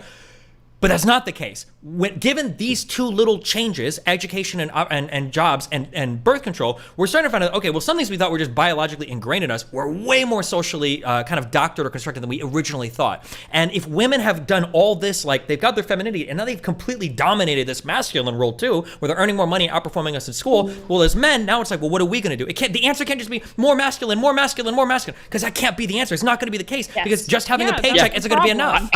Yeah, I completely agree with you, but I don't think the problem is that women are becoming too masculine or that the gender roles are changing or whatever. It's that women are unironically becoming better at being masculine than men are. Yes. Like, I think men are bad at being masculine and they're feminine. bad at being feminine. Yeah. And like the reality is a good partner is not one note, right? The most extreme feminine person is not like beautiful, wonderful, amazing, responsible trad wife. It's neurotic freak that can't get out of bed. And the most ridiculous one-note masculine man is not Giga Chad superhero Audie Murphy that fights the war all by himself. He's antisocial freak that goes to prison. Yeah, gotcha. I want to give space before we go. I want to give space to ASD. He's been silent. If he has nothing to say, I'm going to kick him and make room for more people who will contribute. Can I go next after him? Well, we'll continue the conversation. You can interject as you will. ASD, you got anything, or are you just here? Yeah. So I've been sitting on and I've listened to a number of like the porn debates, especially. And I know it's gone a little off topic because you guys have, while in the waiting room, have gone to something else. But so in my profession, one of the things that we do is we work on what they call mobile trauma service. So we go see individuals who have trauma where they're at. So we tend to work like overnight shifts. We might work like 11 to 7 because most people that have pretty significant traumas are sleeping during the day and up during the night because there's some fear and issues like that. So here's the thing. You've done all these porn debates. There's been like 100 million porn debates. And one of the only things that everybody talks about is the classical idea of pornography, stage pornography, where they go to a set. But the bigger issue that we're running into now when working with kids and adults is the pornography of individuals that didn't sign up for it, that aren't getting paid for it, didn't consent for it. And I do agree with what Destiny said, is that one of the worst things that we're running into now is I think that TikTok is way more toxic than traditional porn set. Here's money, we're paying you for your services. Because there's a lot of people now that are being entered into what would be considered the porn industry without even their knowledge. So there's kids, there's adults, porn? All of it. We're talking about. But is dancing on TikTok porn? Is that like a girl dancing on TikTok and Absolutely. guys like? It can be. I don't know if we can define that as porn though. Porn isn't just everything you jerk off to. It. Yeah, just because you've sexualized something doesn't mean it's porn. Yeah. But that's not where it starts. So yeah, but you're defining dancing on TikTok as porn. That would be like because a couple people jerk off to pictures of like dog asses. Now any photo of a dog ass is porn, and it's like, well, this panel's porn. Not true. But the casting. Somebody's jerking off. Hold on. Let me explain. The casting couch is the girls that dance in their little pajamas or their sweatpants. That is the new casting couch. The casting couch is looking and finding adolescents or young adult women on TikTok or Snapchat and then saying, hey, I will pay you $500. I will send you a Venmo. Do you have a Cash App? And that's the new cash. What is this? This strange thing just happened. I just DM'd Kelly Jean to confirm that she's still platonic with Destiny, and then she said on stream that I did that as her answer. She didn't DM me back. So now I'm listening to see if she's gonna update it, which I don't think she is. Oh my god. Of porn to anything that can theoretically get your dick hard, then all porn is fine as long as it's not of a minor. But it's not if they're not consenting or getting kicked. That's the issue. You just can't broaden definitions to mean anything. Then nothing means everything means nothing. Like there's a difference between like porn and someone dancing, right? Yeah, you're outlining like a sexualization process that I think probably everyone would agree that there's like this element of like, yeah, like as we like normalize sexualization, people are going to be more comfortable with it. Probably people who maybe end up in the porn industry now wouldn't have otherwise if like they weren't exposed to like earlier sexualization while they were younger and stuff like that. Like I'm sure there's an element of that like kind of like career drift that occurs, but that doesn't mean then that the stuff before porn is also porn. Right? Just real quick, Destiny, if you could check your DMs, I had a question. But anyway. So I kind of have to agree Okay. a little bit. Okay. I don't necessarily know if, again, I don't want to say TikTok dances are pornography necessarily, because they're certainly not. But there is an issue in society where we're hypersexualizing everything. I mean, advertisements are completely selling sex 100%. We're having children exposed to these things at an extremely young age. Children are going and emulating sexualized dance moves to try to like put something out there, and again, I don't want to say something like we can't or we have to outlaw all pornography like some people were trying to say earlier, but we do need to have a societal focus on, hey, we're hyper over sexualizing absolutely everything, and people are getting hurt as a result of this. Our children are watching these things, they're growing up with these influences, and then they're becoming incomplete adults that aren't capable of functioning in normal society anymore because they've got this weird social media brain concept that's kind of infected them from a young age. That's true. All these men are for the streets, bro. They gotta stop fucking sexualizing everything. They gotta stop beating it. It's wrong.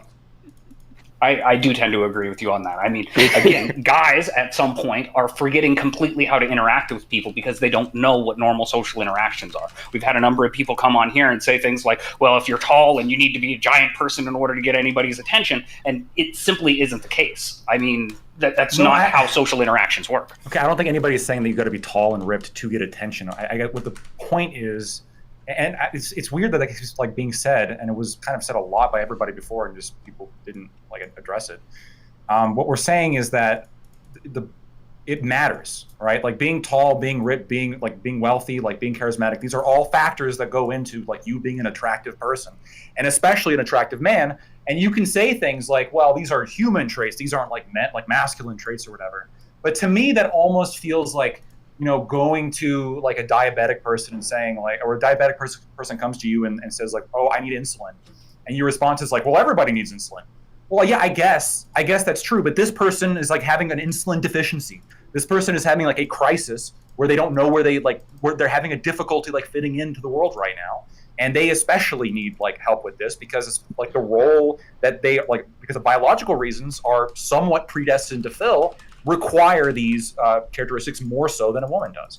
So I don't understand, like it's not an argument to me when I'm like, I think the bother thing was a good thing that was said by Stabby. The dog thing was a cope. But I think the red pill has a problem when it comes to like its intent in terms of like getting men to be sort of like sex crazed like animals. But if they're saying go to the gym and like become like a successful person in your career, what the fuck's wrong with that? Why can't that be the standard? Because that's not going to do I'm much. going to do some cycling. Okay, so ASD, thank you for your contribution. Move you out. I'll take the lack of response as a win, personally.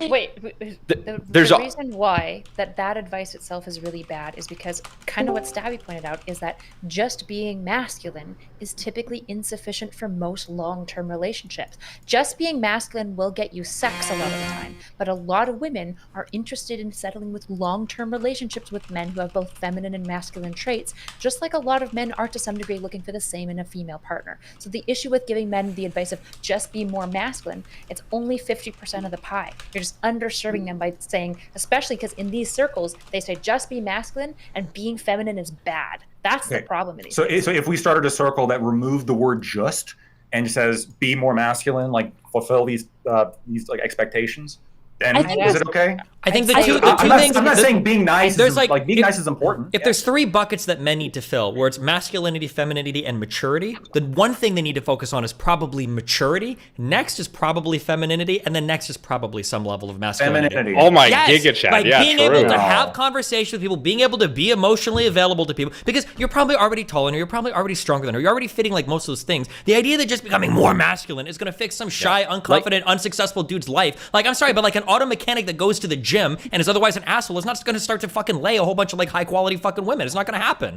Yeah, like all of these marriages that end in divorce, right? It's not the most common thing that you hear the wife go basically, yeah, I mean, his dick game got weak after 15 years. It's like, he stopped listening to me. He stopped telling me I'm pretty. You know, he wouldn't dress himself anymore. Like, he didn't try. Oh, okay, of course. I believe you that they say that, and I believe you that this is going to be like some aspect of this. I'm not even disagreeing that's going to be an element here. Now, would I consider that to be like femininity? I also don't really like the idea that like the focus here is to just get laid as much as possible. That's not why I think these prescriptions should be made. And again, and in addition to that, it's not just like being stronger compared to her, being taller compared to her. It's about like constant self-improvement, getting stronger, achieving more financial success, and to some extent, being stronger and being like more successful than other men. It's not just necessarily like being better than her. Part of it is trying to improve. Now, if you can't make it, that's not. Well, like, what do you think is like as a character is like more important? Like, listen to how you even trying to self-improve. Listen to how you even set that up. Being better than other men. Like, you're setting this up like it's a fucking like race or competition between other people. There is a competition in the sexual marketplace. Then fundamentally, the ideology you're selling is going to fail at 90% of listeners because not everybody can be a winner in every metric, right? Yes, and it's the same thing with like the economic market. But what we do is we encourage people who are currently out of work and not being successful to like go and work on yourself, try to get a job, try to do this. So are some people going to fail? Of course, right? But the moment that somebody shifts from like, okay, I need to improve myself in order to like achieve greater success here, and shifts towards this, well, there's nothing I can do about it, right? You just change from like a up and coming person to an incel. Right? I think what you just described there is exactly the whole problem. Women are not like the economic market, right? That's what the red pill gets twisted. What the economic market wants from you women, it's is sexuality. Okay, well, I'm going to say women. So what the economic market wants from you is it wants you to be better than anyone on the goddamn planet at one thing. It wants specialization. What women want is for you to be just good enough here, and just good enough there, and just good enough here, just tall enough, just a big enough dick, make just enough money, yada, yada, yada. It's all these prerequisites. It totally is, bro. No. It totally is. That's why. Wait. Let me address this particularly, because there's a hyper-specific industries in which super specialization can be important in like the economy. Sure, there's plenty of jobs in which having a number of skills is going to be critically important. In the same way that for any kind of social relationship or like romantic relationship, there's going to be women who want like one specific thing. Like, oh, I don't care about these other things as much. I want like this person to be specialized. And you also that's like 5%. Sure, I don't know what the percentages are. All I'm saying is that it has the same dynamics as a marketplace, in that like when you're not being successful, like the intention should be to improve yourself and to become more competitive in the marketplace, as opposed to just like be okay with mediocrity and like to fall into this this slime pond scum. Can I pose you a hypothetical? Do you think, so if we've got the 3 pots that we've all agreed on, and most guys, like Destiny said, are probably a 5 out of 10 of masculinity, because there's a good chance that they're stronger than her just by merit of testosterone. There's a good chance that he's taller than her, right? So he's like a 5 out of 10, and he's probably likely out-earning her, especially if they're in the similar education level, right? So let's assume he's got a 5 out of 10 on masculinity. He's got a 1 out of 10 on femininity, and he's got like a 2 out of 10 on maturity. The issue with like law of diminishing returns is your advice says get your 5 to a 7 in masculinity. And it's like, it would be way easier to put less effort to get the other 2 pots to 5 out of 10 as well. And that in and of itself will massively jump you out in the market of being way more interesting, because like Nick said, a lot of women aren't just looking for a niche man of like, oh man, I just love this guy. He's extremely hyper masculine and that's it. What they tend to say is, I admire him on a number of different metrics. He's driven, he's competent, blah, blah, blah, blah, blah. Just as a quick question on your next point, just real quick. I'm scared to even ask this. Allie's trying to get it. Oh shit, okay, go for it. All right. Yeah, shut up, Destiny. My bad. I don't know what red pill content y'all are watching besides what the algo pushes, right? It's like a drug pusher, okay? It's like whatever's gonna shock you. Obviously, that doesn't have a lot of helpful things for men, but like what the red pill does push as well is game, and nobody brought up game. Okay, that's social skills, that's social couth, because there's a broke fat man right now somewhere in America probably running a rotation. Like, they exist, and the red pill does talk about that. The other thing too is like, we have women that always want to talk about like, oh, I want a masculine man, but I want him to be gentle. The easiest way you can do that, 1, sleeping next to him as a woman. 2, sleeping next to him as a pregnant woman. 3, having a freaking baby in the house. Like, we want to force these things. We want to make him softer. You know, like, his hormones are going to adjust to an infant in the house. That is the worst, most untrue thing I've ever heard in my entire life. You will never. Let me give this one thing, You don't okay? think so? No, No, no. that's I will. true, though. There's There are data. very few things But that I will there's say data. resolutely. There's not. Okay. Do not ever have a child to change your man. That is like probably the worst advice I've ever heard in my entire life. If you have issues with your husband prior to having a kid, yeah. No, but I'm saying that like there are a lot of guys who like. Here was the question I was going to ask before, because we talk about like these types of like people, these types of men that we want to get in relationships with, and this maybe you guys are all from merger families with me. How many people here feel like they have like a hyper masculine father? Do people feel like their fathers are like I ultra do. hyper masculine? Is that like my Yeah. dad like Right did here, like I'll Air be Force honest. stuff? He's like, okay, yeah. Like Here's a problem though. It's In a not a bad good way, thing. yeah. It's not a good thing that he's hyper masculine. I would like to like just be able to talk and like not be strawmanned every fucking 5 minutes. I feel like for so, at least. like, hey, Oh, go for it. Hey, okay.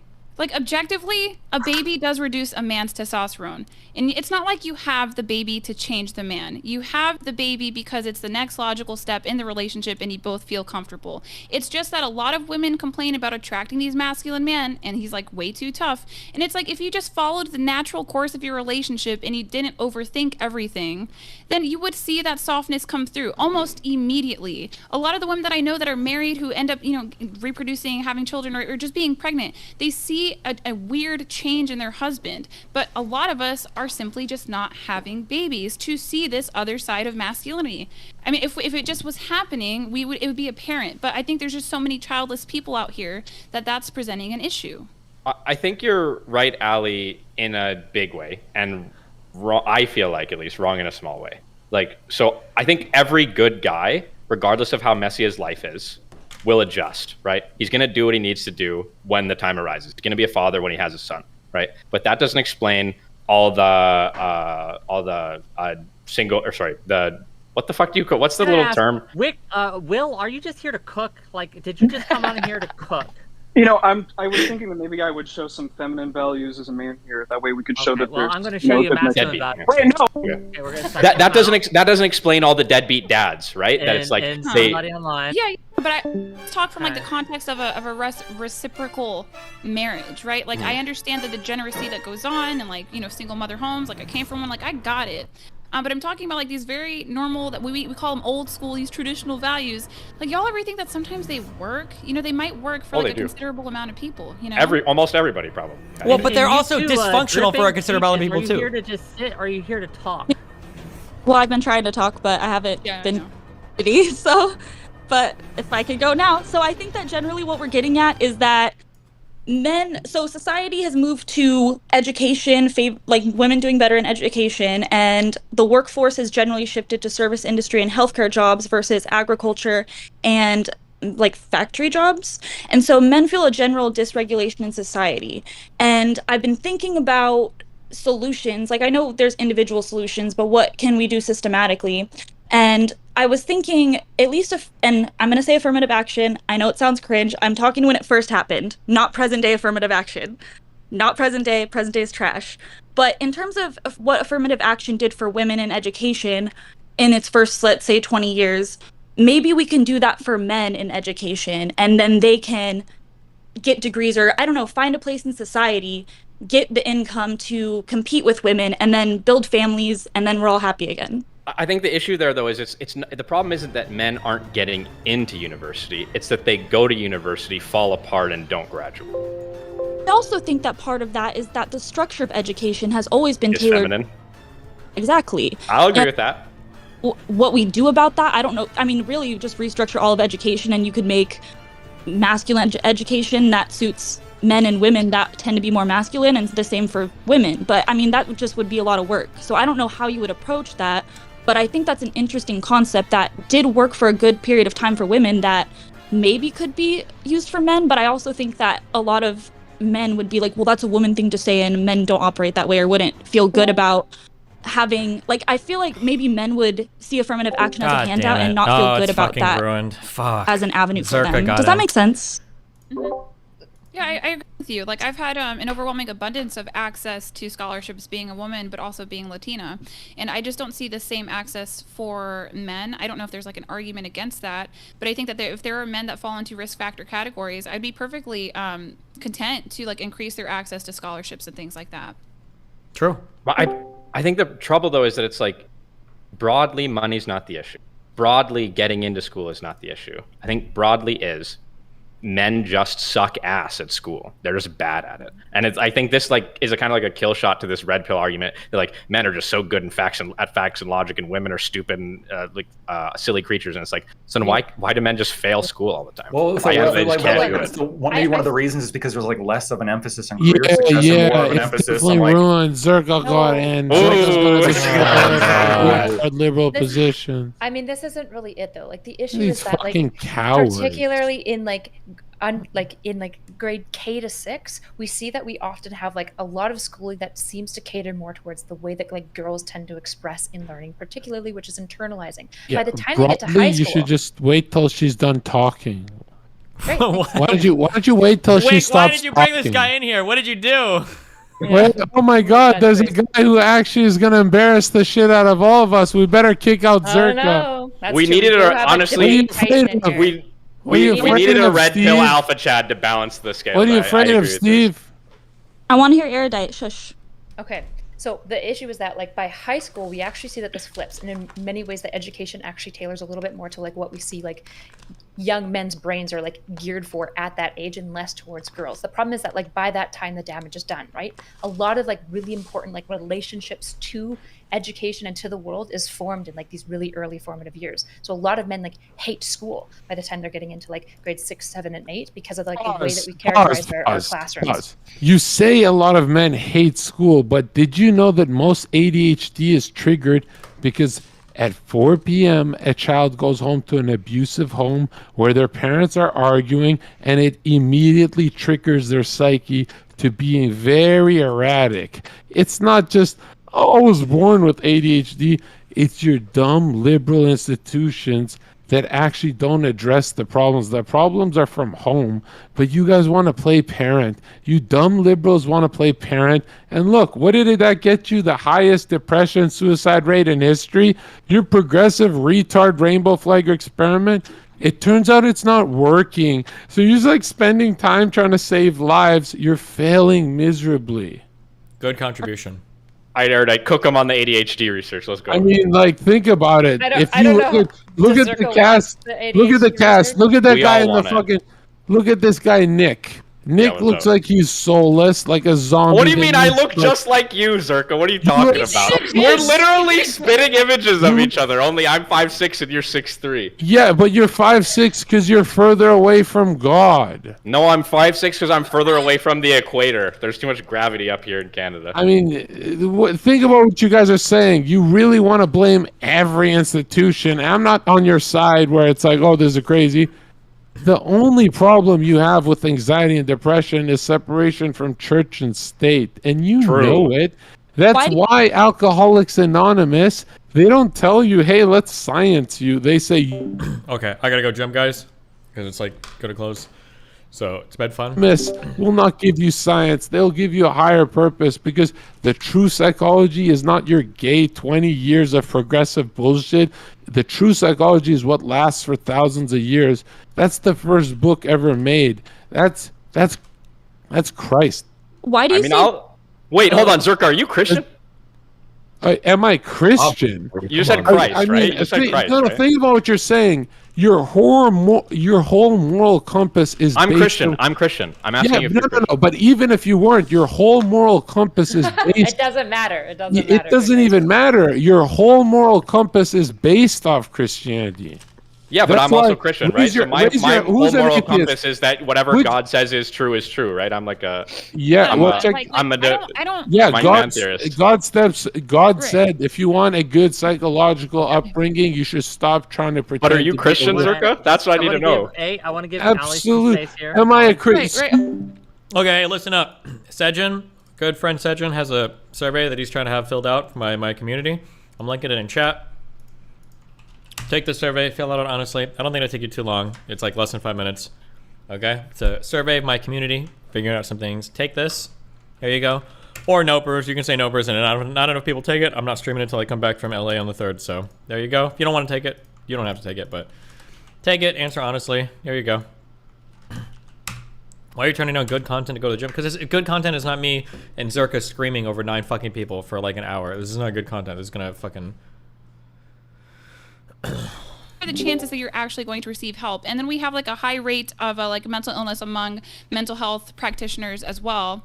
That's a common trope that you'll hear from medical providers. So like I do think that, yeah, you know, probably the progressive way that it's been so far with the rate of suicidality that we have in men, maybe there needs to be a lot of, well, no, not maybe, there needs to be reform. And I don't know what that would look like. I don't know if it's like men taking psychology back or like creating an equal psychology, like affirmative action, but on the professor side of things in psychology, you know, like, I don't know. We're gonna do, so just before we go on, before I unmute Zerka for a little bit, and we're not gonna keep him long, just 1 or 2 more statements.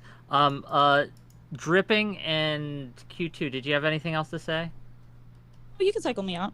Okay. Well, thank you for coming, by the way. Yeah, thank you. So when you say, when you say affirmative action for professors, you mean like making room for conservative professors, I'm guessing. You little coward bitch. I'm just, You can't handle a debate. Press the button faster. Press the button faster. Zerka, real quick. Zerka, do you have anything productive? Hold on. Did I not provide? I didn't provide value. You did. Some type of value, yeah. I think so. You know how boring you guys sounded without me? You guys sounded like you were going to kill each other without me. Your shoulders are the only value I need on this panel, bro. I think you need a cam up.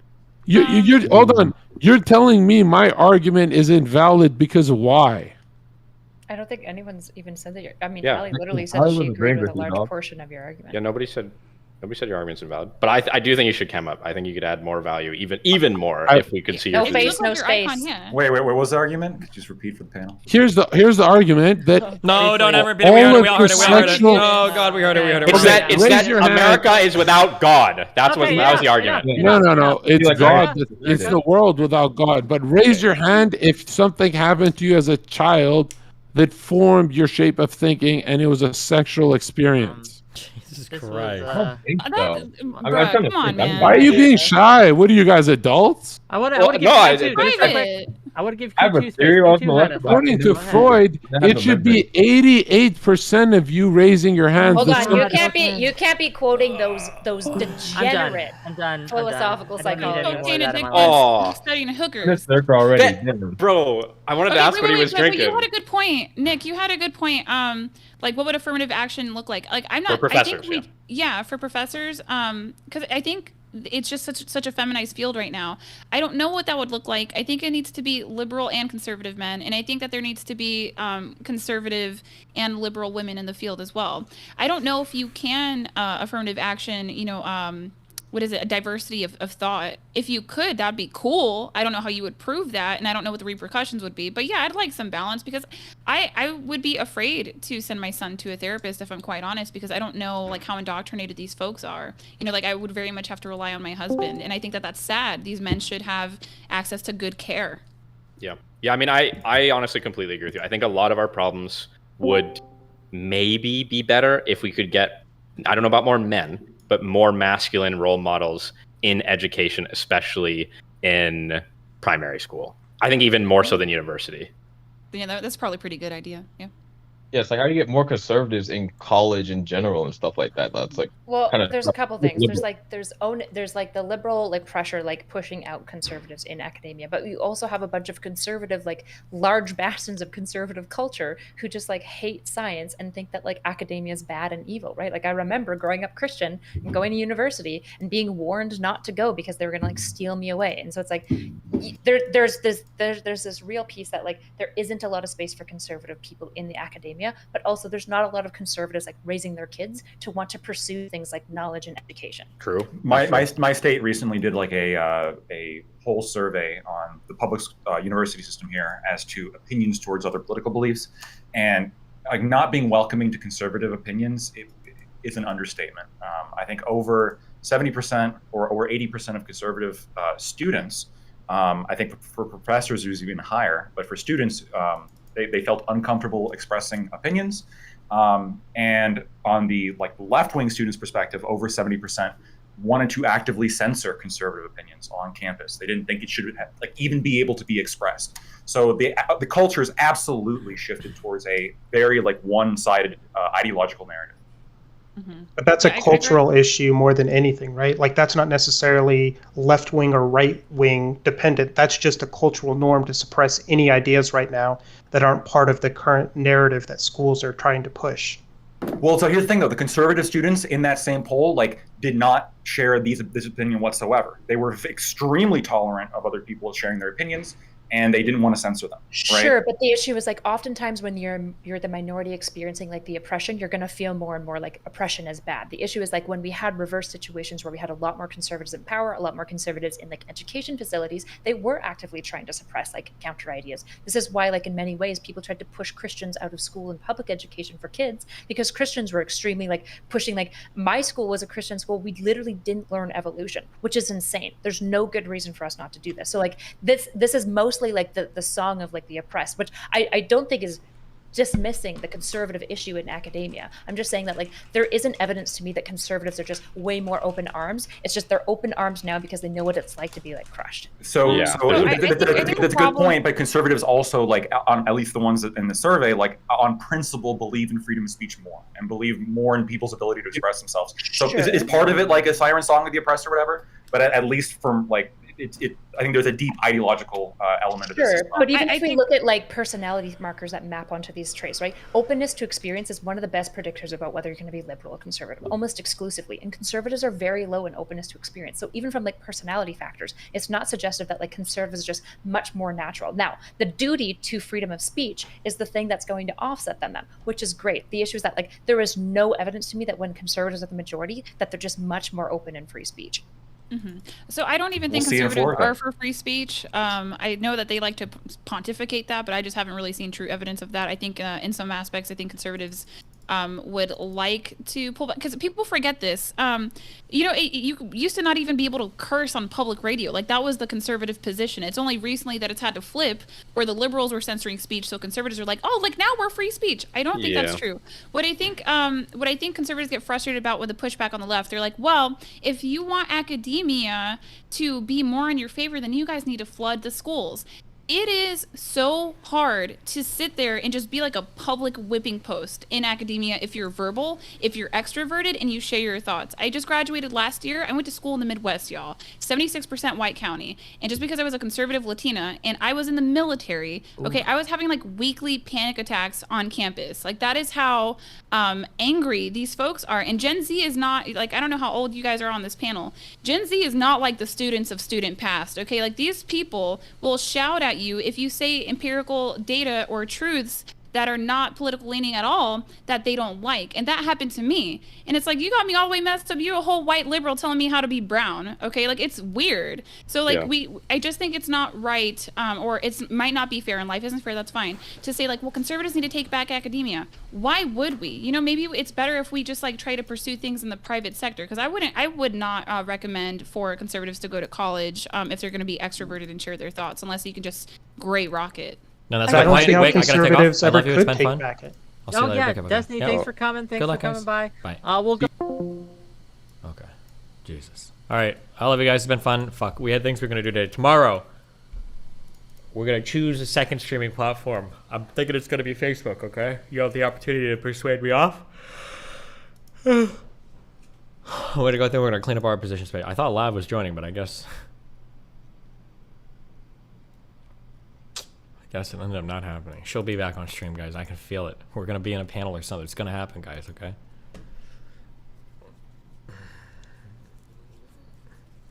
All right.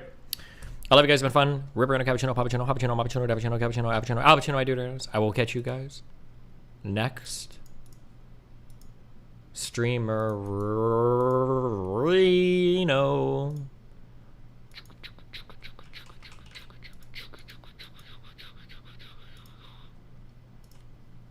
Have fun. Bye.